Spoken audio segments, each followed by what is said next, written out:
my thoughts are that the president wants to institute martial law. He wants to show that he's in charge and that he's going to live up to his promise of getting rid of undocumented, and he's willing to go into these neighborhoods and take out leadership like David Werta, who's head of one of our local SEIU organizations, labor organizations. It's a threat, and if he is trying to intimidate and scare us, it's working. With these guys out here with guns. Look at this. Take a look at this. Show this. Look at this. This is not what you want. I don't see you here. Look. Why do you have guns? Who you gonna shoot? Yeah. Who you gonna shoot? Why do you have guns? What are you gonna do? You gonna shoot some kid who's afraid of you and run? You gonna shoot an elected official? If you shoot me, you better shoot straight.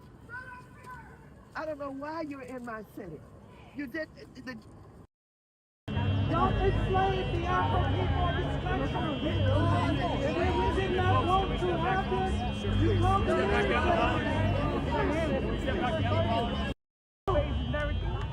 You serve the military, you serve your country very well. And then you get back to get treated like shit.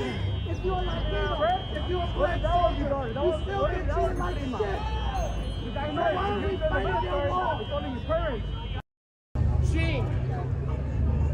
We will remain peaceful. Why? Because the world is watching. So you, up there, I see the other. I'm pretty sure the right and left hand.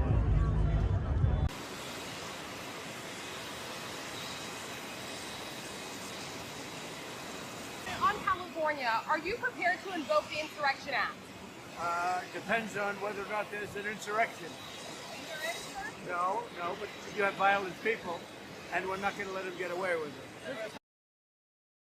What is the purpose of your meetings at Camp David over the next 24 We're going hours? up to Camp David. We have meetings with various people about very major subjects. Now, we thought we'd do it at Camp David. There's probably better security there than any place. We'll be meeting with a lot of people, including generals, as you know, and admirals. No. So we'll be meeting with military people and others. Are you letting any foreign visitors at Camp David? Can't say that. Even if you don't plan to invoke the Insurrection Act, do you plan to send troops to Los Angeles? What? Even if you're not planning to invoke the Insurrection Act, do you still plan to send troops? Well, we're going to have troops everywhere. We're not going to let this happen to our country. We're not going to let our country be torn apart like it was under Biden and his auto pen. What is the bar for sending Marines to The bar is what I think it is. I mean, if we see danger to our country and to our citizens, we'll be very, very strong in terms of law and order. It's about law and order. Sending active Marines on the table, sir. Secretary has We're going to see what we need. We'll send whatever we need to make sure there's law and order. Mr. President, do you foresee those protests spreading to other cities, Chicago, New York, for example, in the next few days? Protests, we're going to be watching it very closely. And when they spit at people, you know, they spit. That's their new thing. They spit, and worse, you know what they throw at them, right? And when that happens, I have a little statement. They say, they spit, we hit. And I told them, nobody's going to spit on our police officers. Nobody's going to spit on our military, which they do as a common thing. They get up to them this far away, and then they start spitting in their face. That happens, they get hit very hard. What are the rules of engagement for federal troops? We'll see what happens. If we think there's a serious insurrection or less than that, we're going to have law and order. Very important. How would you define an insurrection? You have to really just have to look at the site. You have to see what's happening. Last night in Los Angeles, we watched it very closely. There was a lot of violence there. There was a lot of violence, and it could have gotten much worse. And you have an incompetent governor. Just take a look at the train stations that he's building. Like 20 times over budget. Nobody's ever seen anything like it. So I did call him the other night. I said, look, you got to take care of this, otherwise I'm sending in the troops. That's what we did. Thank you very much. You have a question for Marco? In recent days, many protests across the city have been peaceful, and we thank the community for expressing their views and their frustration in a responsible manner. However, when peaceful demonstrations devolve into acts of vandalism or violence, especially violence directed at innocent people, law enforcement officers, and others, we must respond firmly. An act of violence, whether toward officers, demonstrators, or the public, will be met with swift and lawful action. Our goal is to maintain order without escalating conflict and to protect everybody's right to safety. Recent public statements have misrepresented LAPD's action from an incident the other night. Specifically, there was a claim that LAPD delayed responding to a federal officer's request for assistance by more than 2 hours. When we heard that, I think anybody who's a police officer couldn't believe it, and certainly anyone with LAPD couldn't imagine how that would happen. Well, it didn't happen. LAPD was not given advance notice that the federal operations would occur in that area. As a result, we were not pre-positioned to respond immediately to unrest related to those actions. Once the call for assistance came in, LAPD responded within 38 minutes. And that sounds like a long time, but I'll tell you why that is. The response was impacted by traffic, crowd density in the area with unrest occurring, hazardous conditions caused by tear gas that was previously deployed by federal agents at that location. Many of our officers, because it was put together in a mobile field force configuration without advance notice, were not equipped with gas masks. But despite these challenges, we moved in quickly and as safely as possible. At no point did LAPD ignore or intentionally delay any request for help. As far as people worried about the violence that we're seeing, this violence that I've seen is disgusting. It's escalated now since the beginning of this incident. What we saw the first night was bad. What we've seen subsequent to that is getting increasingly worse and more violent. Tonight we had individuals out there shooting commercial-grade fireworks at our officers. That can kill you. And we have adapted our tactics to be able to have a chance to be able to take these people into custody and to be able to hold them accountable.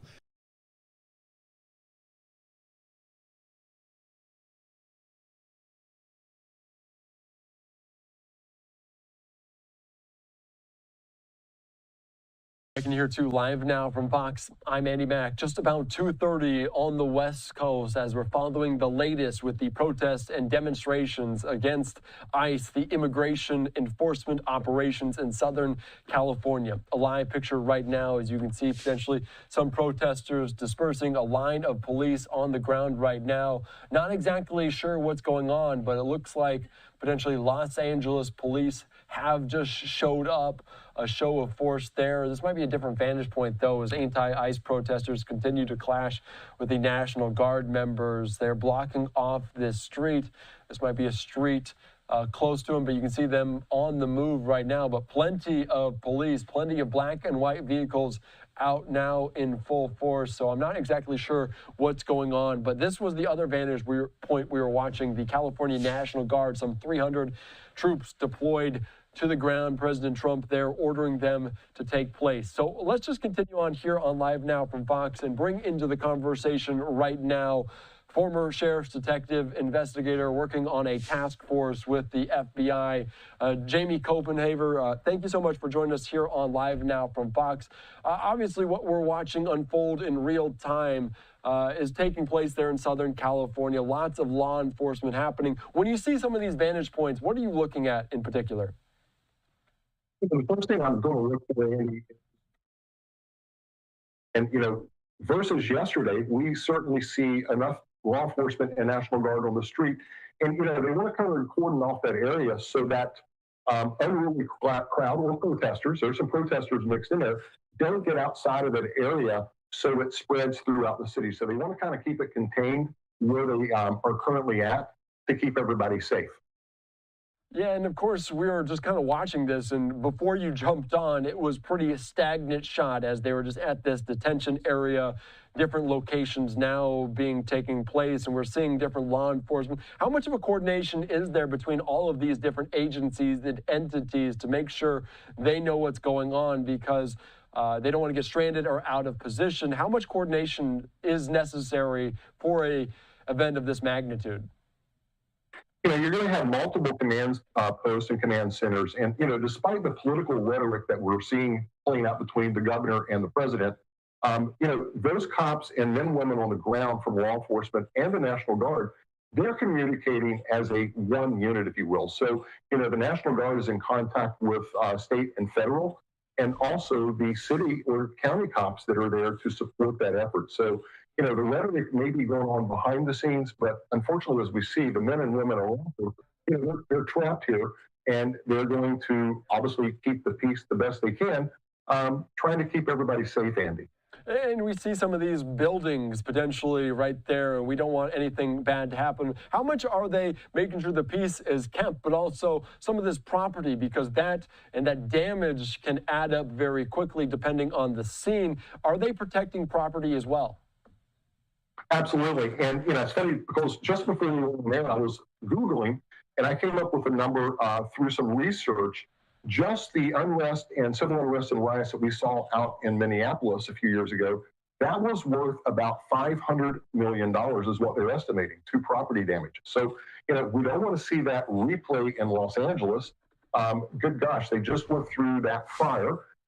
These people have suffered enough property damage. So, of course, the cops are going to maintain that vigilant, especially around the VA, other federal buildings. And then, the stores and the shops, Andy, that may be in that area, they want to protect that property as well. Yeah, we're just watching this, and I don't know what happened to lead up to this moment, a demonstrator being potentially detained there by law enforcement. Of course, you can see behind this vehicle, and there's other protesters trying to gather some images of sound and plenty of people.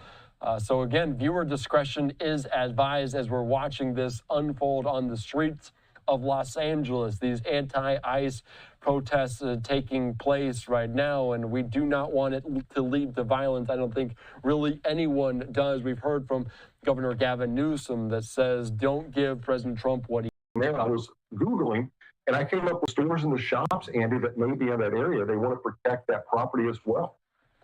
Yeah, we're just watching this, and I don't know what happened to lead up to this moment, a demonstrator being potentially detained there by law enforcement. Of course, you can see behind this vehicle, and there's other protesters trying to gather some images of sound and plenty of people. So again, viewer discretion is advised as we're watching this unfold on the streets of Los Angeles. These anti-ICE protests taking place right now, and we do not want it to lead to violence. I don't think really anyone does. We've heard from Governor Gavin Newsom that says, don't give President Trump what he wants in terms of this, stay peaceful. Protests in a way that is peaceful and non-violent, but unfortunately some of these happen to take place. I just want to ask you, you're on the ground, there are tense moments between protesters, between law enforcement, between anti-ICE demonstrators and different members. Can I ask just kind of what are the conversations like on the ground about this? Because law enforcement trying to do their job, but they're trying to also potentially move people out of a street, to block a street, cars coming and going. Can you just describe what we're seeing right now? Yeah, I mean, you have a perimeter around the officers that have this person on the ground to effect the arrest and get him secured. As that arrest is happening, you're seeing protesters and people with signs starting to converge on that arrest. So those police officers want to keep those protesters back so they're not involving themselves in this arrest. So, it's going to help keep them from getting arrested, but more importantly, to keep them safe from whoever they are arresting. I mean, the guy looked like an agitator and a bad actor, and they certainly took care of him, but they want to keep everybody safe as that arrest is happening.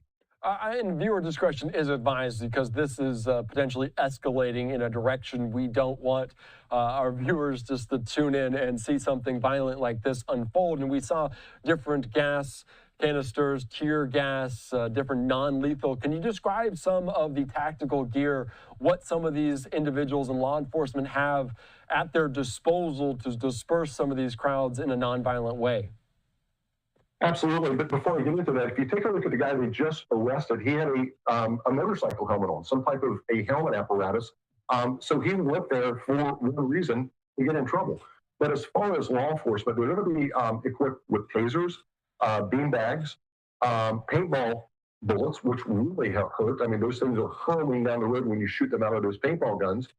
They're also going to be equipped with OC spray, and that's an irritant spray. We've seen that from time to time over the last 24 hours of that cloud of smoke, if you will. So you'll hear that popping noise. That is a OC spray going off into the crowd to help disperse the crowd. So, and then the main thing is, we're seeing a lot of these officers carry long guns. You just don't know what's going to happen in a situation like that. So they have the less lethal out using it, but they also have a backup in terms of a real weapon, as we see a lot of these guys carrying around their chest and necks.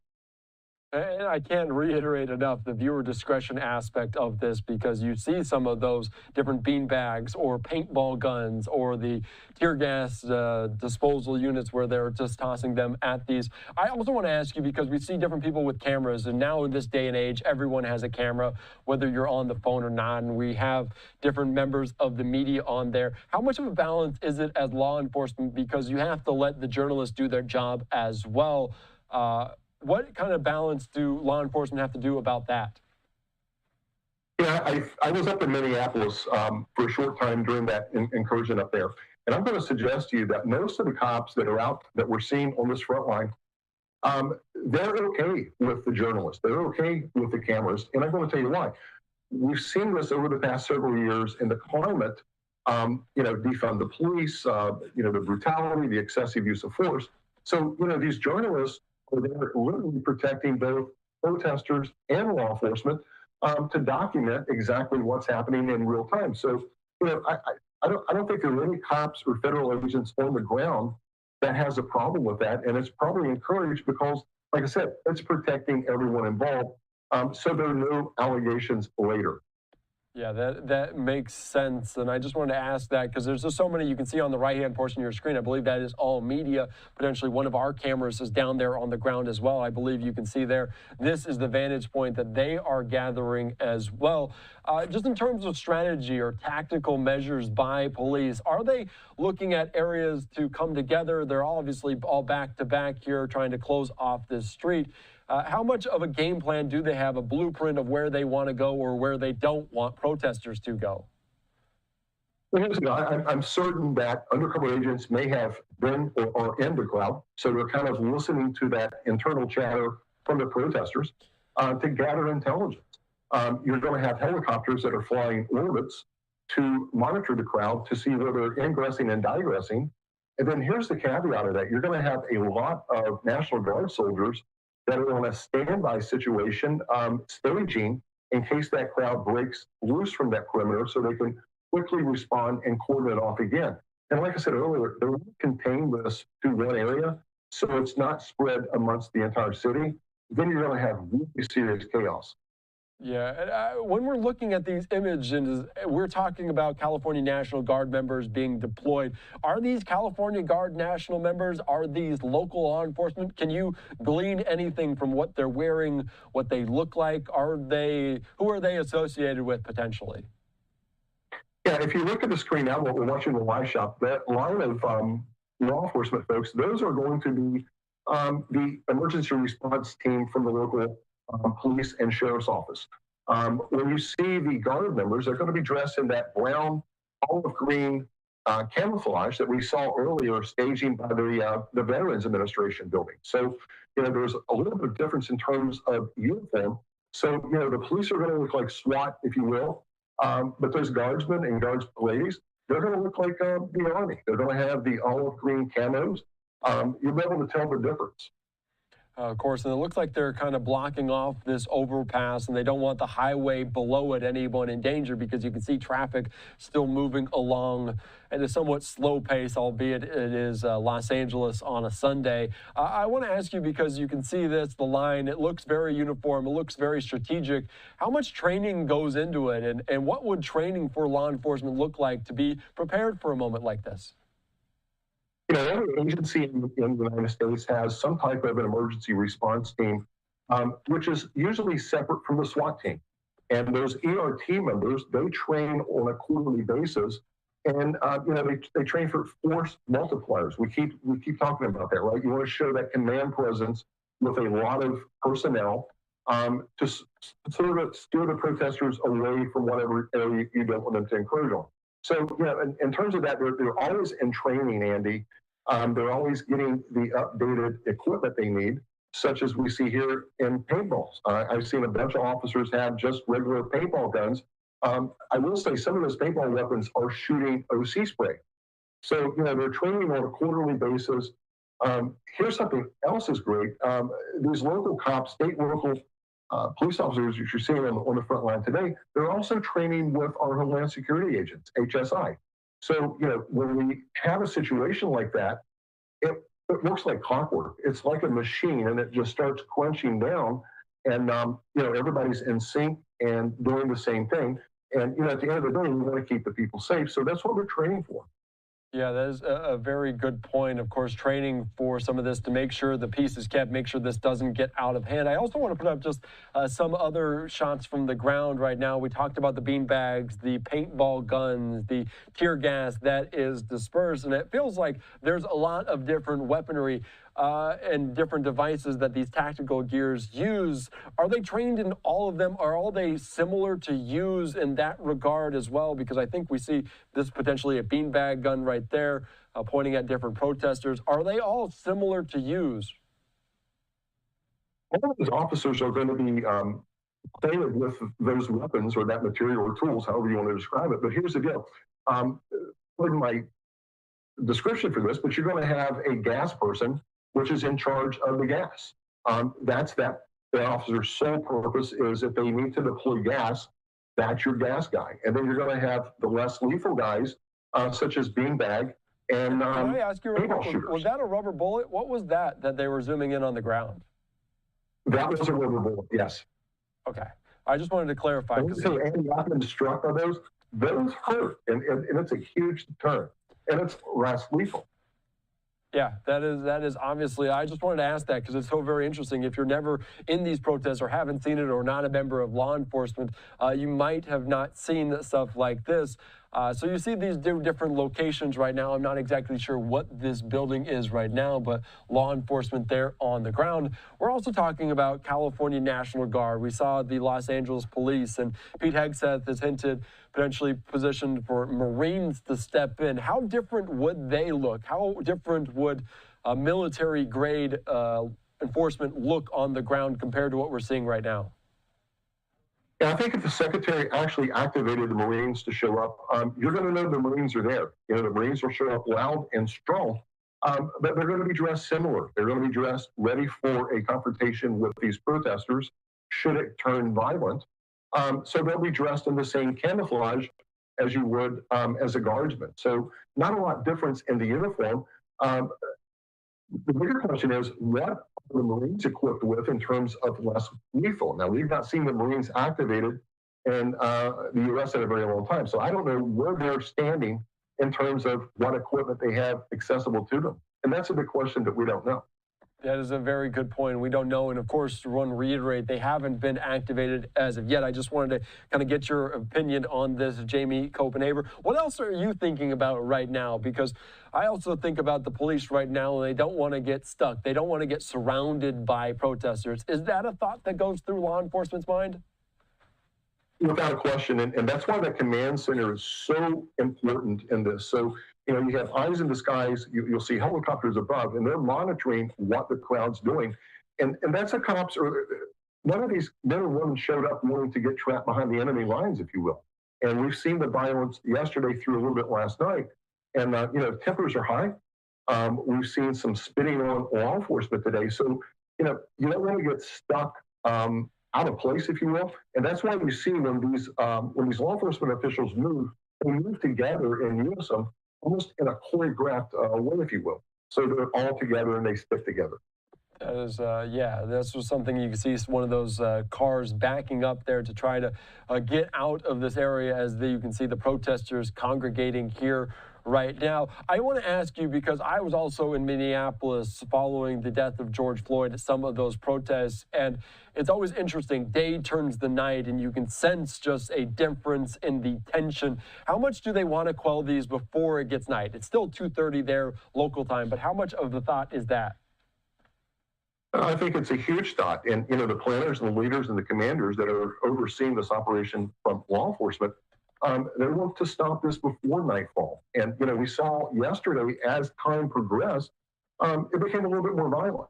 And if I may qualify, people are perhaps working during the daytime. But more importantly, the alcohol could be a huge contributor to this nightfall, if you will, upping the ante and more violent. But, the unfortunate part is, Andy, there's some people protesting that believe in what they're doing. And unfortunately, you have those agitators that ruin the entire protest for the legitimate protesters. I just wanted to point that out. It's super sad for the legitimate people to now be infected and incited by these bad actors. For the legitimate people that are out that are just protesting, just expressing their opinion, whether they disagree with what's going on with these immigration deportations and the enforcement of this, what are their rights? What are they engaged with law enforcement? What can they not do? What kind of tips do you have for that? I think you would be okay anywhere in the United States if you're not out blocking streets. You can go out and wave the flags and hold the banners. You can chant with a bullhorn. But when you start blocking roadways, and as we see in the shot here, I mean, this is a busy intersection that's shut down in the middle of the evening. You just can't obstruct traffic. And here's my viewpoint.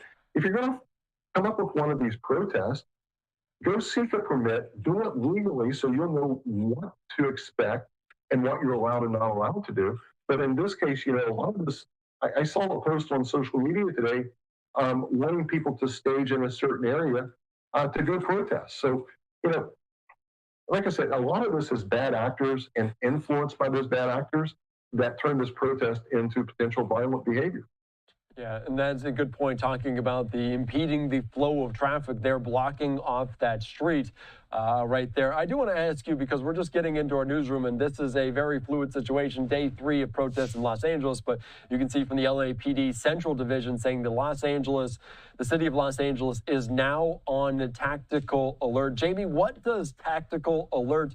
I know maybe different divisions, different cities have different terms, but in terms of tactical alert, what does that mean? What does that entail? Yeah, essentially, the tactical alert is going to alert all personnel that have gone through the training for that emergency response unit, if you will. It's almost like an all hands on deck.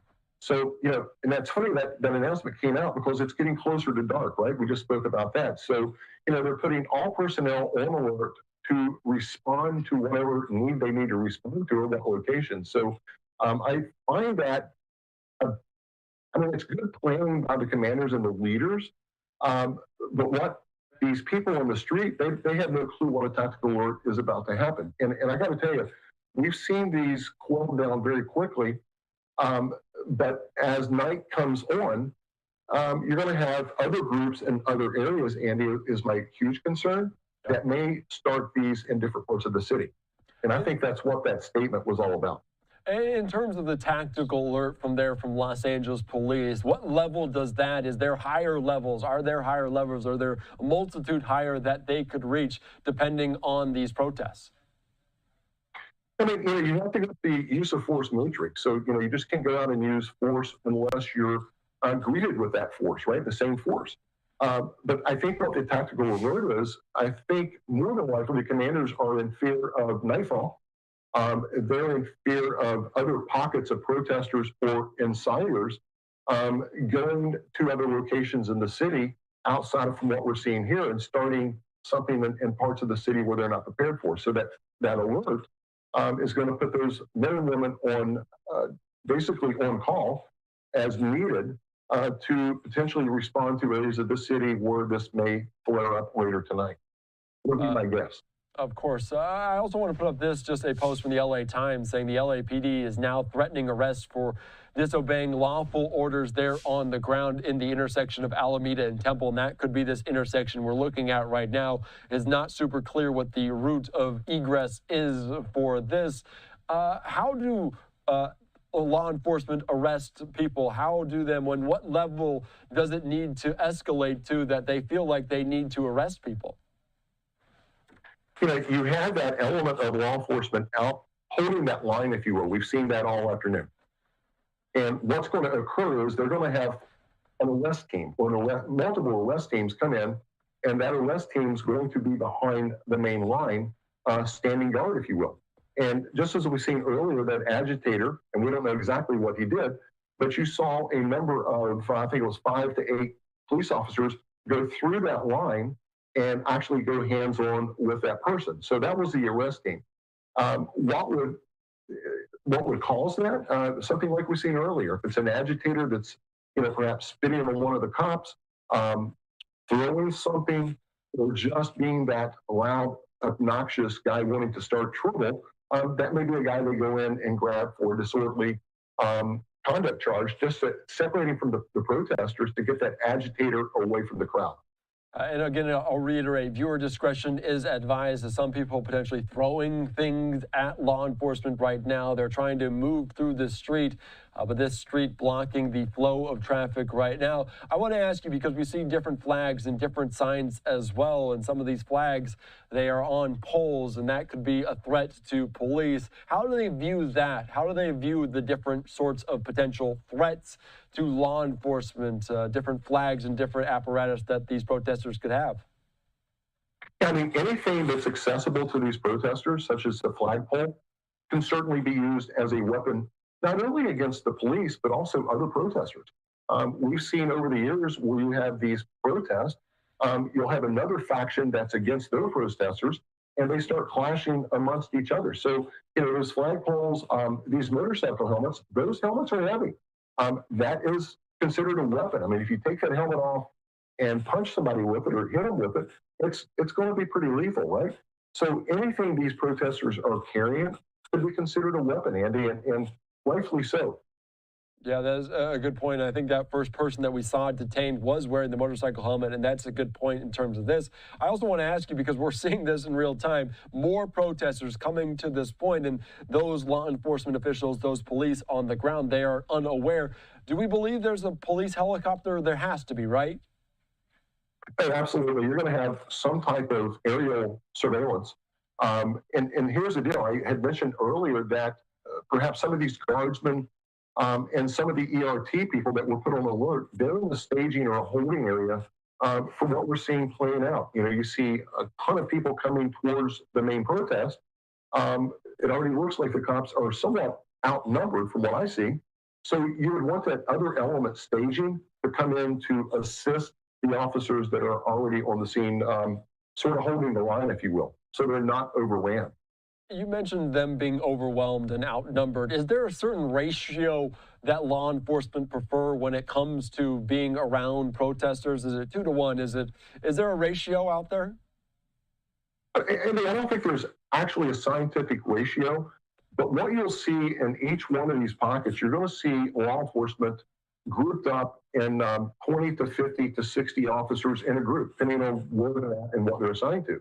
So, as long as that element stays together, it's command presence, right? The protesters look at this big blob of cops, and I respectfully I say that, it's a bad way to explain it, but this group of cops coming to you, it's a deterrent, right?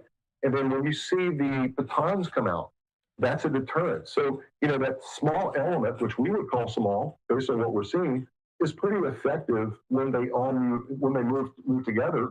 Almost like I said earlier, choreographed, because you want to get that command presence, essentially scaring the protesters back with verbal commands, and also stomp and drag. We may see some of that.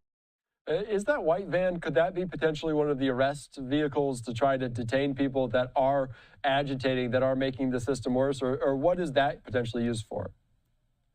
Yeah, I would say that's some type of booking transport van, if you will. Okay. That came and picked up the guy that we had saw with the motorcycle helmet on. Oddly enough, I think what you eventually see as this plays out, if it doesn't if it's not quelled by nighttime, you may see some MRAPs or some Bearcat armored vehicles come in, and those vehicles be utilized not only to deploy police officers, but also to help get the prisoners out should they start making arrests. All right, I just wanted to clarify. It's so very interesting to see it in real time and hear your perspective on this. I want to ask you, just from your experience, and obviously you may not know any of these officers, but do police officers, potentially people are in the tactical unit, do they have military backgrounds? Is that something that aligns up, that people that maybe have stepped out of the military, that ended their service, jump into law enforcement because of their similarities?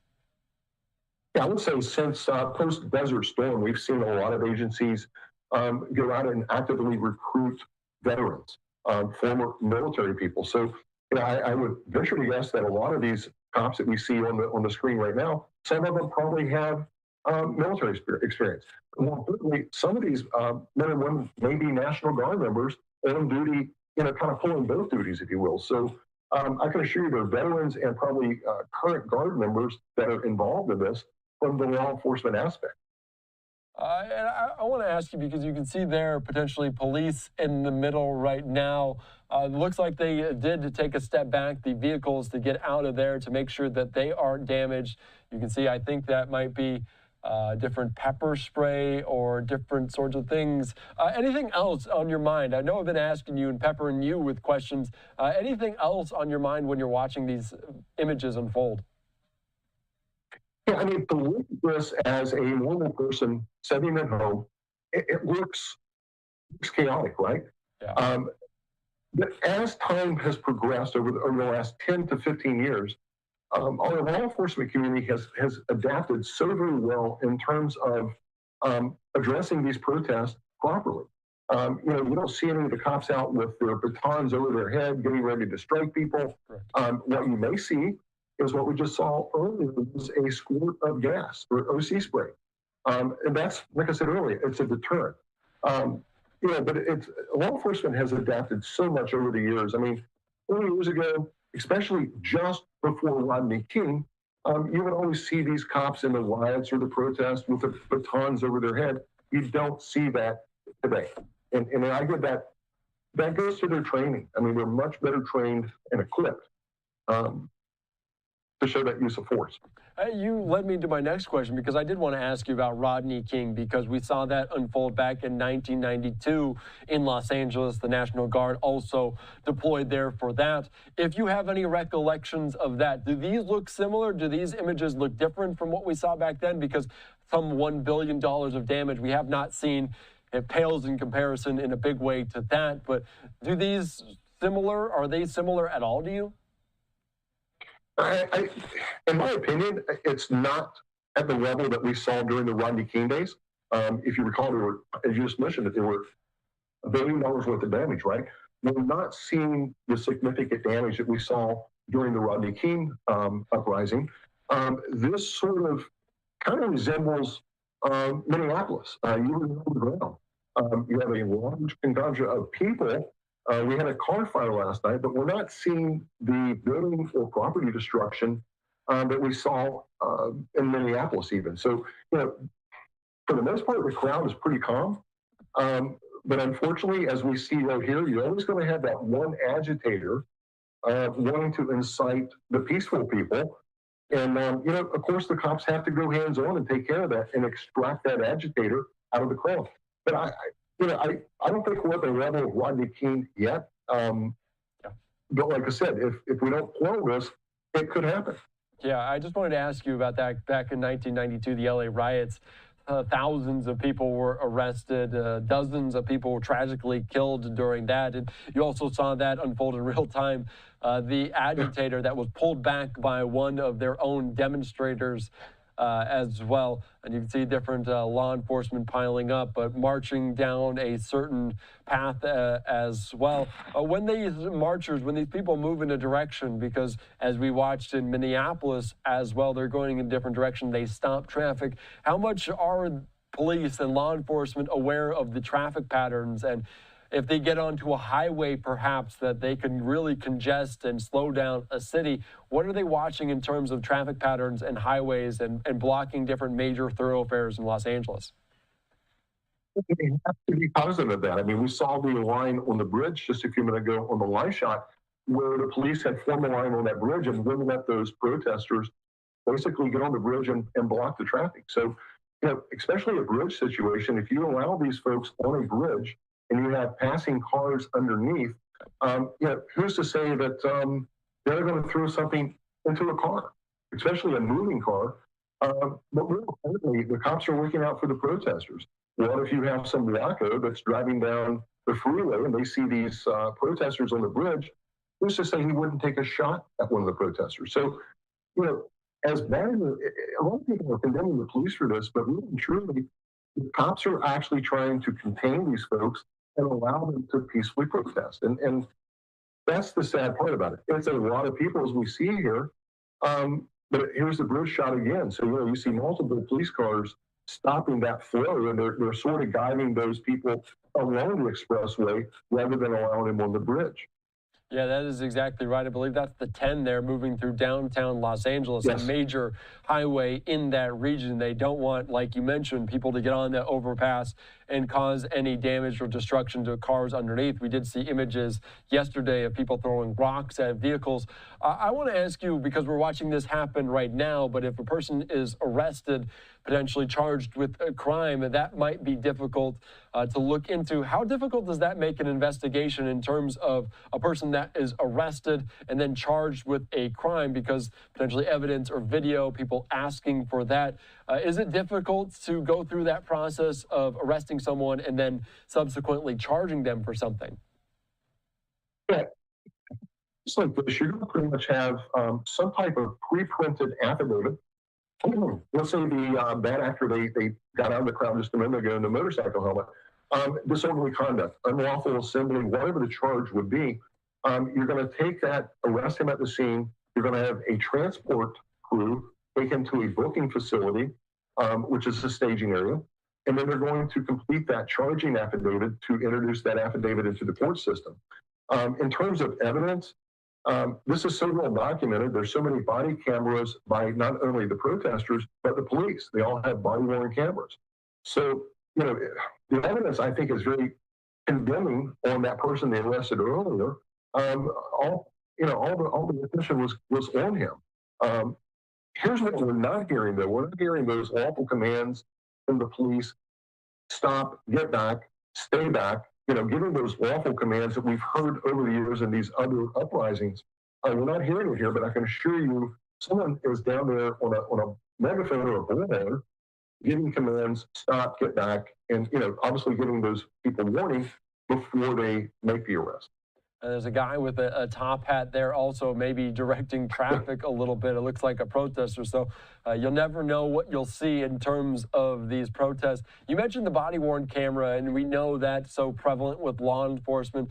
Does every single individual here have a body camera on them? Do the California National Guard, do they wear body cameras? Yeah, that's a good question. I was thinking about that earlier. I was going to actually look it up. My better guess is they are probably not equipped with body-worn cameras. And we're speaking of the California National Guard. But in terms of these police officers that we see, both federal and state and county, most of those people have body-worn cameras. We've seen these play out over the past 2 or 3 weeks with HSI agents going out and effecting arrests. If you take a look at their vest, they have body-worn cameras. So I'm going to say, I don't think the Guard probably will have those cameras, but everyone we're seeing in this frame certainly would have the cameras on their vest or their person. Yeah, of course, and we're talking about that California National Guard and Governor Gavin Newsom calling it an overreach and overreaction by President Trump to send them in. Of course, we're hearing from different Democratic governors calling about this and talking about how Secretary of Defense Pete Hegseth potentially threatened to send in the Marines, threatening to send in the U.S. Marines into American neighborhoods. They said in a statement, undermines the mission of our service members, erodes public trust, and shows Trump and the administration does not trust law enforcement. In terms of how closely they work together, we already talked about Marines being sent in there a little bit, but do you think it potentially will combat the fact that law enforcement is already, looks like they're handling this pretty well? Would you agree that sending in the Marines doesn't feel like it is something that is necessary right now? It looks like law enforcement is handling themselves somewhat well, right? Yeah, unfortunately, I think that that Marine threat coming from the Secretary and the President, that was more rhetoric than anything else, in my opinion. Yeah. But here's the deal.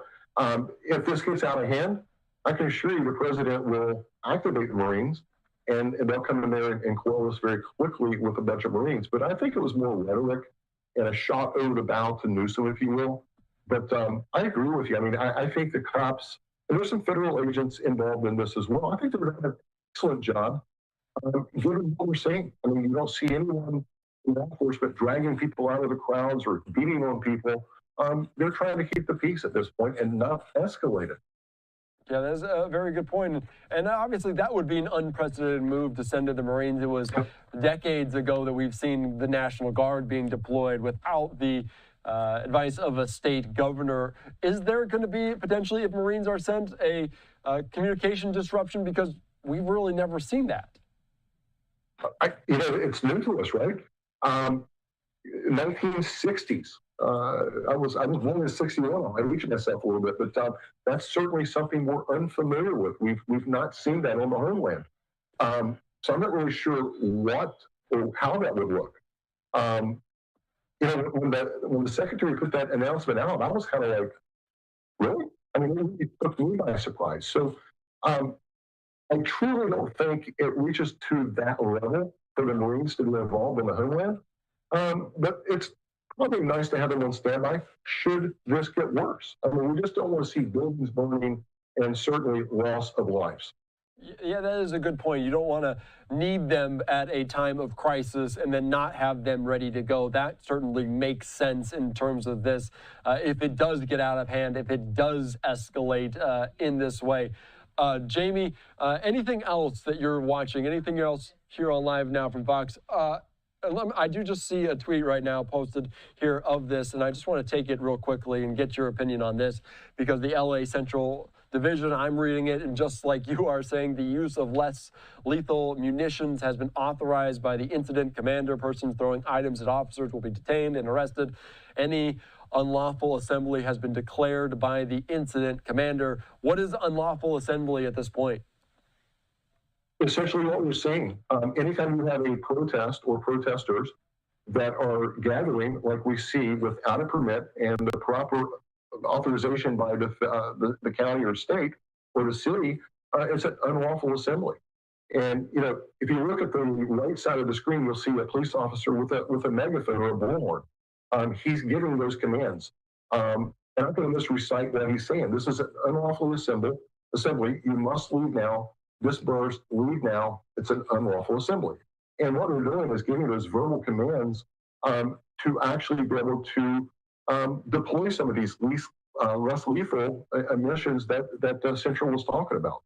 And I think that statement came out because I think they're concerned for nightfall. And I think they want to kind of regurgitate what we knew last night. But the cops aren't going to put up with it. You need to just leave. And you see gas going off on the right side of the screen there. So, these police officers have now been given the green light to call an unlawful assembly. They need to disperse, and if not, you're probably going to see some arrests just short of nightfall or right after nightfall, would be my guess. And if I may, Andy, I think that's when we'll see more National Guard come in and fill into the ranks because of the night danger. I mean, these, you're kind of out there in the elements, if you will. Yeah, and we haven't seen, like you mentioned, some of these local police, this SWAT gear right now. It doesn't seem like any of the Brown, any of the National Guard members in a different attire, different tactical gear showing up there. And they look like they're protecting a building of some kind. So you anticipate address and that arrest group to show up quickly? I think they're going to try to call this in sectors or sections, if you will, to kind of demonstrate that, hey, we're here to enforce the law. We're here to stop and to quell this. And I think you probably will start seeing some more arrests. I think you're going to see some intentional arrests, especially the agitators.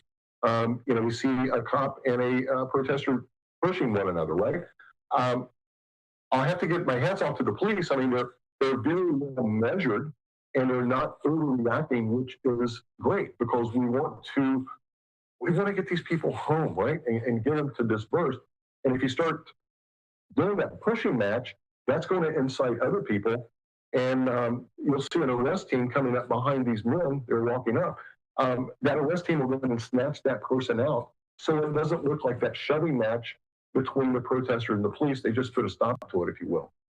And you talk about this as they're pushing people away, and there's close in proximity. You can see them pushing this group back, and some of the violent nature, as you can see them throwing different things. And again, one more time, viewer discretion is advised right now watching this unfold. These clash between anti-ICE demonstrators and local law enforcement on the ground in Los Angeles.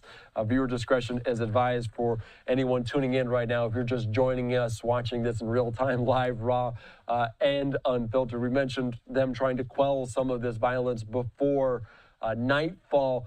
We see different things being thrown, and we did hear about them talking about the unlawful assembly. How hard is it to pick out a face, a person in the crowd that may have tossed a canister over the front line? Is it difficult to do? Sometimes it is, and sometimes it isn't. And you'll see multiple rows of officers, right? And that first row of officers, they're taking the brunt of whatever's being thrown to them. The second row, I mean, those are your spotters. They can literally sit back and watch from afar and pick out those people that are throwing objects like we just saw a few seconds ago. So is it hard? Yes and no. It depends on your vantage point. And there's some slick protesters. I mean, they've been through these before, some of these people, and they want to can all the way to the top of the police. So things are starting to get a little bit louder as we see. It's been pretty peaceful up until now. And if you look to the right side, you'll see some police officers coming up from the rear. I'm going to suggest those are going to be the folks that come in and snatch those people out and make the arrest. All right, and potentially arrests and detainments coming for individuals that threw objects at law enforcement. Jamie, you've been talking to me for quite some time. I'm going to let you go in just a second, but I'm going to give you the parting words. Anything else you want to add before I let you go here on Live Now? Peaceful protests, and if you're thinking of going out there tonight and voicing your opinion, do it correctly. Don't get involved with these agitators and insurrectionists, as I call them. And there's nothing wrong with protesting and voicing your opinion. Just stop the violence. And if I may, Andy, you may have heard this. I haven't heard any of our leaders from either side of the party come out and say, we need to stop this. Maybe that would actually carry some weight if our local leaders would get ahead of it and say, hey, we need to stop and take a breath. Yeah, that is a very good point. All right, Jamie Copenhaver, I appreciate your time here on Live Now from Fox. Your insight is invaluable as we're watching this moving very quickly in Southern California. Thanks again. Stay safe. All right, thank you so much. All right, of course, here on Live Now from Fox, we did hear from Governor Gavin Newsom a little bit ago talking about demonstrators, you can see there, have already began to make their way onto the 101 freeway here. That is a large group of people on the 101 freeway at this hour, and we are told that the 101 at this time is closed between Alameda and the 110 freeway. Take a look at this scene. You can see there are several people, several demonstrators, again, that are blocking cars that are trying to make their way down the 101 at this hour. That is a large group of people that have now made their way onto a very busy freeway through downtown Los Angeles. At this point, it looks like they're not letting very many drivers pass through the freeway. A very dangerous situation. They are approaching some of those drivers, unaware of what they're really saying to them, but this is a dangerous situation. Again, LAPD shutting down the 101 freeway through downtown from the 110 to Alameda. That is a long stretch of roadway. This is going to be quite the traffic backup for many people. And you can see it looks like there are demonstrators just all along Alameda, the bridge there through downtown. Again, LAPD declaring this an unlawful assembly. Now, we have seen LAPD make several arrests. We have seen them use some of those pepper balls as well as tear gas in this area. And we've been monitoring this situation here for hours now. We know that this started at the federal building in downtown LA and has now spread again to the 101 freeway. I have Mike Rogers joining me now. Hi, Mike. You know, monitoring the situation, it's a chaotic scene on the 101 freeway. This is moved from the federal building over to the freeway. LAPD now shutting down that freeway. It looks like some of the people are making their way back onto city streets, but just not enough of them. Yeah, and you know, this is the constant. This is always guaranteed to cause problems. We are, you know, familiar with protests here in LA, and when they get onto the freeway, that's the kind of almost the no-no here, if you will. Like, that is what will automatically get law enforcement involved. They will come onto the freeway. CHP, you know, does not really tolerate these guys being on the freeway. So I'm sure we'll start to see them soon. And here's the situation that we're dealing with right now. We had President Trump deploy National Guard. We know that they were surrounding that federal detention center. Right. We have not seen them move from that area. We saw LAPD now take over. They were the ones that declared this dispersal order, this unlawful assembly, pretty much telling people, if you stay in this area, we have the authority to arrest you. A lot of LAPD right yeah, there. You see a lot of LAPD there. And at this point, everyone making their way to the freeway, which is a situation that authorities do not want to see. But we're taking a live look. This is the federal building we're talking about, that federal detention center. And you can see, you saw the National Guard staged outside. Again, we have not seen them leave that area. But again, there's been questions. Yeah. What? On the right-hand side of your screen, you're seeing law enforcement officers from the LAPD push that crowd. That's what they'll do. And, you know, I was listening to the radio a little bit earlier, Leslie, and LAPD is talking about how essentially they're outnumbered at this moment. They say they don't have enough resources to kind of push this crowd the way they want. Left side of your screen is still live pictures from SkyCal, where you do see that group, at least a good portion of them, retreating off of the freeway. You know, earlier the California Highway Patrol said at the order of Governor Gavin Newsom, they did deploy additional CHP officers to Los Angeles County, primarily to deal with this. I mean, you've got these protests that are so close to the freeway, always, every time we have protests in downtown LA, and this is not at all the first time we have seen protesters get on the freeway. Most memorable was in 2020 during the protests against the death of George Floyd.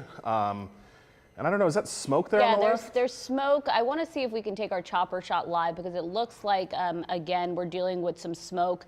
Obviously, this was the scene on the right earlier. It looks like some of that crowd is now going back onto the city street, which is exactly what law enforcement wants to happen right now. But then you see another group of people that are continuing to make their way down the 101, blocking cars, you know, standing in front of vehicles here. And these are people just making their way through downtown LA. I do want to get to Lauren Posen. I understand she is in downtown LA. Lauren, can you tell us where exactly you are and what you're seeing? Yep. Sure, Leslie. We're at Temple Street and Los Angeles Street, and there are thousands and thousands of people here in the roads, sometimes blocking the roads here with the cars. We saw about 15 minutes ago, LAPD patrol cars are trying to get through, and the cars would not move out of the way, and the people on the street kept approaching the officers' cars and telling them to turn around, which they did. Also here at the federal building, I've seen people tagging. There was a person tagging there just moments ago. The whole federal building is tagged. We can't show you what it says because there's a lot of bad language on there.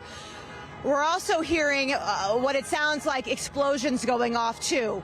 It's quite a bit away from where we are. We are just a block away from Aliso Street, which it looks like there's a whole bunch of people congregating over there too. But we keep hearing these, like I said, what it sounds like explosions going off. I'm too far away to tell you exactly what they could be, but they definitely do jolt you. There's a lot of honking. There's just so many people, Leslie. I mean, I can't even put it into words how many people we're seeing, and they're coming from all over. And I also want to mention, too, yes, this did start at the detention center. I was speaking to some protesters. They told me then they were pushed out of there. They moved to City Hall. That's where we met up with them. And then they tried to go back to the detention center, where they were met with, one protester told me they were met with rubber bullets. And that's when everybody started dispersing throughout the different arteries here of downtown. So, Leslie, it's very chaotic. there's a lot of screaming, a lot of chanting, and again, those sounds of explosions, which we don't know what they are. Mike might know. I know he's got a good handle on it, what those explosions are. We're gonna check on what exactly you're hearing, if we can hear from law enforcement, although we know that they have declared an unlawful assembly, and yesterday they were using, and it gives them the authority to use that less than lethal munition. But I wanna ask you, when you look out into the crowd, because we've been monitoring the situation here since early this morning, I've been told there's a mix of people in there. Obviously, we're seeing some agitators, some people who are choosing violence in these situations, but there are also, I'm hearing just everyone from older individuals to younger who have come out just to show their, show their frustrations and give a voice to many of the migrants who have been detained by ICE. Oh, absolutely, Leslie. There is a mix of people here from, I've seen mothers with their children. I've seen, people of all ages, all races. People are out here with their dogs, too. There's definitely a mix of people out here. And yes, I would say that there are agitators in the mix here, but there's a lot of people that simply just want to peacefully protest, have their voices heard, and move on from it. But, I often wonder in situations like this, when you see this, does the real message get lost? Because now we're seeing all this vandalism. I don't know if you can hear that. That's what I'm hearing, what sounds like an explosion. All this chaos here. Is the message, the true message, getting lost here? It's hard to say at this point, but that's how I'm feeling out here, seeing all this unfold. Yeah, Lauren, it looks like, we've heard from LAPD that some of the demonstrators there in the crowd were throwing concrete, bottles, other objects at officers, and that arrests were being initiated. Have you seen anyone get arrested from your vantage point? I have not yet, no. I've just seen the patrol cars and the cruisers, and I did see the van that they typically put the people they arrest in the van.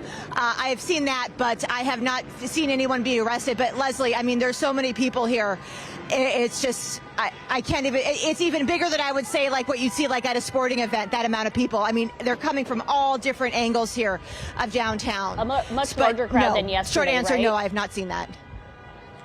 Oh, absolutely, yes. But remember, yesterday we were just, we were at the detention center, and yes, it started off like about, let's say, under 100 people, then it grew, and then when nightfall came, it got bigger and bigger, but definitely not to the level that we're seeing right now, because this is in the thousands. Probably, just a lot of people down here. I mean, look at that shot now, Leslie. Look, we're showing you down Temple, and Anna's got the camera there. I mean, look at all those people. There's thousands of them, and that's just one section. Yeah. Yeah, that's a large group of people, and And then Leslie, look over. Yeah, go for it, Lauren. No, go ahead. Sorry about that. I just look, Anna. Let's show over here to the right. Look at all these people here in the corner. I mean, and they're all walking. I don't know where everybody's going because everyone's going in different directions. Some are going down by Aliso Street over there. Others are, not. They're going the other way. But they're just it's almost like people are trying to walk in circles. Let me show you over here. This is the other side of the bridge that we're on here, and you can see the amount of the traffic here, and then the people walking. And you can also see the mix of people. It's also Pride Month. I've seen a lot of people with pride flags as well, joining in this, showing their support. It is a mix of people for sure. Yeah, Pride happening today. The Pride Parade also happening today. But it's very interesting. I know LAPD has declared that unlawful assembly, and the hope is that this crowd will begin to thin as they do initiate arrest, as they do give those unlawful assembly orders. But it looks like this crowd is at this point really staying put.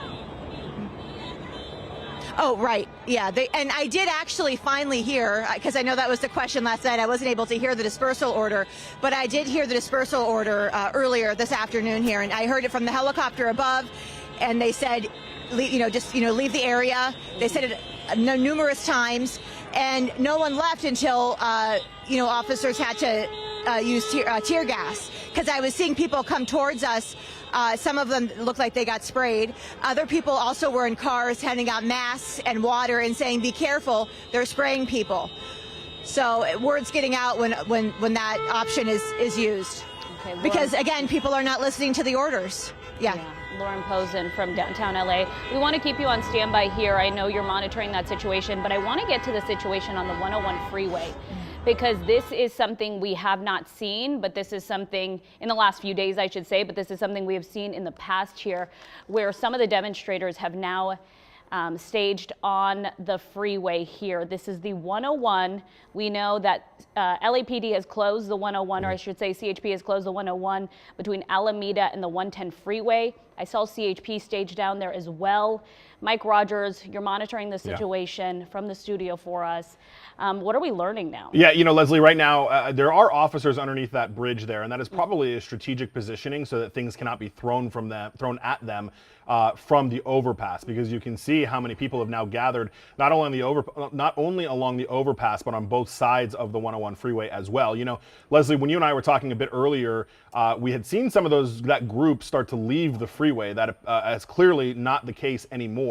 And, you know, I have to say I'm slightly surprised that we don't see a CHP presence on the on-ramps and the off-ramps. A couple of days ago when we were doing this on, I believe it was Friday night, and Leslie, I know you were here last night working this as well, CHP had a pretty good blockade on the on and off ramps, and we're not allowing traffic on or off. And I'm surprised that that wasn't the case at these off ramps right now. There you see a very, very large contingent of CHP officers on the freeway, though. CHP will likely not play around. They are a little bit more of, I don't want to say aggressive, but a little bit more, you know, they'll move a little bit quicker to get this situation handled. And you can see some cars looks like they're kind of going the wrong way on the freeway to get off. And here comes CHP in shields, with helmets, and you see them using some less than lethal rounds right there, it looks like, potentially, or at least standing by to have them.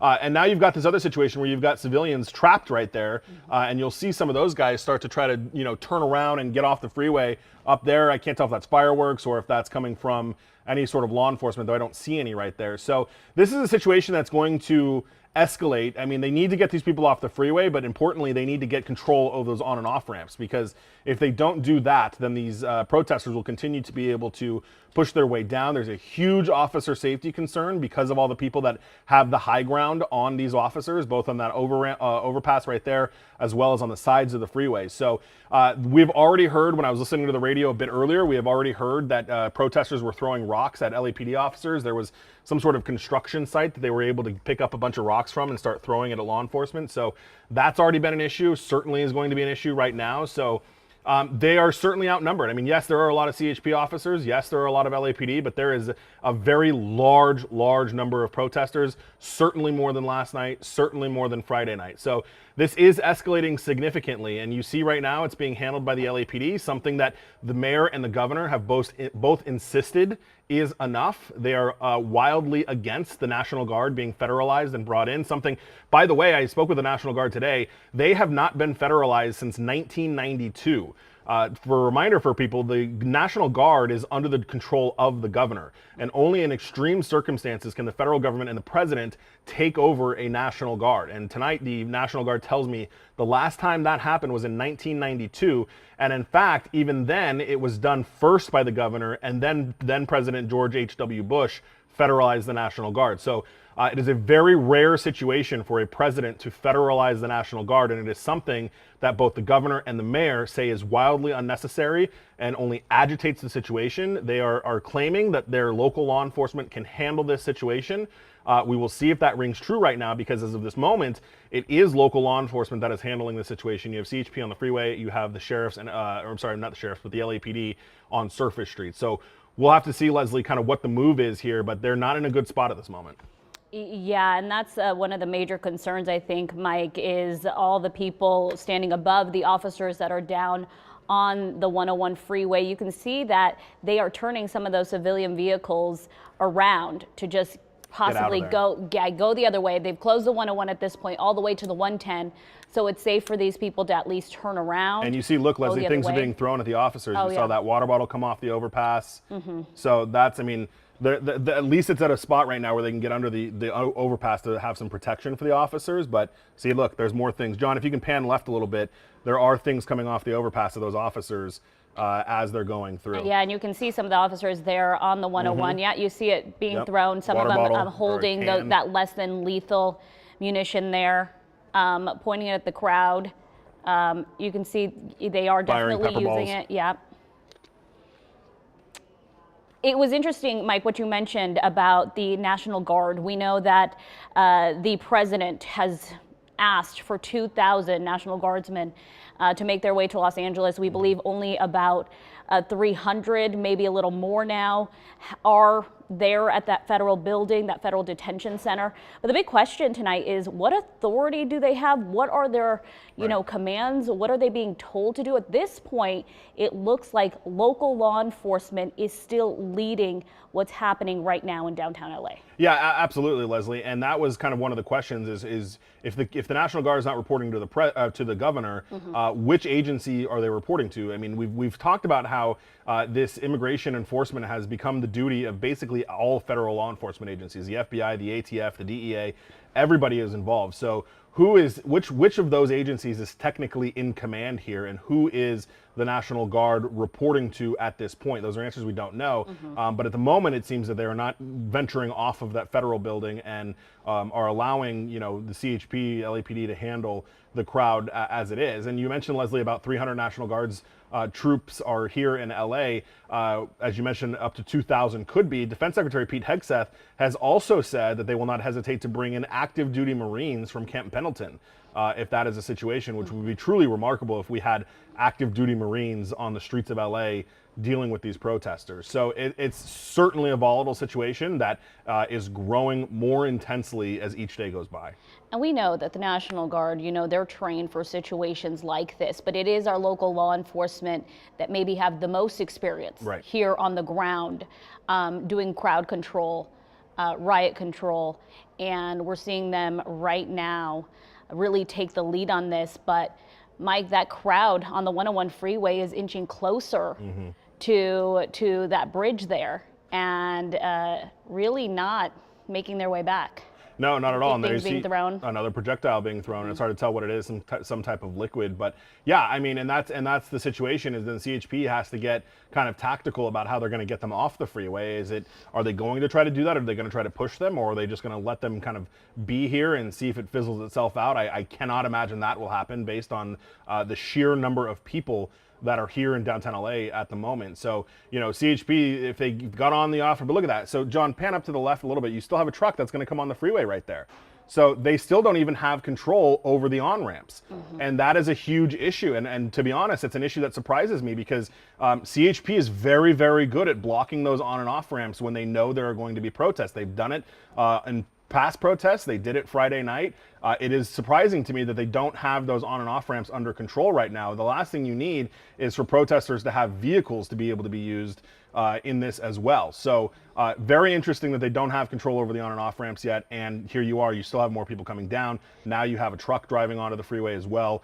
It's going to, make for not a very good situation. Yeah, and you make a good point because I drove through this area just yesterday as I was coming into work, and CHP had control of the on and off ramps. They had them shut down completely, and that is routinely what they do if there is a protest in downtown LA, normally in this area, and we normally see demonstrators get onto the 101 freeway right here, right where they're at. Because the access is so easy. Now take a look. You can see it looks like some of that crowd is pushing back a bit. I wonder if they're starting to shoot pepper balls or something. Okay, yeah. I wonder if we can see where CHP is. It's probably going to be hard because they're probably under that bridge there. Yeah, you can see. You can kind of make them out right under the concrete there. Okay, I see them. They're in dark uniforms, but you can see them there under the shadows. Thanks, John. Yeah, they're right there. And it looks like they're standing. I don't see anybody shooting anything, any less than lethal munitions at this point. But something is agitating the crowd a little bit because they are starting to back up. So I can't tell if maybe the CHP is giving them commands or if they're starting to shoot some pepper balls or something. But the crowd definitely, Leslie, as you point out, is moving back a bit. Yeah, and at this point, So I'm trying to get, I just got a tweet from LAPD here. I should call it a post on X. They're saying CHP have entered the southbound lanes of the 101 freeway, which we've been seeing.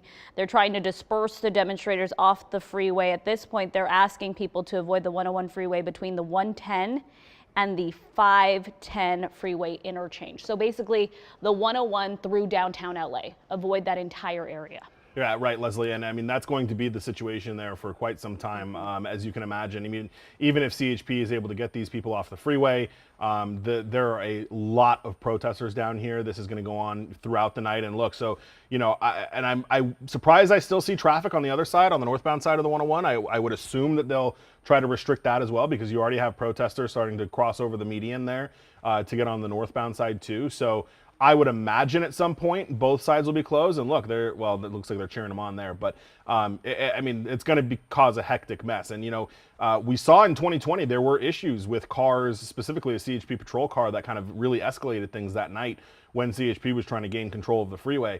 I can tell you that we've covered a lot of protests here in Los Angeles, and I can tell you that this is probably, at least in my time here, the most significant amount of people I have seen kind of crowd over the 101. Not necessarily on the freeway, but certainly on and around the 101 freeway. And look at this, there's a whole sea of people still coming down that on-ramp right there. That they still don't have control of the on-ramp, and you have a lot of people that are still starting to flow and walk down onto the on-ramp. And I want to ask John, while we are talking about the 101, John, if you can look and see where that other group is. I just want to, you know, keep a tabs on kind of the totality of the situation here. There you have the Metropolitan Detention Center that is moving over, and there's John showing us the rest of the crowd here. Gio Insignaris joining us here now at the desk. Gio, I mean, this is just a significant development from last night. It certainly is. And, you know, I was keeping tabs on LAPD Central Division and seeing if they had any updates in the last few minutes or so, and there actually have been a couple. First, I want to mention that they posted this on X about 6 minutes ago, saying that 2 people riding motorcycles attempted to breach a skirmish line at Alameda and Temple, and 2 officers were injured after being hit by the motorcyclists. Both riders have been detained, according to LAPD, and officers are being treated at the scene. So that's one piece of what we're looking at right now. On top of that, and this is, you see one of these motorbikes looks like knocked over there in the middle of the street. And then another important note here that they also sent out just a couple of minutes ago is that CHP have entered the southbound lanes of the 101 freeway and are attempting to disperse demonstrators off the freeway, making a note that for anyone to please avoid the 101 freeway between the 110 and the 510 freeway interchange. So it's just, I want to make a note of that, Mike, as we keep an eye on this right now, because as you mentioned, there's so much going on, and we can see that they're trying to get a hold of the situation. Right. But there's just so many people around right now that it's making that exceedingly difficult. Exceedingly difficult, and there's not enough of them at this point. And we'll, you know, certainly the city, LAPD has been in a citywide tactical alert for quite some time now, meaning nobody goes home, everybody stays, works overtime. You know, you can believe that they're pulling officers from every division that they've got. CHP, you know, told us this morning that they were mobilizing additional CHP officers to come into the Los Angeles County area to handle all of this. As you see now, we're doing kind of a photo shoot there on the 101 freeway as you've got all of these onlookers, and there you see CHP underneath the bridge, which quite frankly is the safest place for them at this point. So you know, CHP may be in a kind of a waiting game until they can get some more reinforcements in here to kind of make a move. Now, tactically, if they really wanted to, you know, kind of deal with this, they would have LAPD, or ask LAPD rather, to clear off the overpass so that CHP could then push in and, you know, with safety, without worrying about things being thrown at them from overhead, which we have already seen.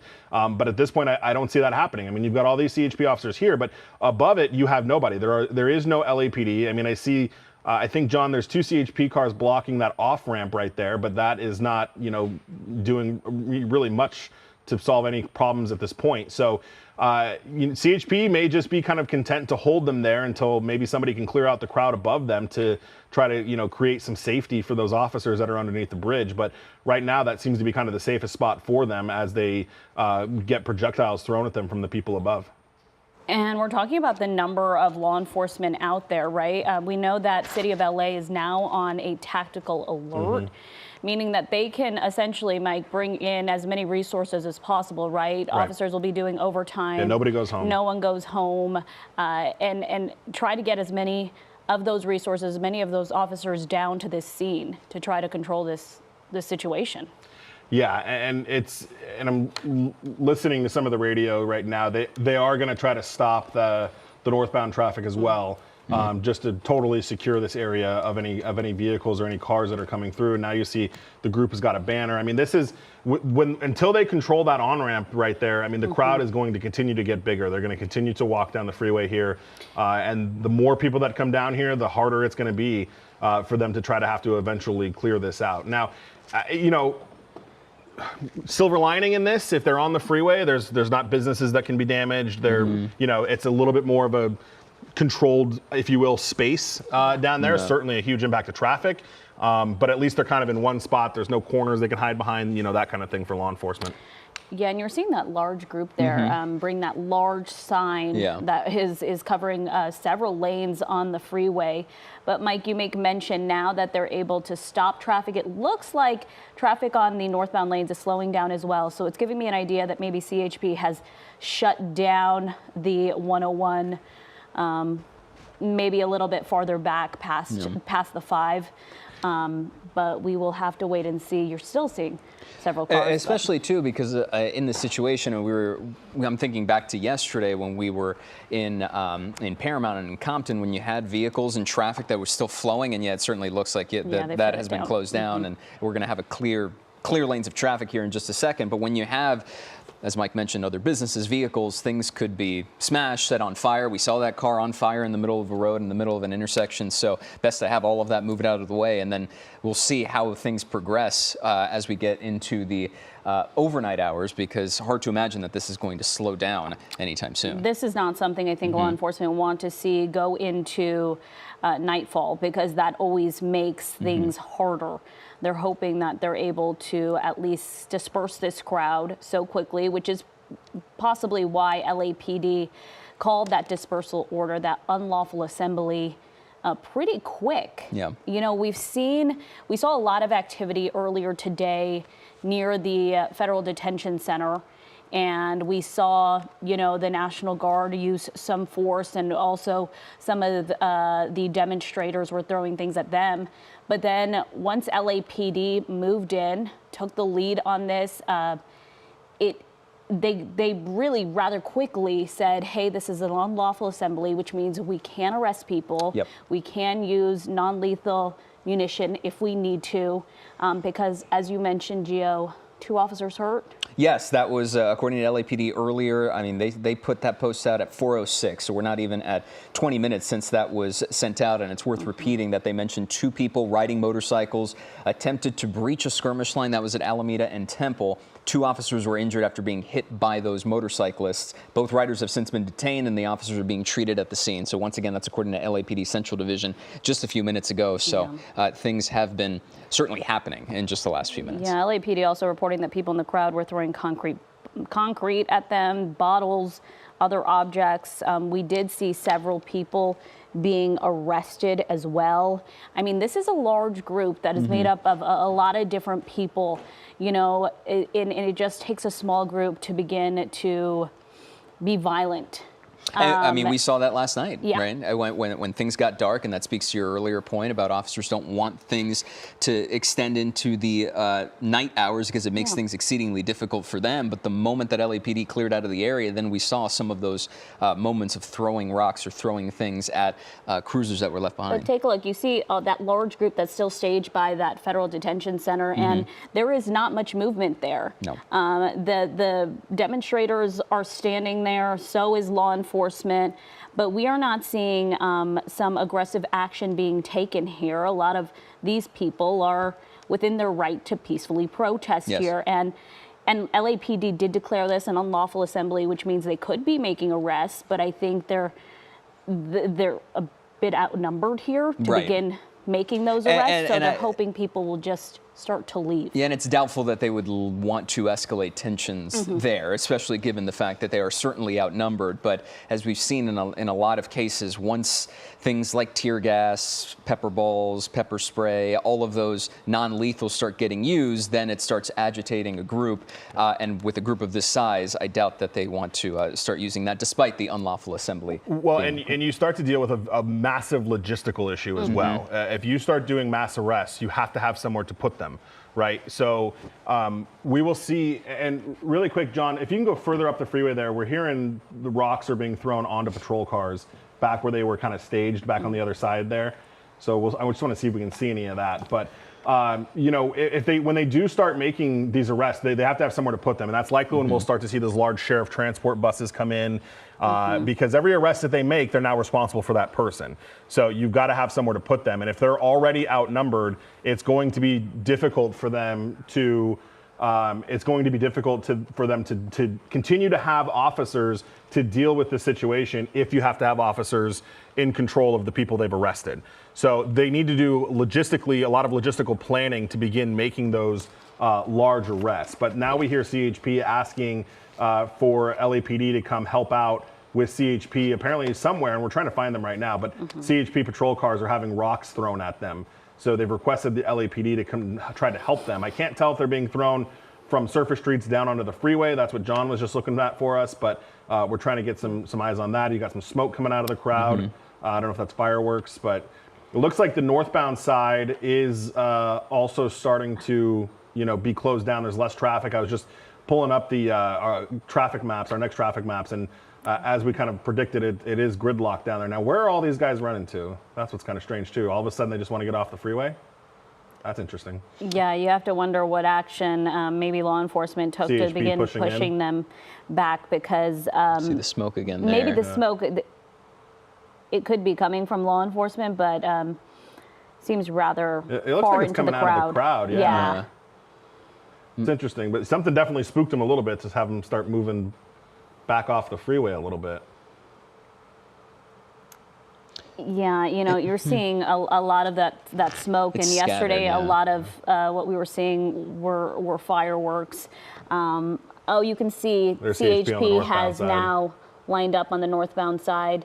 We did see a few cars still making their way through, so hopefully that is not the case anymore. But that is a army of officers there, staged on both the southbound and northbound lanes of the 101.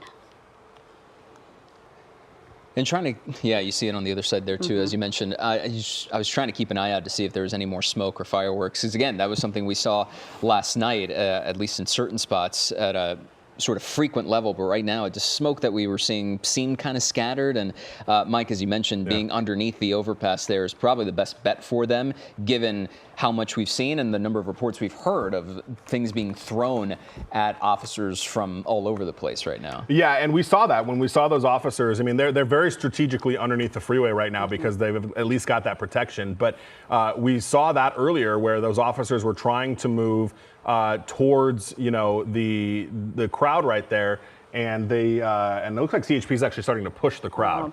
So we see that happening, at least on the northbound side. But those southbound side officers look like they are remaining kind of still. So they're pushing the northbound side, which is interesting because there's not anybody on the northbound side. They may just be setting up a skirmish to prevent people, but now you're going to get them into, look at that. Yeah, see, we've got things being thrown at them. So from both sides here. As soon as they came out from underneath the overpass, things started to get thrown at them, and they've got, you know, some of them have the less than lethal munitions, so we'll see if they'll start using those. I assume that they will, to try to clear this crowd out. Yeah, and earlier we did see a tweet from LAPD saying that some of the people here on the ground were throwing not only water bottles that may be, you know, flimsy, but they were throwing concrete at the officers, which is obviously a very dangerous situation for these law enforcement officers who are trying to control this situation right now. Yesterday, Mike, we saw fireworks actually being shot at some of the officers. I have not seen that yet today. But there are some people in this crowd that are choosing violence in this situation. And I think for those who are choosing to protest peacefully, it's really hard to stay on message. Very much so, and you know that is a constant criticism of these protesters. Is the second you get violent, your message gets drowned out.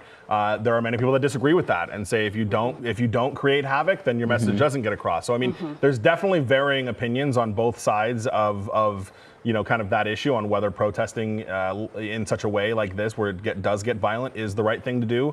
You know, and then certainly you'll have people say that you have outside agitators that come in to kind of work the crowd up and to cause, their pure purpose is to cause damage and chaos down in these situations. So yeah, I mean, does the message get lost in this? A lot of people think it does. On this note here, as we're taking a look at these officers just kind of pushing down on the northbound side here, it's almost like a moth to a flame, so to speak. It is drawing this crowd over to them, right? And I'm curious as to how and why the other officers we saw underneath the overpass haven't also started to move up, unless their intention is to just sort of wait it out and see. It's just, I just thought it was curious, perhaps from a tactical perspective, Mike, as to why one side is moving forward, obviously the crowd going along with them as well, and then these are sitting here, at least for now.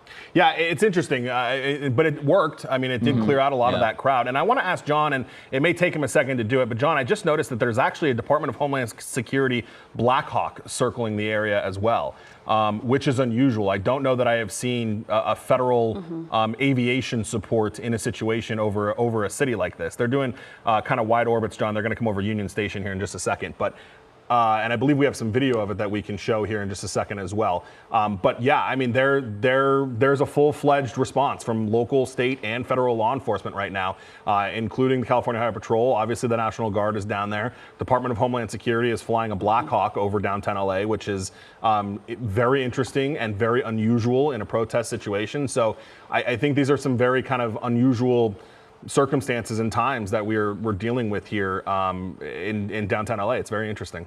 There you go.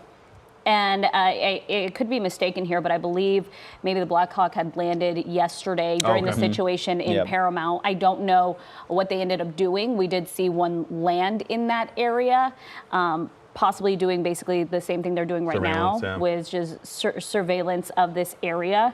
But you're right, you don't see that. We see LAPD helicopters, we see I should say LASD helicopters, but never. And the other reason for that too, Leslie, is our local law enforcement helicopters cannot communicate with federal agents on the ground. So there is, it almost becomes, certainly, it's helpful to have the eye in the sky, but it seriously diminishes their abilities or capabilities when you can't talk to the people on the ground. So having a federal law enforcement helicopter overhead could be wise, so they have the ability to talk to the people on the ground. Yeah, and take a look. You can see CHP. It looks like maybe they have someone detained there. It looks like a large group of CHP officers had congregated just north of where Chopper is right now. If you can get over that. Right there. Maybe have someone detained there. Just more smoke is going off around the area. Yeah, that definitely looks like that. Oh, and it looks like all the officers on the southbound lanes have now pushed through, and they do have someone detained on the ground as well. So that would make 2 people now detained as they're trying to get these demonstrators, off the 101 freeway. And Mike, this will certainly be something that we keep an eye on as we get into the evening and night hours as well, because I'm drawing back to last night when we first saw some of the detainments happening right around this area. Certainly the number of protesters did not match the number that we're looking at right now, and there were much more law enforcement. We counted at one point somewhere around 5 to 6 people lined up against the fence and then being put into transport vans as well. So what would the logistics start to look like as we get into the evening part of the hours tonight in terms of arresting a certain number of people? I have to imagine probably would end up more than 5 or 6 people. Oh, absolutely. And like I said, I mean, it does become a very logistically difficult situation to deal with, because you have to process all those people. If you're going to arrest them, whether it is, and it's going to depend on what you arrest them for, right? If you arrest them for a more serious crime, if there's an assault on an officer, that would mean going to a police station and being booked and all of that. If you start arresting people for, as we're looking at, I think, another arrest going down right now,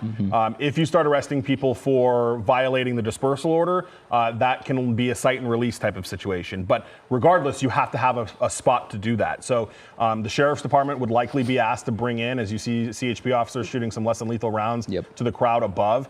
You would likely be seeing a lot of sheriff's transport buses come in to be able to hold these people. And in past protests, that is a very long and uncomfortable situation for those protesters. We have heard from a number of people that have found themselves in that situation that they sit on those buses for hours. Yeah, and here's a little bit of a scatter right now from the crowd, that's the crowd up top. And we were just seeing right there, right side of your screen, you're seeing the use of those less than lethal is all being used by CHP.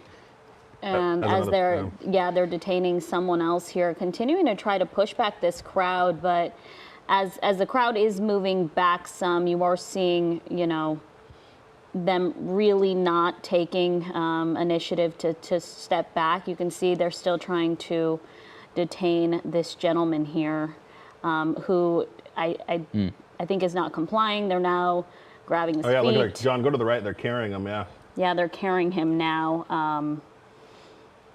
That's one way to do it. Yeah, and you're talking logistics here. I haven't seen them come with the big buses yet, and that's something that they'll need to do if they really do plan to continue these arrests. Yeah, I mean, and it looks like, you know, right now these are kind of one-off arrests, right? I mean, where they're pushing the crowd and somebody gets, you know, mouthy or doesn't want to go or whatever, and they'll pull them out of the crowd and hand them off to an officer in the back, and they'll take them into custody. But there will be a point, if this continues, that LAPD will say, all right, or LAPD or the CHP, here's how we're going to facilitate mass arrests. And they will come up with a tactical plan to do that.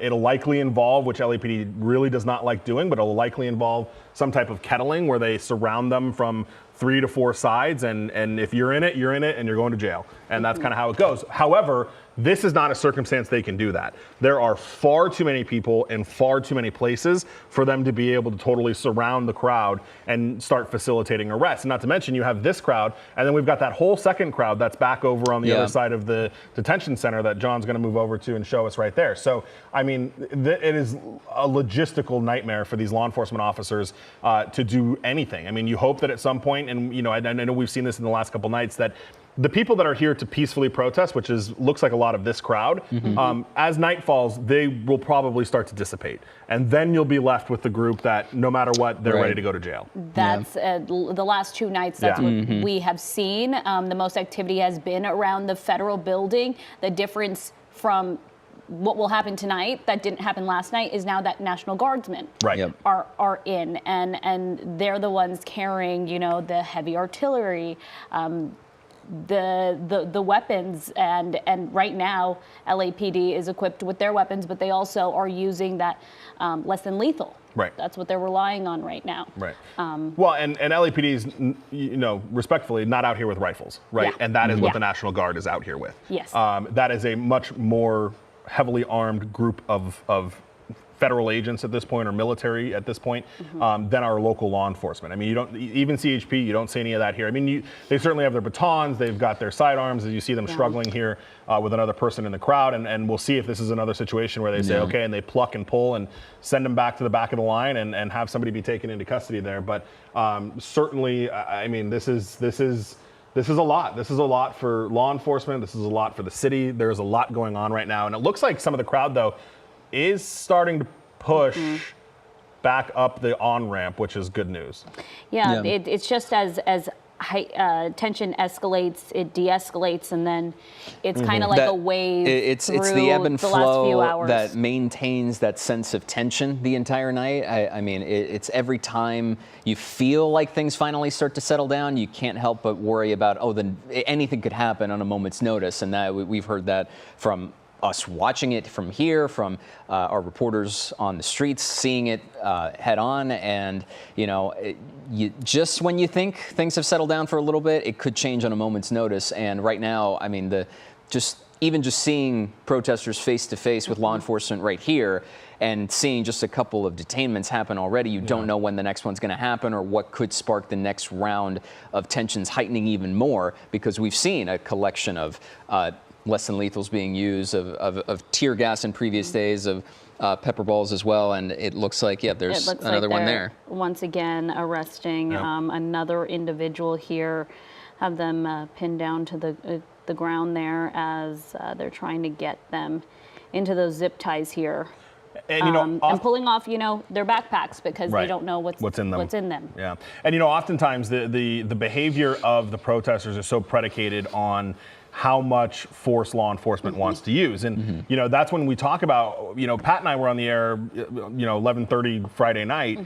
And it was the first time I had seen, and it was the first time, you know, Pat has been, you know, with us for a long time, and there's a smoke canister that's going off that was, I don't know who that was thrown by. That looks like a law enforcement smoke canister, but and someone just kicked it towards law enforcement. You get more stuff coming off the freeway.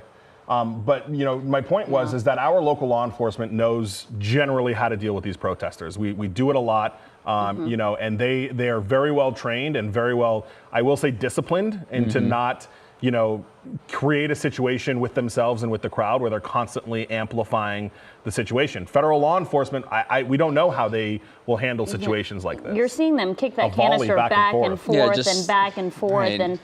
And here's the case. If it is tear gas, which I suspect it is that's why law enforcement is wearing, the head shields, and their gear. The masks. So there we go. Oh, and that's a tackle right to the ground there. As we see that. And they're all wearing gas masks, the law enforcement is. And we heard from Lauren Posen that this stuff, if you've been down there at any protest, really, you can feel it in your eyes. It makes it hard to breathe. It is very disruptive. It isn't until you can fully wash it off that it goes away. And that's when you're right next to it. And Yeah. and then when we were talking with Zach Boetto, he was more than half a mile away from it, and occasionally we get like a downwind version of this, and he would start coughing briefly as we checked in. So it's very serious. Well, here's the thing: you're seeing now some of these people in the crowd actually pick up that canister with their hands and throw it back at law enforcement, and at some point, you also question or you wonder, Mike, I think this is the point you were getting to earlier with you and Pat talking, was does there need to be de-escalation? Is this too heightened of a situation? Although, obviously, being on the 101 is dangerous enough, and, a lot of times the officers are going to use the force that they're met with. Not to mention all the things being thrown at them as well, like all these variables adding up to, as Leslie mentioned, a very tense situation. Yeah, and that's kind of the unwritten rule in Los Angeles is when you're going to protest, you don't go on the freeway. Because if you do, CHP will be forced to come deal with you. And up on the surface streets, certainly LAPD's got skirmish lines. There have been clashes. They have been interacting with those protesters in that way. But when you get onto the freeway, that has always been LA's kind of no-go area where you will be met by law enforcement and you will be pushed off the freeway if that's the case. CHP is doing their best to pick out the troublemakers, if you will, and they'll detain them kind of one at a time and pull them into the officers waiting. But they have done a good job. I mean, if you pull out just a little bit, we're pretty close to the on-ramp right there. I mean, they have made some decent progress on getting this crowd off of the freeway. There's another arrest, I think, John, if you go back into the left there, the bottom side of the skirmish line, back more to the left. I thought they were taking somebody else. Or maybe they're just, right there in the green shirt, somebody else is going into custody right there. So, that's kind of how their game's been playing. You take the people that are causing the most problems, you pull them back, you put them in cuffs, and you keep pushing and get these guys back off the freeway. Yeah, it's been a real slow and controlled type of movement there, because as we've just been talking about this over the last 20 minutes or so, and really that sense of perspective sort of locks in when John zoomed out and we see just how much progress they've made from starting underneath the overpass there, like hiding underneath it to avoid having things thrown at them, and then now to where we've moved to this point. And on top of that, a good reminder that there is that other group of protesters just down the road, but we're not focusing on that one right now because most of the activity, at least the tense activity, is happening right here in front of us at this moment here that we're looking at. Right. Yeah, and look, and so that, when those officers came on the northbound side and they pushed, that was strategic to get on the other side of the group. So now they've got them in a, not cornered, but they've got them in a situation where they can't progress onto the freeway at all. And those officers will keep, pushing, and then soon they'll only be on the on-ramp. But now you've got a very kind of condensed group right here where these officers are at. So, they'll continue to do that slow push, and they'll continue to pull out, people that are kind of causing the issues here, put them into handcuffs and kind of keep moving. And that is, a very strategic plan. And really they've done that when you think about, how big of this crowd was and you think about what was being thrown at the officers, they've done it with very limited kind of force. They've done it with very limited arrests. I mean, we've seen maybe 5 or 6 at this point. But when you consider the large group that was there and how many people were there at one point, this is essentially, I will say, I think best case scenario for CHP to be able to kind of corral them and get them back up the on-ramp. Yeah, and the goal here is just get them off the freeway. Right. Looks like they threw another possibly tear gas canister coming from law enforcement. They're going to do this game again where Demonstrators are going to kick it right back to law enforcement. They're going to kick it back here. And you just see the slow progression. This is truly impacting a lot of the demonstrators there because the law enforcement, they have those gas masks on, which is going to protect them a bit more. But you can see they are trying to continue to push that group back as much as possible as they have someone else, detained it was right there at the bottom. And it goes to, worth reiterating the comment one more time about the experience in this matter and how Mike, we made the mention before about how it wasn't an immediate and overly aggressive, all right, we're pushing right now, we're doing this as fast as possible, right? It's over the course of these last 20, 25, 30 minutes that we've been on and monitoring the situation that you see how much progress is being made and then slowly moving back toward the on-ramp, and you're getting to a point where the freeway there could be finally removed of demonstrators and protesters. Yeah, well, now you've got them, as they're on the on-ramp, now you've got them in an even smaller area where you can have more law enforcement, more CHP officers kind of combined right there to continue that push. And now the push is moving, even faster than it was before when they were on the freeway. So, yeah, I mean, to your point, Gio, I mean, we're very close to having the freeway, free of protesters. We'll see if they want to reopen it or if they're, concerned about, them coming back on the freeway. Certainly they need to gain control of the on and off ramps. They've got a couple officers over on that other off ramp. I'm sure they'll post somebody, a group of units here at the top of this one once they get the crowd off. But then, CHP is going to have to go move all their cars and all of that before the freeway reopens back up. And I don't know, control room or if it's Vinny in there, but I do have, if you pull up the traffic maps, I do have our next traffic maps up, so you can just kind of see the gridlock that has become in downtown LA. And you see the 101 backed up on kind of both sides there as it comes into downtown. That green is deceiving because it's really only green because there's no cars on it because the freeway is closed. But 101 through downtown is hectic as it is. Thank you. We can go back to the live pics, but that is a situation that is only going to get worse and continue to cause increased backup as long as this continues and as long as these closures go on. Yeah, we know, even on a weekend, plenty of LA traffic out there. We want to get to our Lori Perez, who is live along the 101 freeway. Lori, can you tell us where you're at and what you're seeing? Yeah, we're here at the corner of Temple and Aliso Street. I think this is Temple and Aliso. We're right over the 101 freeway. I'll let you take a look at what we are seeing from our vantage point. Actually, if someone in the control room could fix, we're hearing mix minus. So you can see there are hundreds of people, if not thousands, above the freeway, kind of watching what is playing out on the freeway down below. You can see LAPD and CHP down there.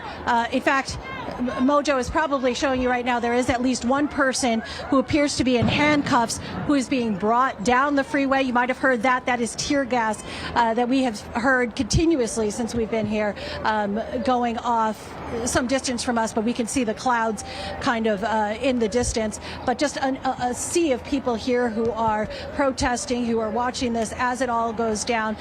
The freeway from where we are remains closed off. There is enforcement on both sides. There are no cars at all going through in either direction. And again, above on the overpasses, there are hundreds of people just watching it all play out down below, screaming obscenities, screaming in frustration down at law enforcement. I think the one thing that is difficult for a lot of these people here is that there's kind of a division between what the federal government is here to do, their mission and their agenda, and then what local law enforcement is here to do. And a lot of the people who are here in this crowd are opposed to local law enforcement doing anything that seems to aid in the mission that the federal government is here to accomplish. And even when it comes to things like watching this crowd, many here believe that that is a betrayal of this sanctuary city and what this stands for. So emotions are very high. A lot of people out here, and I will say people of all ages and families as well, in this very tense situation down here playing out along the highways, along the freeways. You can see they are moving now down Los Angeles Street. I'm not sure what's motivating them to move that way. Oh, that's is that a sheriff's deputy's vehicle? I'm not sure, but a lot of people are moving in that direction. They're following. Just a lot to keep an eye on, a lot to handle down here on the scene. We just got here. Oh, you heard that again. They're really trying to get this crowd moving. We've seen some people moving along, but I tell you, when that goes off, there's not a lot of movement. I think people, for better or worse, are prepared. Everyone's masked up. People have tools and different equipment to help them to withstand whatever comes their way. And there's just a lot happening down here. As I was saying, we just got here maybe 10 minutes ago, and this is just what we've been able to see in the first 10 minutes here. Certainly this crowd does appear to be swelling. It does not appear to be dissipating, at least not where we are. And you hear those flashbangs continually going off.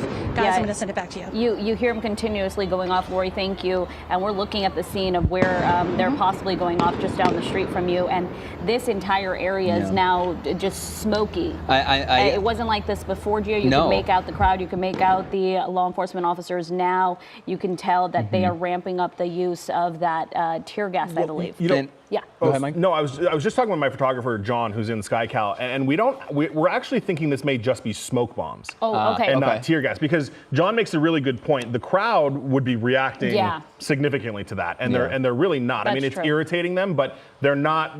Tear gas, they would be moving. So we're trying to figure out, and John and I are trying to keep an eye on where the smoke bombs are actually coming from. If that's law enforcement throwing them, or if somebody in the crowd is continuously throwing them. But regardless, exactly what you guys were talking about is it is causing a situation down there that is very hectic. And at least moving the crowd too. But I actually thought it was very helpful and important context to hear the sounds as Lori was reporting down there, because it's one thing for us to see it here and we could, trying to make out the difference between tear gas or smoke bombs, but just to hear it, it really paints a better picture for anyone watching at home that that's what's going on down there. Yeah, and we'll try to figure out what exactly it is, but Mike made a really good point, which is what I was questioning earlier, was, the crowd doesn't seem as agitated before yesterday. We saw the use of a lot of those tear gas canisters, and people, you just cannot take it. It's so hard to breathe in that. Your eyes hurt, and it really does disperse the crowd. In this case, it looks possibly like smoke just being thrown, and we're really not sure, is this law enforcement, is this on the demonstrator side, but at this point you can see it's cleared out a bit, but this is that on-ramp onto the 101. This is a very tight space. CHP is making progress. They have gotten all of the demonstrators off the 101 freeway, which was the goal, but now it's the goal to move this large crowd all the way back off the off-ramp and then decide whether or not they'll reopen the freeway. And the next steps, they're going to be rather interesting, because then it goes back to what we were bringing up earlier before about how the number of protesters and demonstrators versus the number of CHP officials, law enforcement, when it becomes a numbers game like that, in this bottleneck area particularly, where we're starting to see those lines really brush up against each other and tensions really rise, it's going to be interesting, and there's a lot of questions going to be asked, and how things and the dynamic changes between people and officers there, because as you start squeezing and pushing them back more and more, you're going to have more people on top of each other, and then on top of law enforcement as well. Yeah, and really quick, Leslie and Gio, I want to bring in Sergeant Dan King with the California Highway Patrol. He's a public information officer. Sergeant, I know you are monitoring the situation. You just told me that we've got a mix of CHP officers as well as your special response team that is dealing with the 101 freeway. What is the situation as you know it from the law enforcement side? Yeah, currently protesters did take over the 101 freeway, and our special response team, who is trained with extra additional training in civil response, is responding out to the scene to get those lanes clear. The freeway is not the spot to protest. Do it somewhere where you're allowed to do it. We fully support the First Amendment, but we are not going to do it on the freeway, nor will we allow it. Yeah. And Sergeant, I just want you to talk about the conditions that these officers are facing. I mean, Leslie and Gio and I have been talking about the very slow, methodical, but effective approach that you guys have taken to clear these protesters off, all while there are smoke bombs, there are bottles being thrown at them. Talk to us about the situation that these officers are dealing with. Yeah, the officers they have that extra training. They're getting put up against different factors, objects getting thrown at them, different things, and Our officers are going to take it slow, methodical, maintain our professionalism, only use the appropriate amount of force when needed if we do have to effect an arrest. And we're going to work to get those lanes open because, like I said, protesting on the freeway is extremely dangerous for the protesters, the motorists, and our officers. So we're going to do everything we can to get that clear. Okay, Sergeant, give us just 1 second. Stay with us. We want to go to our Lori Perez. Lori? I can't hear you. I'm sorry. Lori, are you with us? Sorry, there's a lot. Am I live now? Hello? Yes, Lori, we got you. Okay, I just wanted to show you. We just walked about a block away from where we last were talking to you, and I want to show you one thing that they have done here, the protesters. They have called a bunch of Waymos here and destroyed them just along this protest. There's 1, 2, 3, 4, 5, 6. I can see 6 at least Waymos. You see that guy going on there? He's going to destroy that top of that, or see what he can do to destroy the top of that Waymo. But I guess that's one of the tactics that they're using. They have used the app and called a bunch of these Ubers here. You can see that they've tagged them. Windows are broken. There are now several people jumping on top of the cars, trying to break the windows. Certainly this is a more aggressive, more violent part of this protest that is going on, but really part of the escalating situation here with people's emotions really overflowing at this point. And this is just one expression of it that we've happened upon as we've been walking. We were trying actually to get down closer along the freeway to where some of the protesters remain, to where the bulk of the law enforcement is, to give you an idea of what that looked like from here on the ground. And then we came across this, and I had to show you this because this is obviously some of the more destructive parts of this protest and notable. So I'm going to send it back to you guys now. Lori, thank you. I mean, that's quite the image there, because it just paints a picture of what we're looking at. And you're taking a live look at SkyCal right now. They're right in downtown, but these are the agitators and other things that we've been noticing in terms of throwing items at law enforcement, destroying property. Just in case anyone knows, Waymos are not driven by anyone; they're just autonomous vehicles. Well, yeah, now they'll be stuck there. And exactly right. That's the other thing, is that now they're impeding or otherwise getting in the way. And this is not what multiple leaders that we've talked to going back to the last couple of days have said. We support your First Amendment right to free speech and to peacefully protest. That takes it another step further. Right. And we do still have Sergeant Keene on the line with us. Sarge, do you know, and we've seen a number of them, but do you have any idea how many arrests were made on the freeway? No, it's a fluid situation. More arrests are happening. If people aren't obeying the law, they're trying to throw stuff at us or try to break through the line, they will be arrested. Yeah, Sergeant Keene, this is Leslie here at the desk. The past few days we have seen CHP really staged on the freeway, on ramps, off ramps. Were you guys anticipating this situation? Were you able to stage there prior to this crowd marching onto the 101? We did have our special response team staged and ready. We have additional resources that were sent to LA. And we are going to protect all state assets, including the highways. And Sergeant, really quick, I just want to ask, what was noticeable to us on Friday night when we were doing the protest, and Leslie mentioned it yesterday, is that the on-ramps were essentially pre-closed. We didn't see that today. Was there a conscious decision not to do that? Was it a resource issue? Do you know why the on-ramps weren't closed today like they had been previously? Like I said, it's a fluid situation, so we do have resources staged strategically throughout the region, and it just depends on where the crowd is, what the movement's doing, if we need it there or not. And it looks like those CHP officers and that special response team really able to move this crowd back. Yeah. They still have to get them all the way out. Are you anticipating, I know this is still a very fluid situation, that the 101 will be back open in the next few hours? Yes, we fully anticipate the 101 reopening. That is what we're working to do. It's a major thoroughfare, and we are going to do everything we can to keep that open. Okay, Sergeant Kane with the CHP, thank you so much for joining us and, of course, giving us the perspective. We just heard from him, you guys, that he's saying a lot of the officers are experiencing projectiles being thrown at them. We've seen it ourselves, and their goal is just to get the demonstrators off the freeway.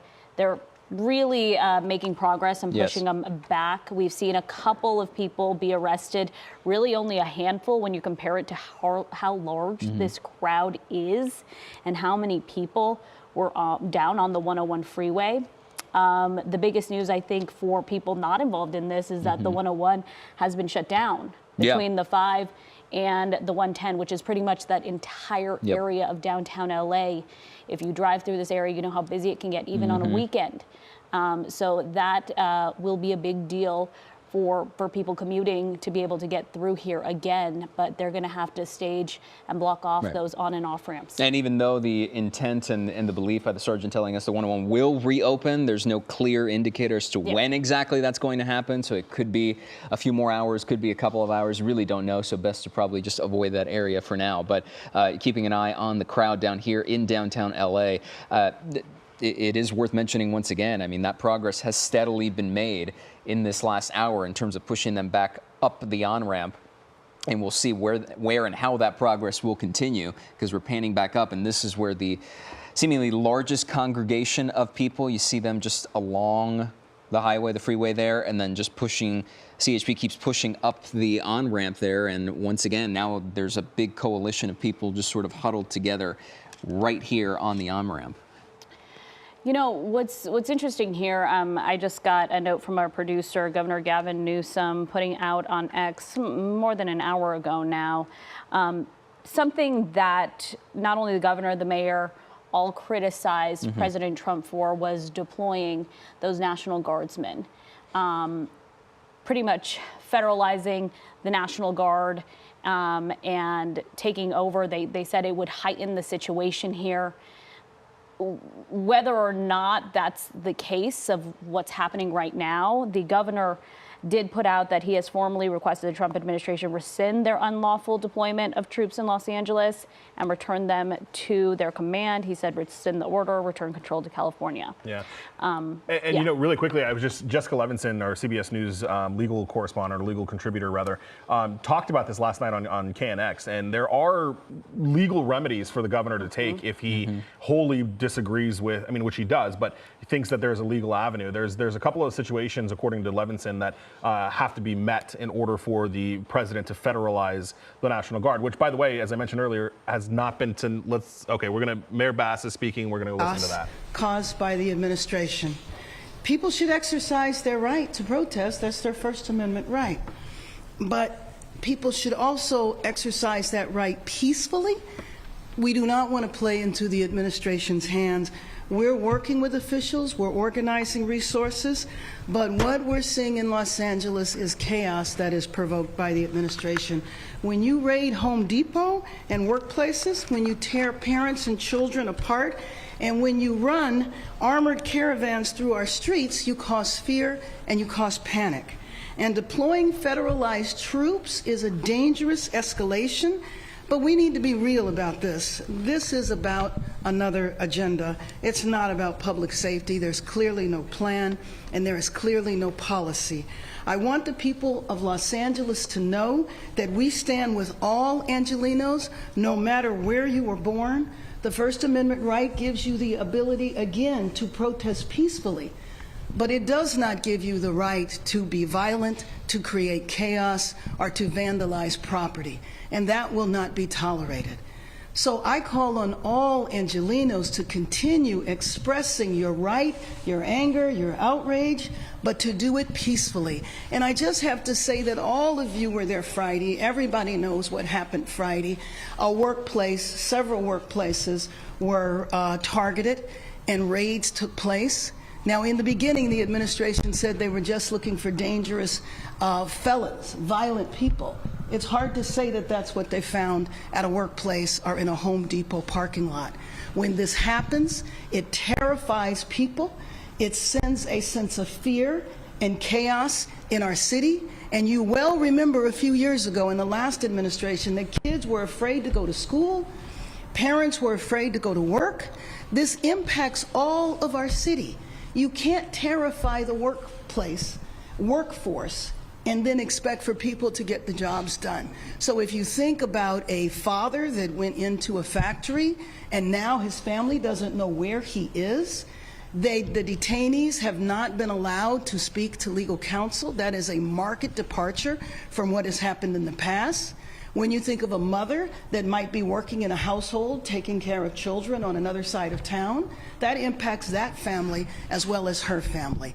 And so this is something that I think should not be happening in our city, and I join with the governor in appealing to the administration to rescind the order to federalize the National Guard and allow the National Guard to come back under the control of the governor. So with that, we can open it up for questions. Yes. We're going to start with Lolita and then we'll go to Chase. Mayor, these protests that were demonstrations, I should say, did start out peacefully. You've been here since in the morning. Right. But then they scattered and people were moved around. Where is the LAPD in terms of being here to be able to deal with that and maybe stop them before they get over? Sure. Well, I think that basically they were overrun. But what is happening now is that the freeway is cleared.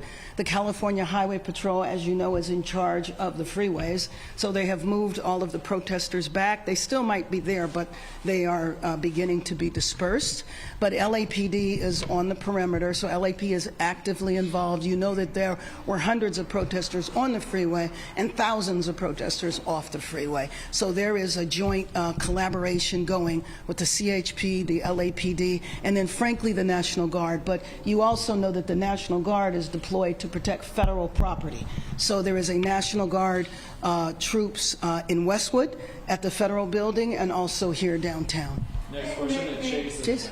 Mayor Voss, have you reached out directly to the federal government, or is this you doing so right now with the media here? Have you tried to reach out? No, my disappointment is I've been talking to the federal government for days. I was hoping to prevent this situation from happening. I was trying to encourage the administration that if they deployed the National Guard in Los Angeles, it would create a sense of chaos. It's the last thing our city needs. Our city is still trying to recover from the wildfires. And you just think about how so many people were impacted by that. And that's an example of where the administration was helpful. And to go from that situation to where we are now is just really tragic. And I think it's so unfortunate. It's the last thing Los Angeles needs. When you say you've reached out to the federal government, have you reached to President Trump? No, I did not reach out to President Trump directly. I spoke to his chief of staff. I talked to Tom Holman. I talked to the U.S. Attorney. So I've talked to several members of the administration. Next question, Matthew. I know you've been watching these protests. First off, what do you see when you're watching this? And I know that you've mentioned being worried about the safety of the protesters, but are you also worried about members of law enforcement in the middle of this? Well, I'm worried about everybody. I'm worried about members of law enforcement. I'm worried about the safety of the people who are peacefully protesting. I'm worried about the businesses that might get vandalized. I'm worried about the vandalism that took place around the federal building. All of that. We do not need to see our city torn apart. And the idea that the federal government that should be assisting us is a contributing factor, I think is very tragic. When I see the protesters, I know that so many people are affected by this. Their families are affected by this. People are terrified. How do you think that vandalism impacts the overall message of the protests? Well, I mean, I first of all, I think protests need to be peaceful, period. And any time it deteriorates into violence, that is a problem, and it absolutely messes with the overall message. Next question right here in white. Yeah, hi Mayor. George Reporters. My question is, can you share a little bit about the conversations you've had with the governor and how long you expect for the National Guard to actually be in? You know what? Thanks for asking me that, because we're hearing all of sorts of information. We're hearing that raids could continue. We're hearing that the National Guard is going to be here. So it's uncertain. But that's exactly the problem, because we don't need in this city to go to sleep tonight and wake up in the morning and find out about people running through Home Depot parking lots being chased by ICE officers, or people going to work, or children at school. So we don't need any of that in our city right now. Our city is trying to heal. Our city is trying to rebuild. Our city does not need need to be torn apart with a provocative measure from the federal government. Right here, and then we'll go right here. So, the reality is people seem to still be getting violent. How do you plan to deal with that as we move forward? If people get violent, if people break the law, they will be subject to arrest and they will be held accountable. It's as simple as that. So peaceful protest is what is needed. Peaceful protest is a part of our American tradition. Right here. Mayor, last night the U.S. Attorney seemed resolute that these raids would continue regardless of what's happened over the last 2 or 3 days. In your conversations with him, has there been any kind of attempted compromise or sort of kind of lowering the temperature, at least till things cool off locally if they want to continue, or are they just doing it regardless of how everyone else feels? Well, I mean, I think what we see now is they're doing it regardless of how anyone else feels. My conversation with the U.S. Attorney, though, was not focused on that. You're going to go right? Yeah, I have a question. Oh, hi, Frank. It appears that the LAPD is cooperating with ICE in this operation outside the Metropolitan Detention Center. They moved in, it was a peaceful protest. The LAPD moved the people back using flashbang and less than lethal munitions. Comment on that, because Sure. the LAPD is not supposed to be cooperating with us. Sure. Well, first of all, I'm not sure that LAPD was involved with the flashbangs. But anyway, let me just say that what happened there is that when one branch of law enforcement says they need help, another branch of law enforcement is going to respond and is obligated to respond.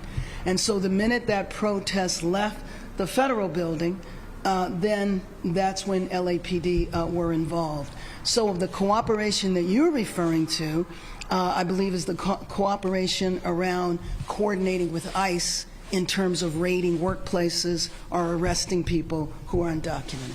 Right here in the back. Hi, what's your exact understanding of the timeline for how long the National Guard is going to be here, how long the raids are going to continue, are there going to be daily raids? I have no exact timeline. I cannot tell you that. That's part of the problem, right? We do not know. I have heard a variety of days and weeks.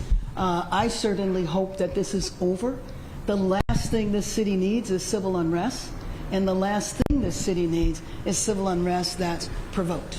Quick follow-up. So I've seen LAPD fire point blank foam bullets, rubber bullets into the ground, but in some cases directly at protesters. Can you speak about what kind of orders they're under in terms of handling people protesting? I can't in terms of the specific orders that are being given by the chief or the other commanding officers. So maybe will you be speaking then to Chief Donald? I'm going to speak to him in the next few minutes. Okay, great. Yes, So I'm leaving from here to meet with him. Great. What is then the plan for tomorrow? Because let's say presumably this does not.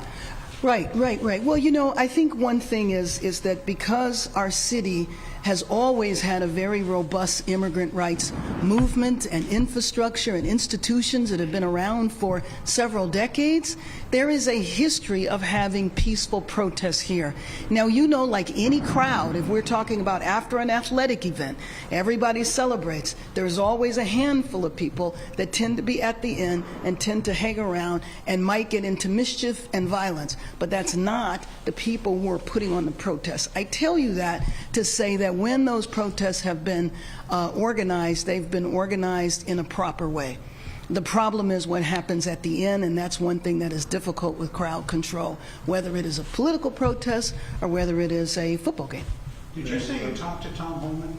Yes, I did talk to Tom Holman. What did he tell you? Well, he just listened. I mean, the main thing he said was he appreciated that there was a call for no violence. I'm not exactly sure what was expected, but you know, I was encouraging him not to deploy the National Guard. I knew that the order had been given. The president had signed the order to the governor that he was federalizing the National Guard, that 2,000 troops were going to be deployed. But that you've been listening live there to Mayor Bass holding a press conference and giving Still the going to monitor that situation. Absolutely, but you got to bring attention to the fact of what's going on right there in downtown LA.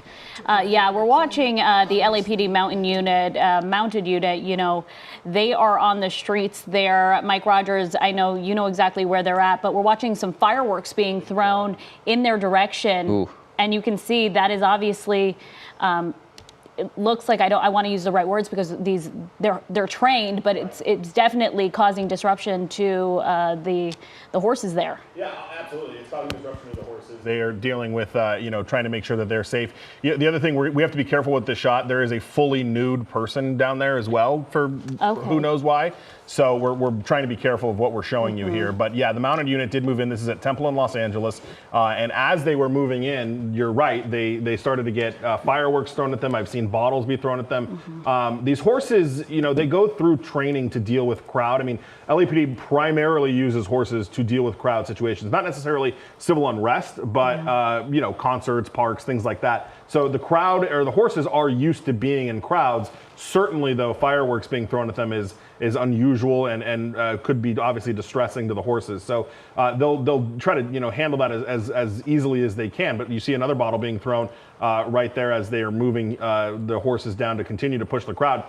Really, logistically, as we've been talking about, this crowd is everywhere. They are they're in parks. They're on all sides of the streets. They're near the freeways. It's a very difficult situation for LAPD and law enforcement to make any kind of significant progress, if you will, on trying to push these people away. You see more things being thrown at the officers. Some of those officers using their less than lethal rounds. You heard that question being asked. Those green weapons is probably not the right word. Launchers, if you will, where you'll see they both have foam bullets or foam rounds as well as beanbag rounds that will come out of more of a shotgun type thing. But there you see them firing them to try to disperse this crowd. And on that note, Mike, we want to get to our Lauren Posen, who's down there as well. Lauren, I want to make sure you can hear us. Can you hear us all right? Where are you right now, and what are you seeing? We are at Temple and Los Angeles, and we had to move from the bridge. People were throwing fireworks at the mounted unit with the horses, and it's a very fluid situation out here. We're watching the police where they're going. We don't want to be in their way at all. But as Mike was saying, there are so many people here, and I saw the group of protesters throwing fireworks at police from the bridge there. They had a whole bag and they were throwing them at the officers on the horses. And the officers and the horses just kept moving forward. And that firework went up to the bridge where we are. We saw, the lighting of the firework. It was right next to us. And there was another one. And that's how scary it is, because we're not up, we're like a block away from it, but it's less than a block away, but we can still, it jolts you every time. And I try to tell myself, it's going to happen. Just prepare yourself mentally. It's going to happen. Don't jump. I jump, because it's so scary and frightening to have this with all these people here that are just not listening to law enforcement at all. So that's I also should mention too, we saw I assumed they were coming from the freeway. They were coming down the road here in a big group, and everything was fine until the mountain unit with the horses came closer. That's when people started throwing the fireworks at the officers, and things got scary. And that's where we are now. Right now we are I don't even know where we are right now, but we're near City Hall right now, just off to the side. And we're at Temple still, Main and Temple. So a very scary situation out here, and what makes this somewhat bearable is it's not dark, but very scary, because again, you keep hearing these explosions go off, and then you're so close, you see the fireworks. And the concern with the fireworks is quite simply the shrapnel that comes from off of it. You don't know what that firework is going to hit. It could hit a trash can with metal, and then you could hit with the shrapnel from the trash can. It's very dangerous. Certainly, Lauren, and obviously you've been down there since last night, keeping an eye on things, and can certainly draw a contrast between how things feel and look at night versus how they do in the afternoon and early evening hours. Doesn't make it any less frightening or certainly chaotic, especially given the sound, because as we were mentioning with Lori earlier, and now listening to your live shot here as well, is it's one thing for us to see it from SkyCal and to have the overhead shot of multiple crowds and smoke being thrown and seeing fireworks, but to hear it coming through, there goes another one, just like that, is a lot, and an important context to highlight. Yeah, you're seeing the law enforcement use their less than lethal munition there, and just talking about that mountain unit, I was trying to look up just some quick things, and Mike knows this as well, that yes, they're trained for crowd control, They're trained for situations like this. But in any case, fireworks being thrown at their direction, it's going to disrupt those horses there. And you could see the officers on the horses really being able to handle them and continue to just push forward. They do have a row of officers on foot in front of them. Are they going to throw something over here, these kids? They got something in their hand. I'm going to move away. Okay, you can hear. Oh, okay. You can hear our Lauren Posen there. Sorry, yes, there's a bunch of people around us, and I'm on high alert, and so a group was picking up something, and I guess it was not what I thought it was. That's how tense things are out here. You just don't know what's going to happen. Things are happening very quickly. You don't know what people's intentions are. You don't know who. We were talking about people that were protesting just to get their message out. Then we were talking about the agitators. You don't know who is who in a situation like this here, because everyone is just grouped. It's just chaos. I mean, you can see on the screen, this is not normal. Yeah, our Lauren Posen has been out there for several days there. And we want you to be safe. So, of course, if you see something, please move, Lauren. But Lori Perez, we know, is also on the ground near the 101. Lori, what is the situation where you're currently at? Yeah, we're at the intersection of Aliso and Alameda, and right now, I'm going to turn you around because it does appear that LAPD is beginning to make a forward approach towards this crowd of protesters that have been facing off with them at this intersection. I don't know what precipitated that, because I'll tell you, where we are, it's really been a lot of people, but peaceful, just yelling, of course, chanting and facing off with the officers. But at this corner in particular, there had not been anything aggressive that we saw. But in the last few seconds, all of a sudden, there's been some amplification of what's happening, and now the volume is getting higher, and we did see LAPD, the line, start to move forward. So we'll keep an eye on that. But as Mike was saying, I mean, there's stuff going on everywhere. If we could swing back around towards the freeway, we're overlooking the freeway here, where CHP continues to stand in the freeway. The freeway remains closed. You can see all of the protesters on the overpass. Every few minutes or so, we do see them leading a protester down this on-ramp with handcuffs on.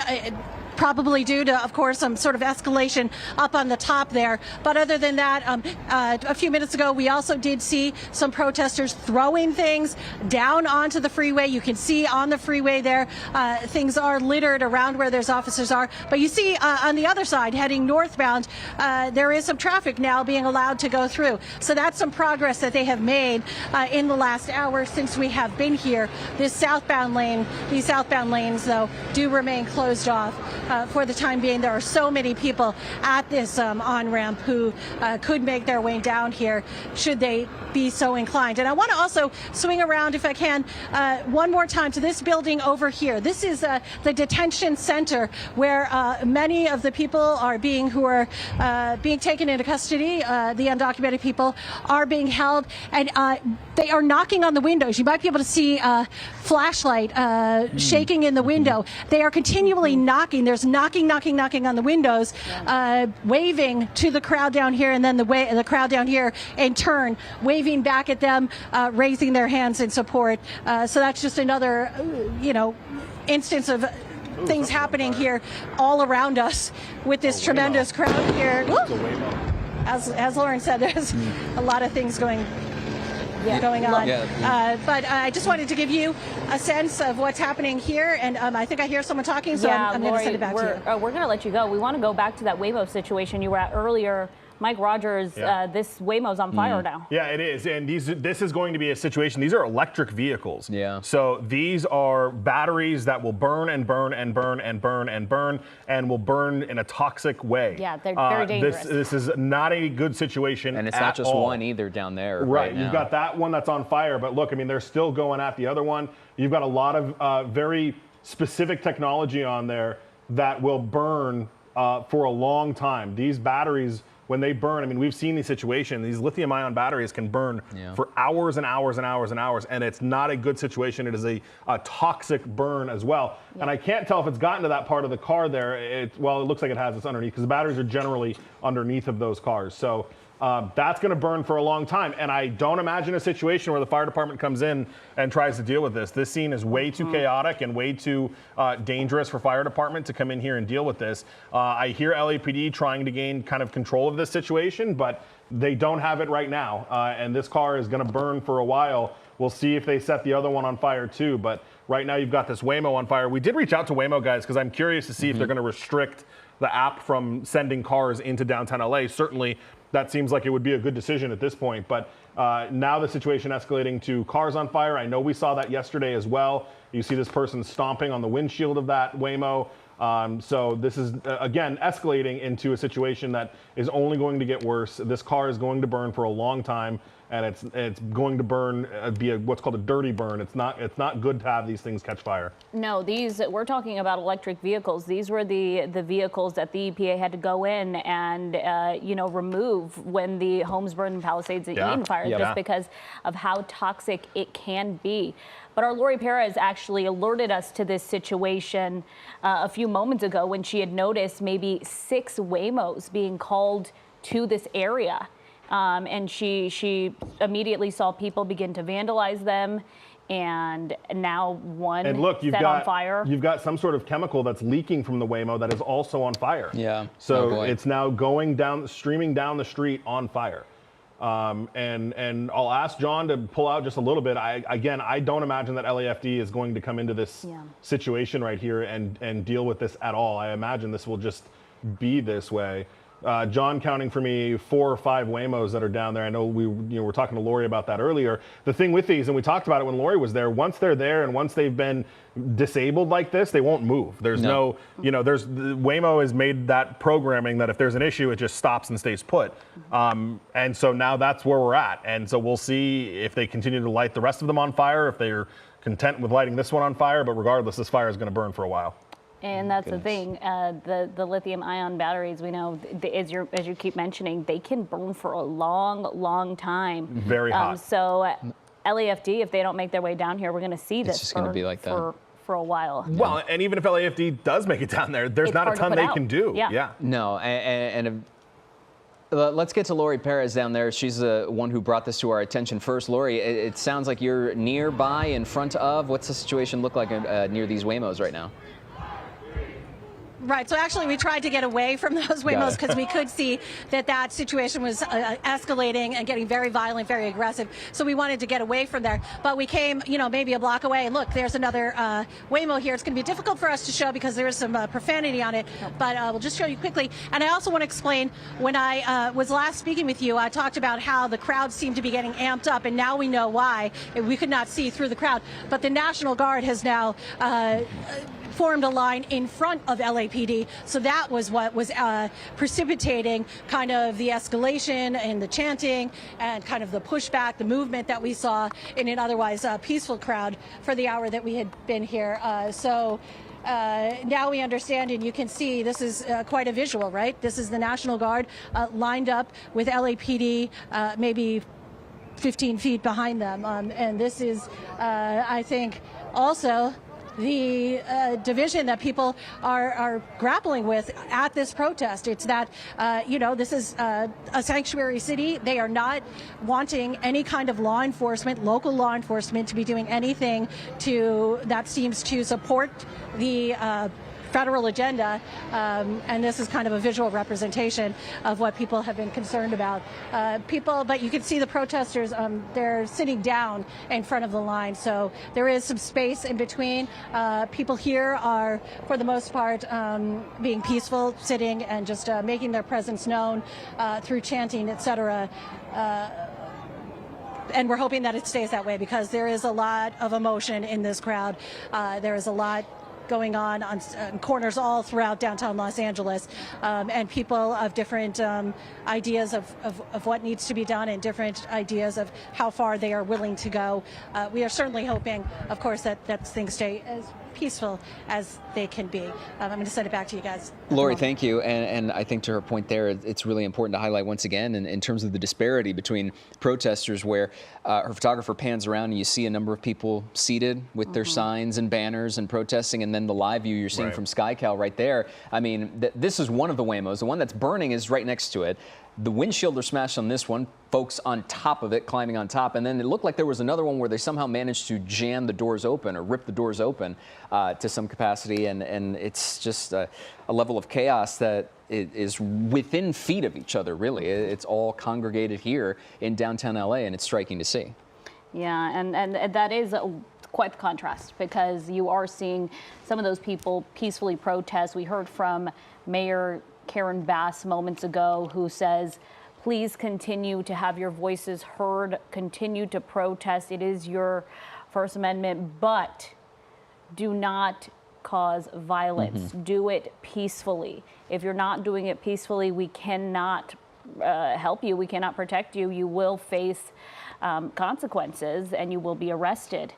And so that is quite the contrast. You're seeing these people destroy these Waymos, and then you're seeing another group of people right in front of the National Guard sitting down and peacefully having their voices heard. On top of seeing and making their point. Projectiles and other items being thrown at CHP officers, at other law enforcement, on top of the fireworks being thrown at the mounted unit as well that we saw a few minutes ago, and disrupting those horses at least to a certain degree. All of this happening just right next to each other. And in case you're just seeing this for the first time, I mean, once again, this is, as Mike mentioned earlier, an electric car. So that is likely, unless fire department can get in there, but it seems unlikely given the situation, it's just going to keep What's burning. so disturbing about this is just that this gentleman just came with his skateboard to have his photo taken while he just destroys a Waymo. Yep.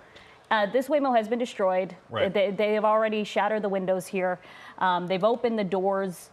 At this point, this is just for vandalism for vandalism's sake, almost. Well, and you know, Waymos, if you've never been in one, there are cameras. They're equipped with cameras outside and inside. So I would assume they upload to a cloud. I wouldn't imagine that they are stored on board there. So Waymo will likely have video of whoever, obviously the vandals, but whoever set that one on fire. There's probably video of that happening. So, you know, if Waymo wants to work with law enforcement to try to figure out who that person was. Guys, I also want to mention, I got an email from a source who works in downtown LA at the Hall of Administration. That's right next to the Hall of Justice and right near City Hall. They have been told to coordinate with management to try to work from home as much as possible tomorrow. As obviously there are concerns that this will only continue. Downtown is gridlocked with traffic as it is, but now also totally overrun by protesters, at least near City Hall, near Aliso, all of those locations. So the LA County Hall of Administration telling their employees, if you can coordinate to work from home, you should do that. I should also point out that LAPD has extended the dispersal order and the unlawful assembly order to where we're at, the Civic Center area. And I can tell you that is Alameda, Los Angeles Street, Aliso, Commercial, Main Street, Spring Street, Temple, First, 2nd, and Arcadia. That was 21 minutes ago. They declared an unlawful assembly over there. We talked about how they did that earlier near the federal building. They have to strategically do it in these different areas for it to be a lawful declaration of an unlawful assembly. So that has also happened here. Clearly, they are not in a position to start facilitating mass arrests, but they have declared it. Yeah. Yeah. Oh, look at that. Oh boy. Yeah. It looked like fireworks just sort of thrown at the at that burning Waymo, if not just a number of sparks flew there at the last second. I was going to add one more point on the Waymo thing, Mike, there for you too. Obviously, aside from the videos and the cameras and everything else that are likely stored in a cloud, you have to order the Waymos through an app. So they're more than likely going to be able to track down who and how many people ordered every single one of these Waymos to go downtown, and then proceed to vandalize each and every single one of them. It's just, I mean, what a chaotic scene that we're seeing right now. Yeah, just really quick, just a note I know you were talking about the unlawful assembly, how that is expanding. We know that LAPD has also shut down the Tokyo Metro station down in that area, so completely shut that area down. Metro won't be running through there, and that's the way a lot of people get around. Yeah, and I was talking to John Schreiber, who's our photographer in SkyCal. He thinks that's the batteries exploding inside of there. Wow. So they could be throwing things in there as well. But those electric cars don't do good when they get set on fire. So that could be the battery. Thankfully, they've not set any other ones on. Wow, oh man, I spoke too soon. Yeah. There we go. Is that another? Yep, that's another Waymo right behind the tree that's on fire. Oh yeah, there you see the flames. I was wondering, the tree was obstructing it just a hair, but you see sort of the flicker of flames and then of course the smoke. So, my goodness, I mean. And John's going to move SkyCal around for us. And so we this can is see not far from where the National Guard is staged, is it? It's not. No, I don't think. And John, can you show us? As we watch that burn, can you show us the proximity to the federal complex here, the Metropolitan Detention Center and the federal building? It's not terribly far, and it's going to meet. Yeah, so it's on the other side of the 101. So yeah, so there's that, and this is obviously heavily protected. And then on the other side of the freeway is where this is all kind of happening. And the mayor and the governor, their stance to President Trump is, we can handle this. Our local law enforcement can handle this. They've got to be concerned about this because if you're an outsider looking in, it doesn't necessarily look like they're handling this. Yeah, we aren't seeing law enforcement in this area right now. We know we are on a citywide tactical alert. They already have declared an unlawful assembly here. We have seen, our Lori Perez was right near some of those National Guardsmen, but we heard from the mayor and got a little bit more of a clear picture on what the National Guard's mission is right now, at least according to the mayor. She says the National Guard was deployed to protect federal property. What we're seeing right now are city streets. What we saw earlier in the 101, that is a state freeway there.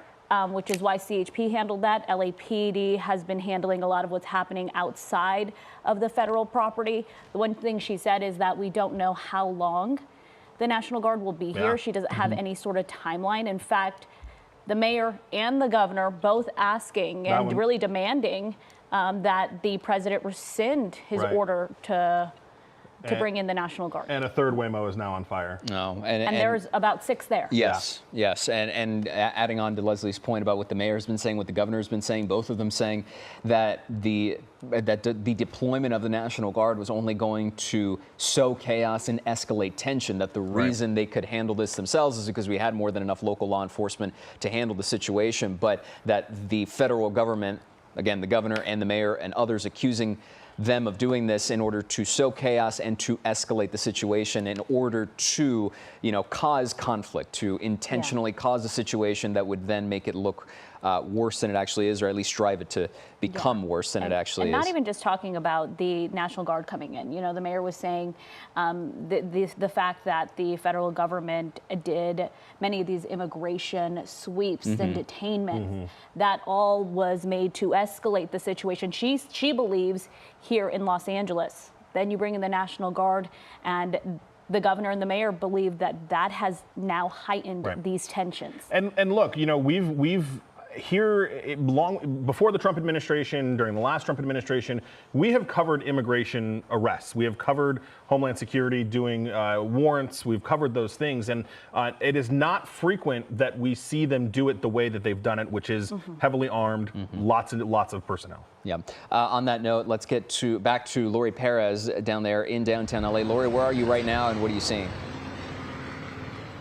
We've just crossed the street again here at Alameda and Aliso, and I want to show you, I know you guys have aerial vision of this, but from the ground, how dangerous this looks and how amplified this looks. Behind us, you can see that huge plume of smoke coming from that Waymo that is on fire. In fact, you might be able to see a lot of the flames just across the way from where we are, across the freeway.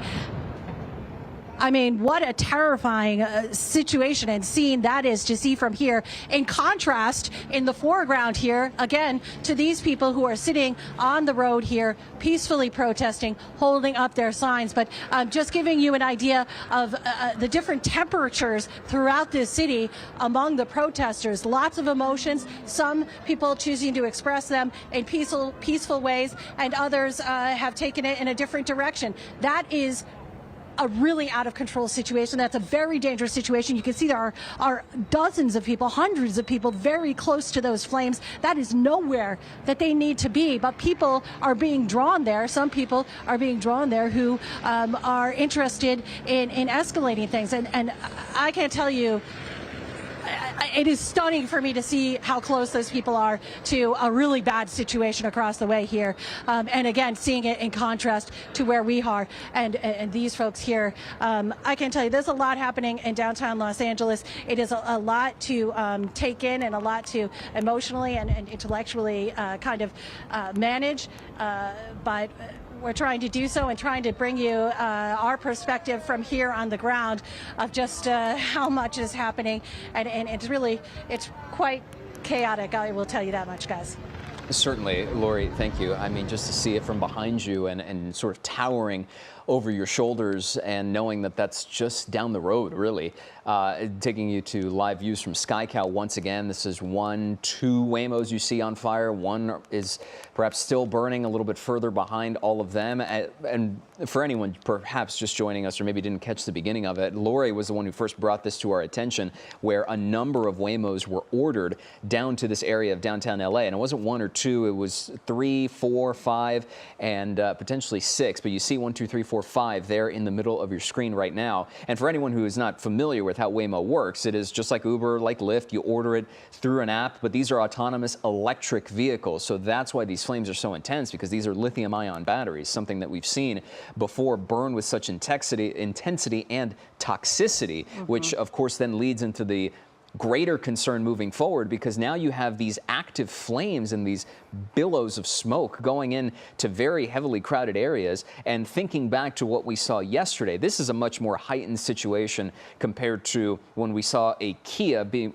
burned in the middle of a Compton intersection and then seeing 2 fire engines moving in to put it out. Just seeing those two, and this is video from earlier of that Waymo burning, just seeing the 2 fire engines come in to try and take out and flush out the flames of one Kia in an intersection took a bit of an effort, because you had protesters kicking and trying to get in the way of those fire engines. So drawing on that contrast, it is unlikely to see any fire engines try and make their way into this particular area of downtown with the number of vehicles, the number of people, and the number of law enforcement that are present at this very moment right now.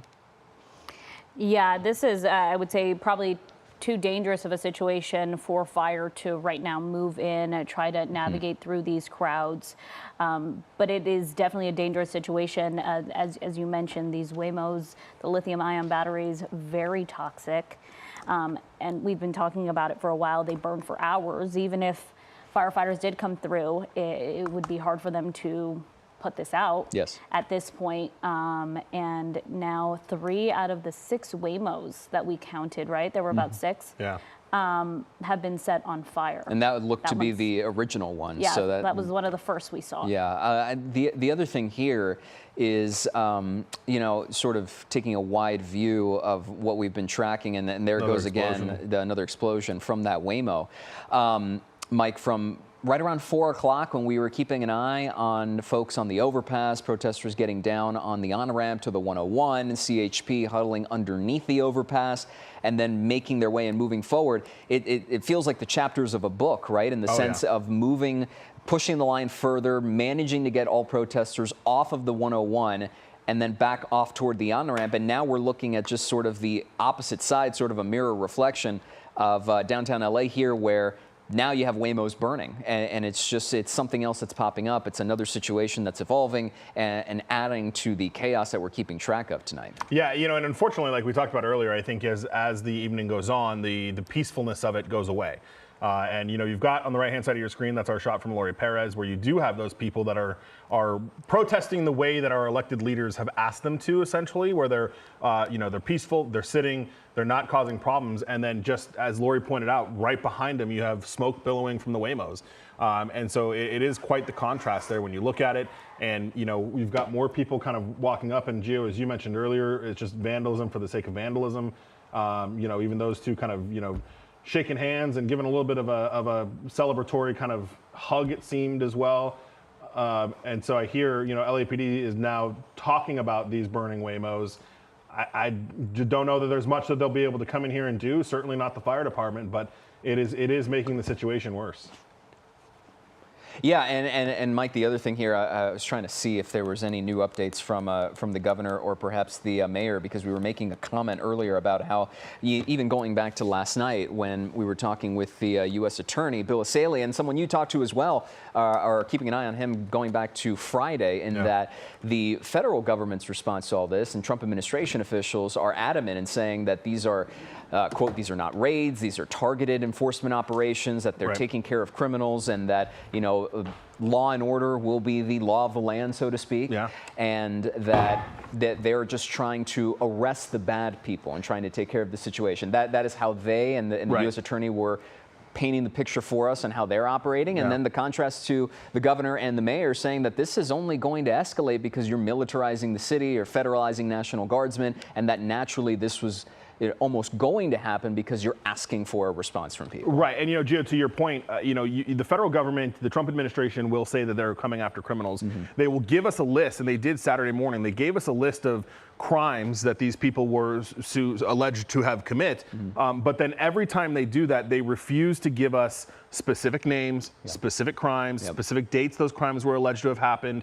And we do. Every time we get that from them, we follow up. I followed up Saturday morning with ICE and said, I see the list of crimes that you have put in your press release. What people committed what crimes? And they won't follow up with that. And you can understand that then creates distrust from the public to say, oh, well, they're all criminals, but we don't ever get the specificity of what these alleged criminals are, you know, supposedly have done. And not just those responses, but emotional ones as well, because I'm thinking going back to when our Zach Boetto was out in Paramount and in Compton last night, he talked to a man who said that his girlfriend was detained by ICE and she was born and raised U.S. citizen.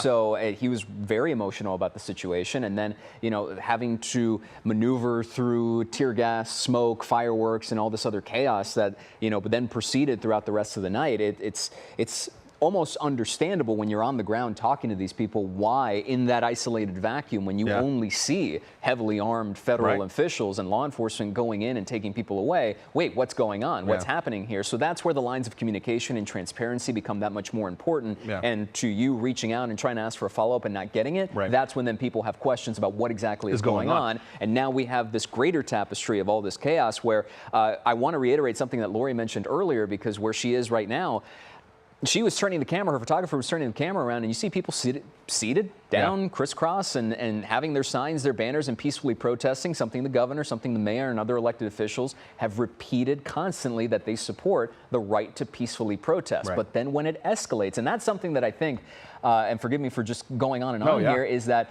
from the U.S. Attorney, from the Trump administration, and even to elected officials on the other side of the aisle, they have been adamant and consistent on the fact that when it escalates to violence, that is not acceptable. That they will be held accountable for that. And that, I feel like, is worth highlighting, because everyone's in agreement on that particular avenue of what we're seeing right now, is that nobody is in favor of seeing this there on the left side of your screen, electric cars and Waymos being called in, ordered in just to vandalize them. And you heard Mayor Bass. Mayor Bass was asked about her conversation with one of the federal officials, and she, you know, told that federal official that she denounced the violence, and, you know, she said that he sounded surprised to hear that, and her response was, well, of course I do.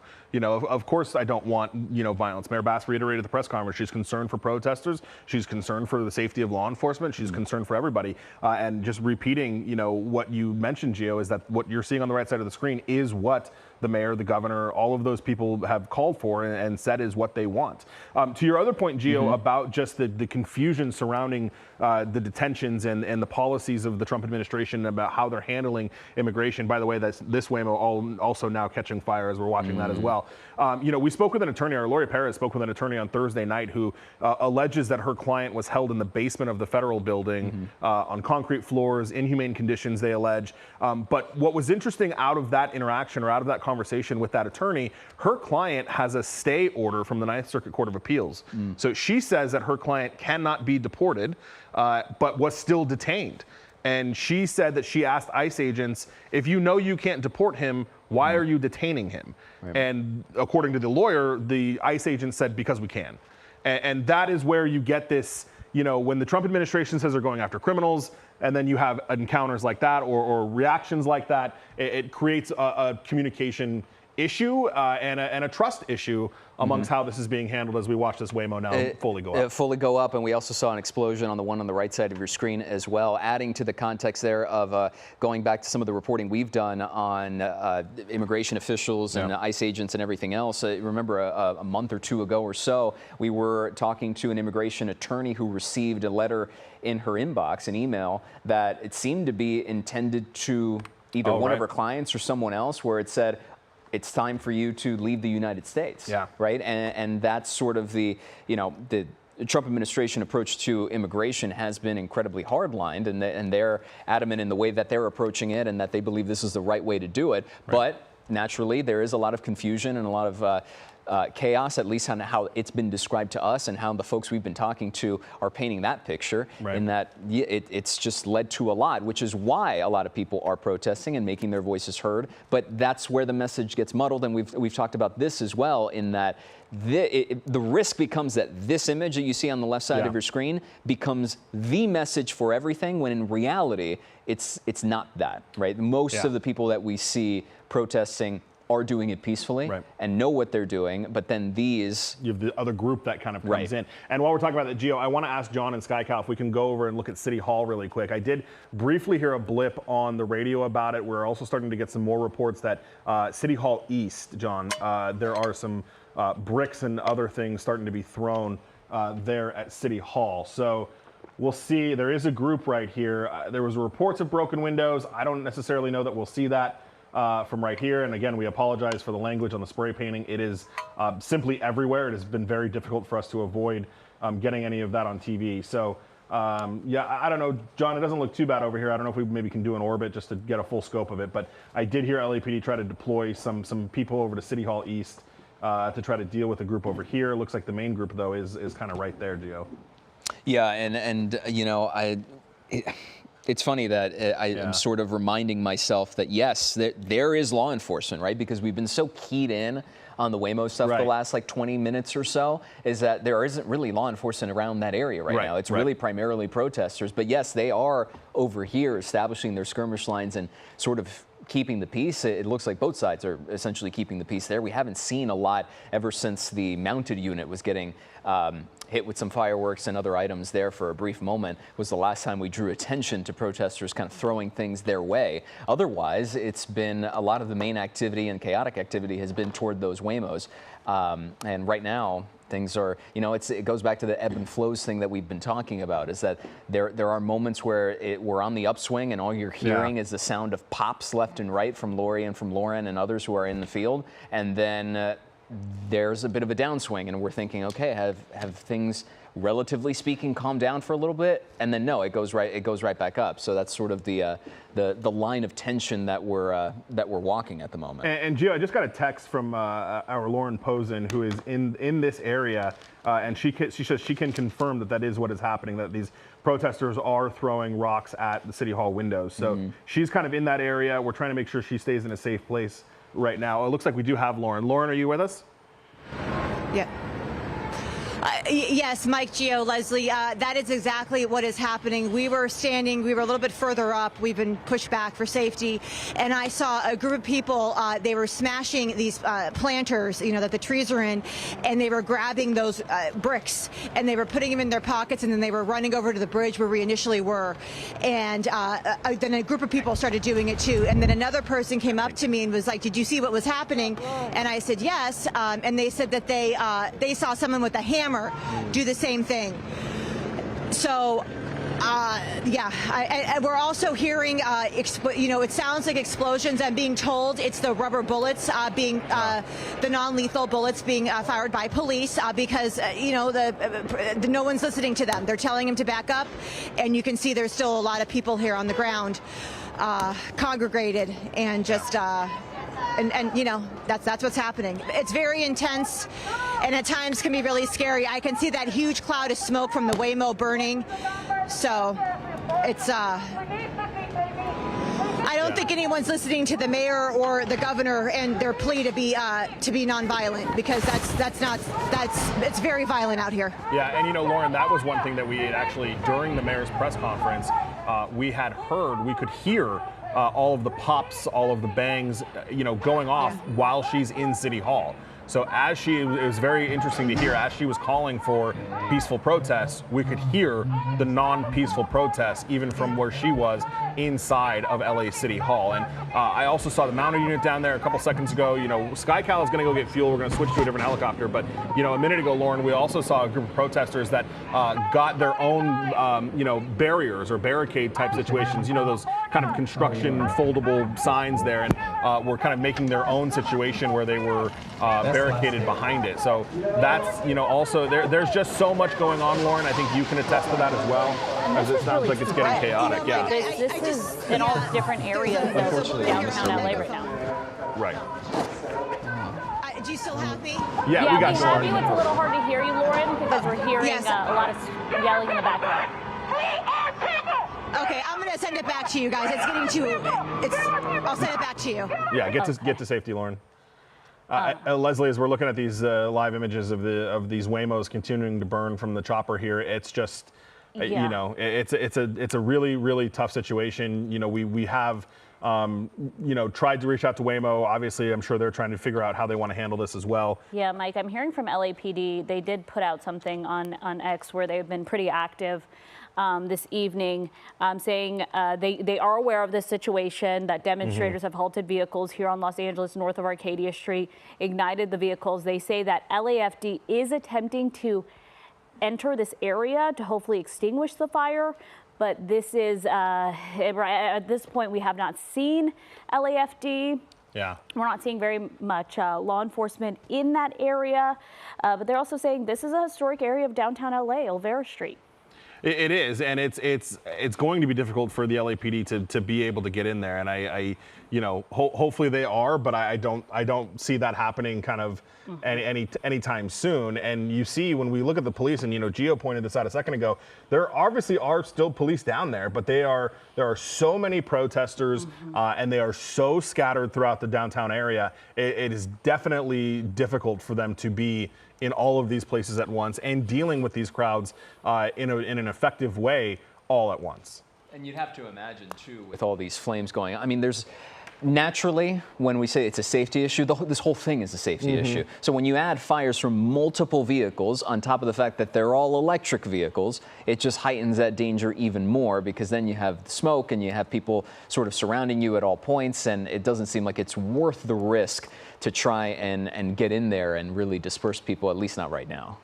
Yeah, no, certainly, and you run the risk of injuring officers, and then, like we talked about earlier, the logistics of making mass arrests. You have to have places to put these people, and do the legal process of arresting somebody, and it's a lot, and it's a tough situation.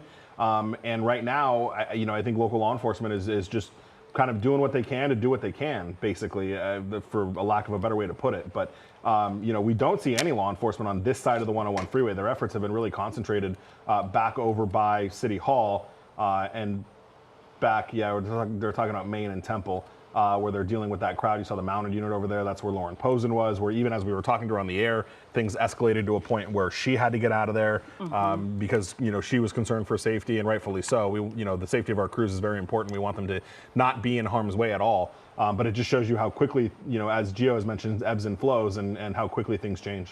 And we're talking about such a large area that is now being covered by demonstrators, protesters, and really, right in this case, agitators. LAPD saying that an unlawful assembly has been declared for the entire Civic Center area portion of downtown Los Angeles. Right. So we're talking multiple streets. Those are Alameda, Los Angeles Street, Aliso, Commercial, Main Street, Spring Street, Temple, First, Second, Arcadia. That entire Civic Center area, police say, is demonstrators are on different portions of it. As you're seeing here, this is several Waymos that have now been set on fire. Our Lauren Posen was closer to City Hall, where she was seeing what she described as people possibly taking hammers to windows in that area. And then you have the Federal Detention Center, where you're seeing some people, they took a seat, peacefully protesting there and not approaching law enforcement that was staged in a skirmish line. No, the dichotomy of the situation really highlighted there. We also want to make a mention, we heard from the governor's office, and that the governor is in Los Angeles, so it speaks to the gravity of the situation. Of course, the governor has been vocal in arguing against deploying the National Guard down here, as well as the mayor and other elected officials. So we'll keep an eye on that to see if he does speak at any point. We don't know if he is going to, or if that's even part of the plan. Just making a mention that he is down here in Los Angeles. We have asked him to join us on the air, by the way, a couple of times. His office says he's not available. Okay, so we're trying to get the governor, and hopefully if he is available or seeing our coverage, we'll be able to get him on the line. I believe he is meeting with the mayor as well. Take a look. You can see there was a large crowd that was closer to these Waymos that started to run another direction. You have to wonder what's prompting them to take off and run. I'm not seeing law enforcement. No. But it's really hard to see because the smoke is now covering this entire roadway here. Very black, thick smoke.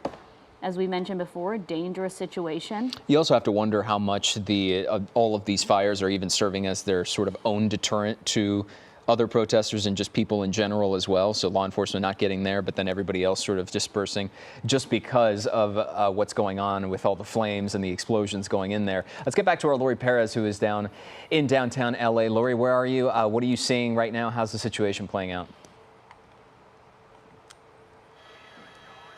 Of Alameda and Elisa. We just saw about, I would say, 12 to 15 LAPD SUVs screaming down Alameda Street, possibly reinforcements or some other team coming in to back up the army of police officers that are already here on the streets. It did kind of round up and stir up the crowd that's here.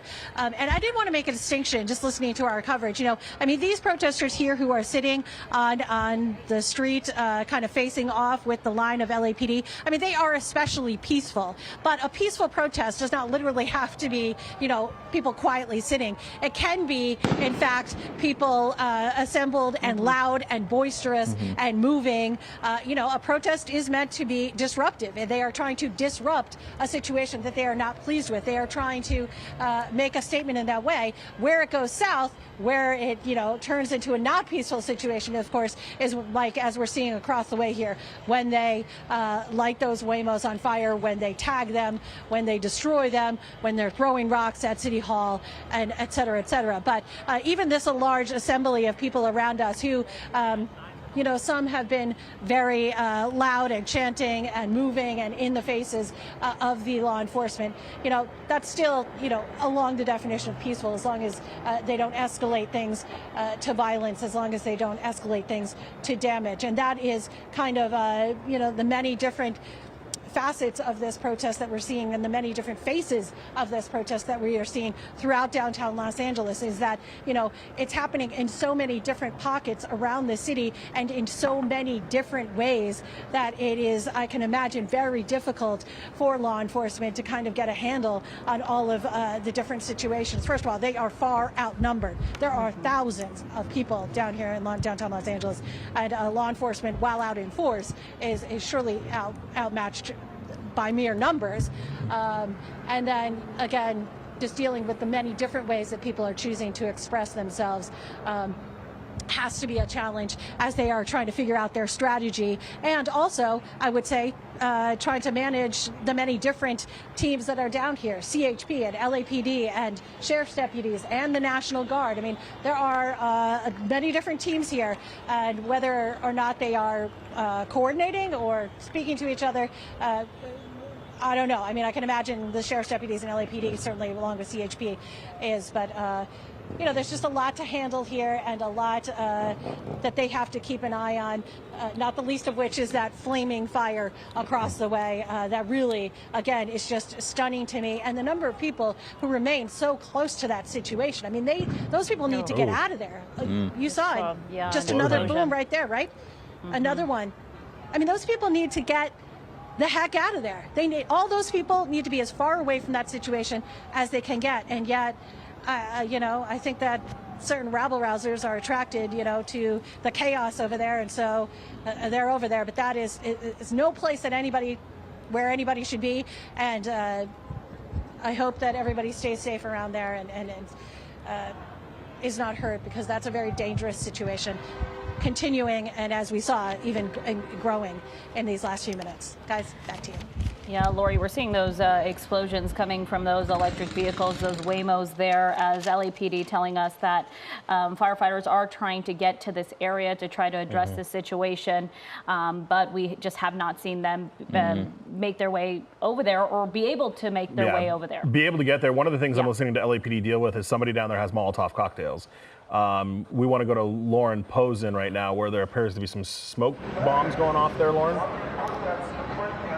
Yeah, Mike, we just heard a huge explosion, and I can't tell you what it is, but it made a huge sound and you saw the cloud of smoke. The mounted unit is right over there to my right. The horses didn't flinch at all. They were right near it, though.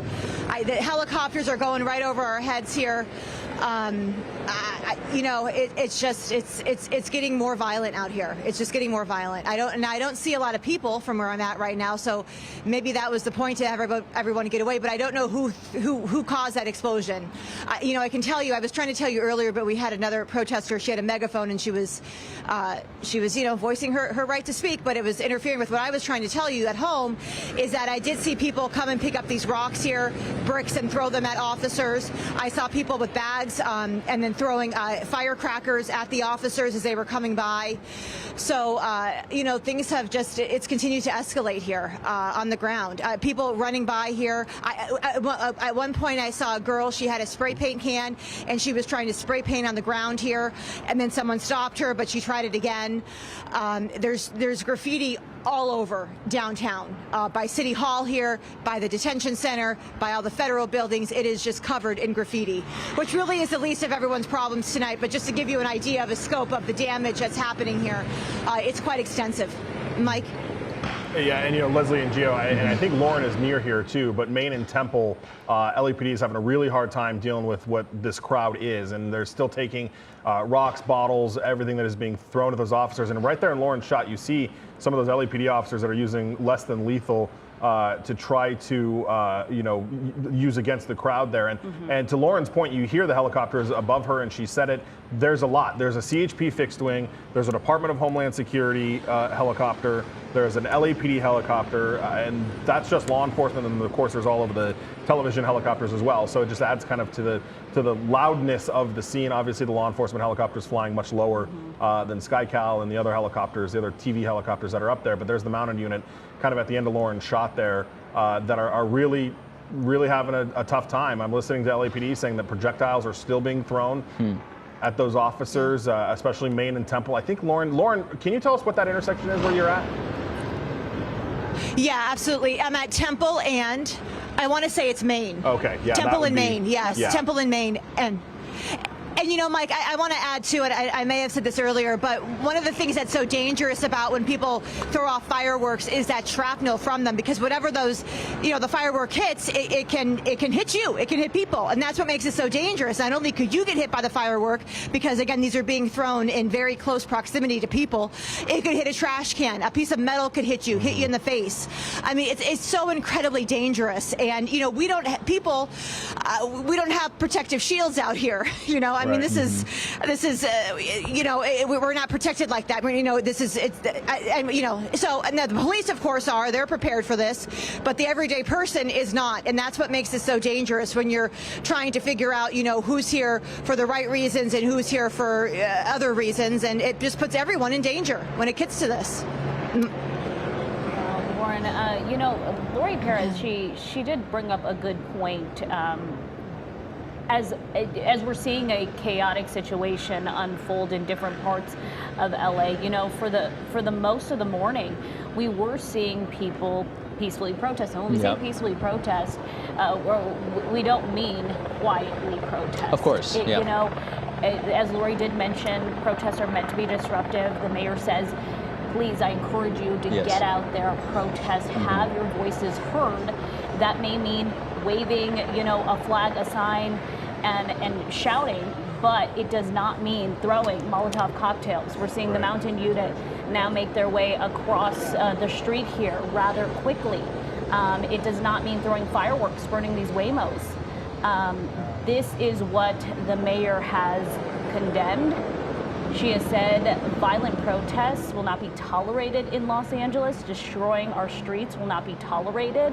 She wants people to get out there and protest, but do so within your legal rights. And on top of that, that is a sentiment echoed by the governor as well, who tweeted out just a minute ago that despite protests already being managed by LAPD, President Trump is escalating the situation by threatening to deploy roughly 500 active duty Marines to the streets of Los Angeles, saying Los Angeles remain peaceful, don't fall into the trap that extremists are hoping for. So that goes back to what we were saying before. But Lauren, what's going on down there? We're seeing some movement. Okay. Yeah, so I saw officers, they moved across the street there. It looks like they're getting in position to maybe advance somewhere. They're right at the City Hall, over there. It's a group of officers. They ran across the street. I think they're trying to get a better perimeter on this or get a better handle on what's going on here. I don't think that they have a problem with the people with the flags over there because they're still standing there. So I don't think that's a problem. Now I'm hearing more. You know, again, it sounds like explosions. I see people running. That's by the courthouse down the street there, and I'm seeing clouds of smoke. Yeah, it looks like possibly so there's a lot of noise out detaining here. someone. Oh, okay. Okay. Possibly. We can't make it out. Yeah, But right there. officers are detaining someone. Correct. Yes. Okay, so yes, we do have one detained. It's a man, and they're bringing him across. So that's what that was about. But they sure moved quickly on that one. I don't know what he did or what was going on. It happened so fast. But that's what was going on there. And you know, the cloud of smoke from that Waymo is just getting bigger and bigger too. Well, that final Waymo is now finally on fire. So all the Waymos that were called to this Okay. area now on fire. Really quick, Gio, to your point about what the governor was saying, we just got a statement from U.S. Northern Command who confirms 500 Marines from 29 Palms have been put in a prepared to deploy status and are able to come in and augment the National Guard should they need them. So 2,000 National Guard have been placed under federal command. There are 300 in the Los Angeles County area right now. Their statement doesn't say whether or not where they're going to put the remaining, 1,700 that they've activated, but they confirm that there are 300 in Los Angeles County. 500 Marines from 29 Palms are in a prepared to deploy status to come in and augment the National Guard should that be necessary. And that's something going back to Defense Secretary Pete Hegseth saying they would be, we will be ready to deploy Camp Pendleton, but from now, Camp if now needed. 29 Palms. Right. But the question still really lies in what will be their mission? What are they expected to do? Because even today, we have not seen very much of the National Guardsmen that are here. We know they're protecting federal property, that federal detention center. That is what the mayor says she has heard their mission is. Right. We have not seen them for majority of the day face off with protesters, although earlier today at the federal building, we did see them for a moment throw possibly some smoke at protesters after fireworks were thrown at them, I believe. Right. We've not seen them to move away from the federal properties. That's where they've been. And in their statement, they say they're the Marines from 29 Palms are prepared to deploy status should they be necessary to augment and support the DoD's protection of federal property and personnel efforts.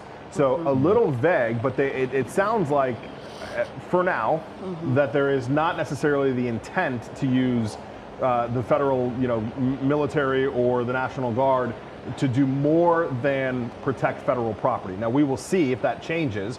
Certainly as the disagreement between the governor, the mayor, and the Trump administration is, the military could move into the streets should they so choose.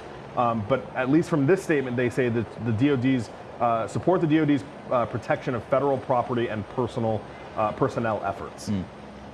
Yeah, and at this point, we're really seeing our local law enforcement still take the lead on this. The mayor and governor still asking the president to rescind deploying the National Guard and possibly now the Marines.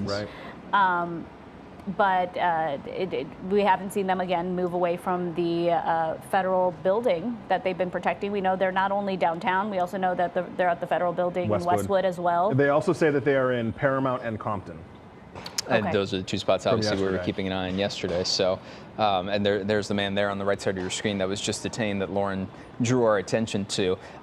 Really, we were seeing, a number, I want to say, about a handful, maybe a little less than a handful when CHP was moving up the 101, detaining a few people, and then this is the latest one. We haven't seen a large number of arrests. I know we brought up the logistical aspect of that and how things could change going into the evening, but given the Waymo situation, given the pure numbers of the whole situation, it really does feel like that's sort of taking a back seat unless it absolutely has to happen, like in this sort of one-off situation that we're seeing the one man being detained by officers right now. Yeah, and I can tell you LAPD's helicopter is pretty targeted to people that are causing the most amount of problems down there. And you see it just go through the shot there from the chopper. And I think we can go back to Lauren Posen.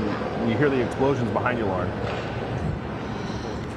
Oh, there's one right there. That was right on cue, wasn't it? Yeah, and right at the on mountain cue. unit. And let me tell you, and I am looking directly at those horses. They did not even flinch. That's how well trained they are in these situations, and those officers. But yes, we are hearing. Oops, I'm so sorry. We are hearing these explosions go off, and it is just.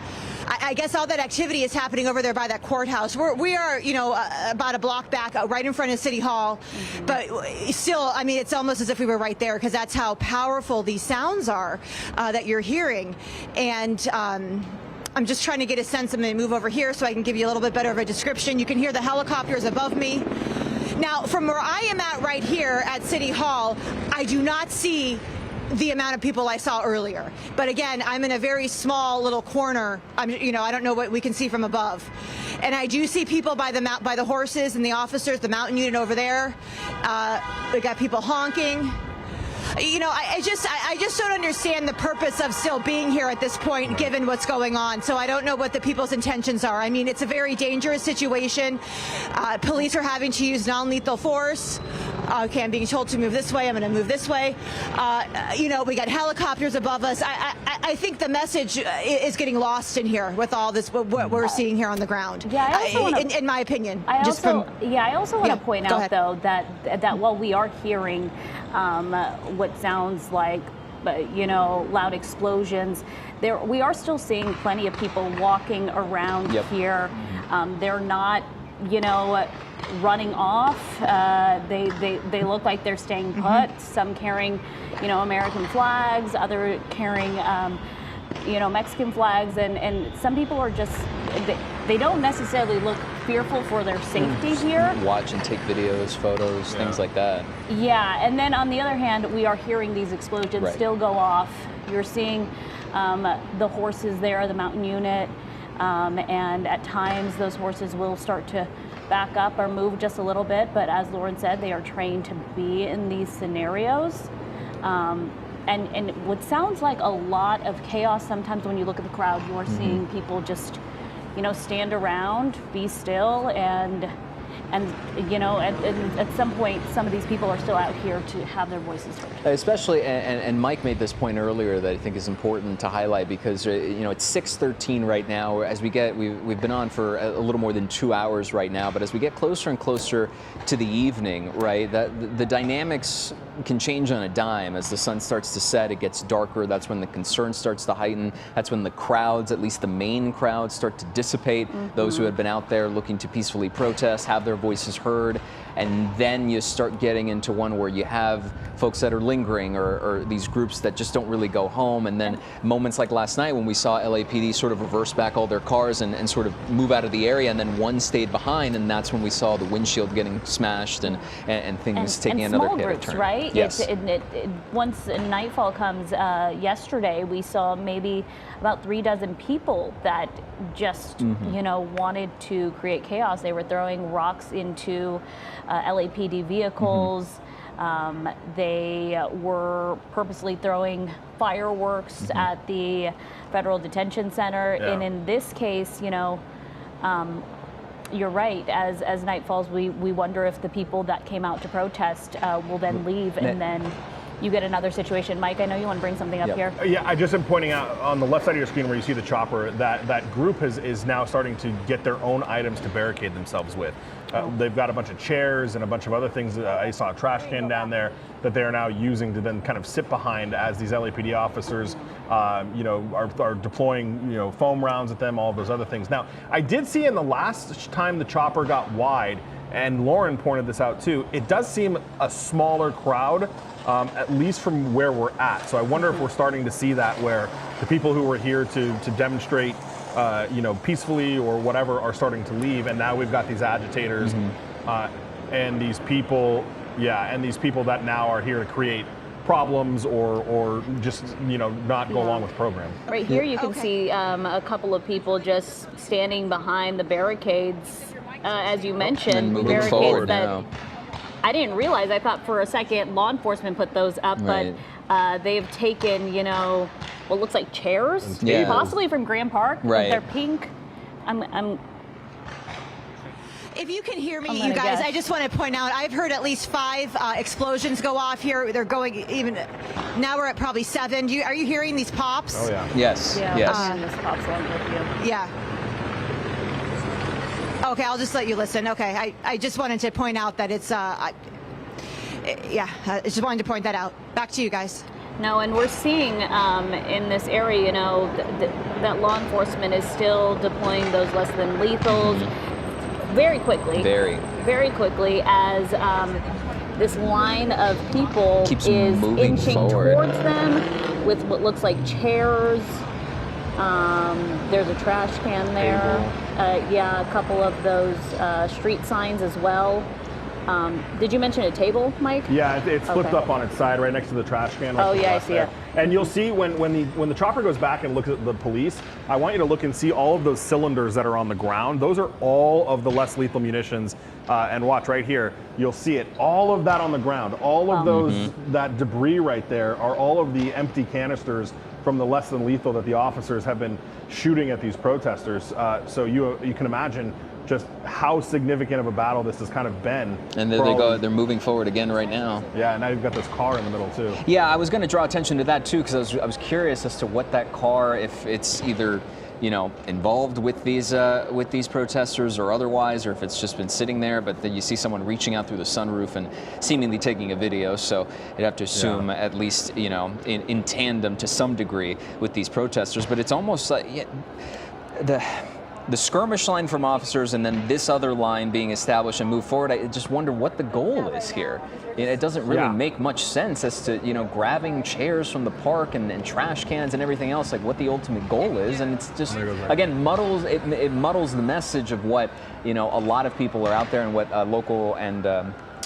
local and other officials have been saying, like the mayor, like the governor, about peacefully protesting is the goal. Don't let chaos ensue, because that plays into a narrative that they are painting about the Trump administration and other federal officials, that they want things to get out of hand. Right, and you see LAPD, they're throwing these foam projectiles or shooting these foam projectiles at them, but they've got all of the barricade there, and it's not having much of an effect. They're not hitting these protesters with any of those less than lethal rounds. And I want to take a second to point out that by policy, LAPD does not use tear gas on protesters. Got it. Good to know. Just on that note, we see two fire engines. No, three coming in. Paramedics as well. Yeah. So that Rescue 1 is a paramedic ambulance, and then the 801 is an EMT ambulance. It looks like they're going to try to get. Is that a new? That's not a fire back. I can't tell. It looks like trees. Sorry, I thought there was another fire back there. No, but you can Yeah, still there see is that smoke, right? Okay. Yeah. And make out that LAFD is trying to get that to that area, possibly where the Waymos are. But you wonder why paramedics are down there as well to assist, or possibly is someone injured in this case. That is one thing, though, to note we haven't seen much of in our coverage are paramedics out there. For as much action as we have been seeing. We want to get to our Lori Perez, though, who is... Lori, can you tell us where you are, actually? Have you moved from your location? We have moved. We are just down the block. We're now at Aliso and Los Angeles Street, much closer to where those Waymos are burning. You can see them just off in the distance. In the foreground here, though, you can still see law enforcement in heavy numbers here blocking the on-ramp to the 101 southbound lanes. And you talked about the crowds maybe dissipating over near City Hall. Perhaps it is because they have migrated down to where we are. There are hundreds of people who seem to be assembling on this overpass and then pushing towards Olvera Street, pushing towards Chinatown as the night and as the afternoon goes on. A ton of people still here, faced off, of course, by heavy law enforcement who are trying to keep things under control. At this point, a lot of people here, but this would fall under what I would still consider, at least, you know, in this area on this side of the street, to be what is considered a peaceful protest. Across the way, of course, a much different situation. I'm still flabbergasted at the number of people who apparently lack the common sense to get away from those burning Waymos. I mean, that is extremely smoky. Even from where we are, we can smell the smoke and the toxicity of what's burning. It's not pleasant, and yet people persist in staying by there. Well, you might have just seen someone threw something over the overpass there onto the freeway down below. But a lot of marching here, a lot of drumming, people watching and milling about, and a lot to keep an eye on. But at least in this vicinity, on this side of the street, things still under control. Across the way, a much different situation where those Waymos are burning out of control, and people are, in my opinion, far too close to those to be safe.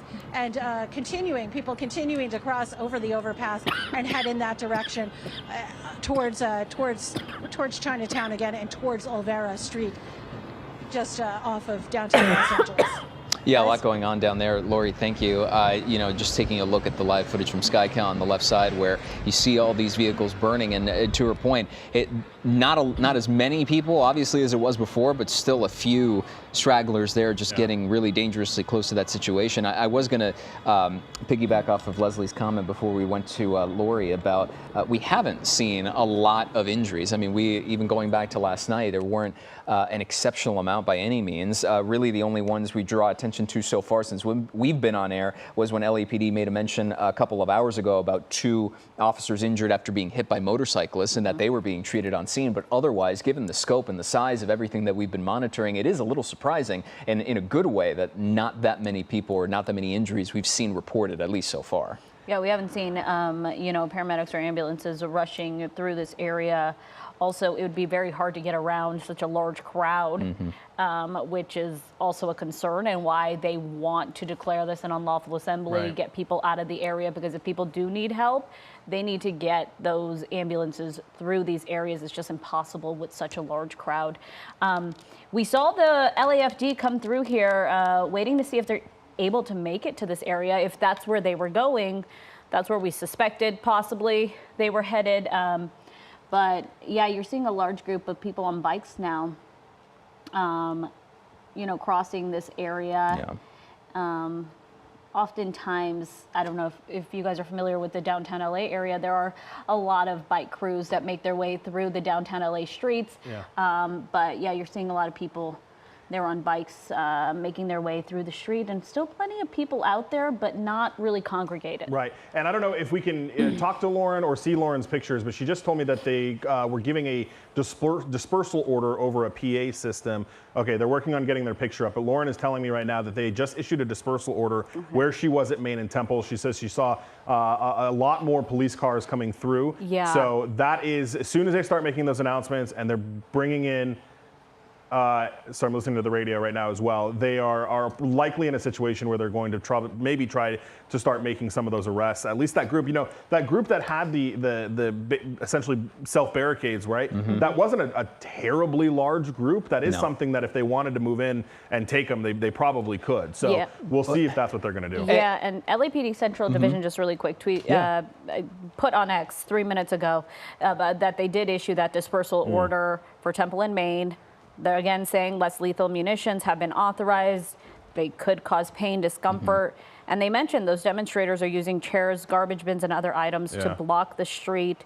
leave the area because arrests can be made. And going back to our previous discussion about how the dynamics of the situation, how the tactics might change among law enforcement as well as we get into the night. Obviously, we've drawn attention to the fact that things could get more chaotic because you have agitators staying into the overnight hours. Once it gets dark, there's a lot more potential there as we keep an eye on the mounted unit. It looks like it's making a move here. They just pushed through that line, so there's the chairs that were left over. There you go. So that brings up my point, Mike, where I was thinking as the number gets down, because it was such an overwhelming amount of protesters, both peaceful and not, over the last few hours, certainly outnumbering law enforcement. As those numbers dwindle down, yes, the chaos and the potential for violence might even escalate because of those that linger around, but now it might be more of a numbers game for law enforcement. It makes it easier for them to push through like we're seeing right now. Well, yeah, it does. I mean, as soon as the crowd starts to diminish, they're able to do those things. And, you know, LAPD got into a situation here where because of the things that they were using, and they're still running backwards with those items, it was ineffective. What they were doing,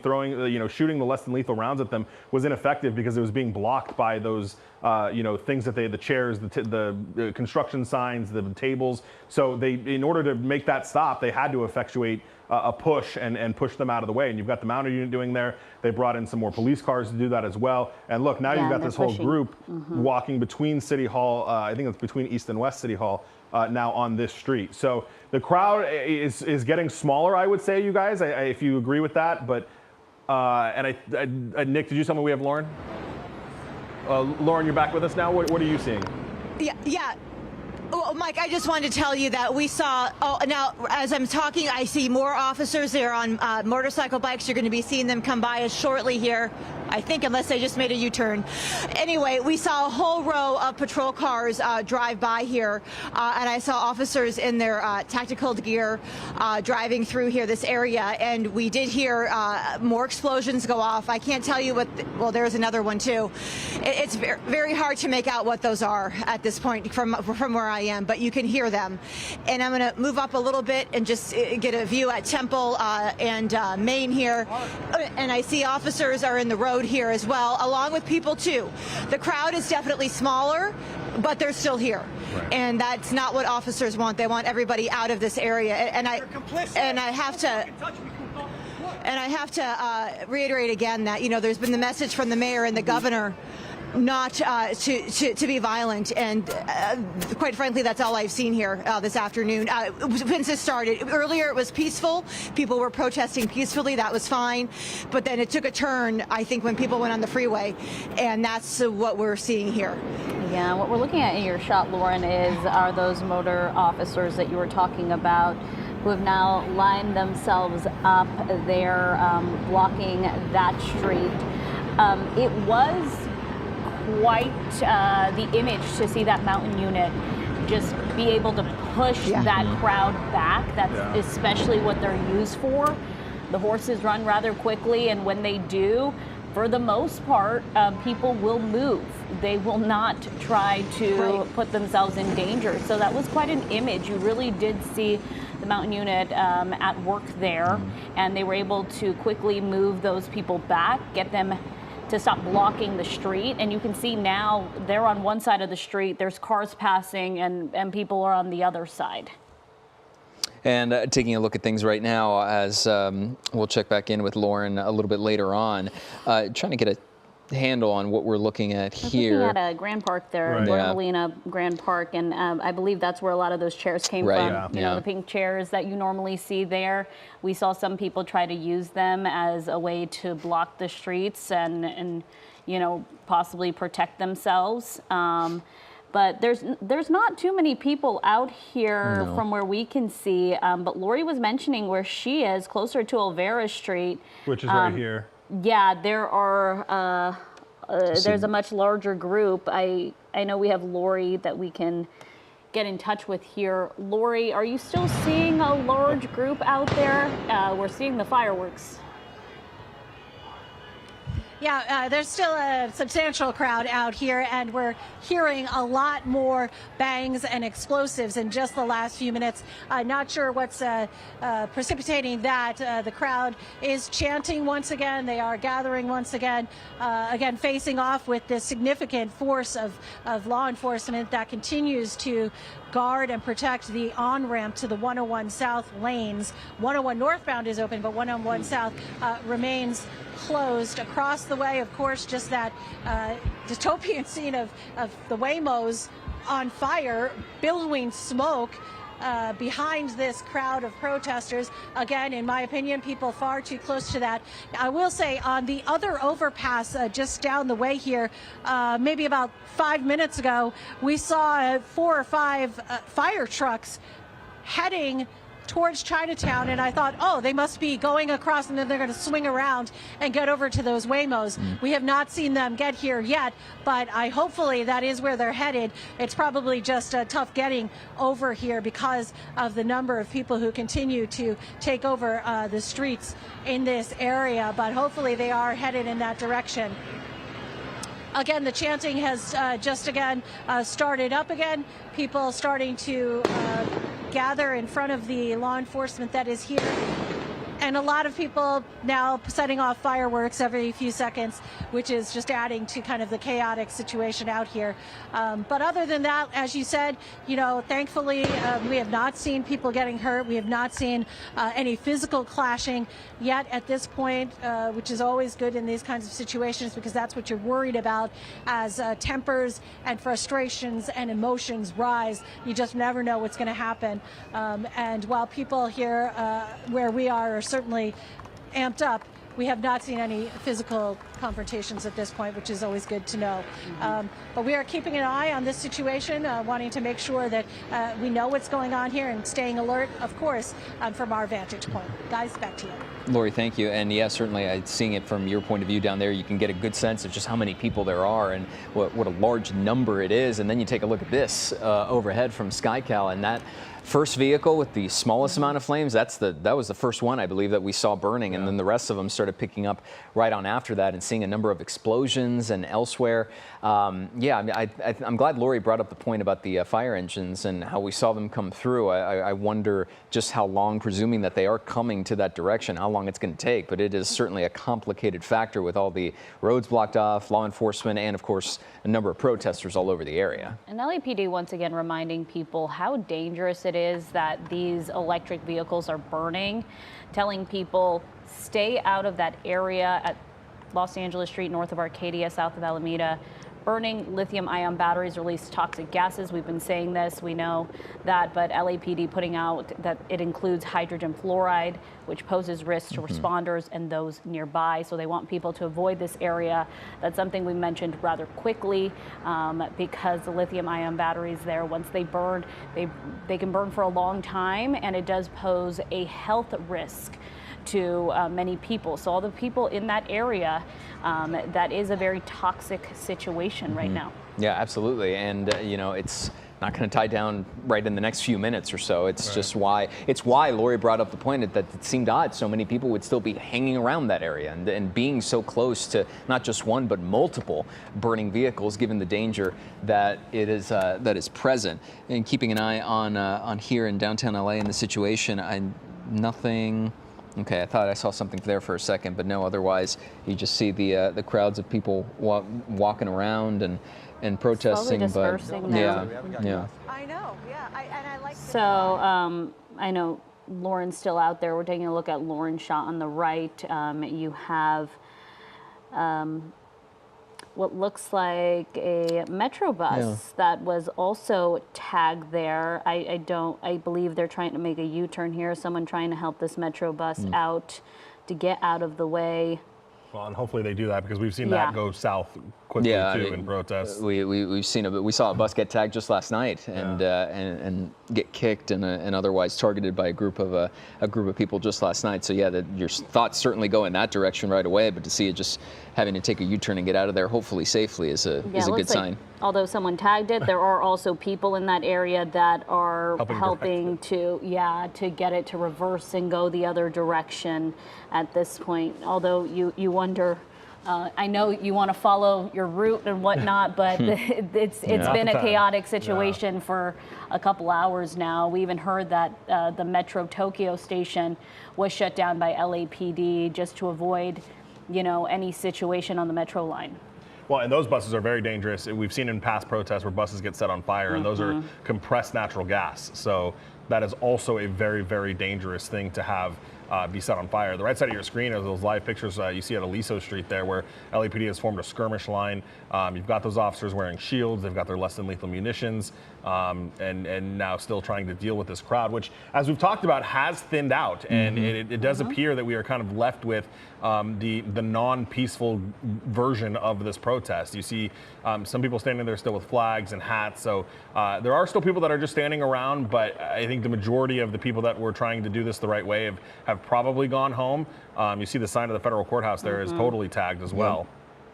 Yeah, otherwise, you start to try and read the body language of people, and at least just based off of, officers, right? And just based on this one on the right side of your screen, it seems just, again, relatively speaking, a touch more relaxed compared to what we've seen even just in the last couple of hours. But and then, of course, there's going on there. Situation again pop up, Mike, that we saw earlier, where people are blocking the street. They've taken tables, chairs, street signs, and once again blocking the roadway. And this, a few minutes ago, actually prompted LAPD to declare an unlawful assembly or declare a dispersal order, I should say, and begin using that less than lethal munition and quickly moving people out of there. But we're seeing the same situation pop up once again. Yeah, and I would assume that LAPD is going to move on those guys again. And what they're going to want to do is get them away from that area where they can continue to grab those chairs and those tables. And right now they're still right in that spot. They're still right there.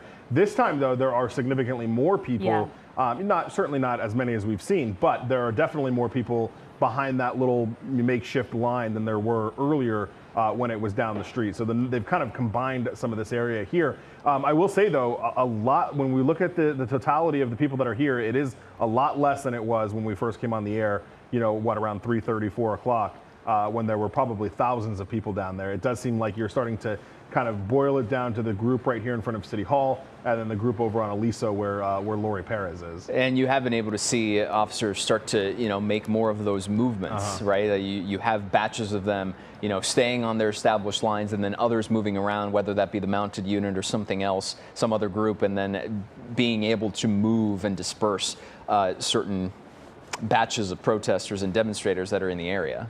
Right, and the smaller, the number of people gets, the more control law enforcement will be able to have, the more tactics they'll be able to use, and trying to push this up. And then, hopefully they'll continue to do that, and then we'll hopefully get down to a small enough group that is either go or go to jail. And that's what they'll do. And is when they can get that smaller number of group, then they'll start to, have skirmish lines on all sides of them, and it's go now, or that's it. You don't have an option anymore. You're going to go to jail. Yeah, interesting. The governor just put out another post on X with him joining LAPD chief as well as the Sheriff Luna, and state emergency officials. It looks like they have all gathered in a room there. He wrote, they're responding to protests provoked by chaos from Washington. That is what the mayor and the governor have both said, that all of this has been provoked.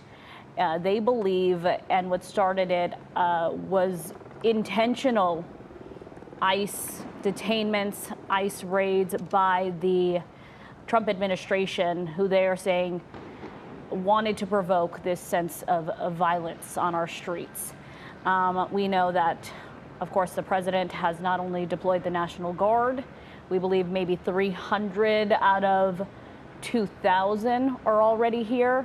And then, Mike, you were saying that Marines from 29 Palms, right, 500 of them, are also staged at the ready to go if needed.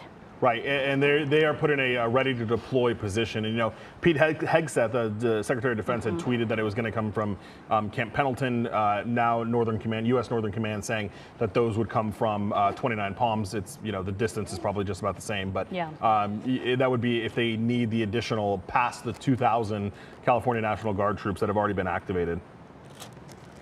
And as we keep an eye on this, I was looking through the post from the U.S. Attorney Bill Escalate earlier because, of course, what prompted all of this were those immigration raids that then led to protests across downtown, Chinatown as well. This was Friday, and then stretched into Paramount, Compton yesterday, back to downtown L.A., and then, of course, that's our center of focus today. But I found the post, and what the U.S. Attorney was saying was that federal law enforcement operations were proceeding as planned this weekend in LA County. So again, this was planned, this was expected, at least from the federal law enforcement side, and yet then that's what sparked all of this reaction, both peaceful protest reaction and then the aggressive reaction, which may or may not have been in direct response to federal officials. As we know, sometimes it might just be people wanting to cause a fuss. Yeah, today we have not heard of, at least it's not come into our newsroom, of any ICE detainments or immigration enforcement happening across the Los Angeles area, although of course, when we spoke to U.S. Attorney Bill Escalate, you and I, Gio, last night, he mentioned that we are not going to stop any of our enforcement. No. He said we are not canceling any of our planned operations. We're going to go through with them. But today, here in Los Angeles, in Los Angeles County, we have yet to hear of any of the enforcement happening. Right, and I think not to say it isn't happening, correct, but we have yet to hear. Right, and I think that's why the protests are centered in downtown, because that is kind of the symbol of federal law enforcement is outside of these federal facilities. But that's why yesterday was also so chaotic, because there was an operation in Paramount where U.S. Border Patrol was there. And so when U.S. Border Patrol was there in Paramount dealing with that, that's what created that large protest in Paramount, trying to stop those law enforcement officers or those federal law enforcement officers from doing that. And I'm listening to a request for an ambulance at Main and Temple for somebody that's got some sort of head trauma. So I didn't hear if that was an officer or if that was And that is a situation, that's where we were at earlier. That's where they called the dispersal order Main and Temple, right? Lauren Posen was there. We saw the mountain unit push back several of those demonstrators who had barricaded themselves with some chairs, as well as some street signs, some construction signs, I should say. And now Mike is hearing possibly an ambulance is wanted for someone with some head trauma. Yeah, at Main and Temple, which is kind of, well, it's a little bit away from this area that we're looking at, but watch, look at that. They're bringing in another bench. Oh, so, yeah, there it is right there. And if anything, this crowd has gotten a little bit bigger since we last checked in within in just the last few minutes. It's all pushing right up to that barricade, and a good congregation of people, a good large number of people right here. Yeah, it looks like all the kind of stragglers that were just kind of in various places have now kind of formed to join this location right here, which obviously is not ideal for law enforcement, especially since now they are using things to barricade themselves with. That makes it adds another level of challenge there as they carry that pink bench and push it around. Guys, that picture we showed, or the tweet, Leslie, that you mentioned from the governor, is at the Sheriff's Emergency Operation Bureau. So they are all there in the command center, getting these updates in real time. You saw the chief there, the sheriff is there, some other command staff from each of those departments. They're dealing with this and meeting with the governor about how they're going to deal with this. And meanwhile, these officers out here on the streets are trying to now figure out how they're going to deal with this group that is barricaded themselves. I think for a second you saw another small group of protesters on the opposite side of where these officers are standing there on the corner. So they can't exactly move down that street and turn their back to those guys and deal with that situation. So another, in downtown LA, it can be difficult. You have so many people from so many different sides, and there's the photo on the right-hand side of the screen that I was talking about. You see Chief Jim McDonald, Sheriff Robert Luna, command staff from both Sheriff and LAPD there sitting with the governor as they're being briefed and kind of discussing next steps here. Yeah, I have to, speaking of next steps, we have to imagine in the way that we've been seeing all of this play out over the course of the afternoon and early evening is that, we start to, at least from our visual standpoint, shift our focus toward where that next major congregation is, or at least major event. It was the Waymos a bit ago. That seems to, at least relatively speaking, die down. This is where the main hub of activity is right now, because you see, when we zoomed out, you could see the park right next to this group of people. So that is presumably where they got all these benches and chairs and everything else. Right. And this is just the larger version of what we saw earlier, when it was just a few people, maybe a couple dozen or so at most, and then the mounted unit was able to disperse them out and get them moving pretty quickly. But right now, they seem to just kind of be standing still right here, while this group here on their own sort of makeshift barricade are trying to quote unquote fortify it in whatever way they can. Well, and the problem is that where they pushed them closer to where the tables and chairs are. Exactly. Yeah. So now they're closer to an area where they can grab some of that material to create this kind of barricade, if you will. And now, you know, law enforcement is going to have to deal with these guys in an open area situation, which is more difficult for them to do, as you see more chairs kind of being brought in there to try to fortify that little line that they've got going on right there. So, you know, law enforcement will move in again. The problem is those less than lethal rounds, they shoot them at it, it bounces off the tables and chairs. You know, LAPD doesn't use tear gas against protesters, so that won't be an option here. But I'm sure momentarily, or, you know, at least, you know, soon-ish, we will see LAPD try to move in and push these guys back. I know they want to make sure they have a good tactical plan, enough officers to do so, and be able to deal with this, you know, kind of accordingly. Yeah. At this point, we're definitely seeing people just barricade themselves behind these chairs, tables, benches, construction signs right now, waiting to see if LAPD will move in here. You know, they consider this still a disruption. You know, because they've called a dispersal order. It means you need to now leave the area. And just to your point there, we've gotten to the point here where, peaceful or not, you are in an area that has been declared an unlawful assembly. And that means they can use the less than lethal munition. And they can arrest you. Yeah. On that note, let's check in again with Lori Perez, who's down there. Lori, where are you right now? What are you seeing, and what can you tell us? So we are still on the corner here of Aliso in Los Angeles. And I will tell you, interestingly, they have started to open up Los Angeles Street. So we're starting to see cars frustratingly trying to make their way across this overpass, which seems impossible because it's filled with people. But nonetheless, cars are slowly making their way that way, and that is in the direction of where the Waymos are burning. I'm sure you can see there is now, we can see from our vantage point, a fire truck over there tending to those burning vehicles, which is good news. I just took down my mask because the smell from those fires is so overwhelming, even where we are, and it's really discomforting, not comfortable at all to smell.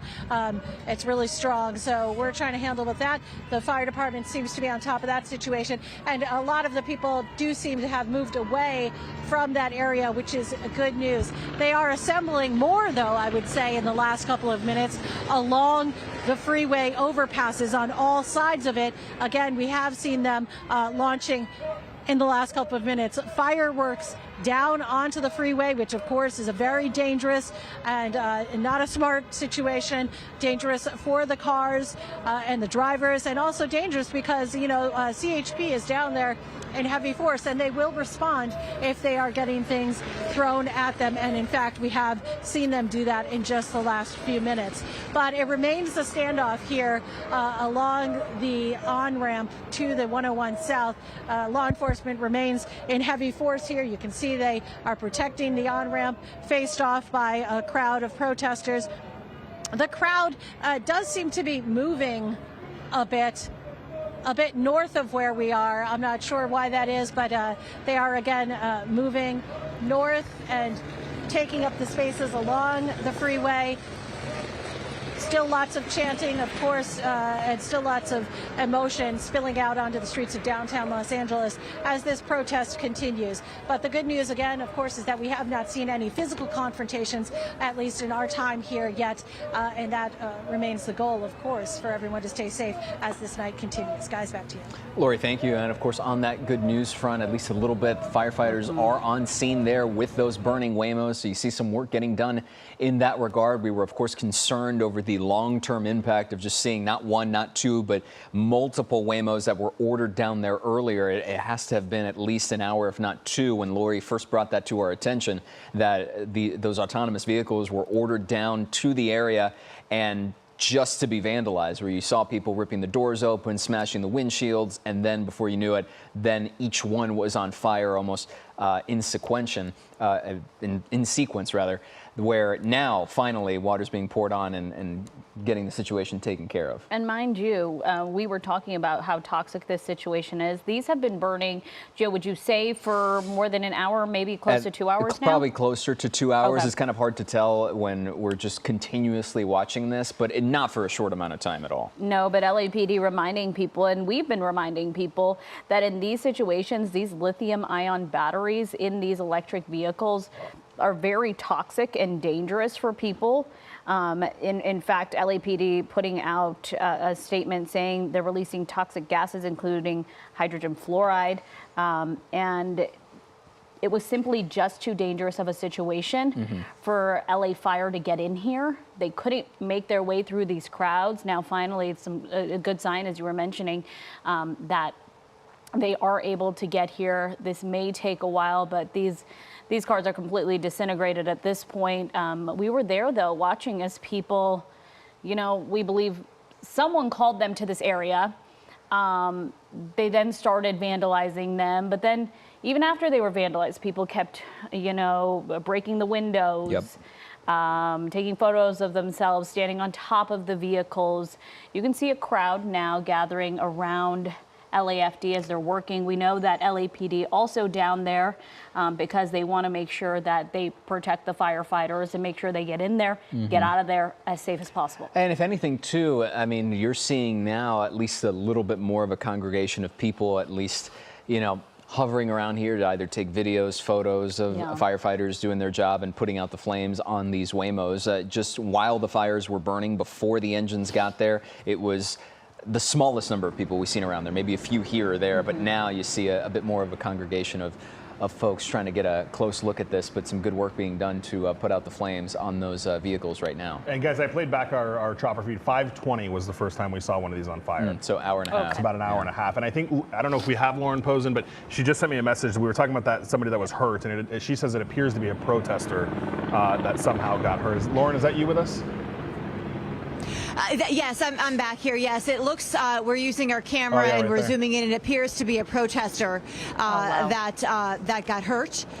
And so you see the officers are surrounding him or her there. And I haven't seen an ambulance come up yet, but then again, it's so very noisy over here. An ambulance could be on the other side. I can't say. I can tell you from where I am, again, we're right outside the steps of City Hall. You see the skirmish line there with the officers. And you see there's one person I see standing right in front of one of the officers there. Just, you know, it kind of reminiscent of last night. Gio and I, we had the same conversation. We were talking about the similar scene unfolding, protesters just talking with officers there, nothing out of the ordinary, but you know, they don't want them to cross that line there, and again, they aren't moving back either. So this is similar to what we saw last night. I'm not seeing where I am a big group of people. Let me look behind me here. Behind me, I see the police, LAPD, their motorcycle unit has this part of the road blocked off so nobody can come down this way. So they are, you know, getting a handle on the streets here. My only concern, of course, in covering these protests, you know, for as long as I have in different cities too, is what happens when the sun goes down, because that's when we could see activity flare up again. And I know things are different tonight. We have the National Guard here, but you know, that always, nothing good happens, you know, when the sun goes down. So hopefully that won't be the case tonight, but that is a concern because that's exactly what we saw last night and Friday night as well. Mike, Gio, Leslie, back to you. Certainly, Lauren, you're absolutely right. Fingers crossed on hoping for good news and things not escalating to a terrifying degree later. We draw some attention there. Was that the same exact line we were keeping an eye on earlier? It seems like a much smaller crowd. Yeah, right near Temple Street here.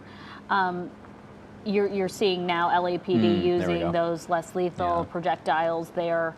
And so many of them on the ground. Yeah, there are so many of them.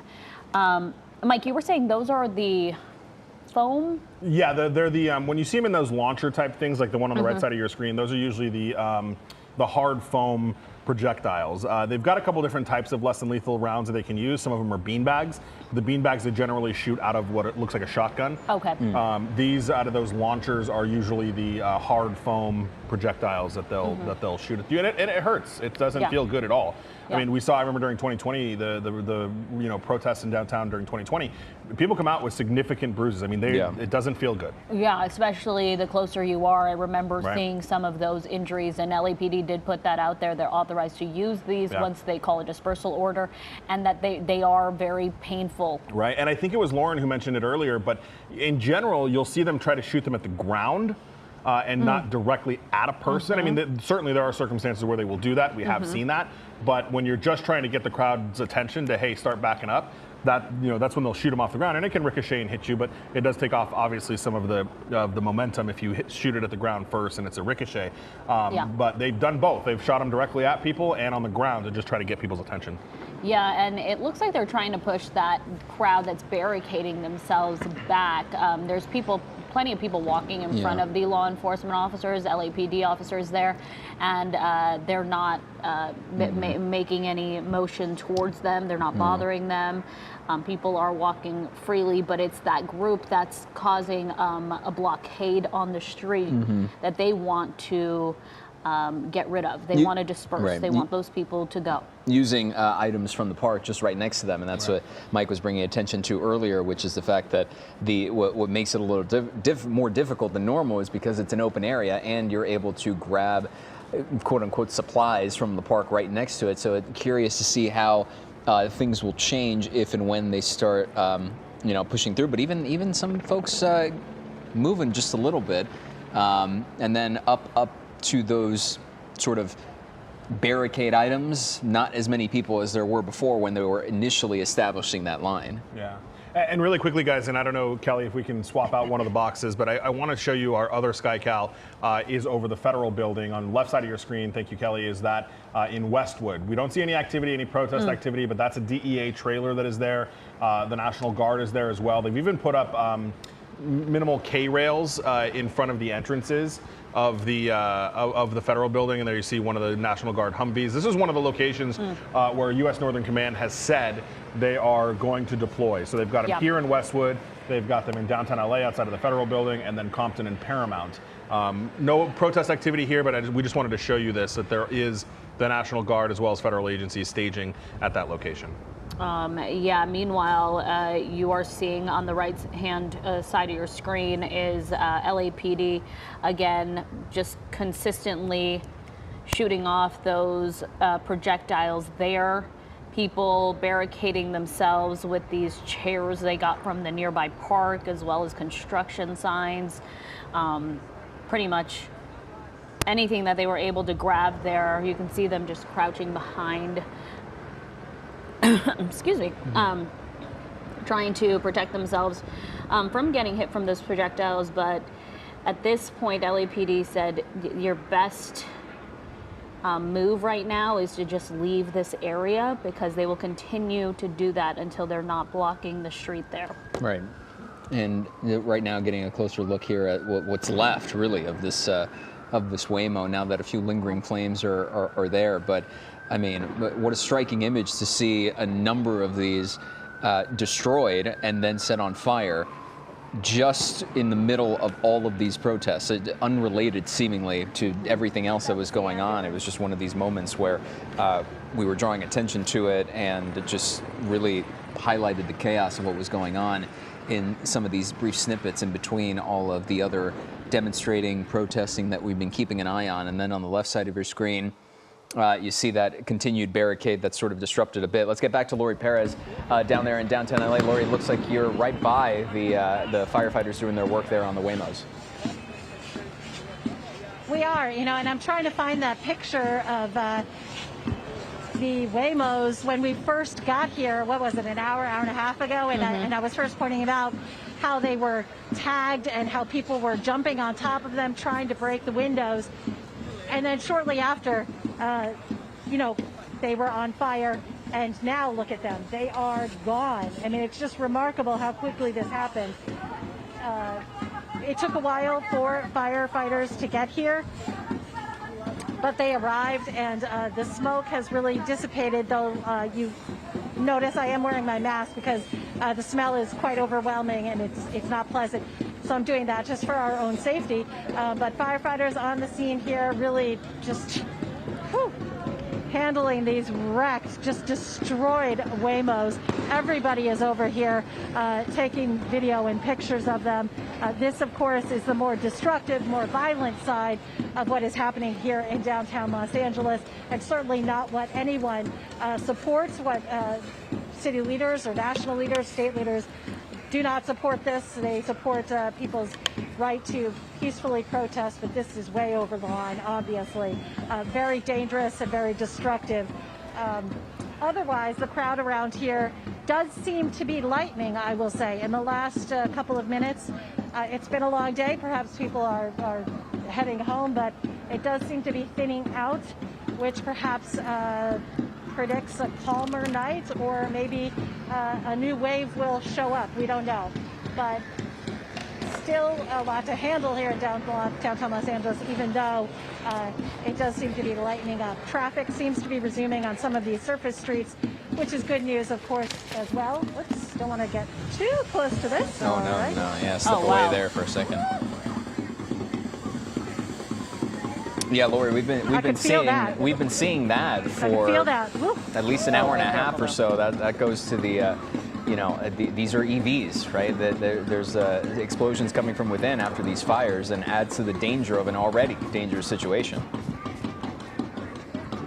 Right, and that's also that kind of situation is why I was so surprised when people stayed so close to this burning car and these burning cars. I mean, it's so unpredictable when any kind of car is on fire, but especially these electric vehicles. There are other considerations when they are burning, and it's not any place that people need to be. But again, as the firefighters deal with this, to the left, Mojo, if you can show this protester drumming kind of in the billowing smoke. So, two different situations happening at the same time, and just really emblematic of the chaos that is taking over downtown Los Angeles for now. What are we, in the third day of protests here? Yeah, on the third day. And I'm going to send it back to you guys at this point. Lori, thank you. And we are hearing from U.S. Attorney Bill Escalate, as well as Homeland Security Secretary, that these ICE detentions, these ICE detainments happening throughout Los Angeles, those are expected to continue for days. I want to say earlier that we heard possibly weeks now. They will continue here in Los Angeles. Was it 30 days, Mike? Do you know? That's what initially, everybody has kind of had like a non-just... I don't think his mic's on. He's going to get his mic back on here. But yeah, he did confirm for me 30 days here, possibly. He's going to work on getting that, right, Mike? But it's this situation that the mayor and the governor says has prompted all of this escalation and tension. And if that continues, the question is, will we continue to see these situations play out on our streets, not only here in downtown LA, but throughout the county? Right, and something the U.S. Attorney, the Secretary for Homeland Security, as you pointed out, Leslie, and then other Trump administration officials, as you take a look at, it looks like some protesters, they're running just ever so briefly by that barricade.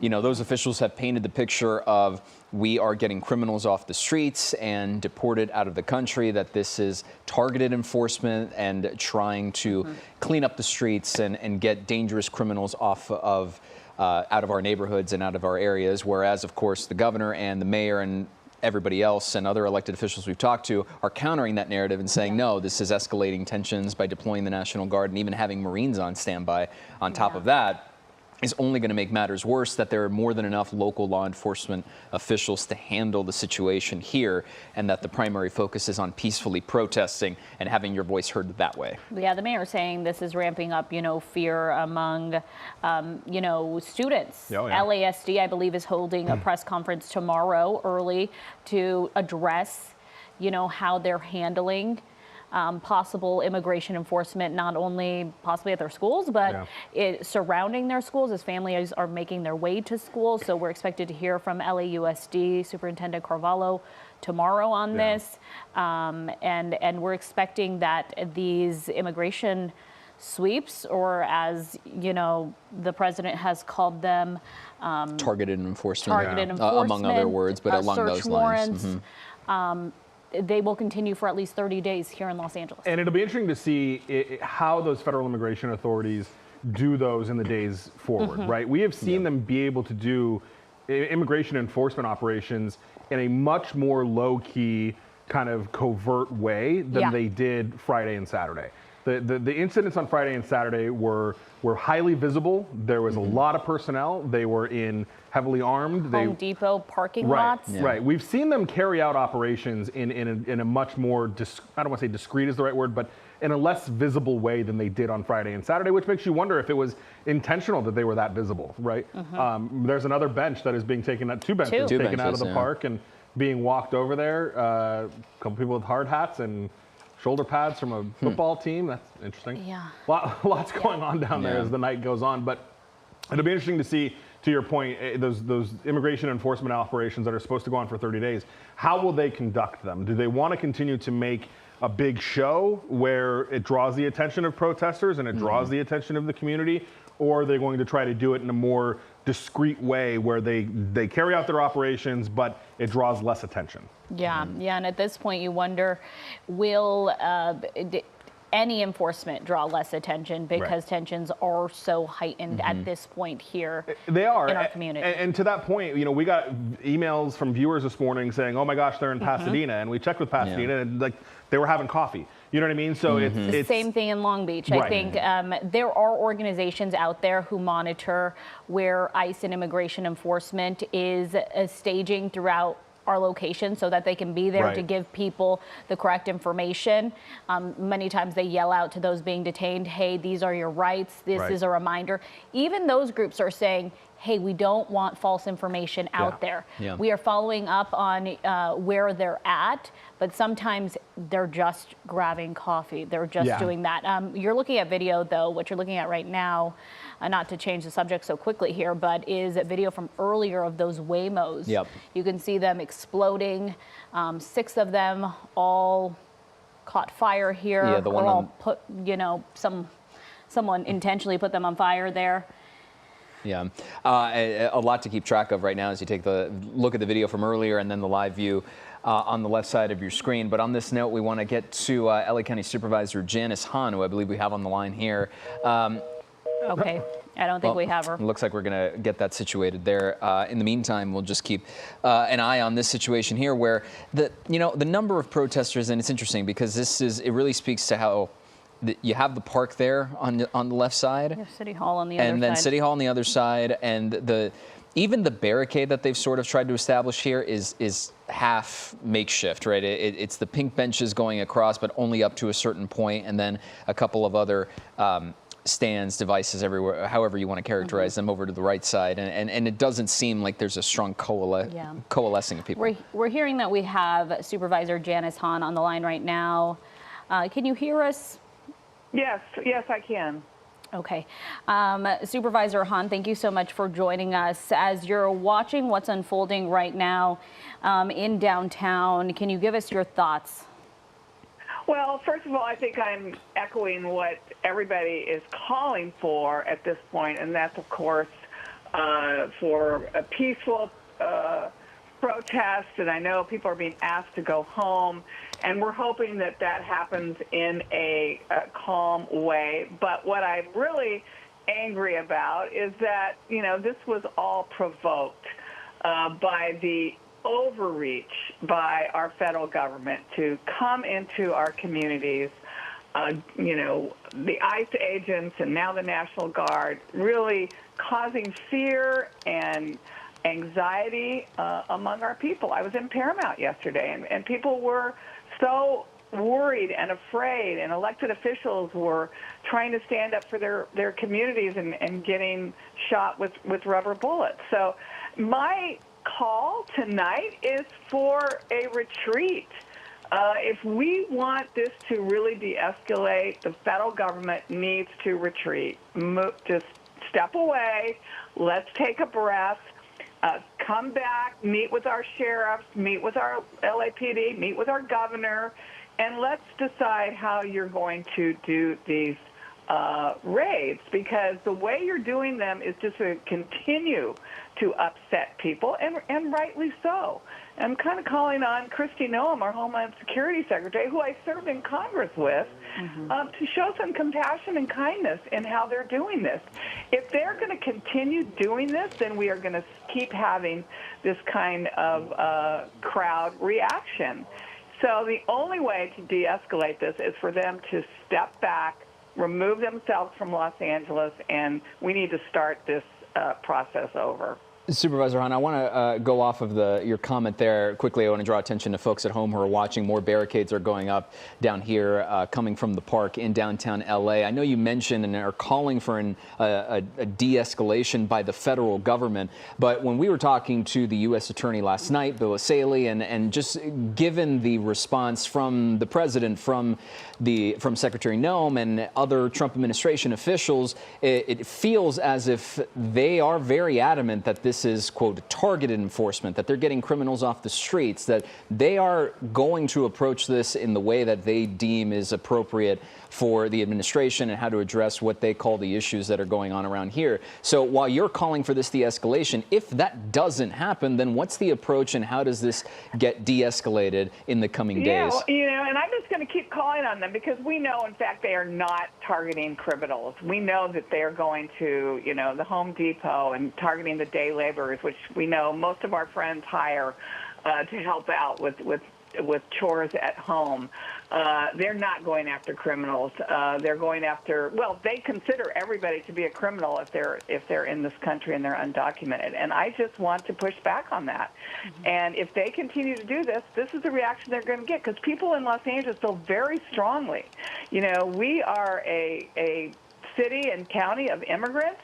My district is 58% Latino in the county of Los Angeles, and of course, people are feeling unsure, insecure, scared, anxious. We know people didn't show up at church this morning because of what the federal government is doing. So they need to really back off and do this in a more organized way. Joe Biden deported 1 million people during his 4 years, and we never saw this kind of reaction.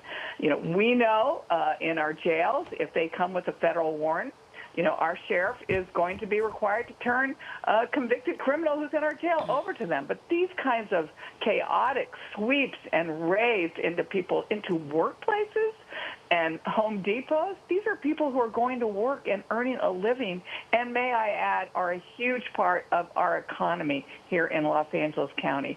We depend on them. These are our essential workers. And the disrespect and the inhumanity with this federal government is exercising is causing this kind of protest. So let's really push back on that. And I asked them to leave our county, leave our city. We never asked for the National Guard. We certainly don't want the Marines here coming into, an American city, with that kind of force. So really disappointed in the federal government, really disappointed in our Secretary of Homeland Security, Kristi Noem. I was in a Bible study with her, and she's reading a different Bible than I do. Supervisor Hahn, your district targeted in Paramount yesterday as you're speaking, that Home Depot where ICE officials had gone to yesterday, and we saw it all play out there, right there in your district. Tonight we're hearing that National Guardsmen are in Paramount. Are you hearing anything about what they're being told to do, what their mission is there, where they're being staged at this point? Right, and I think that I have not. I went there yesterday. I spoke to the elected officials. One of the councilwomen, was shot with a rubber bullet. Our state assembly member, Jose Salachi, was gassed with tear gas yesterday. And I think that's part of the rules of engagement.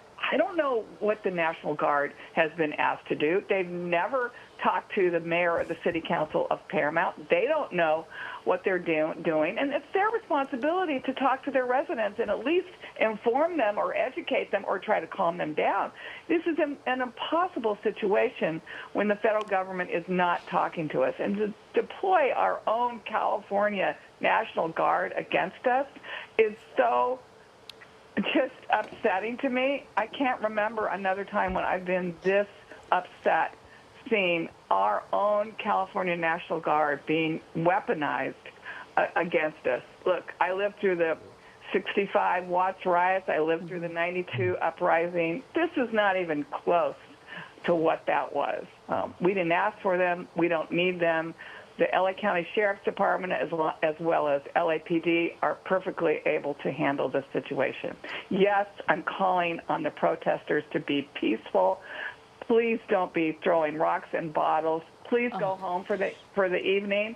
But I'm also calling on the federal government to leave Los Angeles County as soon as possible so we can take a breath, rethink what's happening.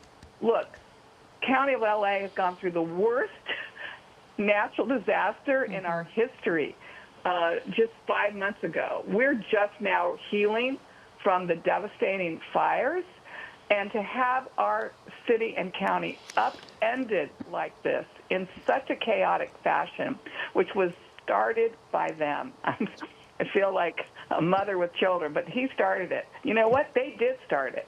They started flexing their muscles. They started doing these unconscionable sweeps and raids where they weren't targeting violent criminals. They were just targeting people who were undocumented. And I just have to stand up and say, I don't think that's what our country is about, and I hope they will decide to retreat. Well, Supervisor Hahn, I don't want to be invaded by our own federal government. Supervisor Hahn, going off of those comments, I have to ask you before we let you go about, I know you're calling for peaceful protests and keeping the line on that, because I know you're not the only one calling for that and emphasizing the need to peacefully protest. But I have to draw attention to the fact that as we're live on air right now and viewers are at home watching this, that we're seeing protesters or demonstrators throwing what looks like lime scooters and rocks and other items directly on top of CHP vehicles. How do you maintain the focus on, hey, peacefully protest and de-escalating the situation while images like this are still popping up? I think also to your question, Gio, is have you been in talks at all with the sheriff about how we tried to de-escalate this, especially when our local law enforcement is now being targeted in many of these situations? Right. Well, I've been in contact with our sheriff, and they knew yesterday that they felt some of the concern was protesters were turning on them. And of course, you know, our sheriff made it very clear that our deputies would not, you know, sit idly by while they were being attacked. They would defend themselves. And clearly, this protest, some of the protesters, not all of them. I would think the majority that I've been watching on the news have been peaceful. There certainly are those now that are burning cars and throwing rocks and bottles.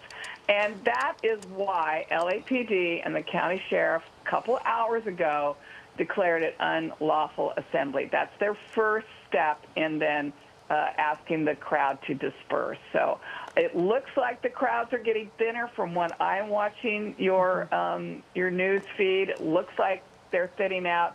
I do hope they're going to go home, but I'll tell you, I'm worried. I'm worried about tomorrow and the next day and the next day. We've heard that these raids could go on for, you know, weeks. And I just think it's a tough pill to swallow, you know, to have people not be upset about this. They are upset about this. So I think the better move, the better de-escalation is for ICE to step back from Los Angeles County, the National Guard to step back from LA County. Let us take a breath.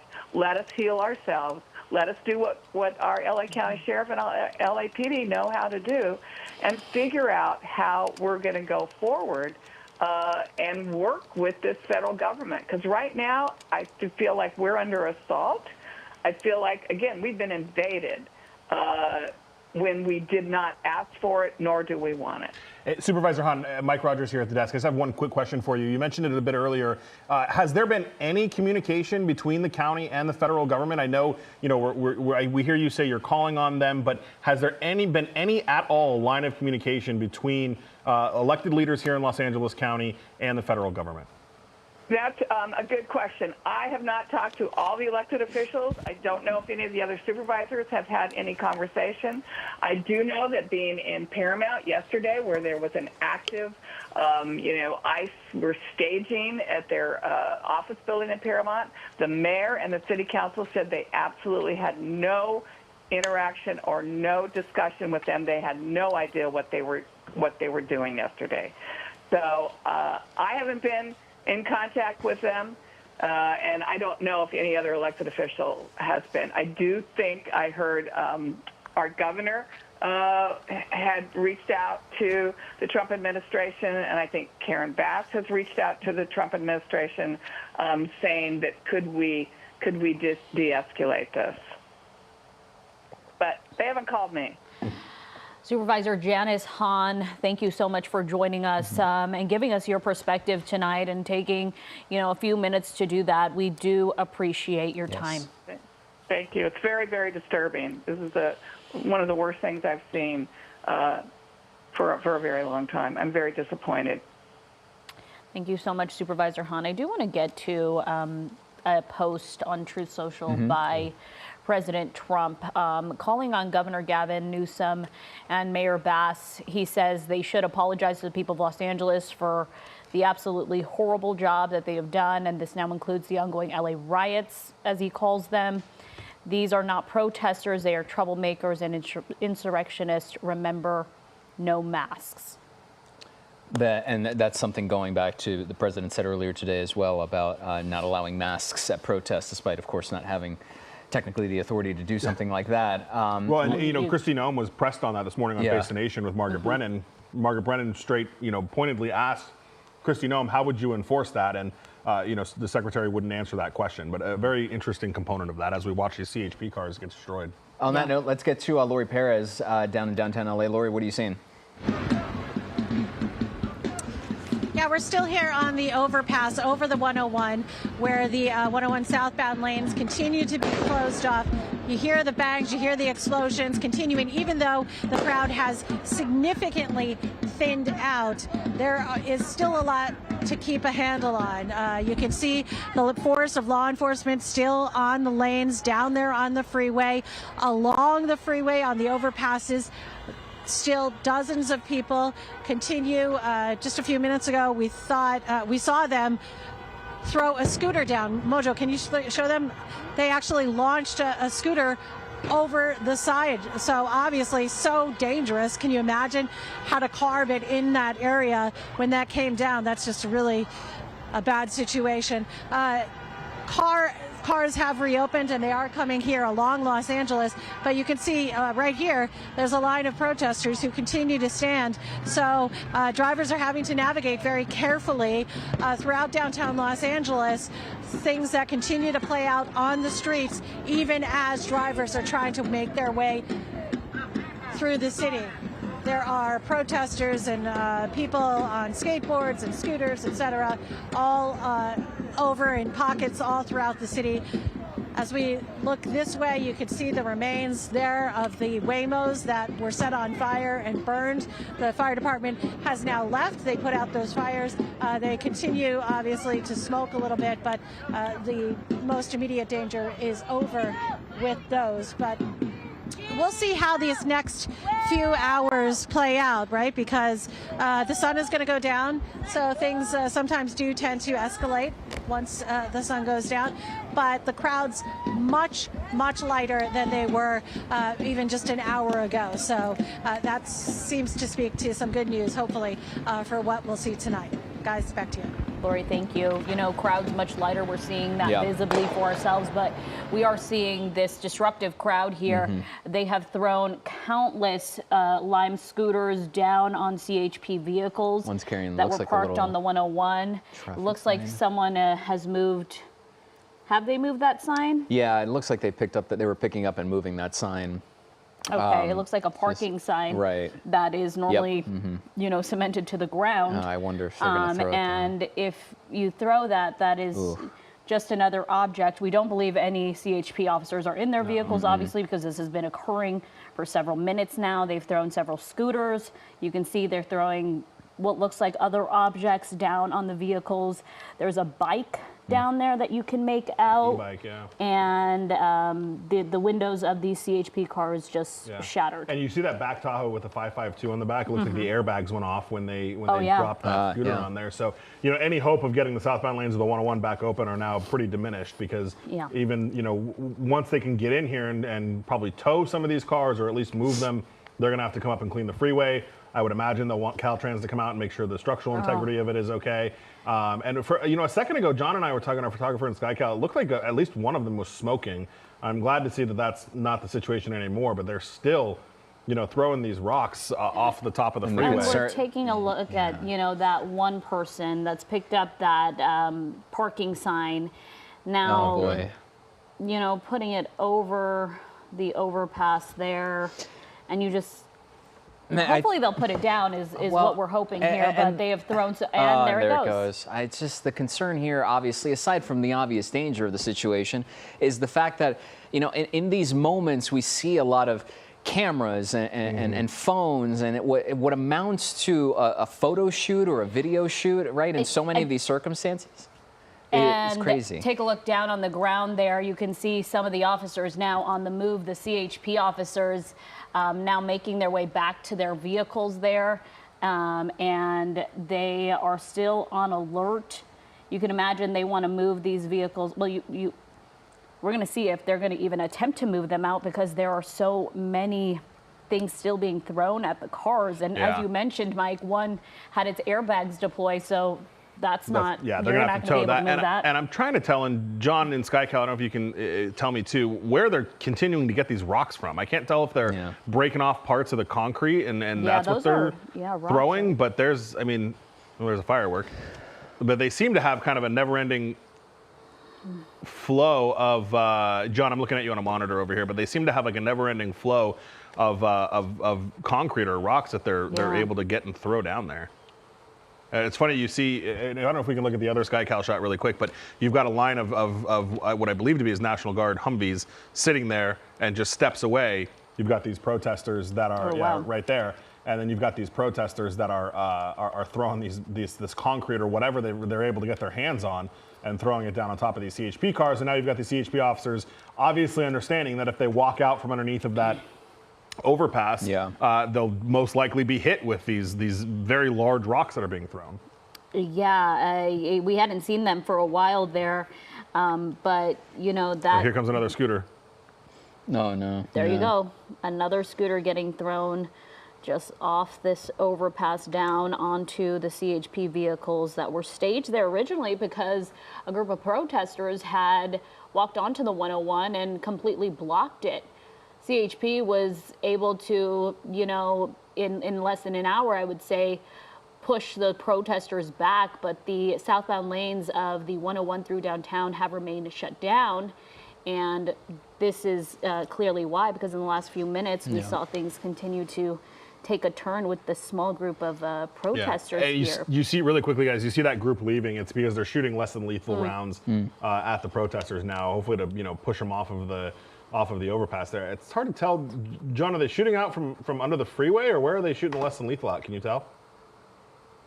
Yeah, from under the freeway, he's telling me. So they're shooting it up at the crowd. Obviously, they're not going to get the crowd that's right above them that is causing the most problems, throwing all this stuff at them. But looks like, look, we got one officer getting in the car right there, trying to move it and get out of the way at least. Yeah, but you made a good point, Mike. You can see on the left side of your screen just how many rocks, or it looks like a lot of them. Yeah, concrete. Because they're pretty big. Yeah. Pieces of concrete are just. You see people here trying to rip off the traffic signals. And we've already seen one sign get thrown down there, that long parking sign that's sort of nestled in between. Oh, yeah, there goes another rock. I'm just trying to watch where they're getting them from. It looks like, I don't know if they've kicked up some of the curb and they're able to make concrete blocks out of it, but Are they bringing it themselves? We really don't know. Northbound lane still open here, and you can see that the demonstrators are not, you know, even touching the northbound lanes, throwing anything down to those people, thankfully. But our producer told us as we were taking a look, you know, another scooter has now been thrown. You saw CHP just throw, smoke up there to disperse that crowd. As more rocks, that officer just got hit by a rock. Well, now they threw it back at him. And they threw back. Very dangerous situation for that officer there. Oh, man. Especially because, you know, they might, these Those are a lot of concrete rocks. Like that's heavy. Yeah. I mean, they may seem small potentially on air, like from SkyCal, but no, those are, I mean, they have to be chunks. It looks like they're getting. You can make them out on the roadway. Yeah. I mean, they're huge. You see it, look at it against the push bars of that Dodge there. You can see how big it is. And that's even with full tactical gear and everything else. I mean, he was getting bombarded there for a second. I mean, my goodness. And more, and they just keep coming down. Well, now they're throwing it on the other side of traffic. Right, and then there's traffic. That's a very dangerous and situation for those innocent drivers just making their way through downtown LA. It's a reminder, though, for people who may have to drive in this area. Obviously, not the people that are currently driving through, but just stay away from this area at this point. Things have escalated. They've de-escalated within a moment's notice. Even though we have seen this group really thin out. Yeah. There are less than half of the amount of people we saw earlier today. No, and when you're just congregated over top of the overpass there and everybody else seems just kind of scattered, but it just takes, you know, a small but, for lack of a better word, determined group of people to just decide, yes, we're going to cause as much mayhem as possible. Let's get to Lori Perez in downtown LA. Lori, what are you seeing from your vantage point? So we are actually staying, thankfully, behind the fence on this overpass, kind of watching what you guys have been watching, but from on the ground here, watching those officers under the overpass just getting pummeled by whatever people can throw over the side. We've seen pieces of concrete, we've seen several scooters, many water bottles, glass, plastic, etc. And they're just kind of trapped underneath there while the crowd above, which is, as you said, not a very significant crowd, just attacks them from above. I would say probably less than a quarter of the people that were here when we first arrived remain, but they seem to be doing a lot of damage. They seem to be confronting these officers. Ooh, something else really big just dropped down on the cars right there. They are confronting the officers in a much more aggressive, much more violent way than we have seen for much of the day. And that's a bad situation, and the officers are responding. They are throwing those smoke bombs up, launching them onto the overpass, trying to disperse the crowd, trying to get those people out of there. It seems to be working to some extent, but there is still a crowd up above and a crowd of people who want to stir up trouble and continue to keep those officers kind of trapped under that overpass. We did just moments ago see two cars drive away quickly, make their way out of there. And then now, something seems to be happening. Yeah, so do you see all those people running? Yeah, Lori, we're seeing a number of people running, and then we saw one of those vehicles just under the overpass fire. You know, it looked like a coming flame, out from the front. A paper that they lit up and threw over right on top of a CHP car. So two things. Last time we saw CHP using smoke bombs, this clearly was tear gas. Yeah. And you'll notice that they didn't throw it up at the crowd. They threw it down the freeway so that the wind would pick up the tear gas and blow it up, preventing the protesters from them throwing back at them. A second thing that I want to point out, and Dean on our digital desk noticed this. They're on social media. They're using hammers. So they brought hammers to break up the concrete to then throw it down on the CHP office. I see. Okay. Two really significant observations there, Mike, because you can tell the way that that tear gas dispersed the crowd so quickly. Yeah. You know, earlier we saw CHP using those smoke grenades, and the crowd didn't flinch. No. It made it threw it hard back to even see. At times, yeah. Yeah, they were volleying back and forth between CHP and the crowd, but it did not have the effect to really disperse the crowd. Right. In this case, quickly you saw them go. And take a look, you're seeing some CHP vehicles just come on able through. to move out of there. And I think that's what they want to do, get as many of those vehicles out. But that one, the one you see with all the stuff on top, the one that had the airbags deploy already, that's going to have to get towed out of there. And here comes an CHP, officer just running down. Possibly trying to get to their vehicle there just as quick as possible. Obviously moving with significant pace and by himself too. That's the other thing. Yeah, I think he's trying to get maybe to this vehicle here. And if he's able to get there, he can just drive right on out. Yeah, this is where having there's more smoke there, and he's still running with a number just behind. This is where having the overpass sort of helps a little bit, is that there is that natural barrier, but in direct line, and we saw this before, even before the cars started getting hit with rocks and scooters and traffic signs, where there was a back and forth between officers and people throwing water bottles and other things down toward them. This person's going to grab a piece of concrete once again. It looks like in their hands, right? That's another piece. And someone else coming too. 2 more pieces of concrete and just going to throw it down. And this is what we were talking to Janice Hahn about. Yes. Is that, our local law enforcement are now taking the brunt of these agitators, as we can call these people. Yes. And they're the ones having to deal with all of the escalation. Right. And we've asked her, how do we de-escalate the situation? And she said, well, we're calling on the federal government to, first and foremost, pull off the National firework Guard. going off, Yeah, and then stop the ICE enforcement. Yeah. Let the city take a moment to heal itself. And that's where it seems like the trouble might lie, because despite our repeated questions toward Supervisor Hahn, Mayor Bass, when you hear, and this is going back to our conversation with the U.S. Attorney Bill Escalate, and then pairing that with the statements from President Trump, from Secretary Noem, and from other Trump administration officials, it seems like both sides are at an impasse there, where one is calling for the retreat and step back, and the other is determined to no, we are going to operate as we see fit, because we believe that this is a serious issue that needs taken care of, and that's where we're at right now. This is, what I promised the voters who voted me into office. Well, and the two sides aren't even communicating. I mean, we spoke with Supervisor Hahn. She herself has not had any communication with the federal government at all. So it's, how do you even begin to have those, I don't call them negotiations, but those conversations about how to go about this if you don't even talk to the other side? Yeah, Mayor Bass telling us she did speak to several people at the White House, but not the president himself. And take a look, you can see a CHP officer did get into this one vehicle that has possibly the most damage, right?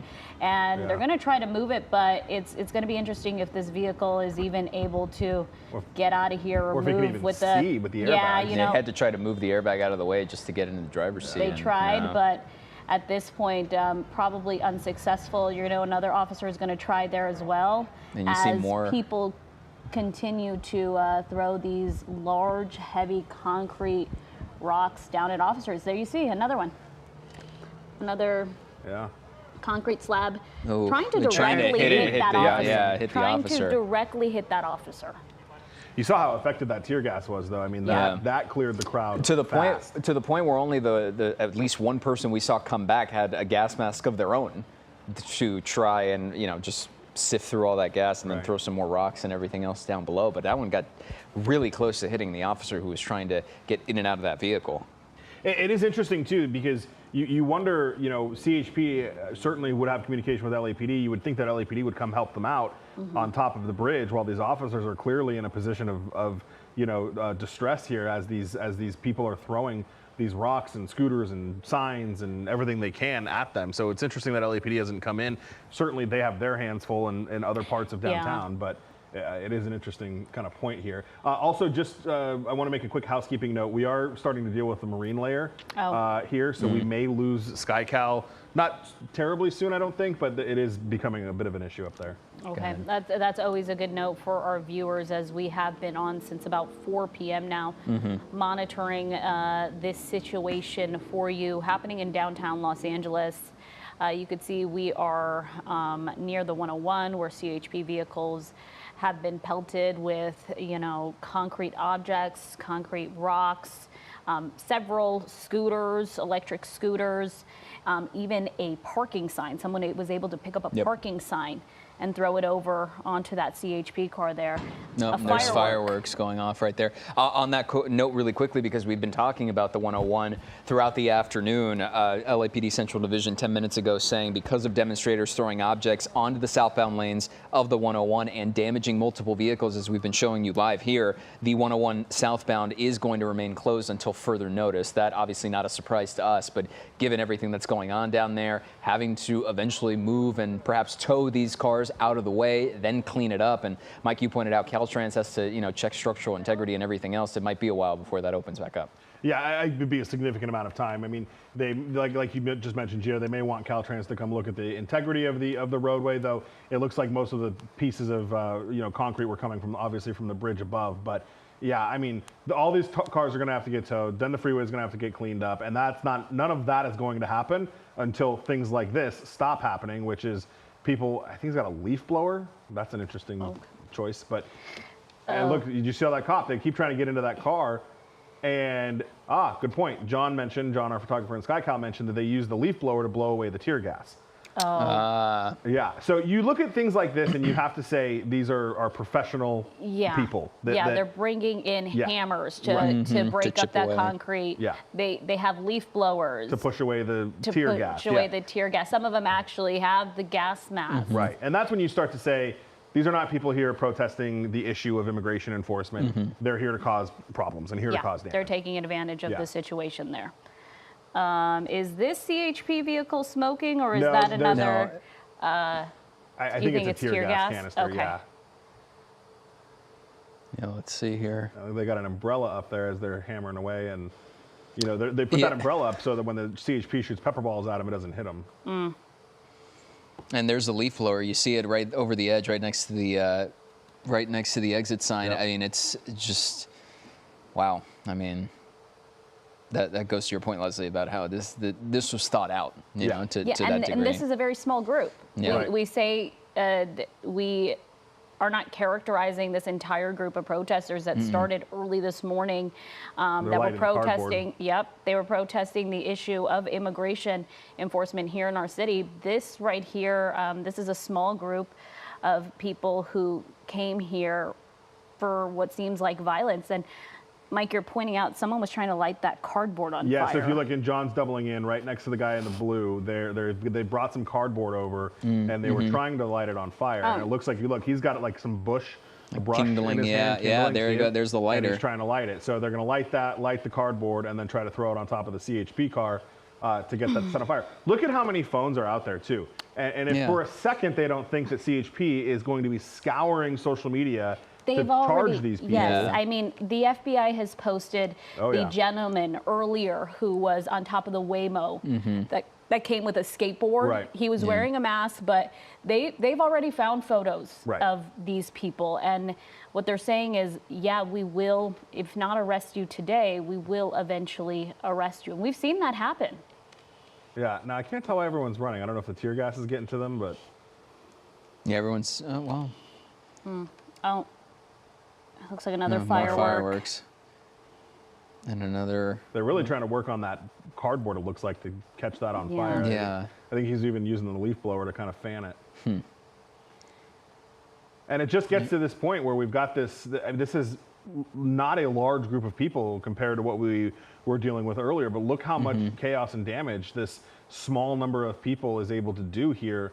And partially for the fact that they are on like different levels of where the CHP is. I mean, those officers, it's not like they can just push them out. There's nobody up there to push them out. It's just they just continuously have to take this beating from these people that are up on the bridge. Yeah. Let's get back to our Lori Perez, who's in downtown LA. She was giving us a look at this from the ground.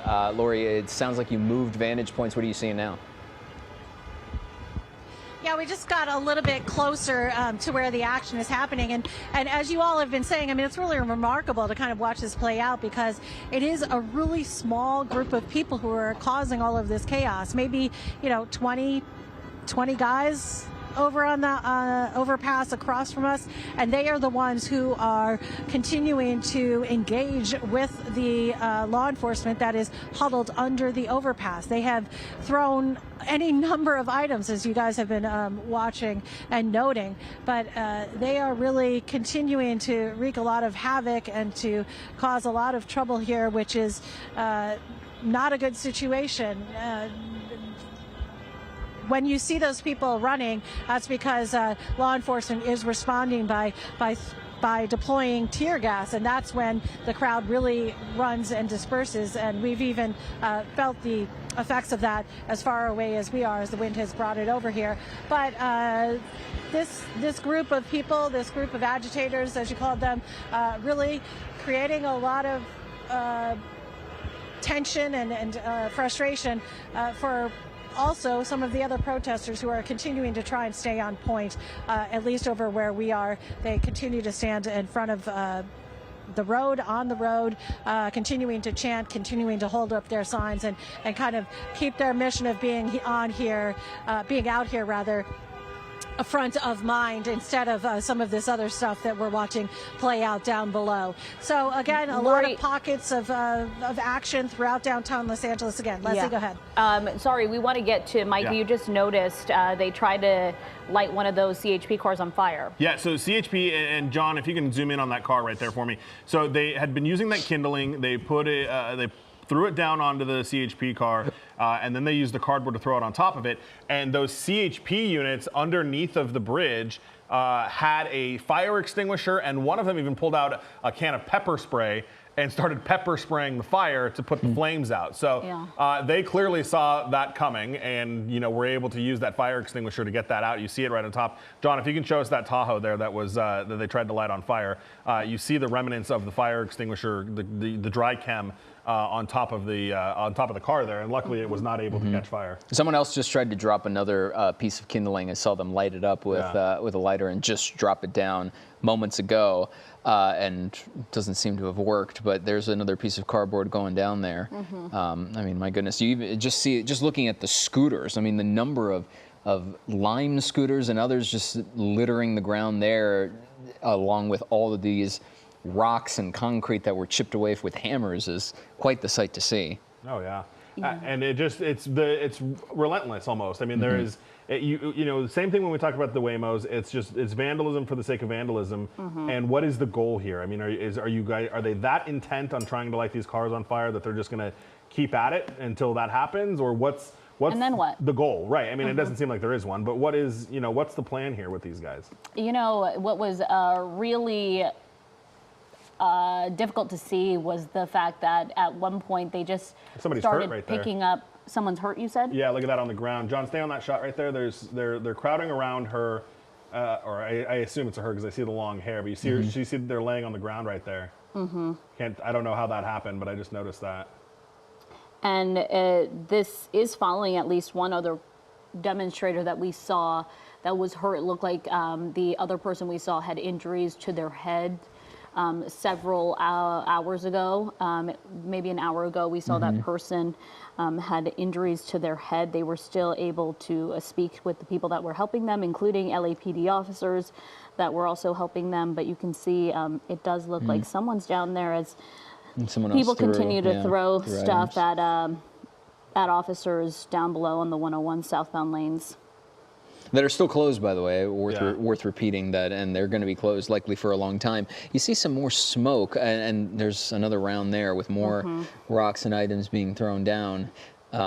Just keep getting after this vehicle, which CHP has tried to move unsuccessfully. I mean, you see the airbag there, whether or not that was the sole reason or one of many reasons, more than likely one of many, as to why you can't get that vehicle out of the way. Not to mention the fact that they were putting themselves potentially in harm's way by even approaching the vehicle to begin with, because you notice it is outside of, it is out from underneath the overpass, and there were a couple close calls with protesters throwing concrete and other items directly at officers, and a couple times narrowly missing their heads in other spots. And John pointing out, too, there is a lot bigger crowd that is kind of formed along the overpass and along the side of the freeway. I also just have to remark on what a weird and strange sight it must be for the drivers on the northbound side of the 101 to just be, transiting through here and seeing all of this chaos. Like, it has just got to be such a surreal feeling to be just, not involved in this, but right in the middle of it at the same time. And the contrast that the protesters, they're set on destroying those CHP vehicles, but you get to the northbound lanes completely clear of any of that debris. Go ahead, Gio. No, I was going to say, thankfully, exactly. Yeah. It took the words right out of my mouth, where we were worried there for a hot second about some of that debris and other items getting into the northbound lanes because, boy, that's a larger fire. Yeah, there's the piece cardboard. of cardboard on fire. And here's the thing, it has to travel down there, and once it does, CHP may try to, once again, let's see if they try to put this out here. You see a couple feet there in the frame. See if that just goes anywhere. I mean, that's... Yeah, that might just... there there it you is, go. right there. The fire extinguisher. And, yeah, they're able to put it out rather quickly. Yeah. Yeah, I think as long as it's just cardboard that keeps going down there, they're Yeah. probably not going to get what they're hoping for, which is good. There's another firework that's going off, but it's just, Yeah, I was going to say, to finish the earlier thought about the fact that, people coming northbound on the 101, seeing that, especially considering that both the northbound lanes and the southbound lanes were closed just about 3 hours ago or so when we initially jumped on air. And then, to see this coming down and notice the chaos that's going just off to your side must be quite stark and even frightening in many cases, because why wouldn't it be? And I am a little surprised that they haven't closed the northbound side. I mean, I know that they want to make sure, that traffic is getting through, but I am a little surprised that they, there's another firework on the other side. I am a little surprised they're allowing traffic to come through. But on the same token, the protesters seem to be leaving that side alone. You don't see anybody throwing anything at the passing cars on the northbound side. They're just really, really focused on the CHP vehicles. Yeah, and you mentioned the National Guard vehicles just staged just right on the other side. Not sure if these protesters can actually see because they are raised above, but hasn't deterred, the situation from unfolding for hours now. At first, some demonstrators, several, possibly 100, made their way on the 101. CHP had to get them back. They used some of those projectiles. They used smoke canisters to get them off the 101 freeway. But that has not cleared up the situation on the southbound lanes, because now, as we're watching them just continue to destroy these CHP vehicles that do remain here. Yeah. I know there's 3. Can we make out how many more CHP vehicles are left on the 101? John, I mean, I see the 3 here, 4. That's an unmarked CHP car right there. 5. You've got the ones further back that probably aren't in danger at the moment, but they can't get to them because, as we pointed out, then they would have to run past these people that are trying to do them harm and throwing rocks and things at them as that happens. And you can see that was the moment that they tried to light that CHP vehicle. They've done it several times on fire, but that's the moment that they used that pepper spray canister, right? Along with a fire extinguisher to put out those flames. So it was quick thinking from CHP to just be on it and be ready for what these people were doing. But we're watching as yet more of these concrete blocks, concrete rocks continue to get thrown down. And the thing is, too, where we're focusing on this right now, it doesn't seem, and this is more of a fingers crossed, because our attention always seems to be focused primarily on the hottest of spots. But there you go. There's a cone, a traffic cone that was lit on fire. It seemed was just thrown over the overpass down to the CHP vehicle. Then the flame, whatever remnants of it were still on it, just got wiped out once it landed on the ground. But projectiles still being thrown at these vehicles. I was going to say that the primary focus always is on this right now, and over the course of the last few hours has been on a collection of things, whether it was the Waymos burning, whether it was LAPD and the mounted unit pushing forward and dispersing a crowd over by the park and getting rid of these makeshift barricades that were getting put up by protesters. And it doesn't seem like we're hearing of any significant activity, at least one that rises to this particular level that we're focusing in on right now, where it just seems like we it's a give and go every half hour to an hour or so where something else picks back up, and then when something else dies down, and then when that finally dies down, something else starts picking back up. And we're reaching the point now over the course of this night where, as the sun starts to set here soon, then we enter that next phase where I think a lot of our ears perk up and a lot of our concern starts to heighten a hair, because things get dark, and that's when we start getting worried about any potential extra dangers that are going on. And really quickly, and we just saw flames there, so John's going to try to reposition SkyCal. We are doing this because of that marine layer. So John is having to get lower to get away from the marine layer there. Our pilot and John doing a great job in SkyCal, but something clearly worked. I didn't catch what they threw. Oh, look, they're spraying something from the overpass. So they're dropping some sort of what would look like to be incendiary or, you know, flammable liquid accelerant. Thank you. That they dropped onto the car. So whatever that was, that did the trick. And we'll see if these fire extinguishers will handle it before it reaches, you know, the oil, the gas, and the engine inside of that CHP cruiser. But these there's something else right there. These protesters, they got it. So now we'll probably watch the CHP car go up in flames. As you guys I just mentioned, we're dealing with the marine layer here. And not only are we dealing with the marine layer, but law enforcement is going to deal with the marine layer too. And if the marine layer moves into such an effect that they can't have helicopters in downtown, that's going to be a big hamper to them, because they lose their eye in the sky, which is so crucial in a civil unrest situations like this. Yeah, and truly monitoring what is happening on the ground there. This set of people were trying for several attempts to set this CHP car on fire, and now we've seen it. Those flames actually grow there. But take a look. It looks like maybe CHP was successful in using that fire extinguisher It looks that way. Able to prevent that from fully catching fire there. Let's get back to Lori Perez down there on the ground, getting a look at things. Lori, what are you seeing? Yeah, so I can tell you that when those flames did kind of erupt from that car, there was a gasp here from the crowd, and then cheers. I mean, that's the kind of element that we have out here at this point. You can hear those really loud explosives going down there. People are launching fireworks down there as well. And there seems to be a response of law enforcement headed this way, as things really do seem to be kind of taking a little bit of a turn, and not in a good way at this point.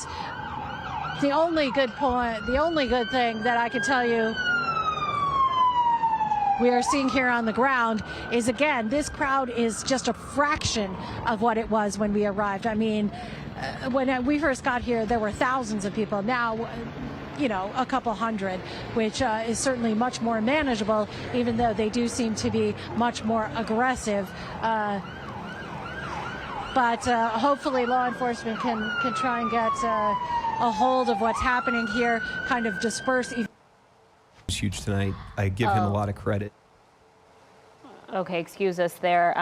We know Lori was saying that there were several CHP officers racing past her in their patrol cars, as we continue to see fireworks just get thrown. Multiple, even more fireworks, right? Get thrown down below on the 101, where just a couple CHP vehicles do remain, officers not in them. But there are several officers still under that bridge there. Yeah, and sort of peeking out every time. We've had a couple instances, including the big one with the fire. Lori, what else are you seeing? Yeah, so I just wanted to show you down Los Angeles Street, we can now see a large group of police officers. You know what? Let's get past these people here. Woo!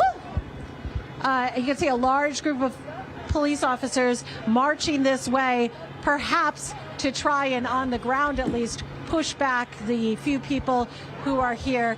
This is always when I tend to think it gets a little dicey, right? Because it's one thing to have some space between the protesters and law enforcement. It's one thing when the perimeter is kind of spaced out, but when they start to advance, start to come closer, especially on the ground towards the crowd, that's when things can kind of get heated. So we'll watch. They seem to have stopped now. They're at the far side of Aliso in Los Angeles. But here they're coming. So actually, we don't want to be in this spot where we are. This is not a good spot for us to be, because if they do start to use any sort of non-lethal weapons, we're right in the line of fire. This is not a good spot for us to be. Yeah. So we're going to make some adjustments here and try and get on the other side of this so we don't get hurt ourselves. Okay, Lori, your safety is top priority here. Quickly realizing, you don't want to be on this side of officers, especially if they have to use those less lethal projectiles, or even we've seen CHP in the last few moments use tear gas. Right, and that large response, I mean, that it's certainly, I don't think you could characterize it as anything less than a large response, given how much they were stretching from one corner of the street to the other. And you'd have to think that at some point, as more fireworks go off down here on these CHP vehicles, that they're going to make a move toward this particular group of protesters, or rather better described as agitators at this point, because of everything that's been going on. A non-stop sort of barrage of rocks, concrete, scooters. I mean, you just on your screen alone, you could see at least 6, if not more, scooters and a littering of concrete. And what we initially thought were rocks or anything else, and they were just chipping away at it with hammers from up on the overpass to throw it down. So a lot going on right now as we continue to monitor this. That first CHP vehicle you saw was on fire for a brief moment at least there before crews got a handle on it with the fire extinguisher. There are a collection of CHP officers underneath the overpass that you might not see on your screen, but they are coming out from time to time to make sure that those vehicles don't get engulfed, but also prioritizing their own safety, because there you see another, it looks firework. like, another firework going off. Every time they've stepped out from underneath that overpass, they're putting themselves in harm's way, potentially as well. We've seen a number of close calls with those officers getting things thrown at them. Well, and if that firework, I mean, if those fireworks land just the right way underneath one of the cars, that could also set a fire. Okay, you're seeing this move in. This is a little bit further down, and I think this is what our photographer in SkyCal, John, was just looking at too. John, if you can show us, there was a big line of CHP cars you were just looking at just to the right of your shot there. Okay. So we'll see. Those guys haven't, I mean, there they are starting to move in. So hopefully these guys are coming to push off. And you have sheriff's deputies that have joined too. And that's tan and green uniforms. Those are Los Angeles County Sheriff's deputies. So now we're adding more law enforcement agencies to the mix between sheriff, CHP, and of course the LAPD. I believe it was LAPD back where Lori was, and then obviously here it is CHP and sheriff as they continue to try to deal with this situation. I mean, they'll push from all sides. There's more sheriff's deputies. That's their sheriff's deputies. I believe they're called Special Response Team or something to that effect. But these are specialized deputies. They've got those trucks. They've got those yellow wires that they'll do to create barriers between them and people that they are trying to take into custody. And then now we got smoke over here. I don't know if that was thrown. Yeah. Okay. So CHP. Now we see them marching across the street. John, if you go to the left a bit. They're pushing down the side of the freeway there, and hopefully we'll see them start to come over to where that group on the overpass is, and you see them shooting things off at them. Yeah, we can go back over to where the overpass is, John, and I assume we're going to start to see a clash. Yeah, because this was a crowd that, this was really the crowd that was throwing things and trying to destroy that CHP vehicle relentlessly. You can see, we see plenty of fireworks being thrown. And then on the other way, Mike, you're saying the tear gas also being deployed. Yeah, and if you watch the CHP officers, those launchers that they have, they're launching, it looks like a firework, but I think it's... Okay, so that's coming from those are CHP? tear gas canisters coming from CHP. Oh, wow. Yeah. But being launched by a launcher. Yeah, so they've got quite the distance on those. Wow, I thought those were fireworks. Yeah, because you see those sparks, but they're tear gas launchers that have some definite capabilities on them to get, make some distance. And you see, again, the tear gas has been very effective on the crowd. I mean, you've got a couple of them that have those masks. Unit. But yeah, and then that ground shot on the right, you got the mounted unit coming in. But you've got a couple of them that have masks. But for the vast majority of it, it is working pretty well every time they put tear gas up there. Yeah, it'll burn your eyes. It'll make it really hard to breathe, and you just want to get that stuff off of your face. Take a look. Looks like the mountain unit is getting stuff thrown at them. They were going to go one direction. Looks like they're going another. Being followed by an army of officers there. Yeah. And so we're gonna just try to make out what's happening here. This is what CHP. These are CHP officers we're seeing right here. Yeah, and that's their special response team that is dealing with this. The mounted unit was from LAPD. That is LAPD right there. And now we're seeing some officers actually in these SUVs in the roof, you know, with these launchers. And that's the first time I've seen it today. Really just stepping up everything on every regard and really getting a good perspective of it from SkyCal on the left side of your screen with the mounted unit and a collection of officers sprinting forward. Yeah, they're really going to get a handle on this overpass issue. Okay, you know, there was a situation I just saw. There were some people that were trying to get close to those horses, and the officer riding that horse, you know, had the horse kind of just move him out of the way, and then that's going to hurt. Oh yeah, you get from hundreds of pounds coming at you. So hopefully now that they'll push across the overpass here, it'll really give these guys an opportunity to.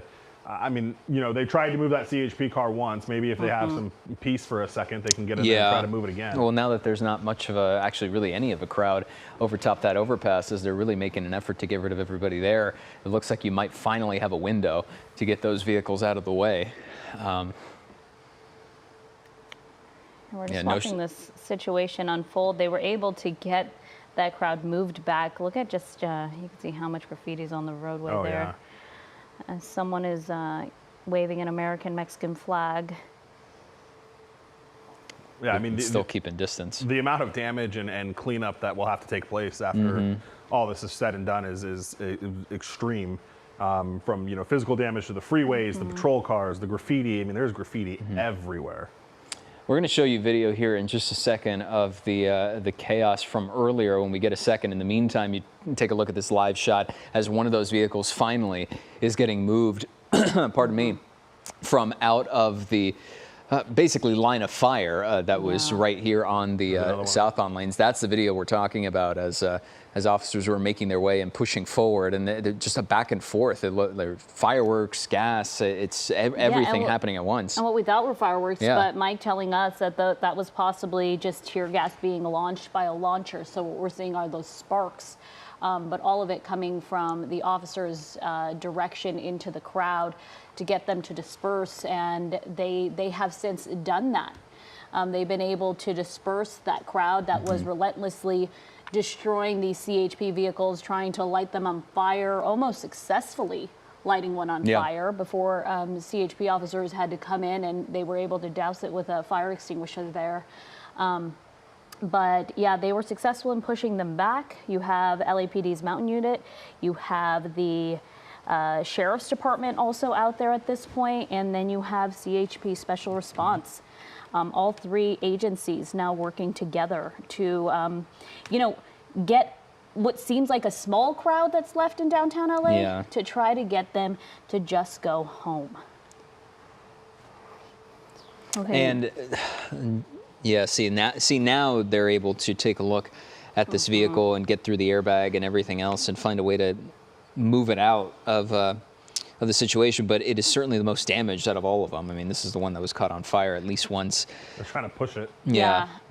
So it's my understanding we have Congressman Jimmy Gomez on the line with us.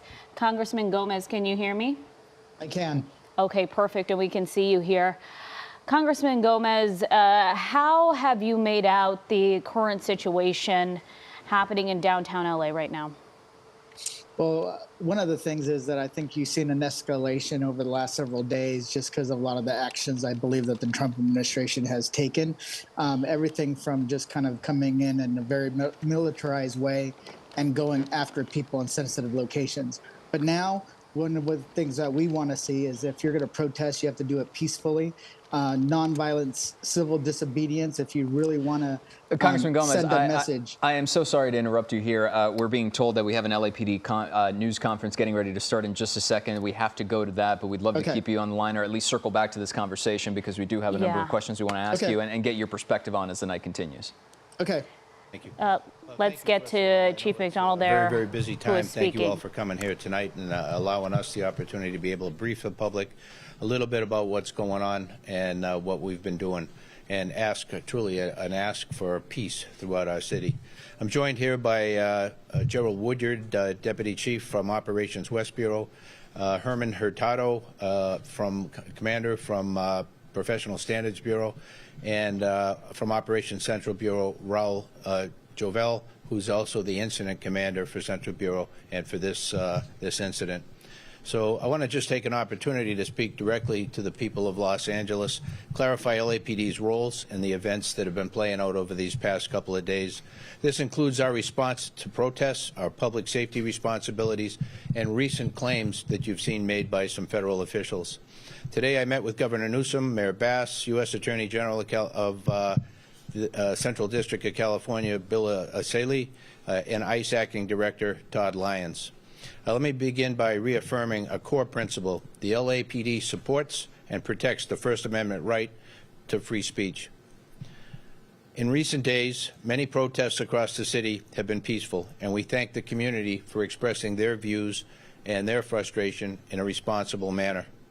However, when peaceful demonstrations devolve into acts of vandalism or violence, especially violence directed at innocent people, law enforcement officers, and others, we must respond firmly. An act of violence, whether toward officers, demonstrators, or the public, will be met with swift and lawful action. Our goal is to maintain order without escalating conflict and to protect everybody's right to safety. Recent public statements have misrepresented LAPD's action from an incident the other night. Specifically, there was a claim that LAPD delayed responding to a federal officer's request for assistance by more than 2 hours. When we heard that, I think anybody who's a police officer couldn't believe it, and certainly anyone with LAPD couldn't imagine how that would happen. Well, it didn't happen, and I just want to go into that just a little bit. LAPD was not given advance notice that the federal operations would occur in that area. As a result, we were not pre-positioned to respond immediately to unrest related to those actions. Once the call for assistance came in, LAPD responded within 38 minutes. And that sounds like a long time, but I'll tell you why that is. The response was impacted by traffic, crowd density in the area with unrest occurring, hazardous conditions caused by tear gas that was previously deployed by federal agents at that location. Many of our officers, because it was put together in a mobile field force configuration without advance notice, were not equipped with gas masks. But despite these challenges, we moved in quickly and as safely as possible. At no point did LAPD ignore or intentionally delay any request for help. I also want to be unequivocally clear. The Los Angeles Police Department does not participate in or coordinate with Immigration and Customs Enforcement on civil immigration enforcement.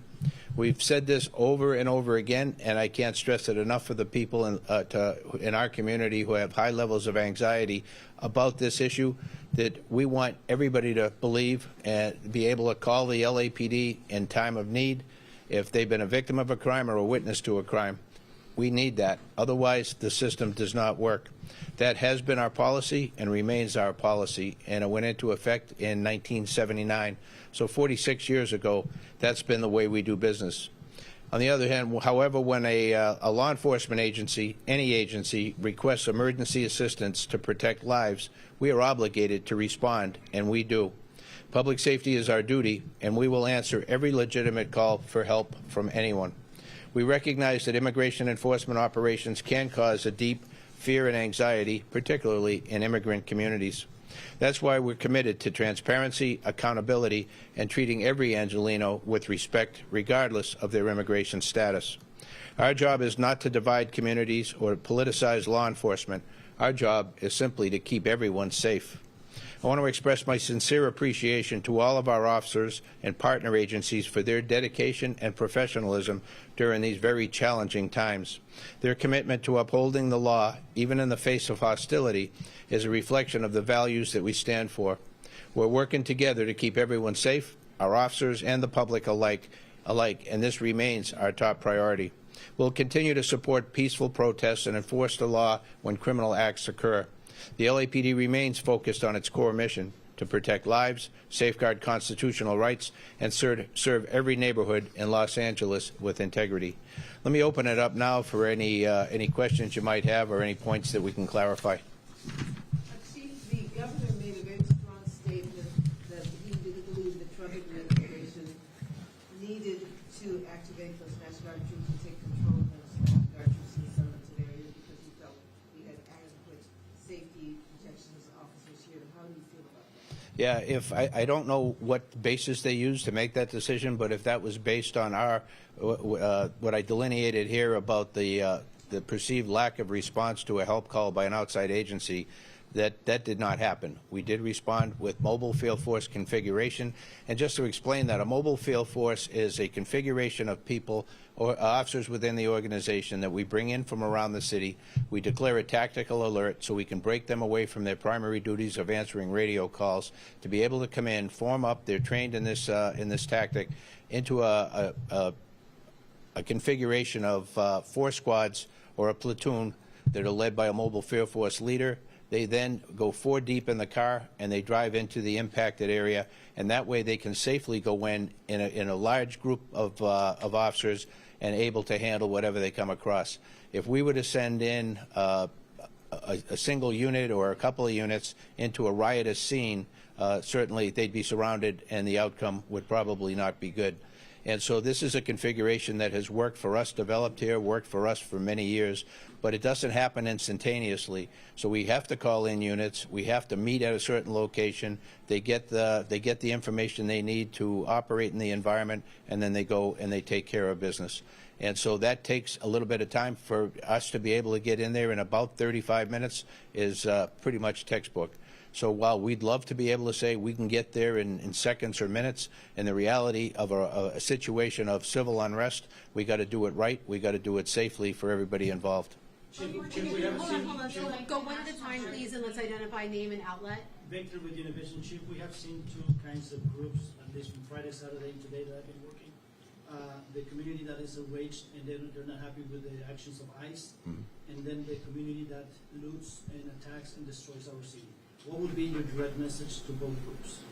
Yeah, to the people who are not happy with the fact that ICE is in the community doing what ICE does, you know, I respect ICE for being a fellow law enforcement agency. They have their mission. They have their what they have to do. We don't engage in that activity, but again, we can't preclude them from doing that. They have every right to do that. I ask people in the community to trust the LAPD, that we're not there for that purpose, and that if they have something they need us to be able to address, we're there for them. As far as the big picture of what can I recommend they do or not do, that's something it's a federal issue, and the federal authorities have the right to be able to do what they're doing. As far as people worried about the violence that we're seeing, this violence that I've seen is disgusting. It's escalated now since the beginning of this incident. What we saw the first night was bad. What we've seen subsequent to that is getting increasingly worse and more violent. Tonight we had individuals out there shooting commercial-grade fireworks at our officers. That can kill you. And we have adapted our tactics to be able to have a chance to be able to take these people into custody and to be able to hold them accountable. We are overwhelmed as far as the number of people out there engaged in this type of activity and the type of things that they're doing. They'll take backpacks, and the backpack will have a cinder block in it. They have a hammer, and they'll break up the cinder block and use that, pass it around to throw at officers, to throw at cars, and throw at other people. We've seen people with hammers, and you've broadcasted, breaking the bollards behind the federal building and taking the rocks, if you will, or pieces of concrete, and throwing them at officers. We've had liquid of who knows what description thrown at officers. There's no limit to what they're doing to our officers. And again, as I mentioned in my statement, I can't thank our folks enough and our partner agency police officials for going out there and taking care of the community and trying to be able to put themselves between the threat and the overall community. And they do this night in and night out. And in these past couple of nights, we've seen it at a level that I think disgusts every good person. Thank you, sir. You just described some pretty violent and chaotic situations. What is your position on the National Guard being deployed? Do we need them here? Well, you know, it's an interesting question, because I would have said that, you know, we could handle this. I believe that we would have gone through a number of steps before we'd have deployed the National Guard or requested deployment of the National Guard. We would normally go to 50% deployment to handle radio calls and do the business of policing, and everybody else would be focused on the initial problem. Beyond that, then we would request through the sheriff mutual aid, and that would bring in members of the 44 other police departments in LA County, as well as the sheriff's office. And so that didn't occur in this case because it wasn't done through the sheriff or through the up through the normal chain. It was done from the top down, from the president directing that happened, and then the National Guard was federalized. So they're working for the U.S. Army, not for the California State National Guard. Do we need them? Well, looking at it tonight, you know, this thing has gotten out of control. I think before I could answer that, I'd have to know more about what their capabilities are, what their role is intended to be able to make that determination. But we have great cops in Southern California here that work together all the time. So we have tremendous capability here. To say that we would go to that right away, I'd say we wouldn't have been there yet. Looking at the violence tonight, I think we got to make a reassessment. Laurel, how has your department interacted with the National Guard, if at all, since they've been here? I'd say very little, other than we had a conference call this afternoon. There aren't a whole lot of soldiers in place at this time. They're still incoming. But the people who are here, they're tremendous Americans here trying to do, they provide their service, doing the task that they're charged with. Our relationship has been tremendous overall with the National Guard. We worked right alongside them for 5 months during the Palisades fire. They were there every day in the beginning in large numbers, and then that narrowed down before they demobilized. But the relationship is overall tremendous. We're very, very good partners with them, and I hope they feel the same about us. And when you look at the demonstrators, who are people from the community who are upset about, the immigration raids, families being broken up, deportations happening, do you feel any sense of kinship with them, or about this situation, or do you see that there is need for more law enforcement and for more immigration enforcement in Los Angeles? I think the federal agents are enforcing federal immigration law, which is their right, and anybody can have their personal opinion on to what level that should be, who should they focus on, and those kind of things. I won't take a position on that because really that's not our focus, not our job. But when I look at the people who are out there doing the violence, that's not the people that we see during the day who are legitimately out there exercising their First Amendment rights and to be able to express their feelings about the immigration enforcement issue. These are people who are all hooded up. They've got a hoodie on. They've got face masks on. They're people who do this all the time, get away with whatever they can, go out there, from one civil unrest situation to another, using the same or similar tactics frequently, and they are connected. Some would call them anarchists or by any other variety of names, but they're people that we run across routinely city to city, and this is what they do. So even more disgusting that many of the people who are doing this come in from other places just to hurt people and to cause havoc. Chief, let's go next to Telemundo over here. Okay. Sorry, Navarro from Telemundo 52. Do you think that the presence of National Guard increased the level to this kind of situation? I mean, you said that it's disgusting. Do you think that if you control it without them, it could be a different situation? I don't know. That's a very interesting question. what was the catalyst for us seeing the second and third day of this becoming increasingly more violent. To be able to say it's because of the National Guard, I can't, because there aren't enough on the ground at this point to make a difference. I've seen civil unrest a number of times before, and generally the second and third days are more violent than the initial phase. And so this is not much different from that pattern, but certainly I think there's a number of things that cause people to come out. Much of it is they watch this and see it on TV, social media, whatever social media outlets they follow, or asking them or telling them to come down and be part of this, and they do that. And they come out here, and many come out and just want to see what's going on. They're out there with their cameras, but they're putting themselves in harm's way and potentially setting themselves up for a criminal future. When you look at some of the things that are happening here, somebody could easily be killed. And if you're part of that, then you're going to be facing those charges as well. I talked to the DA just a couple of minutes ago, and the DA will file felony charges on individuals where it's appropriate, but won't be shy about doing that where it is appropriate. And also the potential for federal charges, given the type of environment we're in. And, you know, the federal authorities don't play. And so as we move forward, I think people will be surprised in some cases for what happens to their future. Right, let's go 2 more questions. Anybody that hasn't asked already, go ahead. Thank you. Lindsay Pena, KTLA. Given the amount of officers that are here in downtown LA, how does that affect response time to other parts of the city and the safety of people that are not young? Yeah. Thank you for that question. A great question. It was, how does the deployment of so many officers downtown or in any one part of the city affect our ability to provide police services citywide? It greatly impacts our ability, because it pulls officers who would normally deployed in communities around the city of Los Angeles into one area in order to be able to address the threat that we're facing. And so other areas, when we go on tactical alert, that means we only handle radio calls of significant importance, meaning a violent crime in progress, calls that have to be answered right away. So the other calls get put on a queue and may not get handled for some time to come, and they're important to everyone who is a victim of any kind of a crime.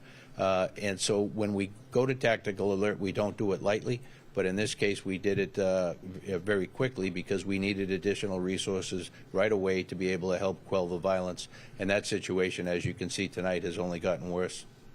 Chief, given what you said about not being informed so you could pre-stage for the incident that started this thing, I understood, I believe, that you spoke with the ICE director as well as other city officials today. Is there any effort being made for ICE to share information about what their next move is? Yeah, that's something that we did talk about, and there's no resolution to that. And the problem is that we are guided and bound by the California Values Act, which means that we can't participate in any way in civil immigration enforcement. So the federal partners have been reticent to provide information to us before something happens because of that reason. Part of that is they want to be respectful of the rules that we have to live by, but it also, on a normal situation, not that big a deal, but in a situation like we saw here in the past couple of days, it turns out to be a very big deal. So we're going to continue to work with the partners that I mentioned and many others as we go forward to try and be able to make things as safe for everybody as we can. All right, Spectrum. Chief, how many arrests so far? You have that? Yes, Captain Raul Javel, Operations Central Bureau, Incident Commander. At least, this is very fluid and preliminary, at least 10 people arrested so far. There's arrests being made as we speak. About 3 officers injured. Unfortunately, very fortunate on very minor injuries, or I wouldn't say not minor, but they're not significant enough to be transported to a local hospital. They were treated at the scene. But we're making more arrests as we speak, and we're trying to get into that posture where we're able to make arrests. Right now, really, our officers are really under attack. If you can see when the chief was talking about, we're trying to, first of all, ensure that our officers are safe and the public is safe. And then we'll move into, if we can arrest, we'll arrest, and then obviously protect the property and our vehicles and other things like that. But as of now, 10 arrests. And if I could just jump on, and then 29 last night as well. And so as we move forward, we will step up our arrest posture in order to hold people accountable and do what we can to stop this violence. We're going to go 2 more questions. Really quick, yeah, she asked the question I have really quickly. How long can we expect for this situation to happen? I'm sorry, say that one more time. How long do you think this situation is going to be? Yeah, for me, again, that would be speculative to say how long that the members of ICE will be in town doing the enforcement actions they're doing. But by calling out the National Guard, oftentimes their deployment periods are in 30-day periods. And so, to me, it's going to be an extended period of time. I don't know how long that'll be. We're gearing up for that to be able to participate in a meaningful way as we move forward without exhausting our people beyond what they already are. We're a department that went through 5 months plus of the fires and dealing with the fallout from the fires. And as you can imagine, with a very limited sized department to begin with, that's a big stress on our deployment, but more so on our people and their families. So as we move forward, we'll do everything we can to focus on employee wellness and to be able to offer whatever services we can to address the needs of our folks. Sure. We'll go one more back there because he hasn't asked yet, and so Carmen, go ahead, and then one more, and then we're gonna call it. So just two questions. One, is there a chance of instituting a curfew? And two, will you be going back and re-looking at any of these incidents that maybe there wasn't an opportunity to make an arrest at a time, but going back and trying to investigate who's responsible and potentially arresting after that? No, thank you for the question. I spoke with the sheriff today, and we discussed the possibility of implementing a curfew. We don't rush into doing that, but if we need to do that, I'll go back with the sheriff, and we'll look at the options as far as that goes. And as far as give me the second part of the question again. For some of these incidents we watch unfold, a lot of people watch I got you. things just unfold in real time. Yeah. Thinking, are any of these people going to be held accountable for this, for the cars on fire and things like that? Is there a chance of going back? Absolutely. When you look at the numbers of arrests we've made, pale in comparison to what will be made. There are video accounts of what happened everywhere on social media, on individuals' cameras, iPhones. We will go after that very aggressively. Go after the all available video, analyze that video, and hold whoever we can accountable for the variety of different types of crimes that have been committed. And that's something we'll do with a number of different partners with levels of expertise that may be beyond what we have. Now, thank you for that. Tell me on what charges people were arrested yesterday and today. Do you have the specifics? Yeah. So yesterday, the 29 folks were for failure to disperse. They were all arrested today. So today, so far, this is very preliminary because there's so much stuff going on. The stuff that we know is one person was arrested for throwing a Molotov cocktail at an officer, a significant incident, and then another individual for ramming a motorcycle into one of our line where the officers were and injured one of the officers. Everything else is still very fluid, and I won't have that for a while. Was anyone arrested on the freeway or related to the freeway? So CHP has made at least 17 arrests that I'm aware of in the freeway. All right, thank you, everyone. Commander Hurtado will stick around to do comments in Spanish for anybody who's interested. Okay, you just heard from LAPD Chief Jim McDonald, along with several other superiors from LAPD, telling us they've made a significant amount of arrests, 10 arrests today, 29 arrests last night. CHP made 17 arrests on the 101 freeway today when some of the demonstrators got on the freeway, shut it down. We know 3 officers have been injured. They said, fortunately, just minor injuries after at least one incident of a motorcycle ramming into an officer, and then someone else threw a Molotov cocktail at an officer. The chief called the violence happening disgusting, and that he believes it feels like it has escalated in the last few days. And just in the last few minutes, as you're taking a live look from SkyCal right now, you've noticed a group of protesters and people out there starting that fire that you see in the middle of your screen. And of course, that's another layer of concern, of danger, not to mention traffic all the way around. But we do know that we have on the line Congresswoman Norma Torres. Can you hear us? I want to make sure that we can hear and see you correctly.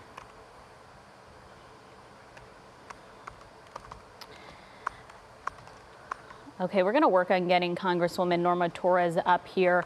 But Mike, in the meantime, you've been monitoring this situation to the left, that fire, but also you noticed what happened earlier with the mountain unit. Yeah, you know, Rich, you're looking on the right side of your screen here. As the mountain unit was going through, somebody threw a Molotov cocktail at the mountain unit there, and there was multiples of that happening. I was listening to the radio traffic where trees were on fire as a result of it, or they're trying to start trees on fire, and these horses, you can see them walking right through it. And then you'll watch on the right side of your screen, when this is earlier, when they tried to make an arrest, or they did facilitate an arrest there. Looks like the tape ended there. But, you know, one thing I wanted to point out too, those horses have just been through it tonight. And you see on the front of their faces, they've got a shield, just like the officers do, to try to protect their eyes from everything that's going on. The fire you're looking at here is at 1st and Spring, right outside police headquarters, where Chief Jim McDonnell was talking about. And I wanted to bring up something that the chief spoke about, and that was the response time. Saturday morning, ICE put out a statement saying that on Friday, LAPD took 2 hours to respond to their request from help. And that was a written statement from ICE officials. The chief flat out denying that, saying it took 38 minutes for them to respond, and there was extenuating circumstances for even why it took that long. The chief explaining they had no prior knowledge, they were not ready to set up and be there for this. They say traffic was an issue, crowd was an issue, tear gas that the feds had been using became an issue as well. And then he went in and explained the mobile field forces is where, when they're not ready, because mobile field forces are designed for incidents that pop up that they weren't prepared for. And that's when you don't have the opportunity to have more tactical type officers like we've seen tonight, when they're more prepared for a situation. But a field force is when they get a group of officers together and try to deploy them, and that's what we saw on Friday night. But the chief saying anybody that says it took 2 hours for us to respond, that is blatantly not true. They were not prepared for ICE's interactions because ICE didn't tell them that they were coming. And in fact, he says it took them 38 minutes to respond. Yeah, and before we continue on with talking about what the chief had to say, I want to check with our producer. Do we have Congresswoman Norma Torres on the line just yet? Okay. Congresswoman, can you hear us? Looks like we're still working on setting that up, but we do want to make a note here as we continue to work on the connection and establishing things for this evening, that this large group of protesters, it looked like the map was up ever so briefly, and it looked like they were coming down Spring and just past 2nd Street. And that fire that we were making a point to show you earlier was on 1st in Spring. So they're making their way down. It obviously a little hard to tell now in terms of where they are in relation to other officers or other law enforcement, but they are making their way down Spring Street right now. Not exactly sure where they're going, but that fire you see just at the top of your screen. So that's where they're coming down right now. And we don't know exactly where they're going or what they're going to do next, but that crowd is moving along the street right now. Is that the federal building, federal detention center they're walking by right now? I could be wrong here. On Spring. We want to get our bearings a little bit. Yeah. I think, John, is that where they're walking towards? So let's see, Spring and 2nd is right there. No, they're headed south, he says. Oh, okay. We are going to try to figure out where this group is walking. It's rather dark, much darker in this area as they're getting away from Civic Center, part of downtown LA. But it doesn't look like, law enforcement has been staged over here. So you wonder if this crowd is just going to slowly disperse, start to go home, or if they're going to continue to walk directly in the middle of the street. And that, of course, could be an issue. Especially as we start getting into this, we've been leading up to this moment and drawing attention to it, the fact that we're getting into the darkness now. The sun is set. It's a lot. It's harder to see. It's harder to make out where exactly everybody is. The crowd has thinned out significantly, but you do still have pockets of people going back and forth, and we're going to continue to monitor the situation. Let's try one more time here with Congresswoman Norma Torres. Do you hear us, Congresswoman, and see us? We see you. Yes, I can hear you and see you. Perfect. Thank you so much for giving us some time this evening. We really appreciate it. First off, as you've been keeping an eye on everything that's been going on, what has been your reaction to the developments of today, especially in the last few hours? It's really troubling to see what is happening in the streets of Los Angeles. What should be massive number of people peacefully demonstrating has been taken over by groups that don't really care about nonviolent demonstrations. And this is what we don't need, because this is the message that Donald Trump, the person instigating these attacks on our communities by in the form of ICE agents armed to the teeth and covering their faces. They started this, and now these groups are responding. And unfortunately, we cannot afford to continue to have these groups attacking, whether it is ICE agents that we're so upset with, or certainly not the local law enforcement that are trying to keep the peace, that are trying to maintain control. Right now, we need people to stay cool and to push back against any efforts of any aggressors trying to take over the peaceful demonstrations. Okay, we want to get to a clip from yesterday where you and other representatives tried to make it inside that federal detention center, but were denied access. Let's go ahead and see that clip. We need to have information as to what occurred yesterday, and we need to do our oversight. This is federal law under appropriations bill that was passed 2 years ago. It's Public Law 11847, Title 5. Okay, and that is the moment you and Representative Jimmy Gomez also tried to get in, but were denied access. Congresswoman, I want to bring you back here. Can you walk me through what happened and why you guys were denied access, and if there's been any progress since then? There hasn't been any progress since then. We arrived there at 8 o'clock, and I specifically drove around the perimeter, the 6-block perimeter, between 8 a.m. and 8:30 a.m., and there wasn't a single demonstrator there. We gathered there 4 members of Congress, our staff, several attorneys, and 2 organizations with about 8 or 10 staff members from their organization. So there wasn't a big group of people. As soon as I arrived to the building at 8:30 a.m., I began communicating with the congressional liaison.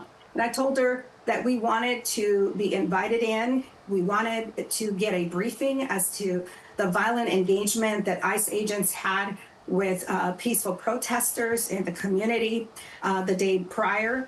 And that congressional liaison told me to stand by, and that she was running up to her office and she would get back to me as soon as she got the approval. Some time went by. Because she did not respond to me, I asked the other members of Congress that were present to also call her office, and we began this process of contacting everyone we knew in that office to allow us entry. And at some point, one of our members was told to go to that side office where you hear us speaking to security on the other side of that door through a video camera and a speaker. We were inside there for a while. They were trying to get approval to let us in. We clarified that it was only 4 members of Congress that wanted it to be allowed inside and to receive a briefing.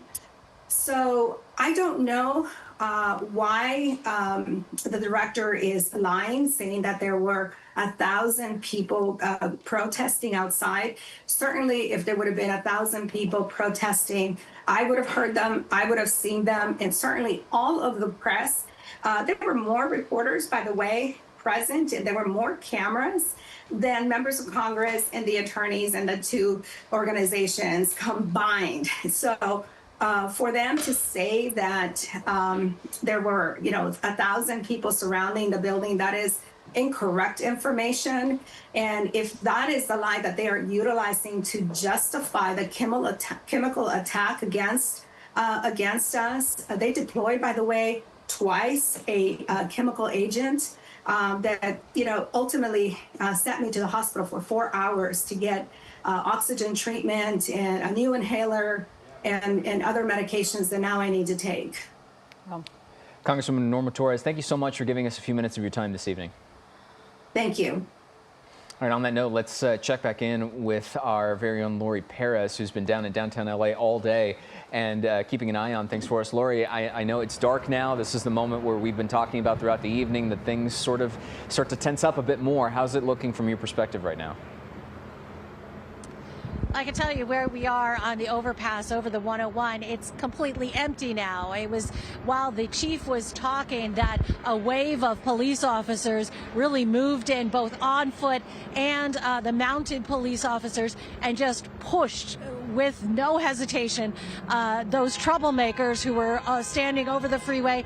They pushed them away from the freeway, pushed them off of the overpass, and we can tell by the helicopters now that they have been pushed into Chinatown. You can see we are behind the line of CHP officers here who are along all the overpasses into downtown Los Angeles. They are not going to let any of that crowd back into downtown LA, and most especially, if we could swing around to the right here, they're not going to let them down near that detention center where there was so much trouble last night, people trying to break in, people breaking windows and doors of the detention center. That's where some of the people who are being detained by ICE have been held in the last couple of days, and so that really has been the focus of a lot of attention. But they won't be getting anywhere near there, not with these lines of police officers along the overpasses here.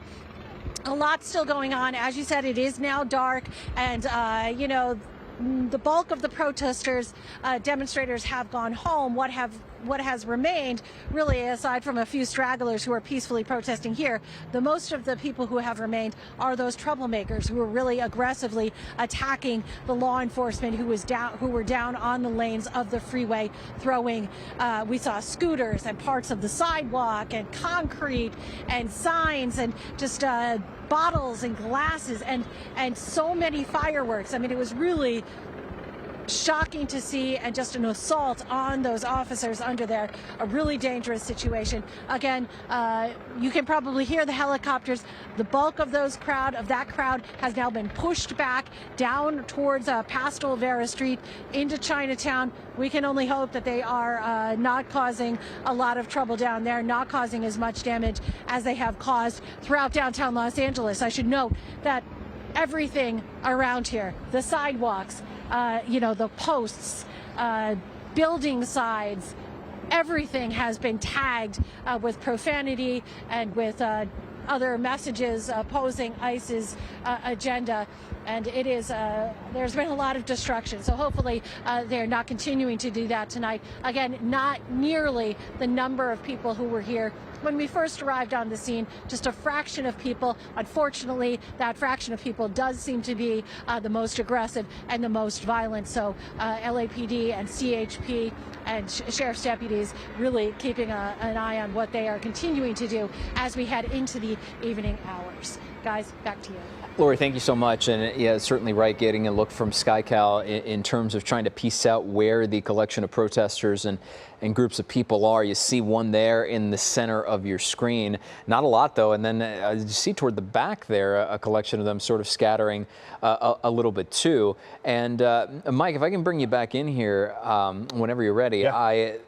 This is where the questions about tactics that we first raised more than 4 hours ago really come into play, because as Lori mentioned, you start pushing, law enforcement has already been pushing folks back into Chinatown and away from downtown LA, really establishing, like, you were not getting toward the federal building or even back on the overpass. It sort of stretched itself out. Should we expect to see potentially more arrests as you take a look at the video there of the fire in the middle of, that was First and Spring, correct? Yeah, that's First and Spring, and that is live. So we've got two helicopters up right now. The one on the right, that's at First and Spring.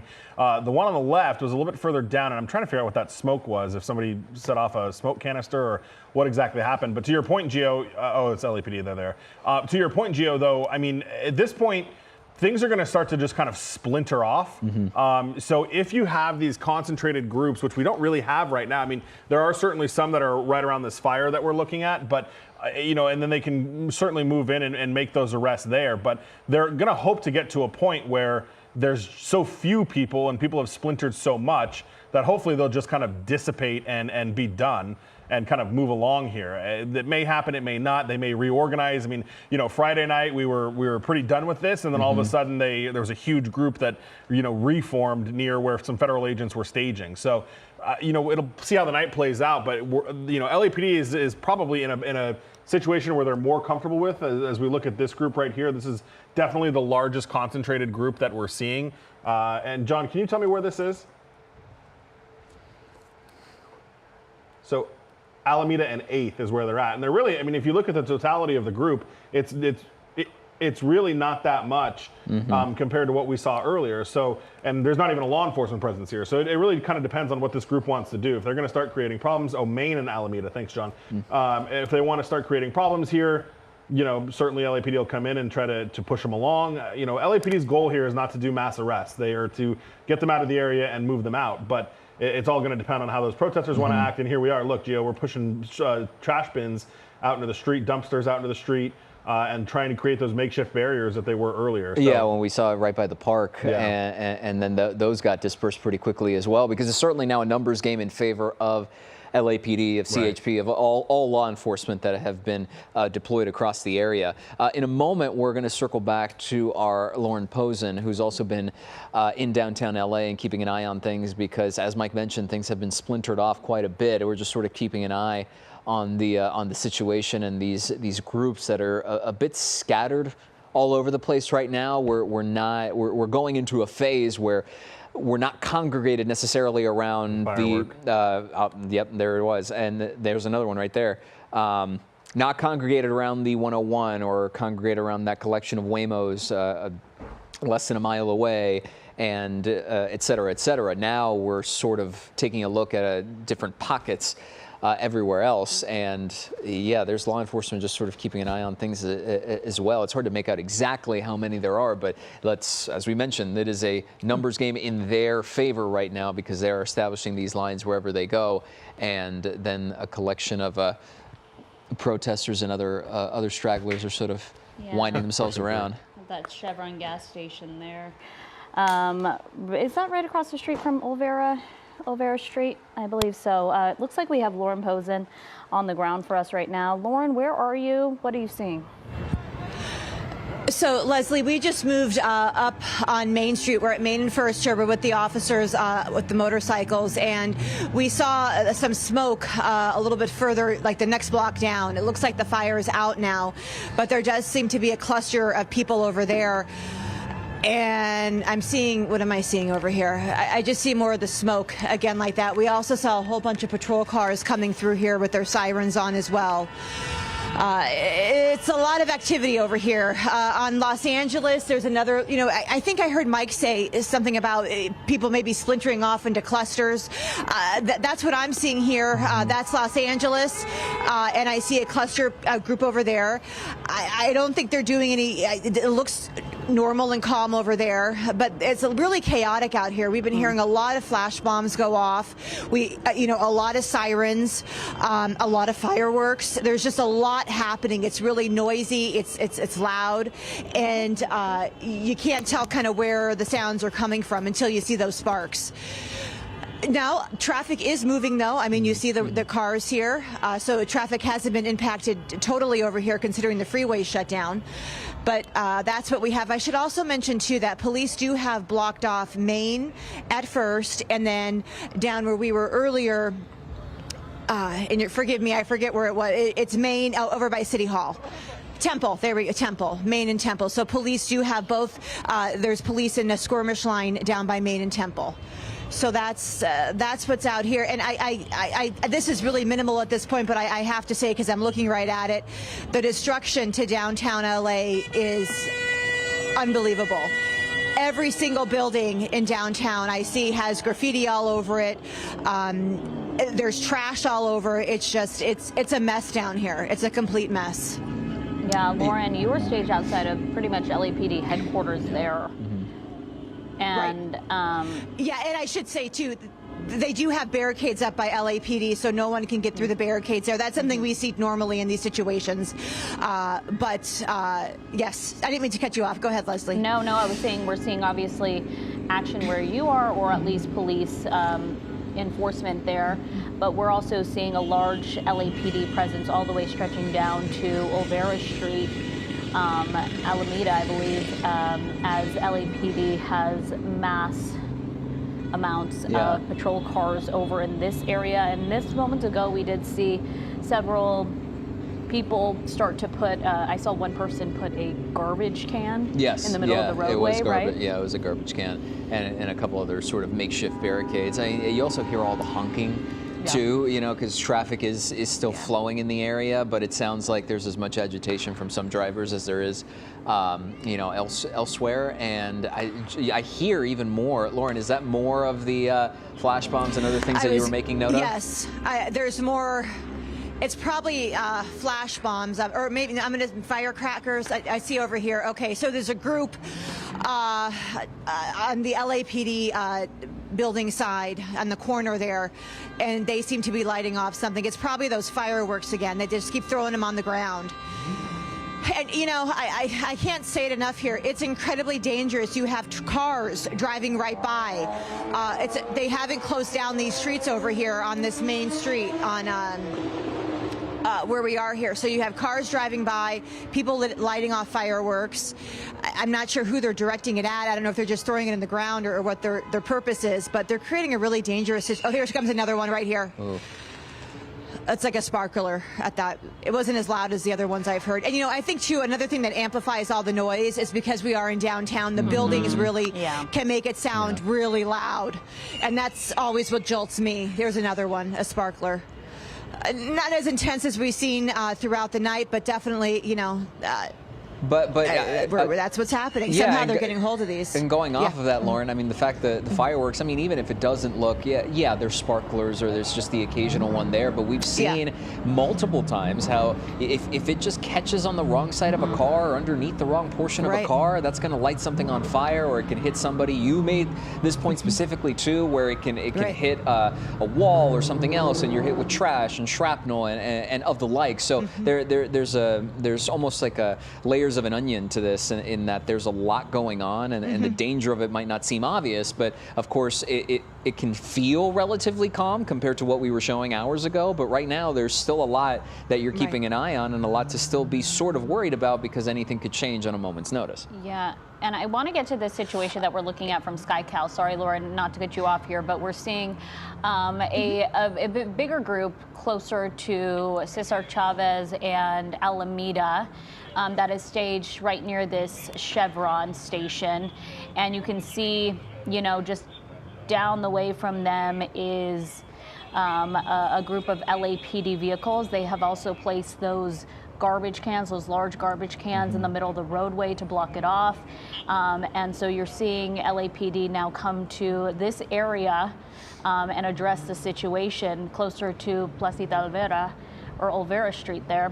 And we wonder, and we're going to keep our eye on if they move in. So we will see if that happens, but on both ends of our chopper shots, you're seeing on the left side what police are addressing this situation, this blockade that has popped up here on Alameda. And look, someone's setting this on fire. Oh, yeah, there we go. That goes back to what we were looking at on the overpass too, where you just see, I mean... Well, what we were looking on First Street, right? Where that too, where they actually did start that fire. On fire. Yeah. You hear more of those, more of that popping. It sounds like fireworks off into the background as well. Closer to where Lauren is. And a bit of a reaction from officers as well. Multiple, actually. It's not really stopping at the moment as we take a listen to this. Hey, even more and more and more. Go ahead, Lauren. Yes, Gio. Yes, I was going to say yes. They are throwing off those fireworks again. Now we have an ambulance coming, and let's see if they let this ambulance by. This is something I have noticed throughout the night. The cars haven't been moving for the ambulance or first responders, the firemen, the fire trucks when they go by too. Here, they let them go by. Not sure what that's in response to, if there's something that happened up the road with maybe those fireworks, but there they go. And you can now see, you hear the honking. This is this atmosphere that we're in the middle of here. You got the alarm, you got the sirens, you got the honking, you have the fireworks going off. You know, I know it can look calm at home, but it's really, when you're on the ground here, it's a much different story because you're right in the thick of it. Yeah, truly, and we're seeing plenty of law enforcement action. Maybe less demonstrators still out there where you are. We're seeing many more demonstrators closer to Alameda and Cesar Chavez, where they have again set up this blockade in the street with at least 2 garbage cans They also set something on fire. It looks to be a small fire right now, Gio. You can see it right there in the middle of the street. Possibly setting some, garbage on fire. Oh, you see a good view of Yeah, you're here seeing that. too. Lauren, is there a fire where you are? Oh, you know what, Leslie? I just moved to the other side, and yes, there is a fire. Okay. I don't know if we're going to be able to show you. Now there's we some can patrol see cars it. coming down. Okay. You can see it? Okay. Yeah. Yeah, for now, from where I'm at, it doesn't look very big, but nonetheless, it's a fire, and that's not what we want to see tonight. Again, the mayor stressing, the governor stressing, they don't want to see violence and disruption like this, and I mean, that's not what they're asking for here as we're looking at this fire. Yeah. They want it peaceful. Yeah, you can see a lot of those motorcycles, it looks like, or bikes, staged right here at this Chevron gas station. That's where many, or I should say a good group has begun to congregate.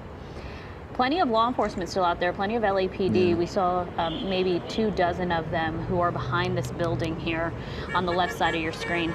And it looks like maybe they're coming up with some sort of plan.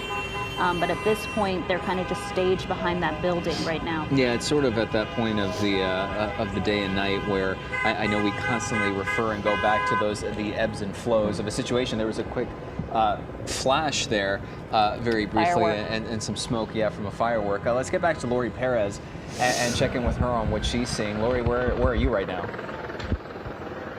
So we decided to kind of follow the crowd, or where they push the crowd down past Olvera Street and down towards Chinatown. And I wanted to show you just some of what apparently happened along the way. You can see everything here is just toppled over. You can see a lot of those concrete pieces that the crowd had been throwing down onto the freeway. A lot of those are here now on the street, and then just past that in the background you can see all of the officers. They are standing at the ready. Beyond them there seems to be a lot of action. The crowd is just beyond this light down the street here, and that's where they seem to have assembled, and these officers are kind of opposed to them. So you can see some smoke in the air. This seems to be where they have since assembled and are facing off with the police officers. The helicopters overhead also adding to kind of the tense situation here at this intersection. People screaming and yelling. The officers now are, and you just saw that bang.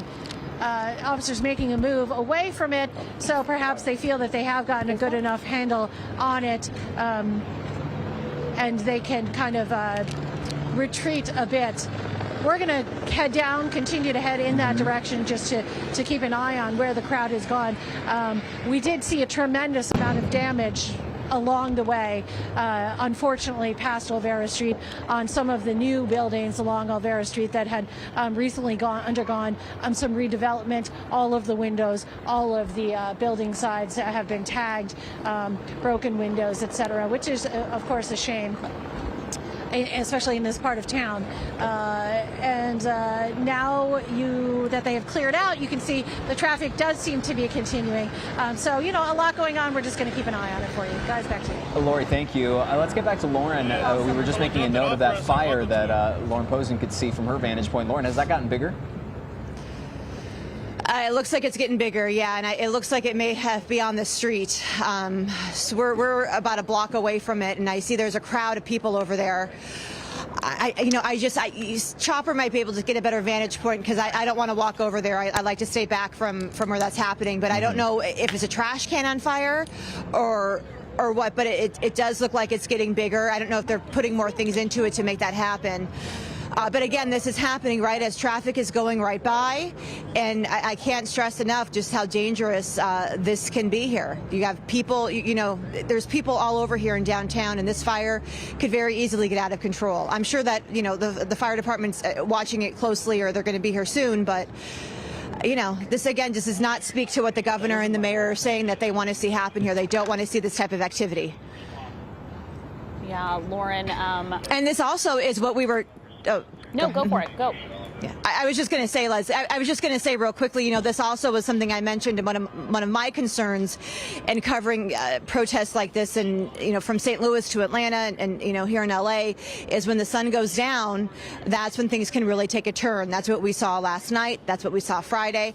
And while this right now is mild compared to what we saw, last night, there's still a lot of hours ahead of us here. And I also think that Mike was also saying too, perhaps what we're seeing are more the agitators more so than the protesters. These are people that want to antagonize the police. They want to cause a scene. They want a reaction. And that's most likely what there we go, what we're seeing tonight. I heard another firecracker go off right over there. And Lauren, it doesn't look like LAFD is nearby at all, right? Or is LAPD addressing that situation over there?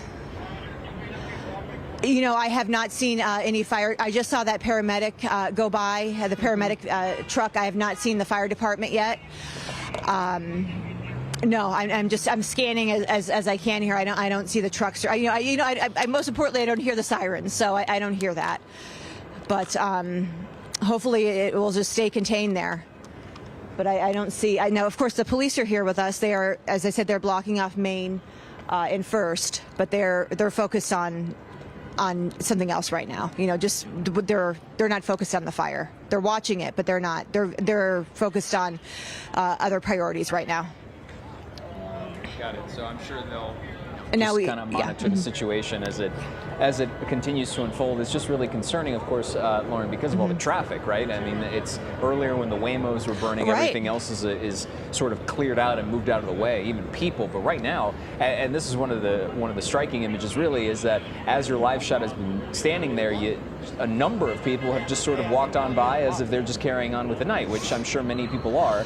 And then in the background, you see typical heavy flow of traffic moving back and forth, and then a fire that's inching its way, toward the street, and then you have folks either taking photos of it or otherwise starting it, fueling it. It's a lot. It looked like someone took like a big suitcase of some sort or a box of some sort and just threw it into those flames to obviously fuel it, which it will do. Yeah. Okay. We have a patrol cruiser here. He's got the sirens on, but he's going the other way. And that's exactly right, Leslie. And that's one of the big concerns here is, I don't know if the people that are starting these fires understand how they're putting innocent people, at risk here. Because the fire could easily, we just went through the biggest fire in California history just 3 months ago. And these fires are very serious, and they can catch other things on fire very quickly. There's a lot of trees over here. It's just a really dangerous situation. And again, you have people in their cars, you have people on bikes, you see people going by on bikes here. Downtown is still very active tonight. And Gio, to your point too, I've seen so many people, I don't want to use the word spectator, but I've seen people taking their phones out and just, capturing all this. They're not involved in the protests, they're not involved in any of it. They just want to be a part of the scene here and capturing it. But in doing so, they're also putting themselves at risk. You heard the police chief earlier tonight saying how dangerous it is out here, not only for his department, but also for people. It's a very dangerous situation. Lauren, thank you. We'll be sure to check back in with you as we keep an eye on obviously this fire and everything else that's going on around the area right now. Is the live view from SkyCal on the left side? I just want to confirm whether or not that's the same exact shot. It's just from overhead. Yeah. Okay, we want to get Mike Rogers' mic. He's going to work on getting that because he has some information. I was asking, hey, is this the same as the first fire that we saw a couple of minutes ago? And he was working to find out those details for us. So we're going to let him get mic'd up here. There you go. All right, so yeah, it is still First and Spring. It's that same location outside of LAPD headquarters, and it's funny because, or not funny, but interesting because as you talk about spectators, the reason I can tell that the ground shot and the live shot or the helicopter shot are the same is because people are standing there taking pictures. And you can see there's people in construction vests, hard hats, that are all standing there, being spectators, if you will. I know that's the word that was, being used, but that's what they're doing. They're taking photos, and it's hard to tell what's being burned. But the construction vests and hard hats is interesting to me. I don't know if they're trying to blend in as some sort of public worker or something like that, but things continue to be kind of tossed in this, and this is what happens now. You've got the group that is splintered off. So LAPD is back over at that other location near Chinatown dealing with that, and then this is on fire, ironically, right outside of police headquarters. So police headquarters is just at the bottom of the screen here. But the crews, I should say, the officers are deployed everywhere else right now. They're not sitting in this office. Yeah, right. So that's the thing. But we did see, the motor officers, there was a lot of them. They're just down in the street. Yes. But at this point, what can they do? I mean, they want LAFD to come in here and possibly put this out, but until it's safe for them to do so, they're not going to come in here. Right, and I am listening to the radio, and I am listening to LAPD talking about redeploying to a couple of areas. I'm sure this would be one of them, but that's kind of the situation is you have these protesters, and I know our Lori Perez is down there as well in kind of the midst of all of this. Lori, where are you at? Yeah, so this is a really intense situation. So we are on the corner of, this is Main, and what is this? Mojo, do you know what this is? I'm sorry, I don't know, but we are right near the Chevron station. No, it's Cesar Chavez and Main, and things are really out of control. You can see a group of kids now are throwing rocks. I think they're about to go into this Chevron and take it over. They've been throwing rocks at passing cars. There's a car on fire about maybe 100 yards from where we are, maybe 50 yards from where we are. Ooh! I don't know what's going on here, but oh, let's go to the chopper. I think the police are headed here because they see that. Yeah, someone is doing donuts in the middle of the roadway there, a minivan. And they're throwing rocks at the minivan. Yes, and they're about to overtake this Chevron, I believe, because they've been throwing rocks and such into it, trying to break into it. This is a much younger crowd, I will note, a much younger crowd than the crowd that we first encountered when we first got on the scene with the demonstrators.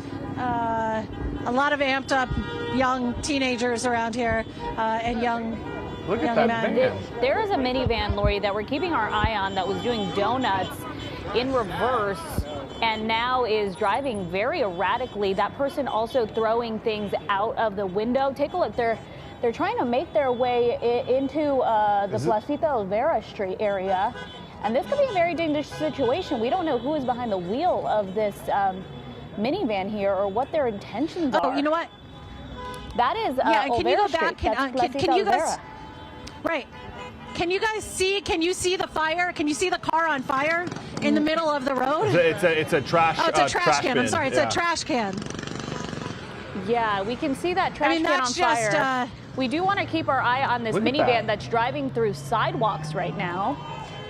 Mike, this is a very dangerous situation. Oh my gosh. And they're totally in a pedestrian area. They've almost hit a couple of pedestrians.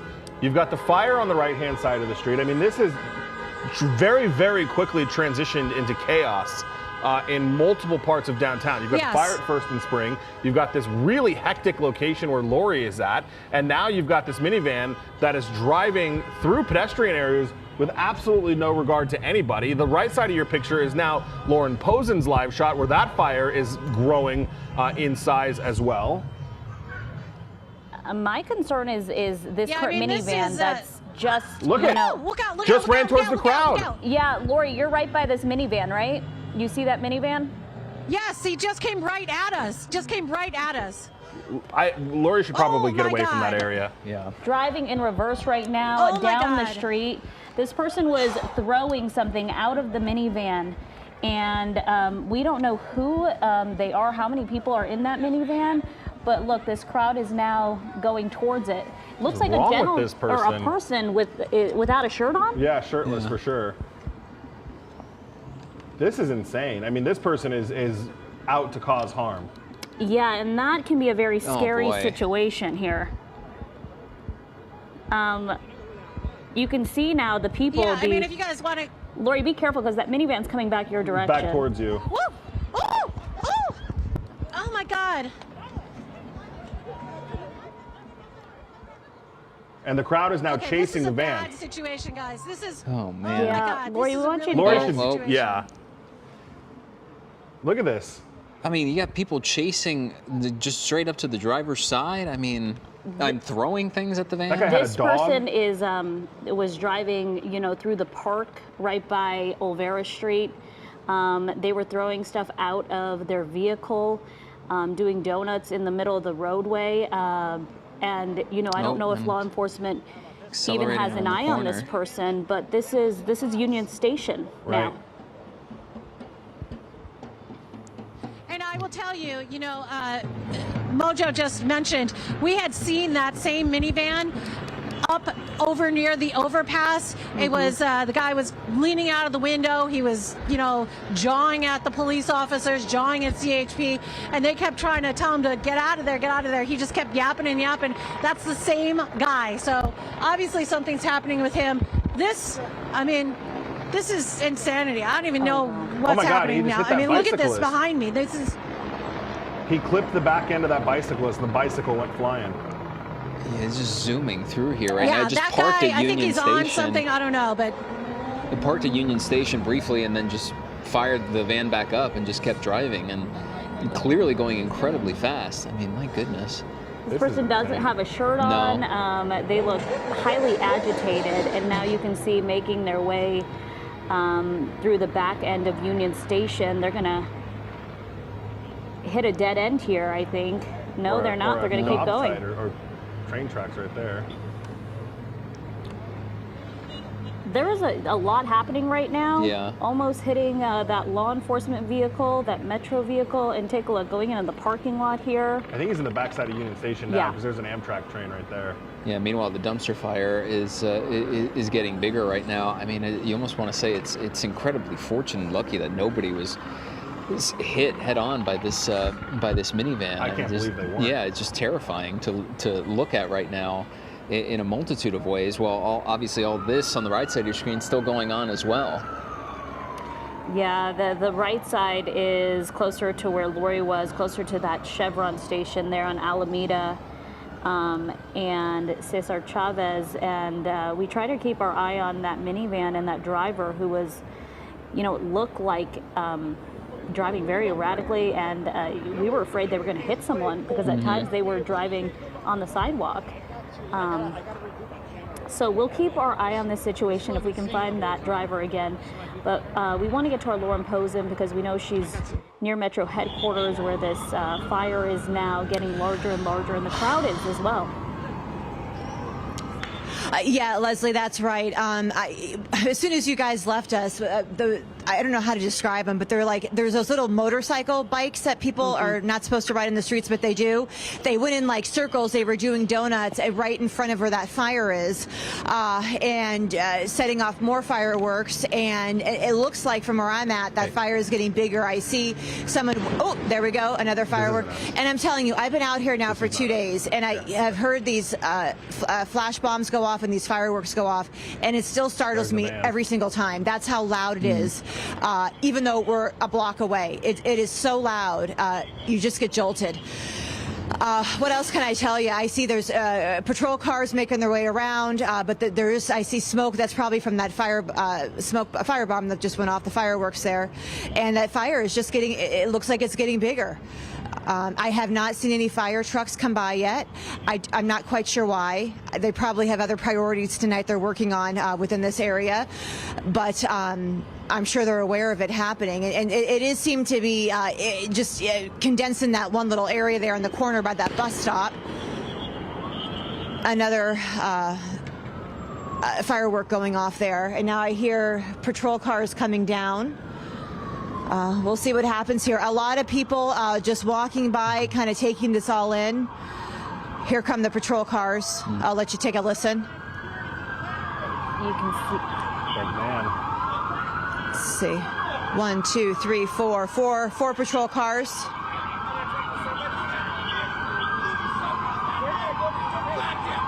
And you can see what I'm talking about here. Now, well, see, the traffic is still going, but, you know, usually when you got patrol cars behind you, you have to move out of the way, but that's not happening here. I also hear people revving up their engines over where the fire is. Okay, here come the patrol cars.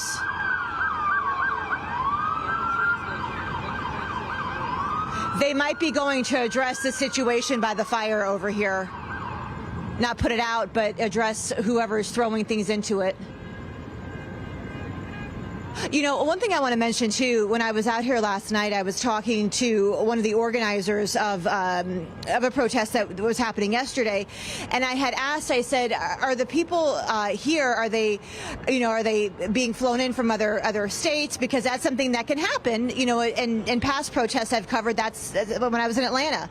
People were being flown in to be disruptive. And he told me yesterday, no, everyone here, they're Angelenos. Now, I don't know if that's the same case for tonight, if these are agitators being brought in from different cities, different states, or if they're just people that are very upset, and that's what we're seeing here. It's hard to say right now, but that's something to keep in mind as well, because that's something I've noticed in reporting in other states, that people can be flown in from, as I said, different cities, different states, to cause this type of disruption that we're seeing tonight. Yeah, and we're just keeping an eye on that fire there as it's still going, but that law enforcement movement, at least toward that area, let's see if it makes a significant difference moving forward. Lauren, in the meantime, over on the left side of your screen here, we're still keeping an eye on that minivan because it's been going in a sort of... It's going in a circle here, right? Yeah. They're circling back to Olvera Street now. Well, it has moved actually kind of a little bit further east, so they're actually kind of over like, nearest like Mariachi Plaza.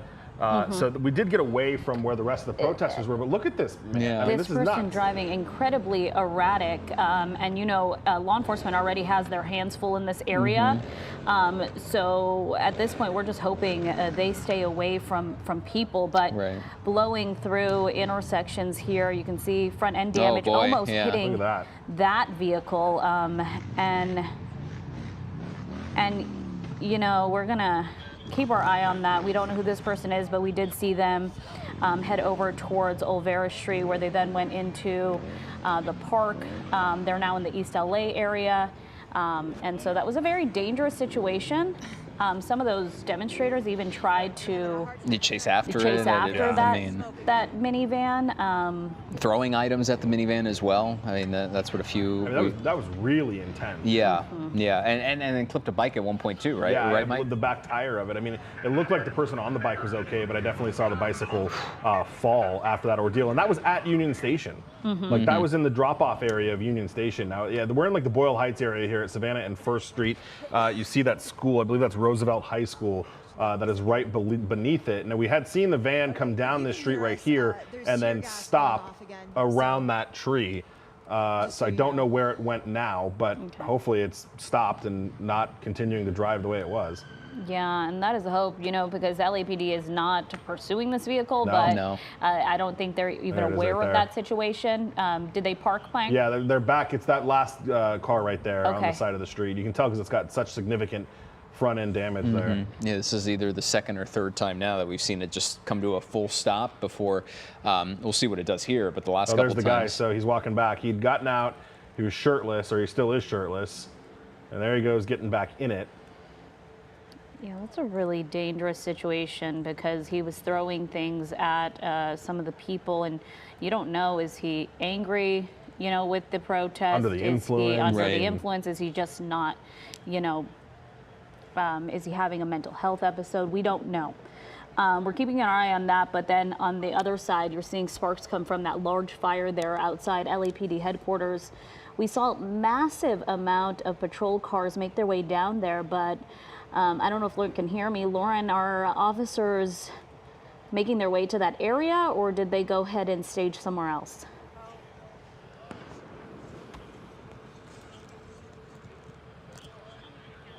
Okay. I can't hear you right now, but I can tell you that officers were headed this way, but... Oh, I'm not sure about that, but I can tell you that tear gas has been deployed. We can feel it again in our throats. Not as intense as last night, but definitely you can taste it. He's switching cars. I'm trying to get reconnected right now. Oh, wow. Lauren, while we reestablish that connection with you, we'll give you a few minutes if you need it.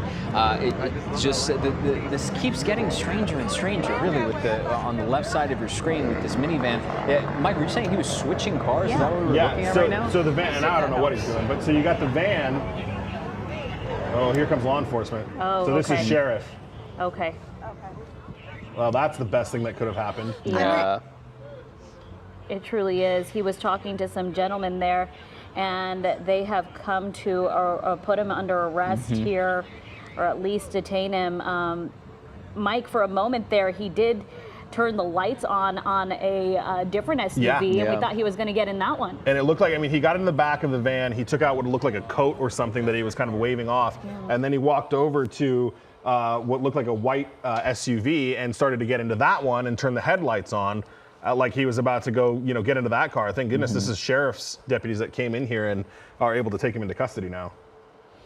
Yeah, well, at least this comes to an end here, an especially dangerous situation that could have been cataclysmically worse for these last half an hour, these last 20 minutes or so. Let's go back to Lauren right now, because we're obviously monitoring two situations at once, including this one, the other one. Lauren, you were saying that tear gas was being deployed, not quite as intense as last night, but what's the situation like right now? We kind of got the drift of it, the aftermath of it, wherever it was deployed. I couldn't tell you where it was, but you could just taste it in the air. I'm assuming it was a block up from where we are. I didn't hear it or see it, but I can taste it, and my eyes are watering again, but nothing as to the level as I experienced last night. I can tell you that fire is still burning, and you know, there's a lot of honking going on, but that fire is still very much a thing down a block from where we are here, just beyond the police headquarters here. But let me tell you that tear gas, it is potent. You can just it goes right up your nose and right into your throat. Fortunately, we weren't as close as we were last night, so it's not as bad, but it's still bad. Yeah, Lauren, thank you so much. We're going to continue to monitor this situation. I'm seeing something from LAPD Central Division now, Mike. And I don't know if you've heard, but downtown Los Angeles as a whole has been declared an unlawful assembly. The whole downtown area. And you heard Chief Jim McDonnell. I mean, he was asked, are you going to institute a curfew? Yeah. And he said, look, we really, really don't like to do that. It's very disruptive to the area. It's really difficult to enforce.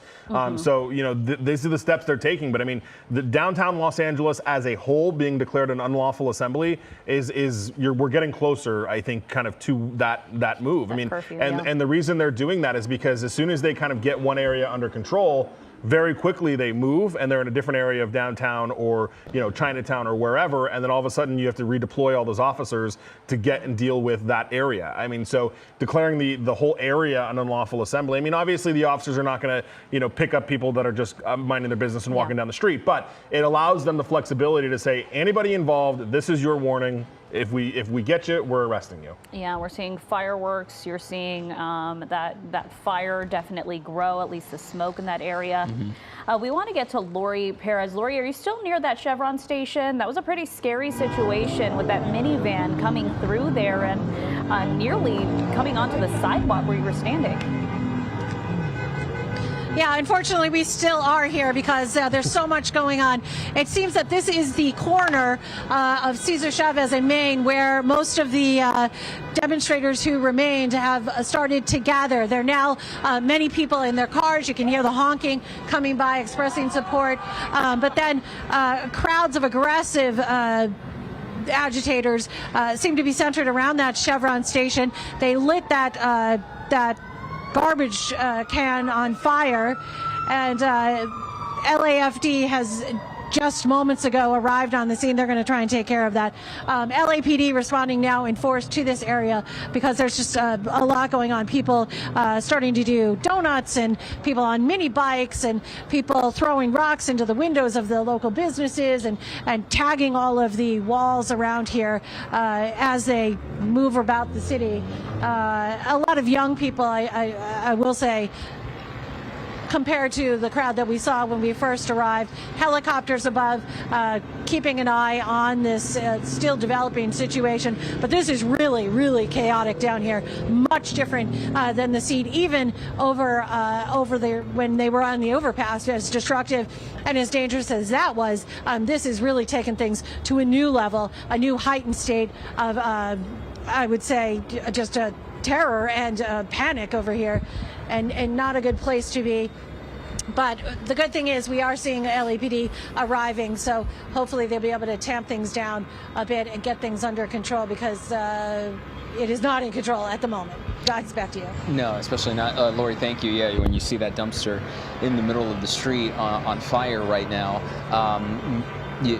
we're trying to keep an eye. We just saw someone, protester, drive by, flag waving, and then traffic just seems to be really caught up in this entire situation. And pardon me, but there's more fireworks going off as well, and it doesn't look like that fire's dying down at the moment. And you just see everyone that's trapped in there right now. That trash can now set on fire. You know, it's not a large group of protesters that we're seeing right now, but it's a very agitated, disruptive group of people that we're seeing still out on the streets. And Lori mentioned that in this area where she is, she's seeing and she's observing a lot of younger people that are kind of just coming in here, trying to get into that Chevron station. You know, when we first got over this, the lights were still on in that Chevron station. They have now turned them off. Right. And I'm hoping those employees have, you know, at least left that area, because that is a very dangerous situation. And gotten to safety just because of everything else that's been going on, and it just seems like every time, you know, there's some progress made on moving a crowd or dispersing a crowd and shifting them into a different direction, it just the next bout of chaos just moves to whatever next available space there is. Even getting to a point now, as Leslie mentioned, from LAPD Central Division, where you have the entirety of downtown LA declared an unlawful assembly, and here we are. It just gets pushed out. Yeah, what we were just seeing from SkyCal was, you know, they still have the southbound lanes of the 101 shut down there at the 110, but what we were seeing is that they finally were able to tow away those CHP cars, that were stuck there, that had been destroyed by people. And really quickly, guys, you know, this is, you know, it's local to us, but this is being, you know, on a national stage at the moment, even an international stage. And, you know, our viewers are watching. The president is watching, President Donald Trump, tweeting, on Truth Social, saying, looking really bad in LA, bring in the troops. He's also referencing Chief Jim McDonald's press conference, saying Jim McDonald, the highly respected LAPD chief, just stated the protesters are getting very much more aggressive, and that he would, quote, have to reassess the situation, end quote, as it pertains to bringing in the troops. He should, right now. Don't let these thugs get away with this. Make America great again. And again, that is what President Donald Trump posted on Truth Social. And to give context to that, Chief Jim McDonald was asked specifically, he was asked, you know, do we need the National Guard? Does your department need the National Guard? And he said, basically, the National Guard is not here to help us. They have not been helping us. If they would have been deployed by the governor, it would have given us, you know, an upper hand on the protesters. But right now, they are here to secure the federal property. So when things like this happen on our city streets, they're not out here. Right, because they're not under the command of the governor. No. They're under the command of the federal government. They've been activated by U.S. Northern Command. But then it goes back. We have to go back to what the governor and Mayor Bass have said was that we don't need the National Guard. So it's this ever-evolving kind of thing where the chief was asked about that and said, sure, they could help. But you have the mayor and the governor saying we don't need them, but we can't have them if we wanted them because they're not under control of the governor. And he specifically cited the sort of the communication chain, right? That there would be multiple agencies working with each other, starting local and then going up all the way in coordination with each other to determine who needs help where and how to properly assess the situation. And except in this case, it was directly from the federal government, directly from President Trump to say, okay, the National Guard has been federalized, and that's why it's over there, and now it's up to local law enforcement to deal with the situations that we're monitoring as we speak. Yeah, he really said if it would have been deployed by the governor, they would be able to go to 50% deployment, which means 50% of the department would address this situation. The other 50% would go and address what's the crime happening. On our streets, and then they would go into mutual aid with the sheriff's department. But because it did not come from the local level up, they are not able to do that. Essentially, they have to treat this as a situation that On their own kind of thing. that they're on their own. And we've already talked about the difficulties of the lines of communication between federal and local and state government. Yeah. It's non-existent, really. I mean, Supervisor Hahn told us she has not spoken with the federal government at all. We heard from the chief, who sounds like they did have a meeting with a bunch of federal officials as we watched this person try to remove this planter from the tree. I don't know if they're trying to break off more slabs of concrete. You can see some pretty big ones there in the middle of the screen, but it's anything that these guys can get their hands on. We've seen park benches, we've seen trees, we've seen all kinds of things being thrown, and now they're going to try to burn the tree, I guess. Well, they're just going to put it into that dumpster there. Yeah, while we keep an eye on this, we want to go back to Lauren Posen as well, who's keeping an eye on her situation going on right now. Lauren, what are you seeing, and what can you tell us about this fire right here? Yeah, well, Gio, to me it looks like it's getting bigger. The flames are definitely getting bigger, and the smoke, I've seen black smoke as well, too. Within the last 5 minutes, there was this huge firework explosion. I don't know if we were rolling on it. If we were, we might be able to play it back for you. It was right over in the back of City Hall. Hang on, what do we have going? Okay, we just have a patrol car coming through. It was just one after another green fireworks that went off over here.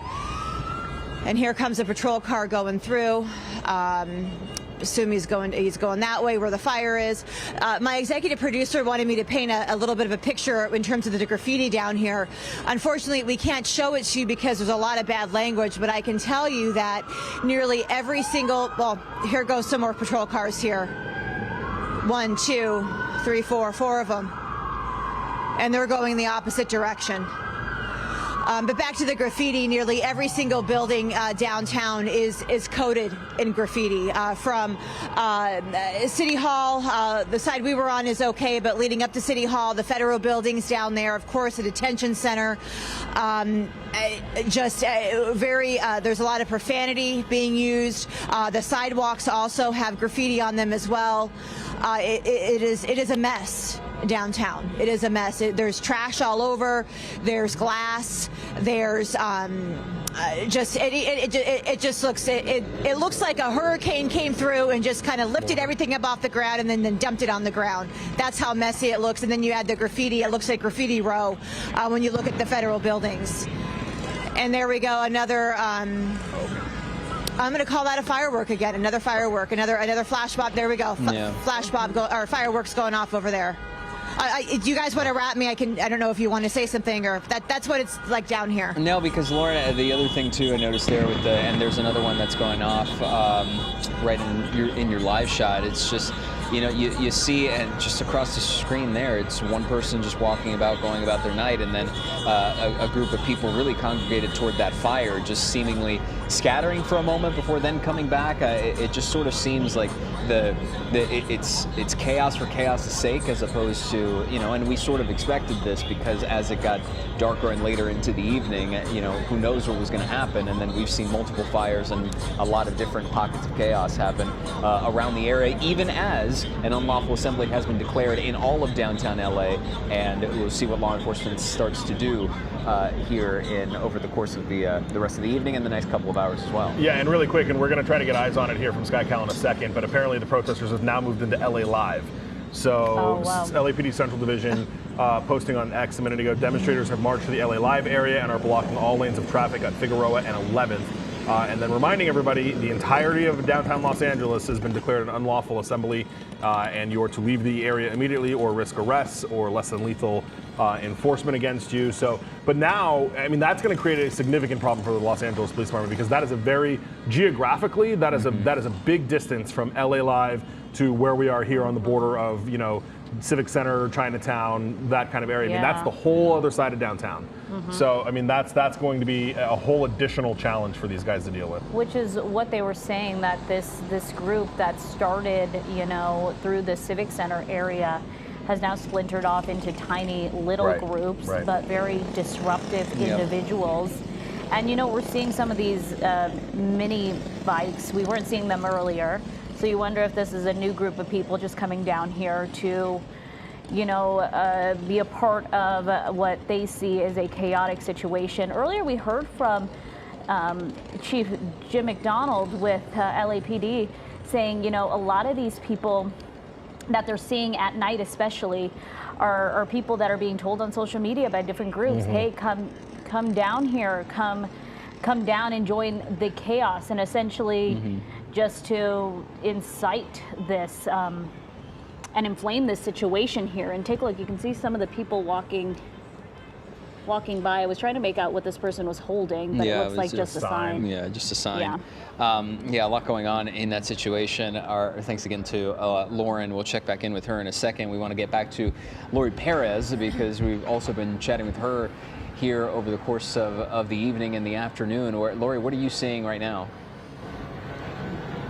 Okay, so good news from where we are here at Cesar Chavez and Main Street. Things have died down considerably. Oh, of course, as soon as I say that, there's some more fireworks going off. Every now and then, of course, we do still hear those fireworks, but a lot of the people have at least moved out of the area. And I don't know whether that's good or bad because they seem to be fluidly looking for other places to kind of occupy as a large mass. In fact, we've had people coming up to us asking, hey, where did everybody go? Where's the protest? Where are we headed? You know, and it's hard to tell because there are so many people scattering in so many directions. But there is a small group still here on the corner across the street near the Chevron, people who are waving flags and certainly trying to get the attention of the drivers as they're going by, people who in cars who are waving their own flags and shouting out to the crowd, shouting support, etc. But such a much different situation than the last time that you came to us when there was so much chaos, when the dumpster was burning and that out of control car was, you know, driving through the streets, scaring everyone. People were running and fleeing and trying to just stay safe. Choppers still are overhead, still shining down here, trying to track where the crowds are going. So there's a couple in a few different directions, so we can tell that the crowd has splintered off and are keeping law enforcement busy as they kind of move in different directions in large groups. But here where we are, thankfully, a much calmer situation than the last time you came to us, which is good news, even though we do continue to hear those fireworks. But for the moment, things relatively calm, which is good. Guys, back to you. Certainly, that is good news, Lori. Thank you so much. Oh, keeping an eye on this situation right here, where it looks like law enforcement's established a bit of a line here. Not a lot of protesters, really. I mean, you have some folks here waving the flags and signs, and you know, keeping it peaceful, at least from what it looks like from our perspective. You zoom out and you see a little bit more, but overall, law enforcement outnumbering people, demonstrators, protesters on this particular corner right here. Yeah, but we're hearing that. The demonstrations now stretch all the way down to LA Live. We're trying to make out what our... Yeah, that's a person up there in dark clothing, directly on the high ground of law enforcement. Oh. Somebody's got a laser on him. There you go. Running away now. So I wonder if he was throwing stuff at the cops down there. See, that's... Would that be the LAPD chopper that has the laser? No. It would be somebody on the ground. Oh, okay. And it would be, you see, okay, so I see the laser keep pointing. I can't tell exactly where it's coming from. Generally, law enforcement doesn't use that unless it's on the other end of a gun, which would, you know, not be ideal for that person. But that laser was certainly enough to scare him off and get out of that area on that hillside. Yeah, I think even that person was surprised by what was going on in that situation. So, you know, just it took off at a moment's notice. But yeah, just a lot to keep track of right now as law enforcement and just a scattering of protesters and demonstrators are all over the place right now. Yeah, we want to go back out to our Lauren Posen, who is on near 1st and Spring. Lauren, can you tell us what you're seeing? Is that fire still growing there? Yes, the fire is still growing, but I turned my head for 1 second, and then I turned back again, and then I noticed that someone tagged in front of all these officers the signage in front of LAPD. We can't show you all that it says, but it starts with it says all cops, and then I'm not going to repeat the rest of it, but it is right in front of LAPD headquarters there, and again, right in front of all these officers, too. They were able to tag the building there. Now, I am noticing, okay, they're just doing a switch out. But again, yes, the fire, it is still growing. It's still there. We're seeing a lot of hearing and seeing a lot of honking, a lot of people still down here. Not sure what everyone's role is down here, if they're just here just to take this all in, or if they're part of the demonstration. I'm not sure. But that fire does seem to be gaining some energy. A block from, oh, and there's another firework. I should say, too, we did see a coyote that was in here, and he got really scared by all this, too. So for the people that are passionate about animals, there are animals down here. There's people that live downtown that have dogs and cats and animals, and fireworks are not good for them, as we talk about this every 4th of July. Plus, you have all this going on here, too, with it's really just quite a mess down here. I can't stress that enough. A mess and a very dangerous situation. Yeah, Lauren, because you have so many people, you're commenting on the number of folks with dogs and everything else. We've seen a number of them walking their dogs, and in some cases, when we were drawing attention earlier to the minivan that was going awry and a driver being incredibly reckless around the area, there were people walking their dogs and going about their night as normal, and that's blending into the situation that we're all monitoring, which is lines and rows of law enforcement established on street corners and on intersections, and then protesters that are nowhere near the size of what we saw when it was earlier in the afternoon near the 101 and the overpass and everything else, but still being incredibly disruptive in these pockets, even as LAPD and other law enforcement start, declaring unlawful assemblies and moving people out. You're seeing it right there. Lori's seeing it, and it's just it keeps creeping up. Right, exactly. Yeah, it's these pockets that are the problem tonight, right? And it's just a small, well, at least where I'm at, a relatively small group of people that's causing a lot of disruption here. And I wish I could see who's throwing off these fireworks, but I just, I think they throw them and run. But we can't see from where we are, because again, it's dark, and it's dark down here. Lauren, really quickly, left side of your screen, this is at LA Live. There's a fight in the middle of the street, and somebody is on the ground, and they are attacking that person. That person in that mini bike, right? Yeah, and I can't tell. I don't know where that. Did they get up? I can't tell for sure. Yeah, they got up, and someone's coming back and swinging on them again. They're going to try to break it up there. And this is that LA Live location that I was telling you about. You can hear the sirens there. Yeah, and the person getting up there seems a little wobbly, obviously. Oh, no, and then hit by, it looked like somebody else, too. Yeah. You're hoping that they can just get best to get out, yeah. But he's clearly injured and is not, wasn't doing a good job of getting out of there. I mean, and you look, and what's disturbing, and I saw it just now in the chopper shot, I saw it earlier, is so many smiles on faces down there. I mean, people think this is funny.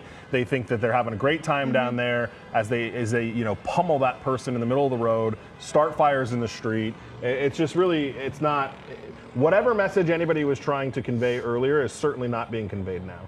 No, and if anything, the difference is even more stark, right? Because you saw so many people protesting with signs and with flags and doing it peacefully and lawfully, but it's those moments of severe agitation and reaction, like throwing rocks and scooters and concrete and fireworks, and then bleeding off into these moments here where it's just so obvious that one is wildly different than the other and doesn't represent what the majority of people are doing. However, with that said, it still becomes incredibly dangerous and serious to monitor and to take care of, because not just people, like we just saw that person on the bike getting pummeled for seemingly no reason, but then law enforcement as well, because there were so many close calls earlier in the evening of rocks and serious items being this close to hitting them in the head, or their cars, engulfed in flames before getting knocked out. It's just a lot to deal with. Yeah, at this point, that crowd has really kind of broken off. They're still taking over the street there. And take a look. You can make out some tell people if somebody on else bikes. is down again, or if yeah. it's Looks like a small group has congregated there.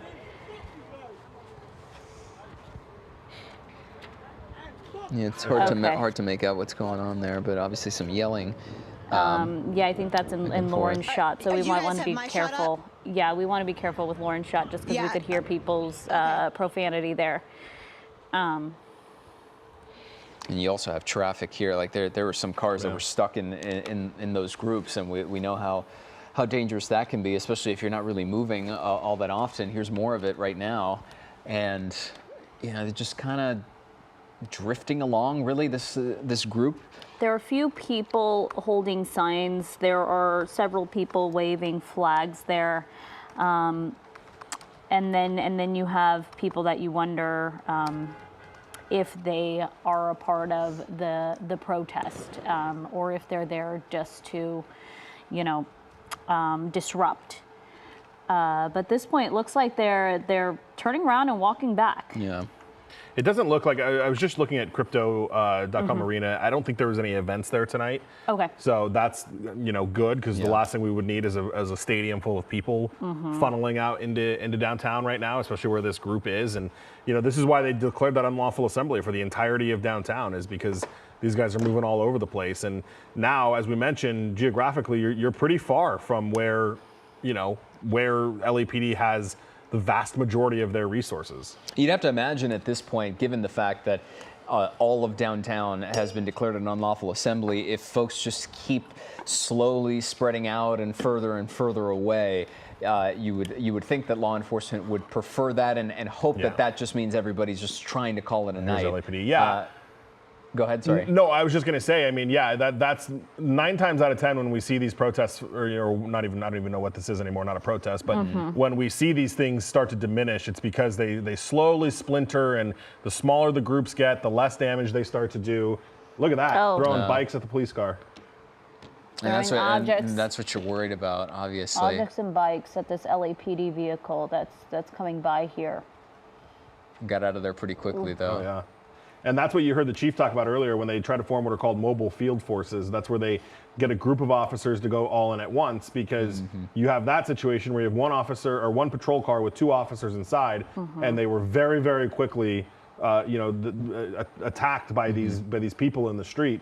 So that's why they don't like to send that just single patrol car into situations like this, and they want to deal with it with a mobile field force or a different, more significant amount of resources. And you wonder that patrol car probably not responding to the situation, right? They continued to make their way through. Yeah. We don't know for sure, but and another one making their way through, and we're going to monitor if they're able to. There's more fireworks on the right side of your screen there go off.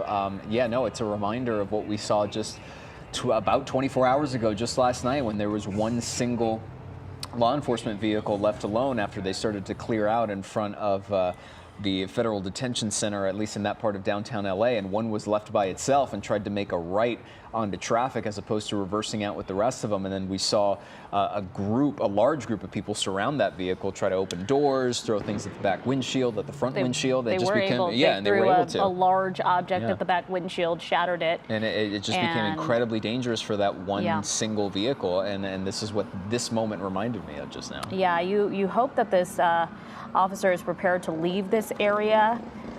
You see them backing up now, and that is something that they're going to want to do, because we've seen crowds surround the vehicle, and we're hoping. The scary part is obviously with traffic and then this large group of people, because now it almost feels like it could get surrounded at any moment. Look, they're throwing stuff now at the vehicle. Oh, and here's the thing, some people will stand in front of it and not let the officer move by. If these guys get boxed in, that's going to be a really bad situation. So I would assume some incident commander is going to notify these patrol units to stay out of this area until they can get a mobile field force or some other group in here to deal with this. What is looks like 2 different groups on the. Yeah, I was trying to make out who that was, but it looks like possibly more demonstrators there, and really lined up near Pico Boulevard. Stretching into essentially every lane of traffic right now. I mean, you hear the honking from other vehicles just trying to make it through right now as they continue their march over there. You even hear some more in the background. Hard to tell if that was fireworks or something else, but things certainly still fluid at the moment. And you just fingers crossed and hope for the best that nothing serious happens. But every time we say that, then something else sort of picks back up. So, of course, we'll continue to keep an eye on this right now. As a reminder that LAPD did declare an unlawful assembly in all of downtown LA. So that's why it feels a little bit more scattered right now, as crowds and groups that were there just start fanning out a little bit more to LA Live and beyond. So with that, let's get back to Lauren Posen, who's been monitoring the situation right now. Lauren, it's hard to tell from your shot. Is that fire still going? Is it out, or what's the situation that you're looking at right now? Gio, from where I'm at right now, it looks like it might be out, but I don't want to say 100% on that because I can't fully see it. I still see some flames. There's a little bit of flames in the distance there, not as big as before, but there's also a whole bunch of people kind of standing around, so it's hard to tell. There's been an extreme amount of fireworks the last 3 minutes here, people just shooting them off again and really just kind of jolting everyone. LAPD, the signage has been tagged. This done in front of a row of officers here on motorcycle bikes. The entire downtown here by headquarters. I'm looking at the building right across from the headquarters. That's tagged. The sidewalks are tagged. Everything is tagged. We can't show you what the tagging looks like because there's bad language on it, but I'm sure you can imagine what it says there. Just a very it's weird because, traffic is moving. So, like, on one hand, you think, okay, well, it's almost back to normal, but it's not because you have all this chaos kind of going around you here. And especially, there's another firework going to go off here. They just threw it. See, there's a group of people on the side of the street there. It's a big group of them, and they're still congregated over there, and they seem to be the ones that are throwing off these fireworks into moving traffic. There we go. Yeah, there's another one, there. too.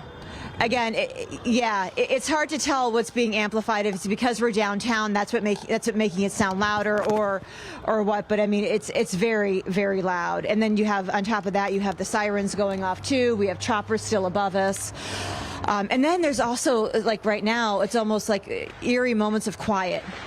Well, I say that and there's more poppers going off, but it gets quiet, but then it gets loud again. It's as you've been saying all night, it's a fluid situation here, but it's definitely not over because there's still these pockets of people wanting to be disruptive. I mean, let's call it like it is here. They're being disruptive. They're putting fireworks into the road. They are setting things on fire. This is not what the governor and the mayor has expressed they want to see. They want people to protest peacefully, and I think that we've gone beyond that this evening. Certainly, especially in those spots. You hear it again there in the background. I mean, that group is still huddled around that same area you've been keeping an eye on, Lauren. And then on the left side of your screen, for those watching at home, you have this large congregation of folks just continuing to move through traffic, as if they are the cars in the road, and then inching its way forward. Hard to tell exactly where they're going, or we don't know where they'll end up. But there's another large bang in the background. Is that more fireworks? Oh, wow. Yes. Wow. Yeah, they're fireworks, and I see now there's people right in the park over here. They're shooting from the back, and they're throwing them to where the cars are. And see, the problem, there's another one. I mean, they are just like launching them. I don't know if you can launch I don't know how they're doing it, but they are launching them. Looks like they're launching them right at people. I'm seeing. Yeah, hang on, guys. Possibly the sheriff's department might be moving in here that I can't fully see from my vantage point, but I'm hearing that the sheriff's department might be moving in here. Mike, maybe if you could help me confirm that. It's dark out here. It's hard for me to make everything out, and we have all these. Oh, wait, you know what? I see with a white hat. Okay, right in front of, we might be having, now the patrol cars are coming out here too. They don't have their sirens on, but here go, it's got a lot of patrol cars coming by here. 2, 3, 4, 5. I mean, probably more than a dozen, or right at a dozen. Yeah, and Lauren, that does, to me, from this vantage point, well, that's a firework obviously on the right, but what we were listening to earlier did sound more like maybe law enforcement sending some tear gas or some, potentially smoke ammunition. Okay. We'll have to see. But it did kind of look like that, though you don't really see a heavy law enforcement presence over there. So we do have SkyCal coming back into that area, so we'll try to get a vantage point from there too to see if we can get a better kind of picture of who's launching what. And can I just say one more thing, too, because, Gio, we were talking about this earlier.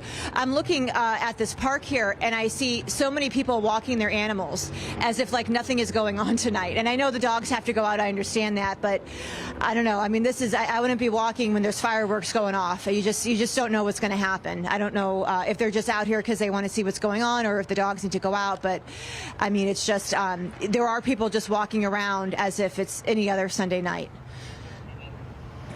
Yeah, and it's, as we continue our coverage here and kind of, it's worth taking a quick step back and reminding folks, because we have such a focus and such a laser focus on downtown LA, because that's where the majority of stuff's been happening, as you hear more of the fireworks going on in the background, because there is certainly, a picture has been painted, or at least attempted to be painted by federal officials, by members of the Trump administration, by the U.S. Attorney as well, and many others, versus the picture that's been painted by people like the mayor, the governor, congressmen and women that we've talked to throughout the evening.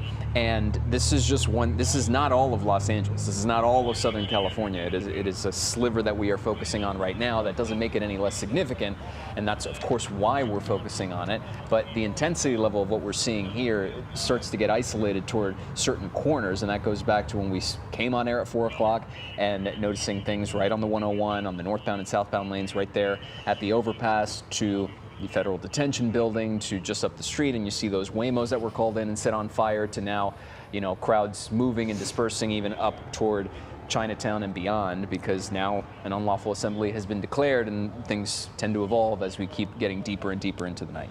And we have had other situations pop up, right? We saw at one point some of the people walking down past LA Live, they started attacking or pummeling someone on one of those mini bikes that looked like maybe they were part of that group of people, but made some agitated them and led to that. Then we saw a driver of a minivan make their way through the streets, and that was a wild situation. They were driving on the sidewalk. Luckily, a sheriff's patrol car was able to stop that person, and no one was hurt there. So there have been other situations that have popped off from the situation, and the tensions really just rising here in downtown LA. I know we do want to go to our Lori Perez. Lori, where are you? What are you seeing? So we've now moved right in front of Union Station, and just some unbelievable scenes playing out here. I want you to take a look down towards that light. You might be able to see that fire there in the lane of the road. That seems to be the starting off point where they are shooting off a continuous show of fireworks. I mean, as if you're at the 4th of July show. We keep seeing that every few moments. Obviously very startling for drivers along the road, and startling for people here who have assembled in this corner. This seems to be the area where a lot of those people who were on the 101 overpass have kind of congregated at this point. They are continuing to shout, and every time any sort of law enforcement car comes by, whether it's LAPD or sheriff's deputies, they are launching rocks and pieces of concrete and bottles, etc., at those cars, which is a really dangerous and scary situation. At this moment, kind of quiet, but lots of honking going on, lots of people driving by with their windows open, waving flags, waving and shouting support to this crowd. But maybe, who knows, maybe this might be kind of thinning out a bit. Of course, LAPD overhead still continuing to monitor. And there you saw that. I mean, that is very scary when we are as close as we are, and that's happening. And look at the cars just so seconds from going through it. That's got to be really terrifying if you're driving down the road and then all of a sudden that goes off right in front of you. So, you know, a lot to still try and keep control of down here, and a lot that still could escalate, certainly if this crowd does not dissipate. You mentioned about the order that has been put into place, telling these people that they need to get out of here or they need to go home or face possible arrest. Either they don't have that word yet or they are ignoring it, because we have not really seen much movement. But hopefully things will get under control soon here. If not, we of course will still stay here on the scene and bring it to you as we are seeing it here live on the ground. For now, Bias, back to you. Lori, thank you. And as we continue to keep an eye on the situation, it doesn't look like much has changed there on the right side of your screen. There's another couple dogs getting walked by their owner, I presume. There on the left side of your screen is that live shot of the group of demonstrators, protesters that we've been keeping an eye on, just sort of migrating forward in traffic, through traffic, after initially we saw law enforcement, one vehicle or two vehicles separately drive through and then having things thrown at them, engaging with these protesters, or I should say these protesters were engaging with them, and things got a little hairy there for a moment and scary. But they came out the other side just fine. And yeah, it's hard to tell exactly where they're going to go. But you know, at this point in the night, we're just sort of reacting and seeing what's going on at any moment's notice. Yeah, Mike Rogers, do we know, is this the same group that was on their way to LA Live that we're looking at from SkyCal? Yeah, okay. they've been slowly kind of marching to the north, away from LA Live. I haven't seen a whole lot of clashes since then, but they are still starting to march to the north near LA Live, where that whole incident happened. And I am looking at our other chopper, where he was looking at a fire just a second ago where Lori Perez was earlier, where that van was driving like a lunatic. John, there's also a fire over at Union Station, if he can look at that too. So we're just kind of giving him some direction there. On the right side of your screen, that's the shot we're talking about. The left side is a different aerial shot of that group near LA Live. There you see City Hall. And look at that really long line of police cars that are moving through John's shot right there. Wow. It's just, there's so much law enforcement around here, and no matter how many there are, they're still stretched thin with the geographical area that they're trying to cover. Here is that gas station where Lori was earlier, where it looks like that group is still there. But the difference being, in case someone's just seeing this for the first time, that earlier when they first were congregating around the Chevron, the lights were on, things were happening, and then it looks like power was, and the lights were shut down. There's the two trash fires that were still, I guess they're still going on. I mean, they've been going on, for at least a while now. And that crowd really hasn't moved too much from that Chevron station, but they've sort of parked there and waited. And it doesn't look like, I mean, there's no law enforcement in this area, No. at least for the moment that I can tell. I know we were concerned a little bit earlier about them getting into that Chevron. The Chevron, as you pointed out, the Chevron lights were on, and then they very quickly were not. Once that crowd started to kind of gather around them. So, but for the moment, it looks like they're just kind of hanging out in there. Yeah, and it looks like it's hard to make out just because it's so dark, but most people are on the sidewalk, right? They're not even congregated at the gas station necessarily. And I'm sure the gas station has now closed its doors. And they are trying to throw things at cop cars. Yeah. Yeah, kind of three that just four now passing the screen there, and and another one. I mean, it just every opportunity they're just throwing things at the LAPD vehicles that make their way through. And LAPD trying to move through there pretty quick. And there's that innocent driver there stuck in the middle of it all. Yeah. Another one just did a quick U-turn in the middle of the road just to turn around and get away from there.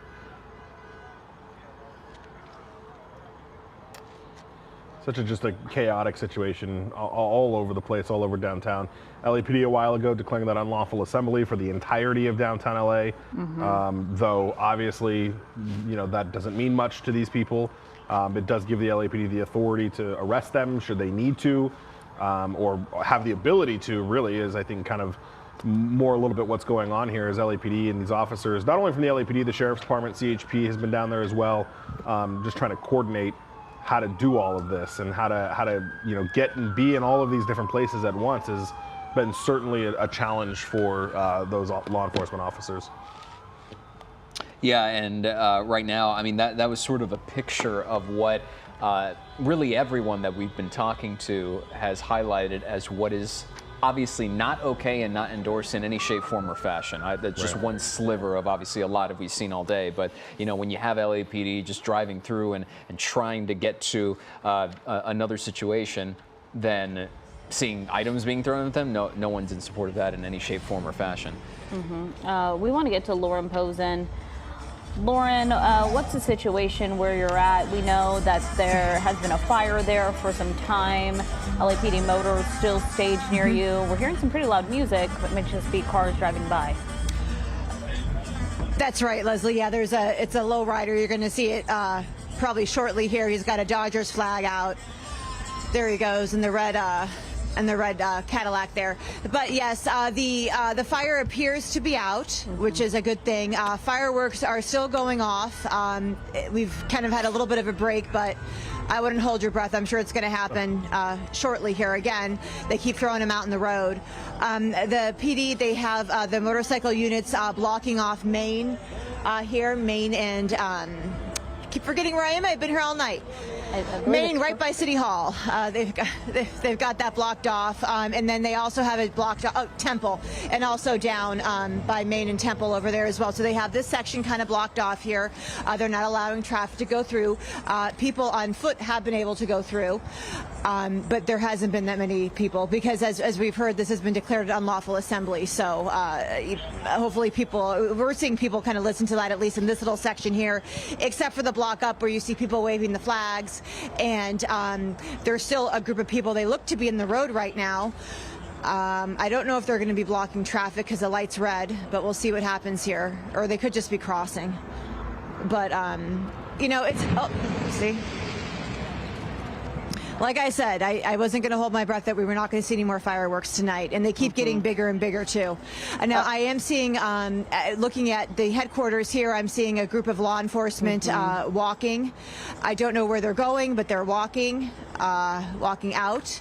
And again, in terms of the graffiti downtown, it is all over. In fact, the headquarters of LAPD were tagged right in front of these officers here. Even though there are barricades out, they were still able to tag the signage there. Yeah. And we have people, I don't know if you can see here, spectators too, just taking video, taking pictures as all this is happening as well too. Yeah, it looks like LAPD officers are staging right along that barricade that they've placed in front of headquarters there. But you can see it looks like this group on our right side that KCAL has been, or SkyCal has been monitoring. That's back at the gas station and the trash fire. Are they running from law enforcement? I can't tell, John. Were you able to tell what they kind of took off from? I don't know if LAPD's pushing in right there. Oh yeah, there's an officer, a line of LAPD moving through there. Oh, okay, there you go. You have the mountain unit back out, and you see the officers there. One has a bullhorn, and you can imagine they're probably giving those dispersal orders, saying, hey, you got to get out of this area. We are going to start making arrests if you do not. And many of those people now just taking off running in the other direction. Yeah, there you go. There's still, what, fireworks? See, smoke over there. Yeah, smoke over there. The dumpster fires over there, and you're right. Number of law enforcement surrounding this entire area here. Yeah. So then we play this game of where they're going to move to. What's the next thing they're going to go do? Now the only hope is that every time these groups move, they'll start to splinter. Yeah. And they get smaller and smaller. People will start making that decision to leave and go home. Then maybe as it gets later and later, just tire out and decide, all right, we've had enough for a day. But you can see CHP completely, not CHP, excuse me, law enforcement, LAPD most likely just stage along Cesar Chavez, taking over where that Chevron is, and we saw all those people standing moments ago. Let's go to our Lori Perez. Lori. Yeah, that's absolutely right. I mean, that was a really welcome sight for us when all of these officers came in and really took over this intersection, pushed back a lot of those people who had started to congregate. You can see that they have not been able to get a hold of the group that continues to put off those fireworks, but they have cleared much of this intersection of the crowd that had gathered here, which is really helping to alleviate things here, which has really gotten traffic moving. But they are still facing some aggression. You might have just heard that someone just threw first of all, there's a firework, but someone just threw some rocks or concrete or something at an LAPD car and smashed a window. You can see LAPD is lining up. They are advancing across the street. They do want to keep this crowd moving, and as Mike was saying, hopefully dissipate the crowd. We don't want to get into this game of where you just keep pushing them and then they move somewhere else. You have to push them. They really do want to try and disperse now that that dispersal order is in effect. They want these people to get out of here, to get out of LA, to go home, and to relieve the tension that has been on the streets for so many hours now. It's difficult to tell where those fireworks are coming from, but they do continue to go off despite the police presence on this corner at this point. But they do seem to be getting a handle on it, which is good news. So we're going to continue to monitor this situation and hope that, you know, now that the dumpster fire seems to be under control, now that the crowd seems to be gone, that perhaps there will be some peace and calm restored, at least on this corner. Guys, back to you. Lori, thank you. And yeah, you know, one of the things here too, Mike, and we've drawn attention to this over the course of the afternoon and evening, is that you're not seeing a lot of direct, really face-to-face confrontation with law enforcement and these large groups of people. Now, some of that was inevitable earlier in the afternoon when there were so many people, and they law enforcement basically just had to establish those lines and then slowly push their way, you know, for example, on the 101 and get them off the freeway and then back over onto the on-ramp. But now it just seems like they're kind of letting it play out a little bit before then making a very targeted move and effort here, like we saw with the mounted unit, with everybody else. And then you see the squad of vehicles in the background as well, and it seems to have worked rather efficiently, at least in this case, to get everybody out as intended. Yeah, and push them through, and it is a different type of situation. We are certainly seeing skirmish lines eventually, but not to the point where you were talking about earlier, where they are so face-to-face with everybody. This is more of a situation where the people get kind of worked up for a little while, they do what they do, they set something on fire, whatever, and then LAPD comes in, and almost as soon as they see that large number of LAPD, then they're done. They want to move, they want to go somewhere else and do that. Now, I did just get a message from a law enforcement source that, you know, certainly we are seeing fireworks that is coming from the crowd, but I'm being told by a source that a lot of the bangs that we're hearing are actually coming from law enforcement that are throwing some of those things, which would explain why we see that crowd so suddenly scatter. You know, I mean, they you know, whether or not it's tear gas or just flashbangs or smoke, you know, that we saw CHP using earlier, it's enough to get that crowd kind of jolted and move and get out of there. So, you know, now we'll have to kind of look around, and I can ask John to do that for us and kind of figure out where our largest group of people are. I mean, I know there was still a kind of a group of people over at LA Live, though the CHP helicopter that was helping out with that looks like they've left that area. So I don't know if those guys splintered off as well. John's looking around for the other group, but that was kind of our last, you know, aside from LA Live, that was kind of our last real organized group, and they seem to have really splintered after that. Yeah, and that is a welcome sight for law enforcement, who really is just working to get these people out, get them home off of the streets, as they have declared an unlawful assembly and a dispersal order for all of downtown Los Angeles. Now, people that are watching this nationally, or may not be here, or may just be tuning in, they may be wondering, okay, where is the National Guard? We were talking so much about the president bringing in 2,000 National Guardswomen, and we are not seeing them. And that is because we have been told by the mayor, by other officials, by LAPD police chief, that the Guard's mission right now is only to protect federal building, federal land. And that is because the Guard has been federalized, which means they are not being essentially told what to do by the local government here. And at this point, we have not seen them leave that federal detention center. Not at all, yeah. So we have seen LAPD, CHP, sheriffs, but the National Guard has stayed put at the federal detention center, and we have not seen anything there besides this morning. Mike, Right. I want to get to you. Yeah, I just want, John, zoom in tight on that line of sheriff's deputies, and I think we're going to see where a majority of these bangs are coming from. So watch, and I believe it's going to be one of the ones that's underneath the traffic signal there, and you'll see them here in a second. Looks like Yeah, they have someone detained there in that area too. there on the left. But then at the top of the screen, I just a couple seconds ago saw them throw one of those, what I believe to be a flashbang, towards the crowd. So we'll see if they do it again. But when we hear those pops, a lot of them, it looks like, are now starting to come from law enforcement. Certainly, the crowd is shooting off fireworks, but law enforcement is now starting to use these flashbangs to, to get the crowd to disperse. And I just saw one of the deputies throw it. It looks like that was effective, so I'm not seeing them throw any more. But now we can look at this person being detained here. Yeah, I want to add one more quick comment back to wrap Leslie's point on the National Guardsmen, because there was a deployment of, and please correct me if I'm wrong, but I believe it was 2,000. But Right. there's only 300, Yeah. Here on the We suspect ground. about 300. About 300. If So you can hear me, we're having some activity happen out here. and it sounds like Lauren might be keeping an eye on certain things down there. Let's get to her right now. Lauren, we heard you say there that something might be happening. What's going on? Yeah, there's some activity here. Some patrol cars have pulled up. They have their sirens on, and you can see people are still lighting off fireworks. Let's see here where they're going to go.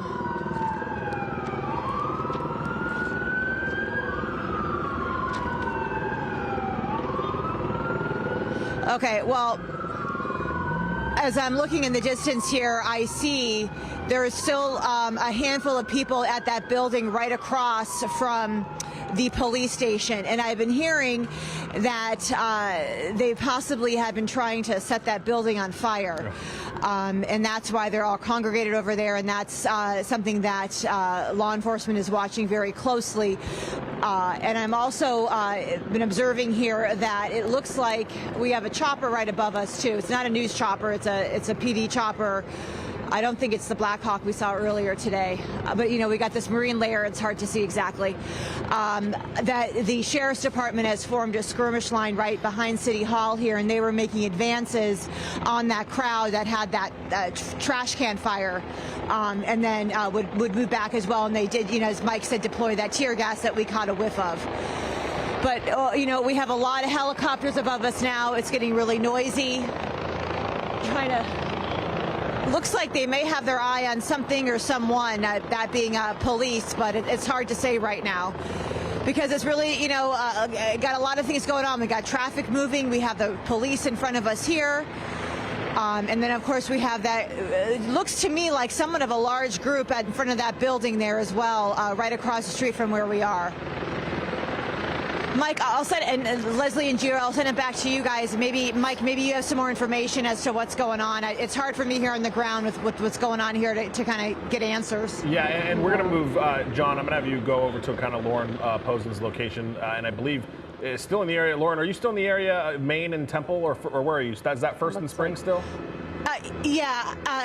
I'm at Main and First, Main and actually. First, John, but yes, Main and yeah.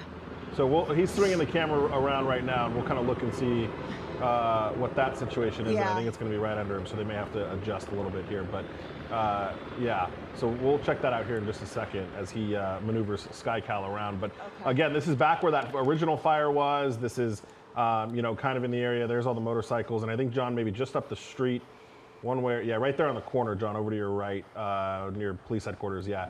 So there's this group here that I think they're trying to address a bit further down, more towards the intersection, John, right there on the corner. Yeah. Right there. So that's the group they're trying to address. Standing around a little bit for the most part. We'll see. But there you go, another fire in the street, or that's the same fire from earlier, rather. That still didn't get extinguished. But what we're seeing from Lauren's shot, you are seeing that large group there on Spring and First. On the other side, though, you started seeing a very small group, maybe only about 4 or 5 people. They started placing what looked like barricades in the middle of the roadway. And that is something we've seen law enforcement move pretty quickly to prevent or to at least dismantle, because that is a very dangerous situation as we're watching fireworks go off and law enforcement make their way down Oh, there's First the Street. barricades. Yeah. You can see it's that small group, but someone wearing an orange hoodie there has set up those barricades. It looks like in the street. And when John comes around the old LA Times building, it looks like there was some more fireworks getting set off right there as LAPD tries to move through that area, which they do so carefully, or quickly rather, because you know, every time they drive past a group, they get things thrown at them.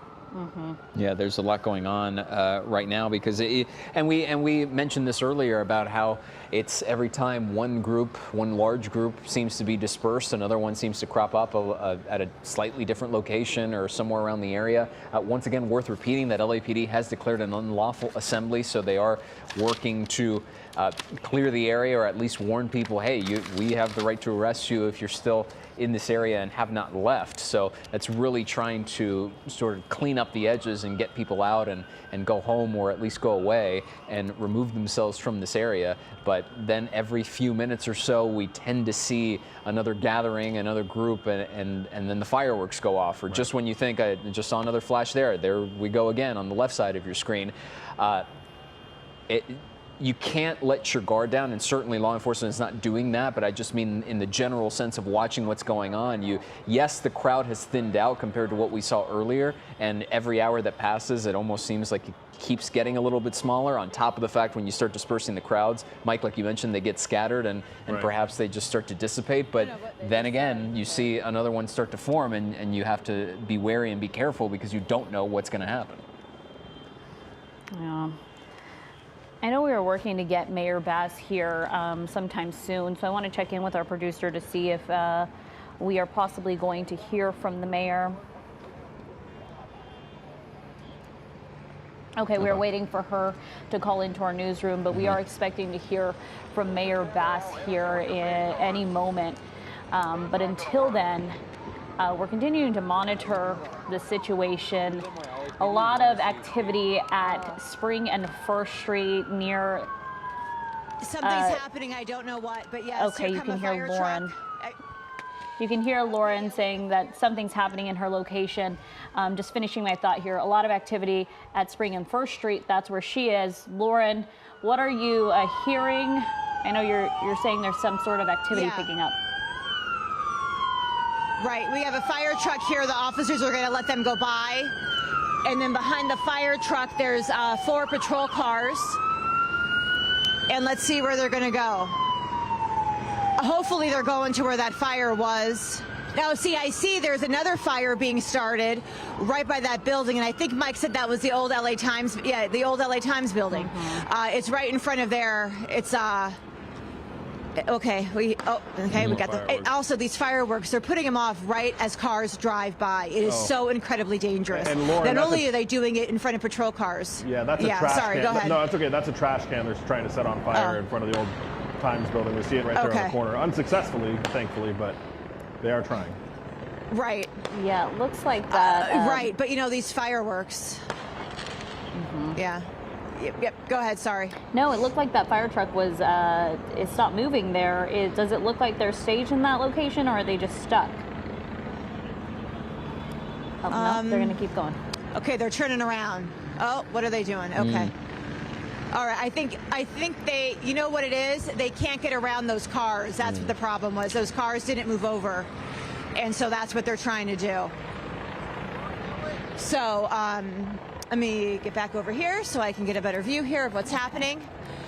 And now, yeah, there's just still a lot of people in front of the old LA Times building. Now the fire truck is stopped. I see officers on the ground. They're getting out of those patrol cars with the firefighters. And the firefighters are out of their truck. And where are they going? Okay. Really hard for me to see, but I do see a group of people mixed in with the firefighters and mixed in with the PD. Go ahead, Mike. No, it looks like, I mean, they're talking to, that's police headquarters right there. We were looking at it from SkyCal too, Lauren. Yeah. So that's that, but I do want to, I understand from our booth, we do have Mayor Karen Bass on the phone with us. So we want to absolutely get to her. Mayor Bass, can you hear us? I can. Hi, Mayor. So walk us through kind of where we're at in this situation tonight from what you understand it. Well, things are slowly but surely calming down. After the protest that was predominantly peaceful several hours ago, a number of people stayed around and unfortunately were committing violence, you know, in the form of defacing buildings, throwing bottles, throwing cans, and that's just unacceptable. And they need to understand that when the LAPD declares an unlawful assembly, they need to leave, not scatter around the city creating violence or graffitiing up buildings. This does not help anything. You know, I think about those families that are terrified right now because they don't know where their loved one is. They don't know if their loved one has been taken to another country, another city, and this is not helping anything. This does not promote the integration and acceptance of immigrants. This pits Angelenos against each other, and I just think that it is completely unacceptable and uncalled for.